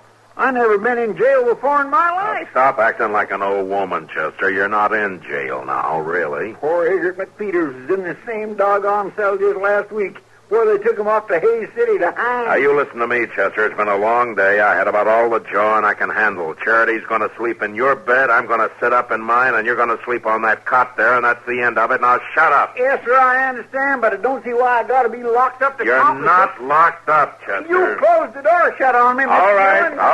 all right, there. Better? Is that better? Huh? Yes, sir, it is. A sight better. Good night, Chester. Night, Mr. Dillon. Yes, I guess Charity's asleep by now, all right, Now, she probably was before we started this ruckus, yeah. Oh, that poor little thing. Whatever is going to come of her, Mr. Dillon? I don't know, Chester. I don't know anyone who wants kids that hasn't got them. I sure never run up against anything like this before. She's plumb gone on you. Tags along like a little stray. Too bad you can't keep her. Oh, you're out of your head. Well, now I can see it ain't the most practical thing in the world. Chances are you'd feel a lot better having a little boy, but all the same... Chester. Yes, sir? I'd feel a lot better having nothing at all. No boy, no girl. Well, yes, I suppose so. You're more used to that. Good night, Chester. Good night, Mr. Dillon.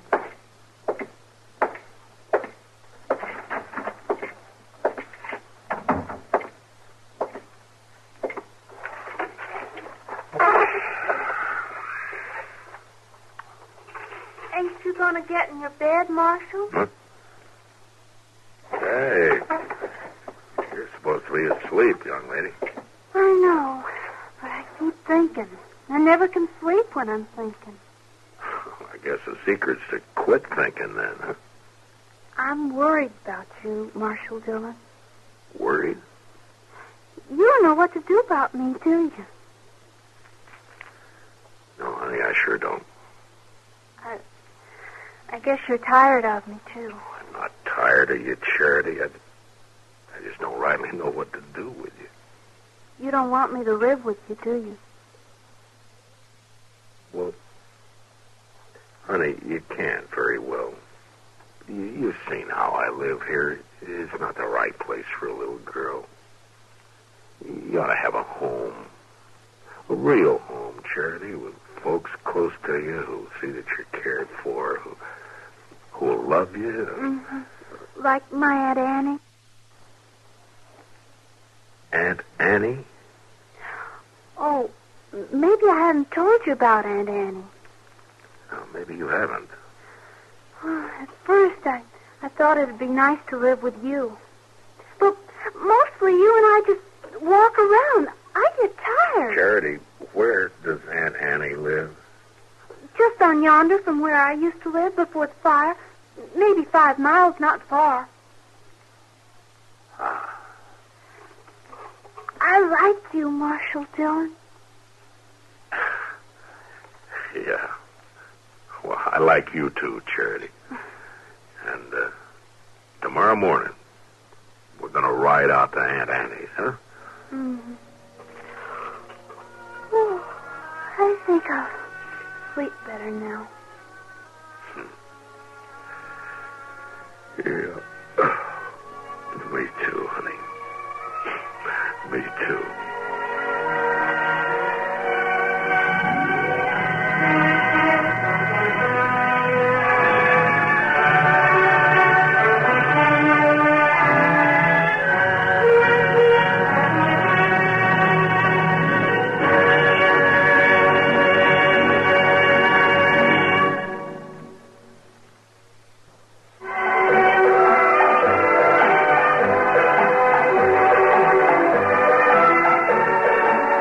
Gunsmoke. Produced and directed in Hollywood by Norman Macdonald, stars William Conrad as Matt Dillon, U.S. Marshal.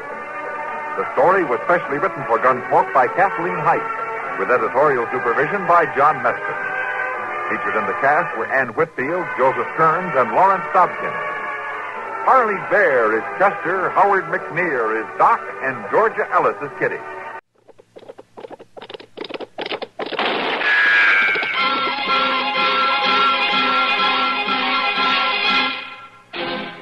Around Dodge City and in the territory on West, there's just one way to handle the killers and the spoilers, and that's with a U.S. Marshal and the smell of Gunsmoke.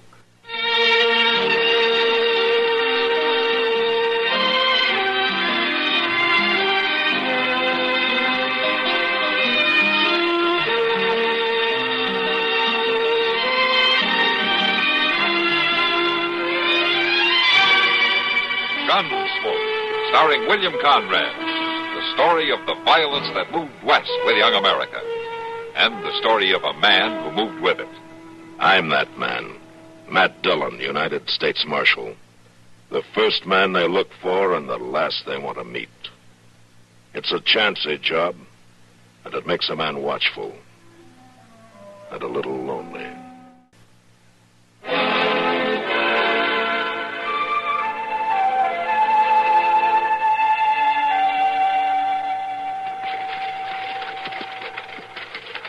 I don't think I like Dodge too much, Andy. Kind of scares me. Oh, it ain't a bad town, Millie. Besides, we'll only be here long enough to get the old wagon sold. Well, that's the livery stable, isn't it? Yeah. Who there? Who? This shouldn't take very long.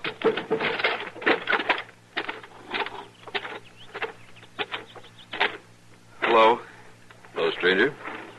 You run this stable? I own it. Moss Grimming. Well, I'm Andy Coe. I had in mind to sell my wagon. Oh? I was told you might buy it. It's a good wagon. A little old, maybe. You must be kind of broke. We just moved into a shack down by the Arkansas, and we're looking to get a start somehow, but we need a little eating money till I find a job. I'll sell the wagon cheap, Mr. Grimmick. Well, maybe I can help you out. Let's have a look. What's that? Well, something spooked that team. They're running wild. Pull it! Pull back! Pull out of it! Pull out!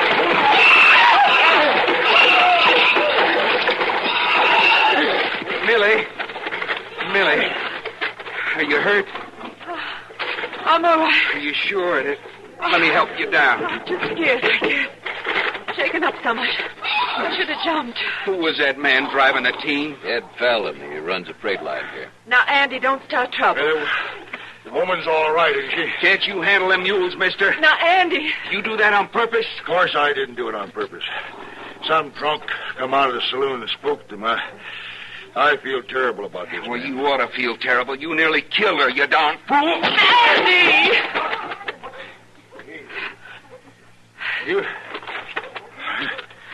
You got a bad temper, ain't you? You just bet I have. Well, so have I when I get riled.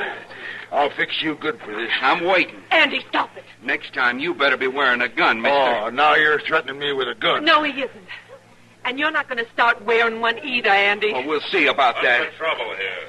Hello, Marshal. Chester, it's a good thing you've come. Well, this man's threatening to come after me with a gun, Marshal. He smashed into my wife with his wagon. He didn't do it on purpose. I wonder he didn't kill you. He didn't kill me, though. I'm not even hurt. There's no cause for all this trouble. He shouldn't be driving mules if he can't handle them. What happened, Fallon? Cowboys spooked my team and they run off. I couldn't help it. Well, you sure ain't done their wagon much good. We were going to sell it, too. Oh? Well, I'll tell you what. I'll pay for it. What's it worth? Never mind about that. Would $20 cover I it? ain't asking for money. I'll take it. We need that money. Why, sure. Sure. Here you are, man. Thank you. You're pretty broke, are you? We're broke, all right. Well, maybe I can help you out. I'll give your husband a job, starting tomorrow. Andy. You here? Yeah. Yeah, I hear and I don't like it. Why should he offer me a job? It don't make sense. My gracious, Mr. Fallon's just trying to be nice to you. Looks to me like you could use a job, son. He's right, Andy. All right. All right, I'll try your job, Mr. Fallon, but probably not for long. You sure don't make it easy. Anyway, my office is right over there. I'll see you in the morning. And, good day, ma'am. Good day, Mr. Fallon. Why, you see? It worked out fine, Andy. I sold the wagon and you got a job. Yeah. But I don't like that man, Millie. You got quite a temper, son. Why don't you just relax and take your wife on home? Huh? Yeah, sure. Come on. Goodness me, he sure is a hothead, ain't he? Yeah, and a temper like that can cause a lot of trouble. Especially with a wife that pretty.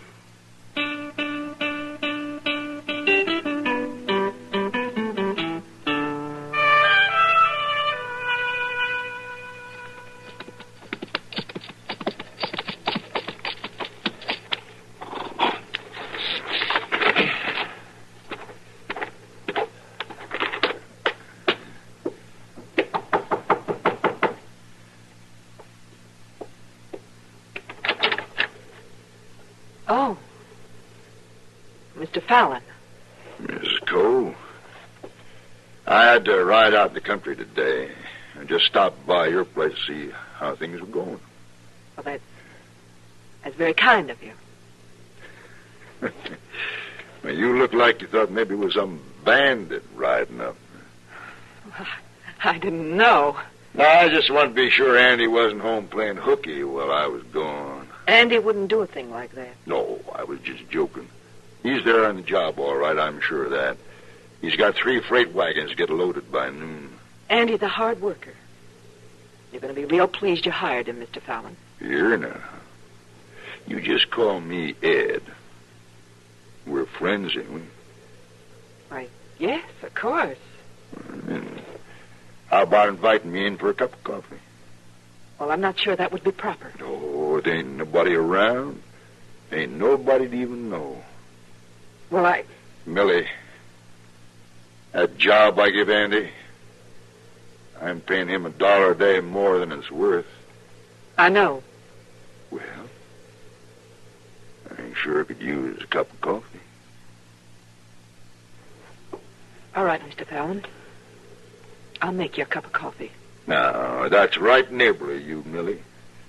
I like that just fine.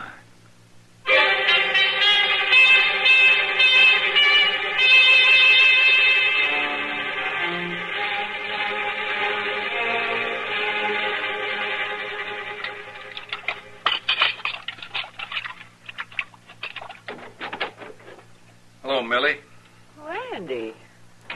I didn't hear you ride up. No? What are you looking for? There's been somebody here. What? I thought maybe he was still around. I don't know what you're talking about. I seen tracks outside, boot marks. Well, they're yours. No, they ain't mine. I don't wear Spanish heels. Now, who was here, Millie? Nobody was here.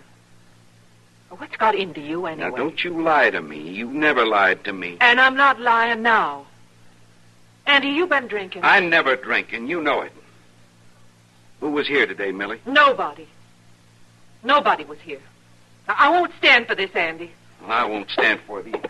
Where are you going? Andy. Andy, put that gun back. Put it back, you hear?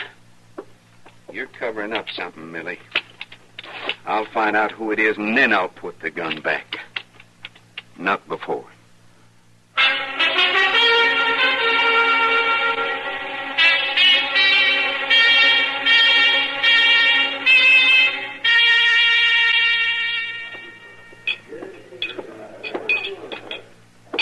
There you are, Matt. Thanks, Kitty.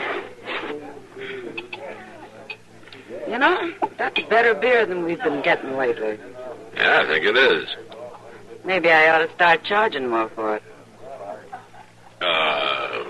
On second thought, it's kind of flat, isn't it? You're a hard man, Matthew. Say, how's Andy Cole getting along in his job with Fallon? I don't know, Kitty. I saw Andy today. He was wearing a gun.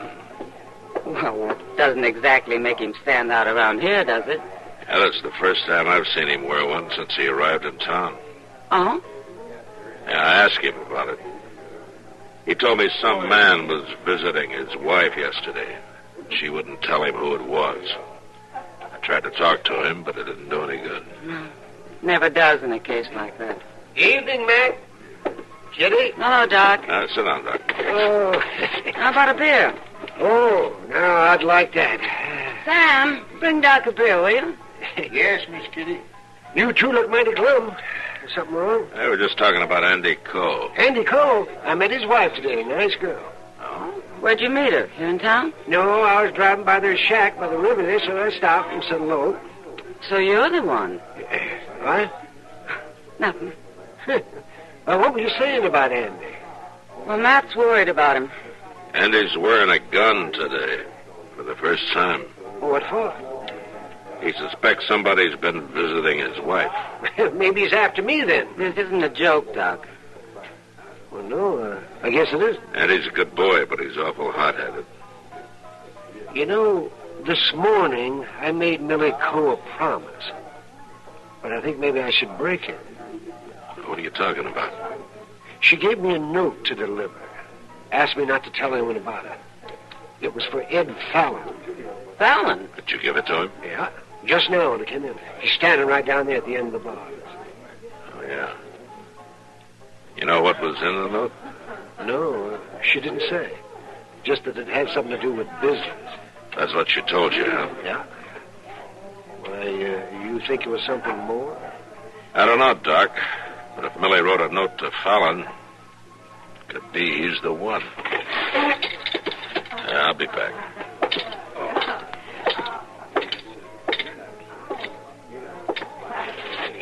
Fallon? Yeah? Ah. Oh, Marshal. What's on your mind? I want to talk to you about Millie Coe. What? Have you been seeing her? What business is it yours would I do, Marshal? I'm trying to stop a killing, Fallon. I thought you might want to help. I believe in law and order. You know that. Then keep away from Millie Coe. Now, look, Marshal. Andy's wearing a gun, Fallon. You saw him. If you have been seeing his wife and he finds out, he'll kill you. You seem to know a lot about this, Marshal. Enough to know that you got a note from her today. That note had to do with business. Whatever it was, I'm just warning you. Stay away from her.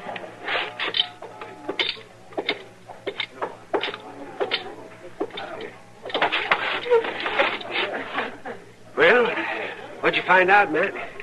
I can't pin him down. You tell him about the note? Mm-hmm. Well, you'd never own up to it anyway. Well, I gotta make sure before Andy finds out.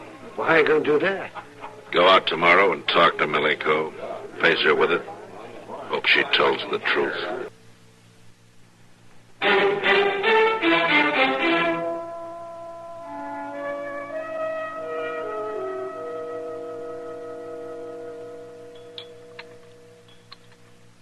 More coffee?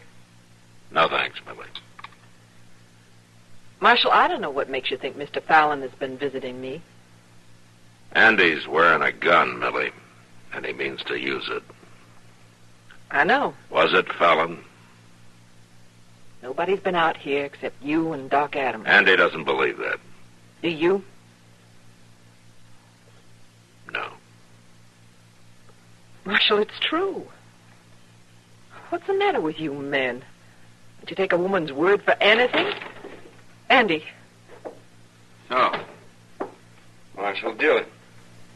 You're about the last man I would have suspected, Marshal. Andy, wait. You stay out of this, Millie. You just keep your hands where they are, Marshal. You're making a mistake, Andy. You've already made yours, and it was a bad one, a real bad one. Now, you listen to me. I'll kill you, Marshal. I swear I will. Andy, it wasn't the Marshal. No? Andy, I think it was Fallon. Fallon? I came out here to prove it if I could. How are you going to do that? By facing Millie with it, she's a poor liar, Andy. Was it Fallon, Millie? There wasn't anybody out here, Andy. You're lying. It was Fallon. Who else would it be? Sure, the whole thing figures out easy. Now, wait a minute, Andy. I know you're trying to stop a shooting, Marshal, but it won't do no good. I'll kill Fallon on sight. Not while I'm around, you won't. You're going to go back to Dodge with me, Andy, and we'll have this out there and without gunplay. Now, let's go. Don't worry, Millie. It's going to be all right.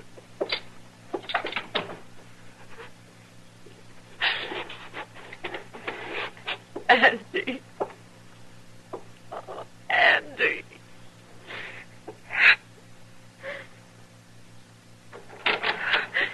Andy. You. It's me, all right. You surprised? We're both here. Andy and the Marshal. Yeah, I seen them. I've been waiting for them to leave. How long you been here? Long enough to see Andy ride up. He knows it was you. He knows you've been visiting me. The Marshal told him. The Marshal told him. What kind of a lie is that? It's true. You told him, Millie. Nobody else could have. You got me in a fine mess now, hadn't you? I wish I had told him. I wish I had. You're no better than the rest of them. Prettier, that's all. You get out of here. Not quite yet. First, I'm going to teach you a lesson. I'm going to teach you to keep your mouth shut. Get out of here. Like I said, not quite yet.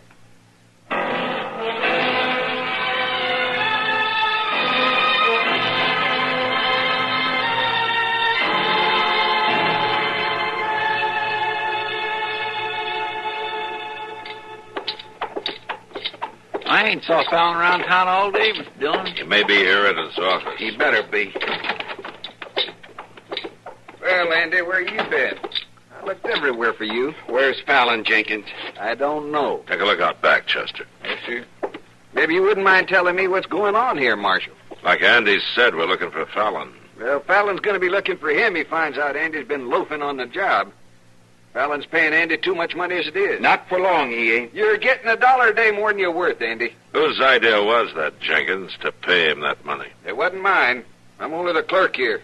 Besides, I don't have no reason for it, do I? But Fallon does, huh? Ain't nobody back there, Mr. Dillon. All right, where is he, Jenkins?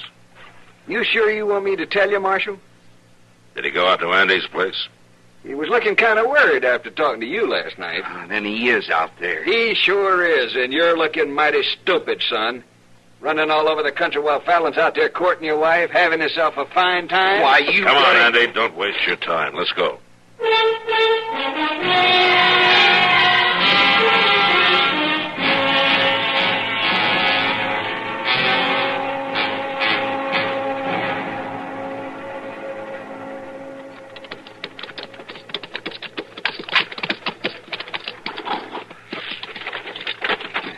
See no horse.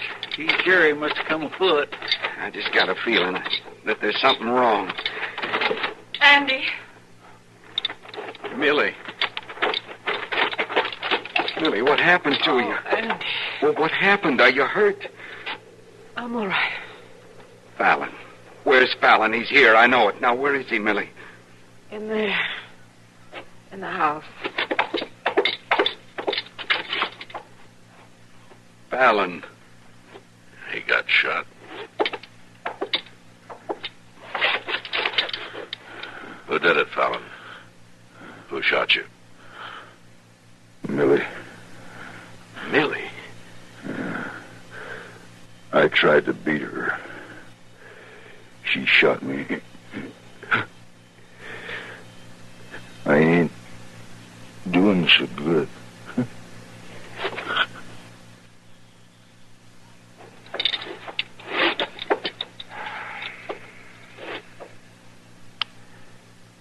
better go on out to Millie.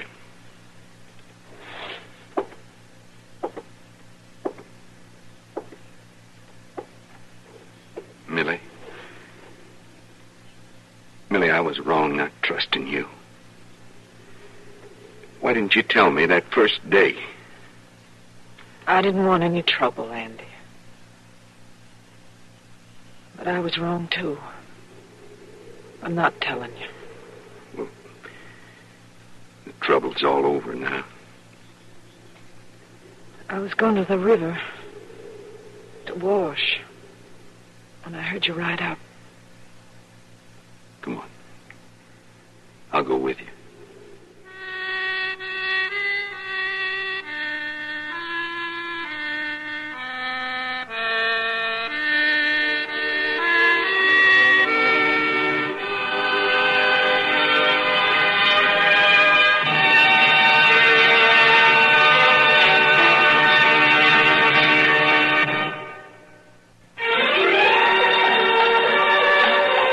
Gunsmoke.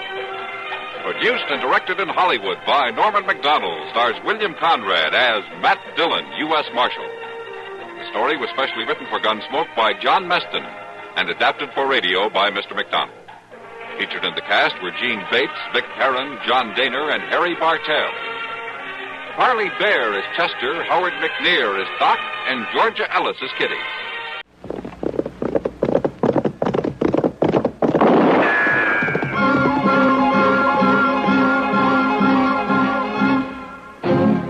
Around Dodge City and in the territory on West, there's just one way to handle the killers and the spoilers, and that's with a U.S. Marshal and the smell of Gunsmoke.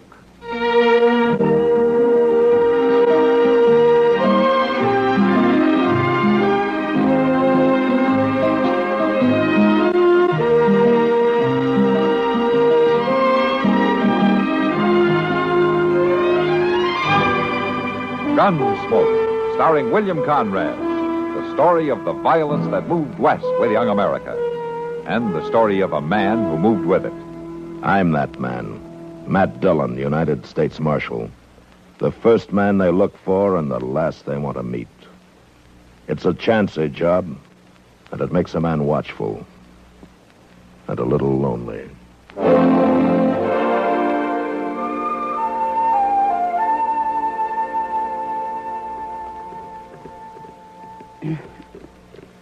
Your move, Doc. Yes. Yes, I see this. Only I don't like my choices. You got me kind of cornered, Kitty. Oh, now then. Smart man like you ought to be able to think his way out. Well, let me see now. Nope. There isn't a thing I can do except this. And pray your eyesight's gone back on you. Not today it hasn't, Doc. Yep. There. You can't peddle any eyeglasses here today. How many games you won now? 5 straight. And remember, we were playing for $1,000 a game. In trade, that was. Some bet. I'd have to die to collect it. And the same thing if I'd have won, Kitty. $5,000 worth of your whiskey would wipe out every doctor in the West. You don't want to play another game by any chance? Not by any chance. Thank heavens. Why don't you go make a few calls, Doc? I'd love to. The trouble is no one needs me. The town and the county are just busting with good health. Yeah. And look at this saloon. One paying customer at the bar, and he's drinking beer. Well, I'd say that Matt and Chester picked themselves a good time to be out of town. Yeah, they got it pretty soft, all right. Of course, they get shot at now and then. But at least they get out of Dodge once in a while. Yeah, let me see. Where's in a Pueblo this time, wasn't it? Near there, anyway. Didn't say how long they'd be gone. No. And I'll bet I know why. Oh? Why? There's some of the best fishing in the world not far from Pueblo. Wouldn't surprise me the least bit if they're settled back next to a stream that's just jumping with mountain trout.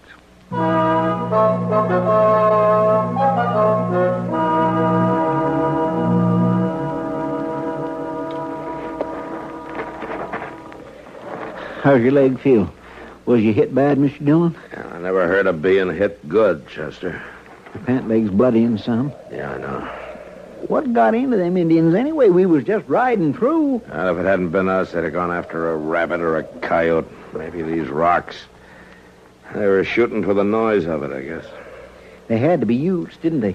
Renegade Utes, most likely. Well, they got tired of us, or they think they killed us, one or the other. Can you bear weight on that leg? I don't know. Now, let's try.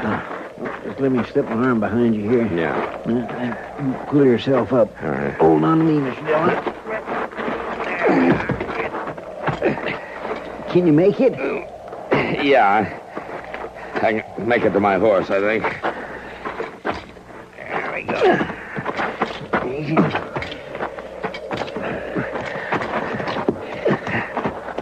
Now, you better rest some before I try to mount. No, let's get it over with, Chester. You'll have to swing your hurt leg over. Oh, you'll have to guide it. If I kick your teeth out in the process, you take it as nothing personal, huh? Yes, sir. All right. Here we go.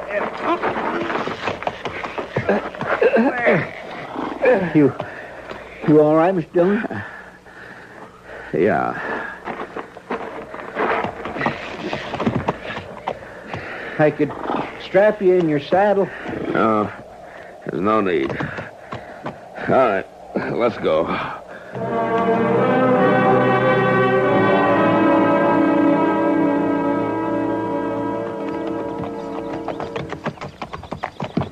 You're awful peaked looking, Mr. Dillon. About played out, ain't you? There's water ahead to the left in those trees there. Well, you can't go on just water. Oh, that'll help. Water the horses, too. Ain't much daylight left. I'd nighty we'd find a settler and get you bedded down for the night. It's Ute country, Chester. They've rotted out most of the settlers. In through those trees now. Yeah, there's good grass by the stream.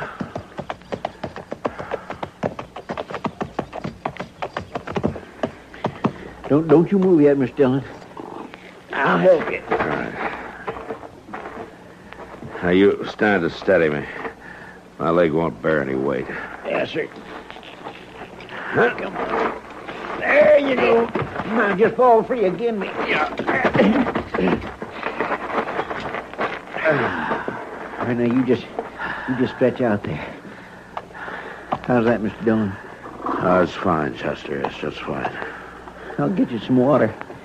I declare you look a-fright. What? I just need to catch my breath. Just rest a little bit. I sure do wish I could make you comfortable in a bed with some warm food, you know? Yeah, I know. You just mind the horses, huh? Yes, sir.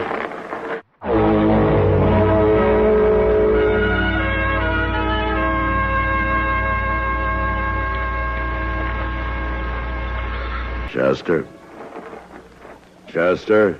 Oh, you wait, Mr. Dillon? Yeah. I shouldn't have gone to sleep, I guess. Well, you didn't have no choice. Once you swallowed that cool water, you were just plumb What through. is that? What is that, horses? Oh, no, Mr. Dillon. I hobbled them before I set out. They ain't making a sound. Shh. Wait a minute. That's horses, all right. They're coming this way.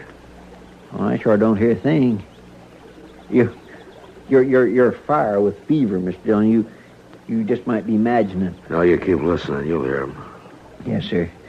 What I was going to say was, while you was resting, I set out and took a look around. There's a cabin not more than a couple hundred yards away. They're coming from the north. Say, by jing, I think you're right, Mr. Dillon. Look through the trees there. Indians. Could be them same renegades. Yeah, maybe. We sure better make for that cabin. No, we're better off here. The trees will hide us. Unless they already know we're here. You just lie flat, Chester. If they start through the trees, fire. You able to handle a gun? I'm ready for them. They're making right for us, sure as sin. Yeah. They're right at the trees. Take it easy. I sure ain't keen on them seeing us first. riding right along the tree line, going on south. I can't make them out anymore. You see him? They're on past the thicket, but I can't see them. I swear that was close. Yeah, it's still close. Sounds like they stopped. I counted 6 of them. Yeah, 6. That cabin, where is it? I'm afraid that's where they are. It's that direction. No more than a couple 100 yards away. Yeah, that's some better. That's a welcome sound for a fact. You're talking about a deserted cabin, Chester? Well, I didn't see no signs of life. Like they've been that way for years from the look of it. Well, you'll have to drag me, Chester. I can't mount again. I'll get you there, Mr. Dillon. Don't you fret yourself.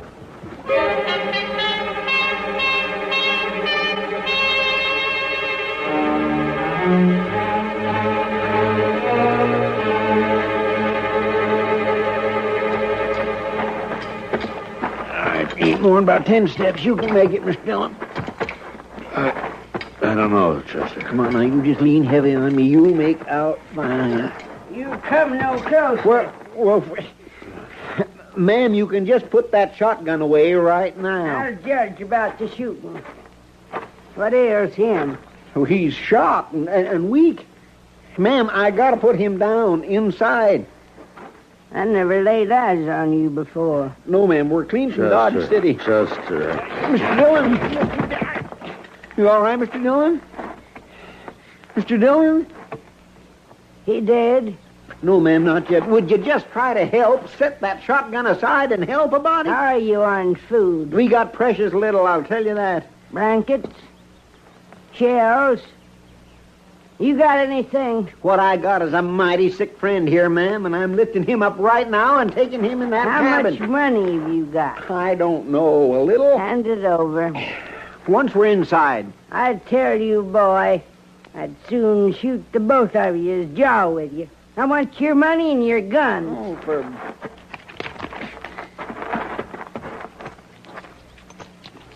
There. Now then. His money, too. Oh, my goodness. Here. I'm bringing him inside now. Well, all right. But for this little bit of money, he ain't gonna be there long.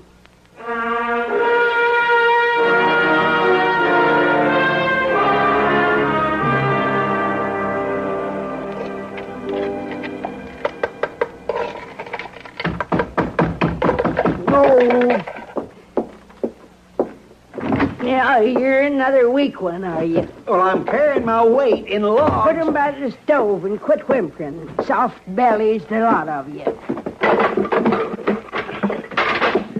How is he? Ask him. You're only making out he's sleeping. Mr. Dillon? You can't fool her, Chester. Don't try. You sure did give me a fright. I wasn't sure you was going to make it. I'm all right. She get the bullet out? Yeah. And half of my leg, I think. Yeah, I seen new cubs with tougher hides. You told me you knew what you was about. Now, you mind your tongue. I'm no mind to hear you, Beller. No cause to go at her, Chester. She did all right. Well, she took everything we had, Mr. Dillon. Our guns, bullets, money. I never seen her like. You'd best quiet him. I buried 4 husbands, 20 children. A couple of strangers don't faze me. You better get some sleep, Chester. She says you watched over me all night. Well, now, if you need me, Mr. Dillon... No, I'm fine. You go on now. You go to sleep, huh? Yes, sir. 4 husbands, ma'am? 4. I outlived them. But they was men. Regular men. I can believe that. We didn't trifle with marshals, army folk in those days. Mr. Sitton and me lived as peaceable as could be with Indian folk. We come here peaceable, me and Mr. Sitton. When was that? In the 30s. Well, things were different then. No different than with Mr. Griffith, Mr. Albright, even later on with Mr. Netherton. There was lessons to learn in the West in them days.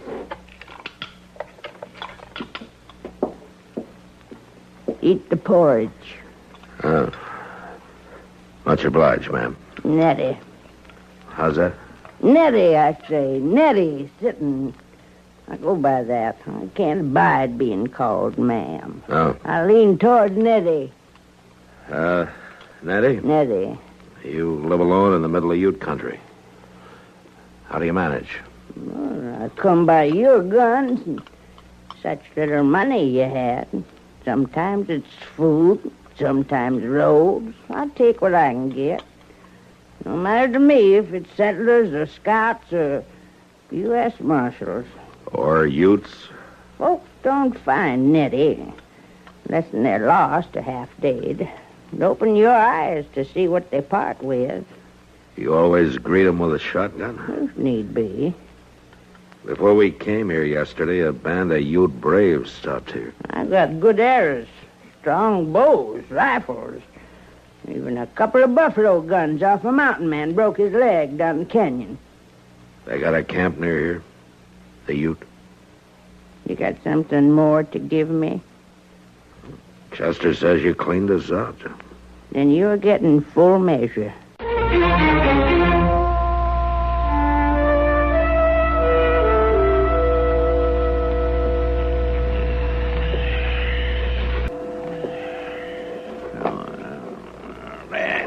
Hey, no, here. What's that? Here now, you can't have my ring. Oh, I ain't had it pretty for a spell, that's a fact. I bought that ring myself in St. Louis. A man's not safe sleeping here. It'll fit just fine once I wrap some twine around it. Body's fingers thin with age. I declare, next thing I know, you'll be picking my bones. Mind your tongue. Give him his ring back, Nettie. Oh, not likely, no. Mr. Dillon, what says you can't hit an old woman when she's so mean and contrary? For one thing, her shotgun. I'd as soon use it as have a ruckus with you. You take his ring. You give us something, Nettie. Oh, I do admire her pretty. I clean forgot the bright feeling they give you. Our guns for the ring, Nettie. That's fair. I come by your horses down by the creek this morning. They're grazing on my grass and swilling my water. The prettiest to pay for that. Mr. Dillon, I better go see to them horses. You'll stay where they're sick and ailing. I'll see to the horses. You saying he can't leave the cabin? Not alive, he can't. Well, you doggone She mean means old... it, Chester. I do that. Now, I've got tending to do outside. No need peering around for your guns whilst I'm gone. You won't find them. Mr. Dillon, we have got to get out of here. Yeah, we need horses to do it. Come here. Now, steady me. Well, you ain't fit stands yet. You just stand steady. There. Now, we'll have to crawl once we're outside anyway. I can manage to the door. Like as not, she's just crouched out there waiting for us. Well, it's worth a chance. We might not get another one. All right. Get on your belly. Move small through the brush toward the stream. Can you see her? No, I can't. The stream. How far is it? A good 100 yards. Maybe more. I don't see the horses. I don't either. Oh, flatten, Chester. It's Ute. Well, she's talking to them Indians. We're going to have to go back, Chester. To the cabin? Without guns or horses, we're no good out here. Come on. What do you reckon she's done with our guns, Mr. Dillon? Her? She might have eaten them.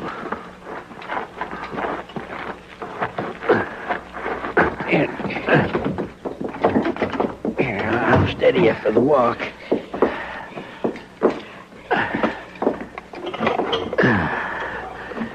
I'd give a lot for some of her strength right now. You reckon I could find them guns alone? Well, then get yourself killed doing it. That's no good, Chester. We're going to have to wait. You're just about as foolish as can be, ain't you? Crawling around in the brush out there. What's ID? Fresh air. You got no guns, no food. There's Utes all around. You don't think too good of your hides, do you? Where are the horses, Nettie? Your color's coming back, Now, son. you heard him. What about them horses? They bring good price in these parts. I could get me a passer of things, trading horses. You're real friendly with the Ute, huh? They treat me good. Of course, they know Mr. Sitton and me come peaceable to their country. Not to run 'em off what rightly is their land. You ever seen them at their killing? Women, babies, no matter to them. Ever ask yourself who started it all?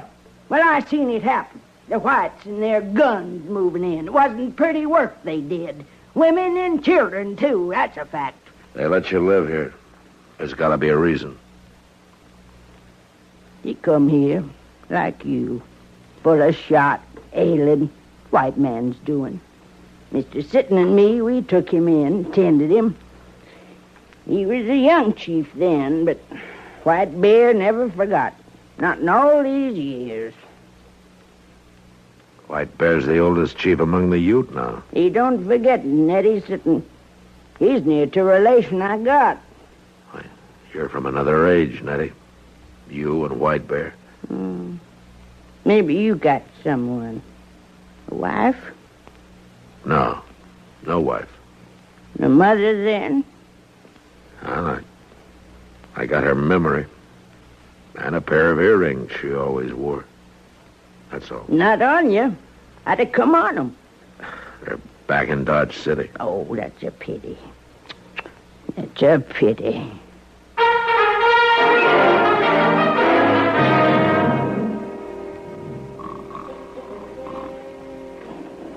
You think you can get the guns without waking her? Well, I can't make out good with no light, but I can fight an old woman in the dark. Not long till sunup. This may be our last chance. Take it easy.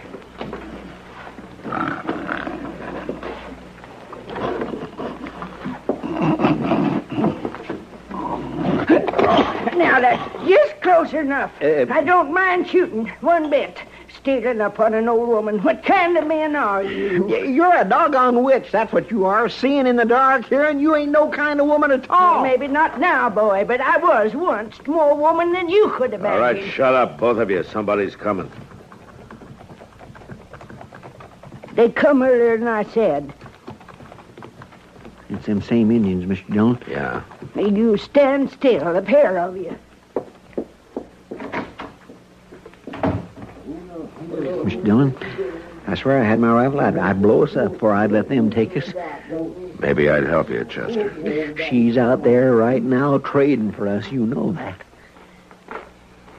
Now, get ready. Somebody's coming. Oh,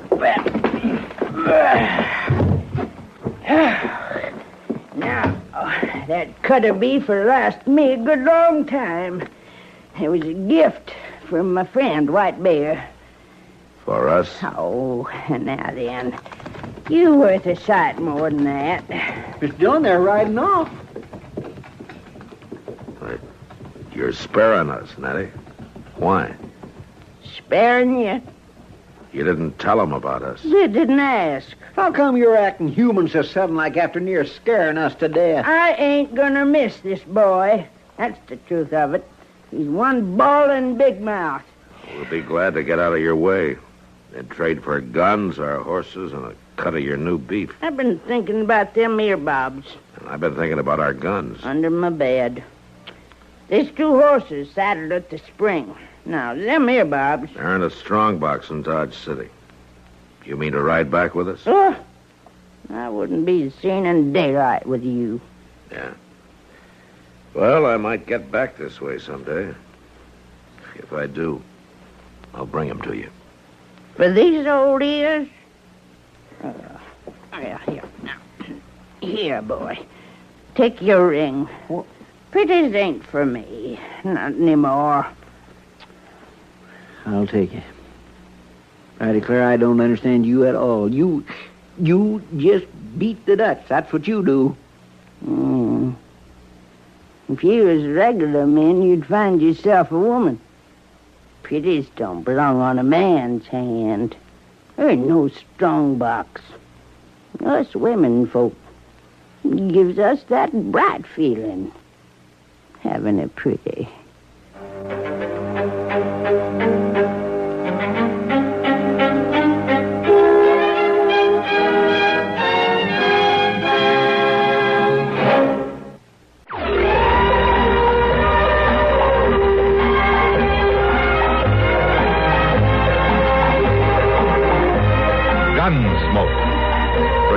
directed in Hollywood by Norman Macdonald, stars William Conrad as Matt Dillon, U.S. Marshal. The story was specially written for Gunsmoke by Kathleen Height, with editorial supervision by John Meston. Featured in the cast was Virginia Gregg. Parley Bear is Chester, Howard McNear is Doc, and Georgia Ellis is Kitty.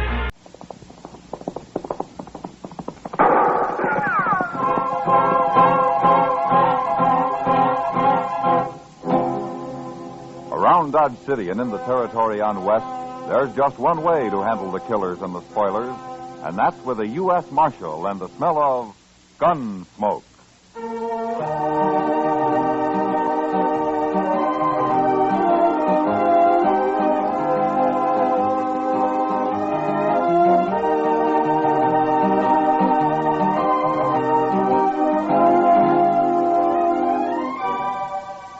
Gunsmoke, starring William Conrad, the transcribed story of the violence that moved west with young America. The story of a man who moved with it, Matt Dillon, United States Marshal.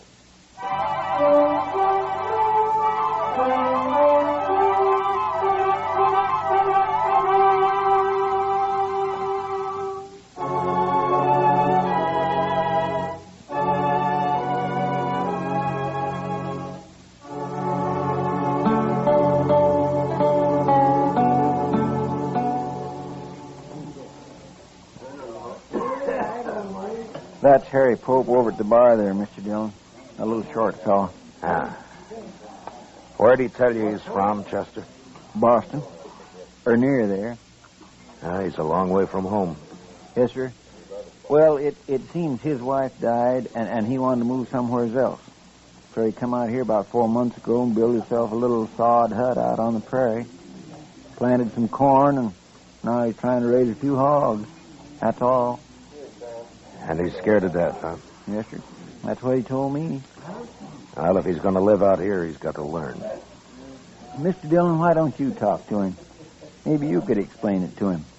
I'll call him over, huh? From what he's told you, I don't think anybody could explain it. It's all in his head. Harry? Hey, Harry, come here. Hello, Chester. Oh, Harry. This is Marshal Dillon, Harry Pope. How do you do, Mr. Pope? Why don't you sit down? Nobody ever called me Mr. Marshal. All right. Chester tells me you've been worried lately. It's the Indians, Marshal. They come scratching around at night, and they hoop and holler some, too. Yeah, I know. Tell me, do they do this every night? No, sir. But maybe once a week they do. Well, what makes you think they're Indians, Pope? I can hear them, that's why. I got a good stout door, or they'd have been in on me long time ago. You know what coyotes sound like? They ain't coyotes. I can hear them talk. Oh? Well, what do they say? They just yell. I can't understand it. But I asked Chester here if maybe the army wouldn't come out and run them off. Marshal, if they ever catch me outside my hut, I'll be done for. Pope, let me tell you something. If what you've been hearing was Indians, you'd have been done for a long time ago. Indians don't just scratch around at night like that, and they don't come whooping and hollering like that either. Now, you've heard talk about Indians, and well, you're scared of them, and well, maybe your imagination's done the rest. No, sir. Them are Indians. They're right there. I can hear them talking, I tell you. Well, then why don't you shoot them? Well, I don't have a gun. What? Figured that'd just make it worse, Marshal, if I started shooting at them. Well, do you know how to shoot? Oh, yes, I learned in the Army. Well, then you better get a gun. A man needs one out here, Pope. And besides, if you go out of your hut after them the next time they come, you'll see what I mean. But if I kill any of them, don't you think they'll go after their whole tribe? No, Pope, I don't think they will. Well, all right, Marshal, I'll try it. I'll get me a gun today.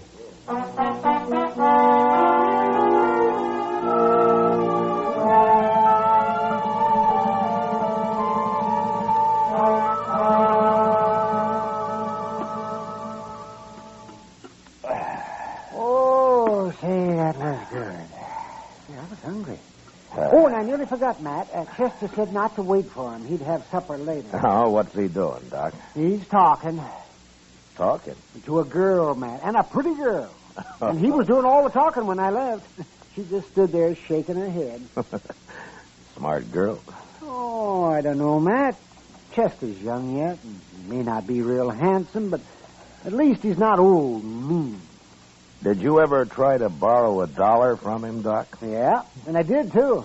Of course, I had to pay him back $1 and a dime the next day. But it was easy. I didn't have to lift a finger. He came right up to my office after. Yeah, I know. He's got about 8 of my time. Well, he's smart, that's all. Marshal Dillon. Oh, hello, Honeyman. You know Doc Adams here, Ned Honeyman. Oh, how do you do? How do you do? Sit down. Yeah. Bad news, Marshal.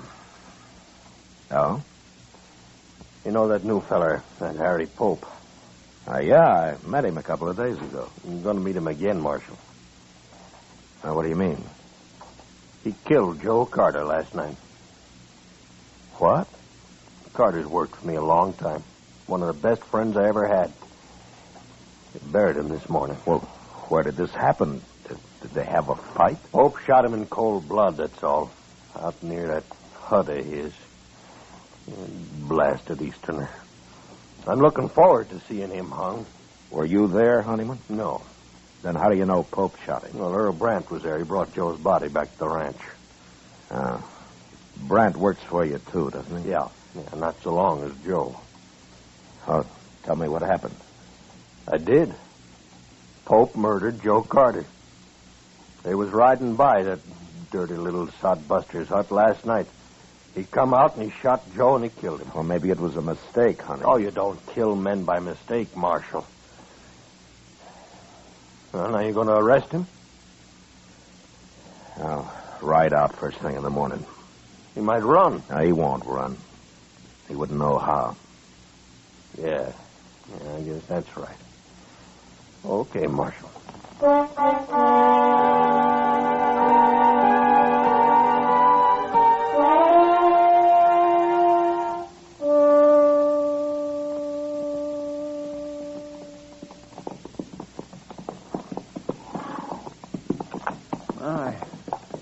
Ain't much of a place Pope's got here, is it?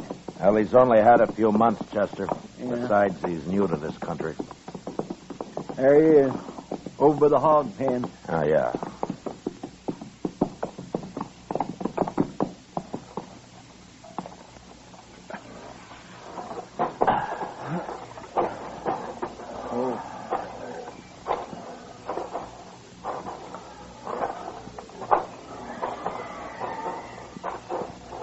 Hello, Marshal.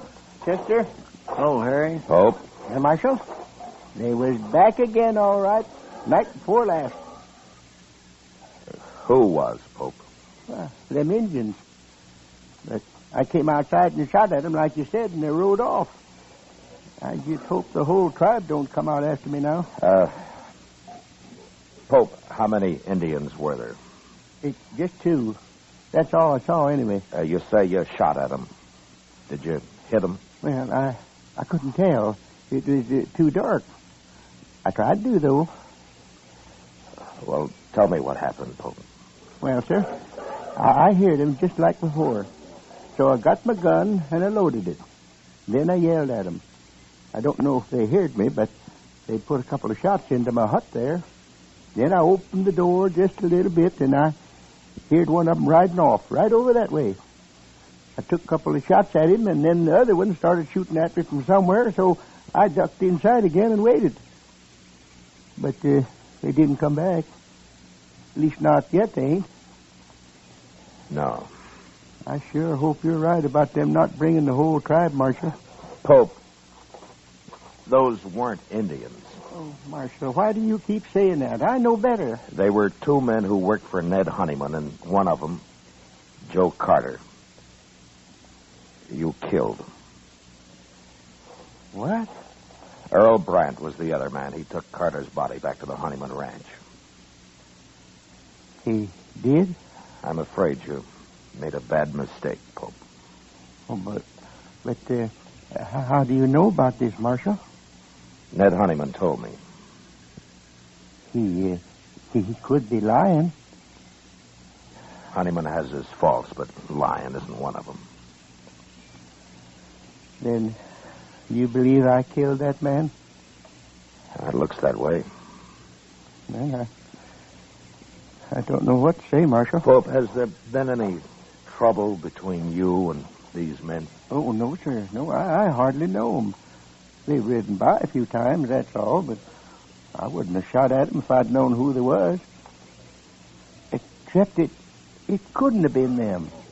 They were shooting at my hut first. Oh, it just don't make any sense at all. I think he's telling the truth, Mr. Dillon. You going to arrest me, Marshal? Well, the Indians that you've been hearing around your place don't exist, Pope. Indians just don't act that way. And, well, I believe you think you've been hearing them. Maybe it's getting worse with you. And so the other night you heard those men riding by and, well, you just started shooting. You think I'm crazy, don't you? I don't think you intentionally murdered Carter, if that's any help. Then you're not going to arrest me? No, I'm not. Maybe we ought to go talk to that fella, Brand, huh? No, it's better if they come to us, Chester. And they will. He and Honeyman both. Okay. Now, don't get scared and try to run, Pope. You wouldn't get very far. I won't, Marshal.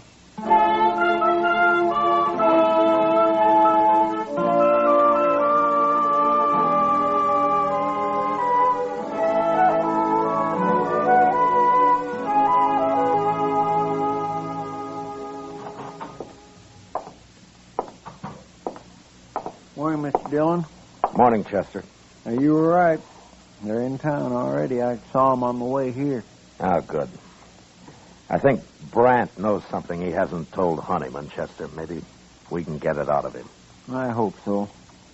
I sure do feel sorry for that poor little fellow, Pope, even if he is crazy. I'm not so sure he's crazy. But anyway, we'll soon find out. Yes, sir. Here they are. Good morning, Marshal. Good morning, Chester. Ned. Good morning, Mr. Honeyman. This here's Earl Brand I brought with me. Hi. How do, Earl. Mr. Brand?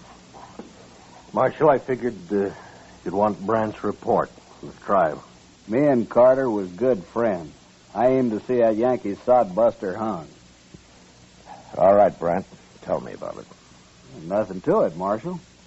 Me and Carter was riding past his place. He come out and started shooting at us. He killed Carter, and I took a couple of shots at him and drove him back inside that hut of his, and I packed Carter onto the ranch. Will you swear to that in court, Oh, Brandt? Of course he will. Well, why shouldn't I, Marshal? That little murderer been telling you something else? Yeah? He thought he was shooting at Indians. What? Oh, that miserable Now, dog. you weren't there, Honeyman. How do you know what happened? Brandt told me what happened. Who else would have shot Carter? Brandt, why do you think Pope shot at you? I don't know, Marshal. He's crazy, I guess. Is that all? Well, that's enough, isn't it, Marshal?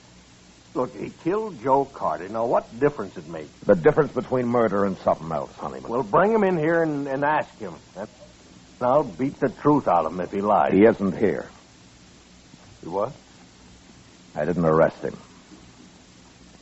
Well, why not, Marshal? He said he thought they were Indians, and I believe him. You mean you ain't going to arrest him at all? Not until I find out what this is all about. Well, I told you what it's all about. Come on, Honeyman, let's get out of here. Oh, wait a minute. Marshal, no man can kill a friend of mine and claim he thought he was shooting Indians.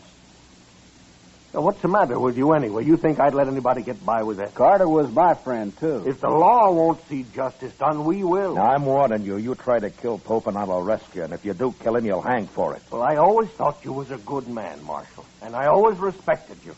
But now I'm... shut up, Ned. Brandt, why don't you tell the truth? Whatever it is, why don't you tell it? We're wasting time. All right. My guess is you and Carter have been hounding that man, making him think there have been Indians after him. Now, why? Were you trying to drive him out of the country? Why, Brent? Your talk gets crazier all the time, Marshal. I'm leaving, Honeyman.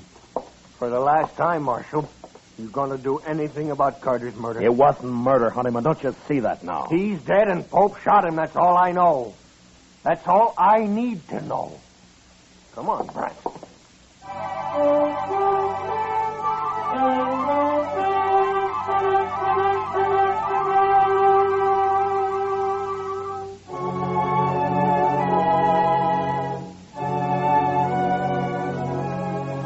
That afternoon, I rode out to see Pope. It was a bad situation, and I did a lot of thinking about it. There was only one solution I could figure out, and I wasn't sure it'd work. I found Pope weeding the few miserable rows of corn he'd planted out in front of the small bluff against which he had his pig pens and his hut built. I got down and walked over to him. Well, Marshal, have you changed your mind? No, I haven't. Good. Look, Pope, I don't know why they did it, but Carter and Brant were the Indians you thought you heard. They were trying to scare you for some reason. I know. What? Well, I've been thinking a lot about what you said, Marshal. And I figure you know what Indians are like and that you wasn't lying to me. So it must have been Carter and Brant. Well, have you thought of any reason why they were doing it? No, sir. None at all. Honeyman and Brant want you arrested, Pope. You going to do it? I have no reason to. But they're threatening to take it into their own hands. Can't you stop them? I can't arrest them for talk. Listen, Pope. Now, you won't like this, but it'd be better if you left here. Now, it isn't your fault, but you've got enemies now, and you'd be a whole lot safer somewhere else. No. No, I won't leave. Let them come. I'll fight it out with them.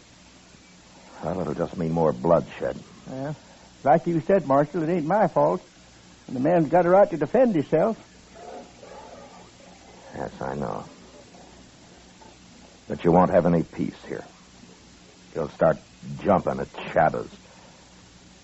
I won't leave, Marshal. Well, all right. But think it over anyway. I have. I'm sorry about this, Pope. Thank you, Marshal. So long. Goodbye, Marshal.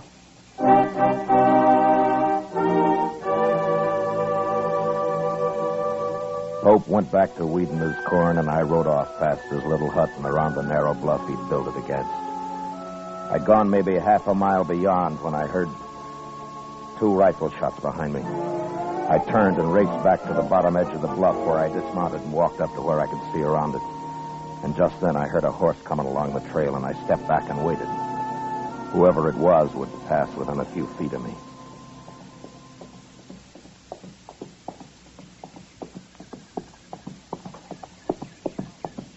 I got the drop on you, Brent. Don't shoot. Now keep your hands up. Now throw one leg over and slide off. Slow.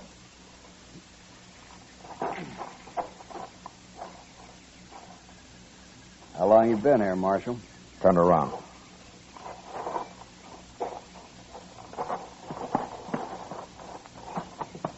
All right, you can put your hands down. I might as well tell you, Marshal. I just shot that Yankee sodbuster. Well, that's something to be real proud of, Brent. He killed a friend of mine. Pope meant no harm to either one of you. What were you trying to do to him, you and Carter? We were just having a little fun, that's all. Fun? There's no use lying now, Marshal. There never was. Well, we'd have a drink or two and ride over now and then, give him a few war whoops. He'd just sit in his hut and shake. One night I sneaked up the door. I could even hear him crying inside. He was sure scared that time.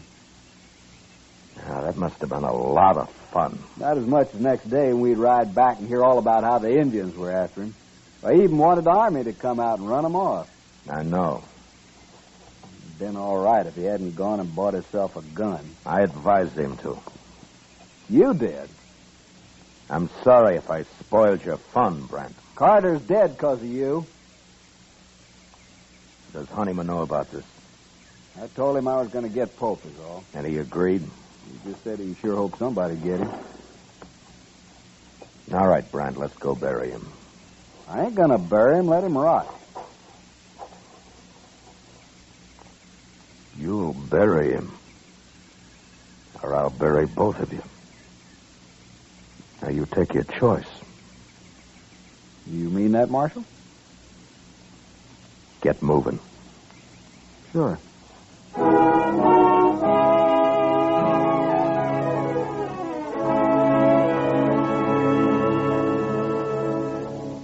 It was too late to try to teach Brant anything, but Ned Honeyman was a different matter. I wanted to be sure he understood what really happened.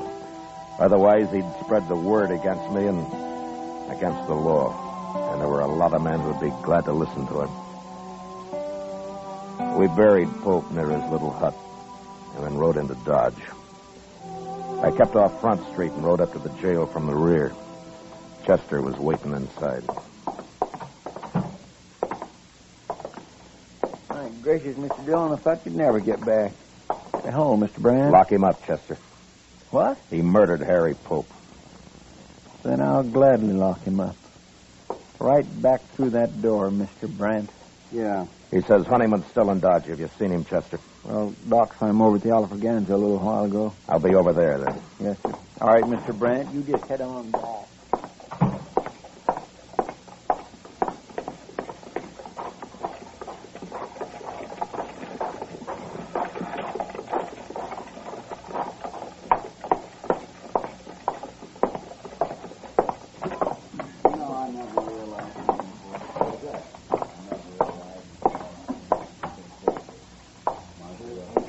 Hello, Honeyman. What do you want, Marshal? I want to talk to you. I don't want to hear it. No, I don't think you do. What? I've been talking to Brant. He's told me the whole story. Where is he, anyway? He told me that he and Carter have been having fun, as they called it, with Pope. Making him think they were Indians. Well, you told him that this morning. He admits it now. I don't believe it. And even if they had, is that reason enough to kill a man? Pope was acting in self-defense. He wouldn't have shot Carter otherwise. It was a mistake. But Carter brought it on himself. I don't believe it. Honeyman, do you want the law in this country or not? Well, maybe that depends on who's represented. It doesn't matter. The law's the same. Well, now the law says you can't kill a man and go free. Now, don't it? It says you can't murder a man. Well, who decides which it is, Marshal? You or me? I'd like you to decide this time, Honeyman. You mean that? Yeah. All right, Marshal. You go and arrest Pope and get him hung. That's how I decided. Pope's dead. What? You wanted him killed, and he's been killed. What do you mean? You said this morning you'd take justice into your own hands, didn't you? Well, yes. Well, it worked. Pope's dead. How do you know? He was out weeding that little patch of corn he planted. I think he planned to feed his pigs with it, mostly. And he took 2 rifle bullets in the back. Who did it? Are you satisfied, Honeyman? Is that how you wanted it? Who did it, Marshal? All Pope had was a sod hut and a few pigs. He didn't know what this country was all about. He might have learned, but your friends got him so scared, Brant told me, that he'd sit in his hut and cry. Look, And then one night he loaded his gun and he went outside to fight. That took a lot of courage, Honeyman, for a man like Pope. But he did it. And today I told him he'd better leave his place, that you and Brant had threatened him and would give him trouble. What did he say? He said he wouldn't go. He said he'd stay and fight. And so he He did. stayed. He didn't get a chance to fight. What's a man like Pope know about protecting himself? Brant shot him in the back. Twice. All Pope had in his hands was a hoe. Marshal. Well, I don't know what to say. Brant's in jail. I'm going to see him tried for murder. And he'll be hung. Yeah, but I guess I'm just as guilty as he is. You could have stopped it. But you encouraged it. You wanted justice done, Honeyman, and fast. Well, I didn't understand. You didn't take time to. The law was too slow for you.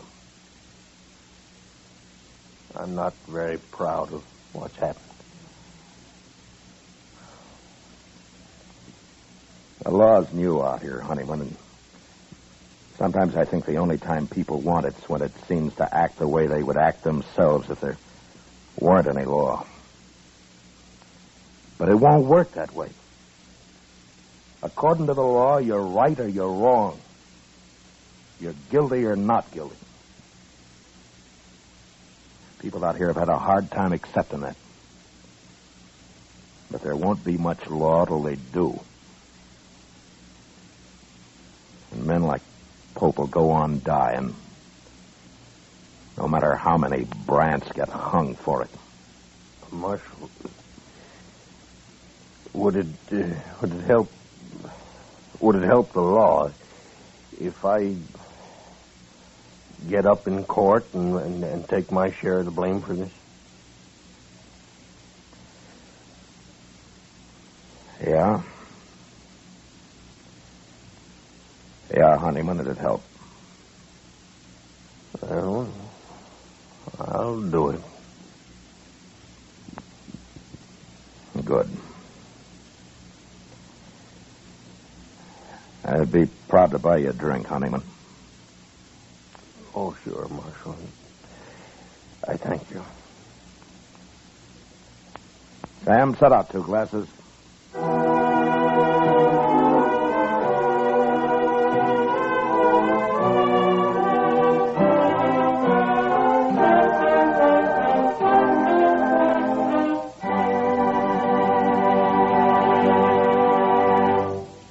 Gunsmoke, transcribed under the direction of Norman MacDonald, stars William Conrad as Matt Dillon, U.S. Marshal.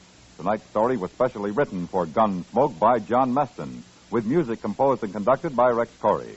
Featured in the cast were Lawrence Dobkin as Ned Honeyman, Ralph Moody as Harry Pope, and Harry Bartell as Brant. Parley Bear as Chester, and Howard McNear as Doc. Gunsmoke has been selected by the Armed Forces Radio Service to be heard by our troops overseas. Join us again next week as Matt Dillon, U.S. Marshal, fights to bring law and order out of the wild violence of the West in Gunsmoke.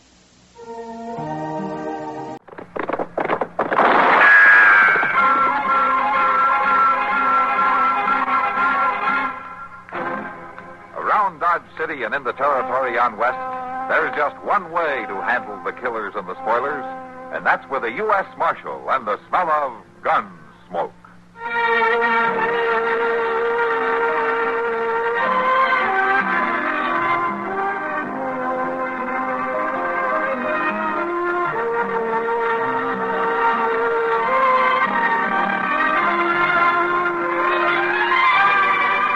Gunsmoke, starring William Conrad, the story of the violence that moved west with young America, and the story of a man who moved with it.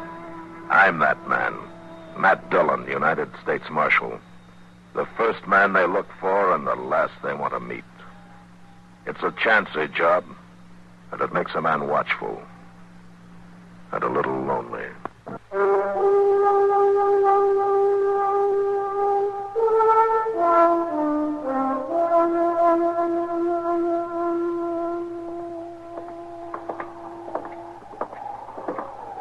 We're going to stop in at the Long Branch for a minute, Mr. Dillon. Yeah, might as well, Chester. There won't be much doing around town tonight. Sure do hope they got a rip snorting fire going. Yeah, that wind's got a nip to it, all right. And it's going to blow up worse for morning. Looks like it.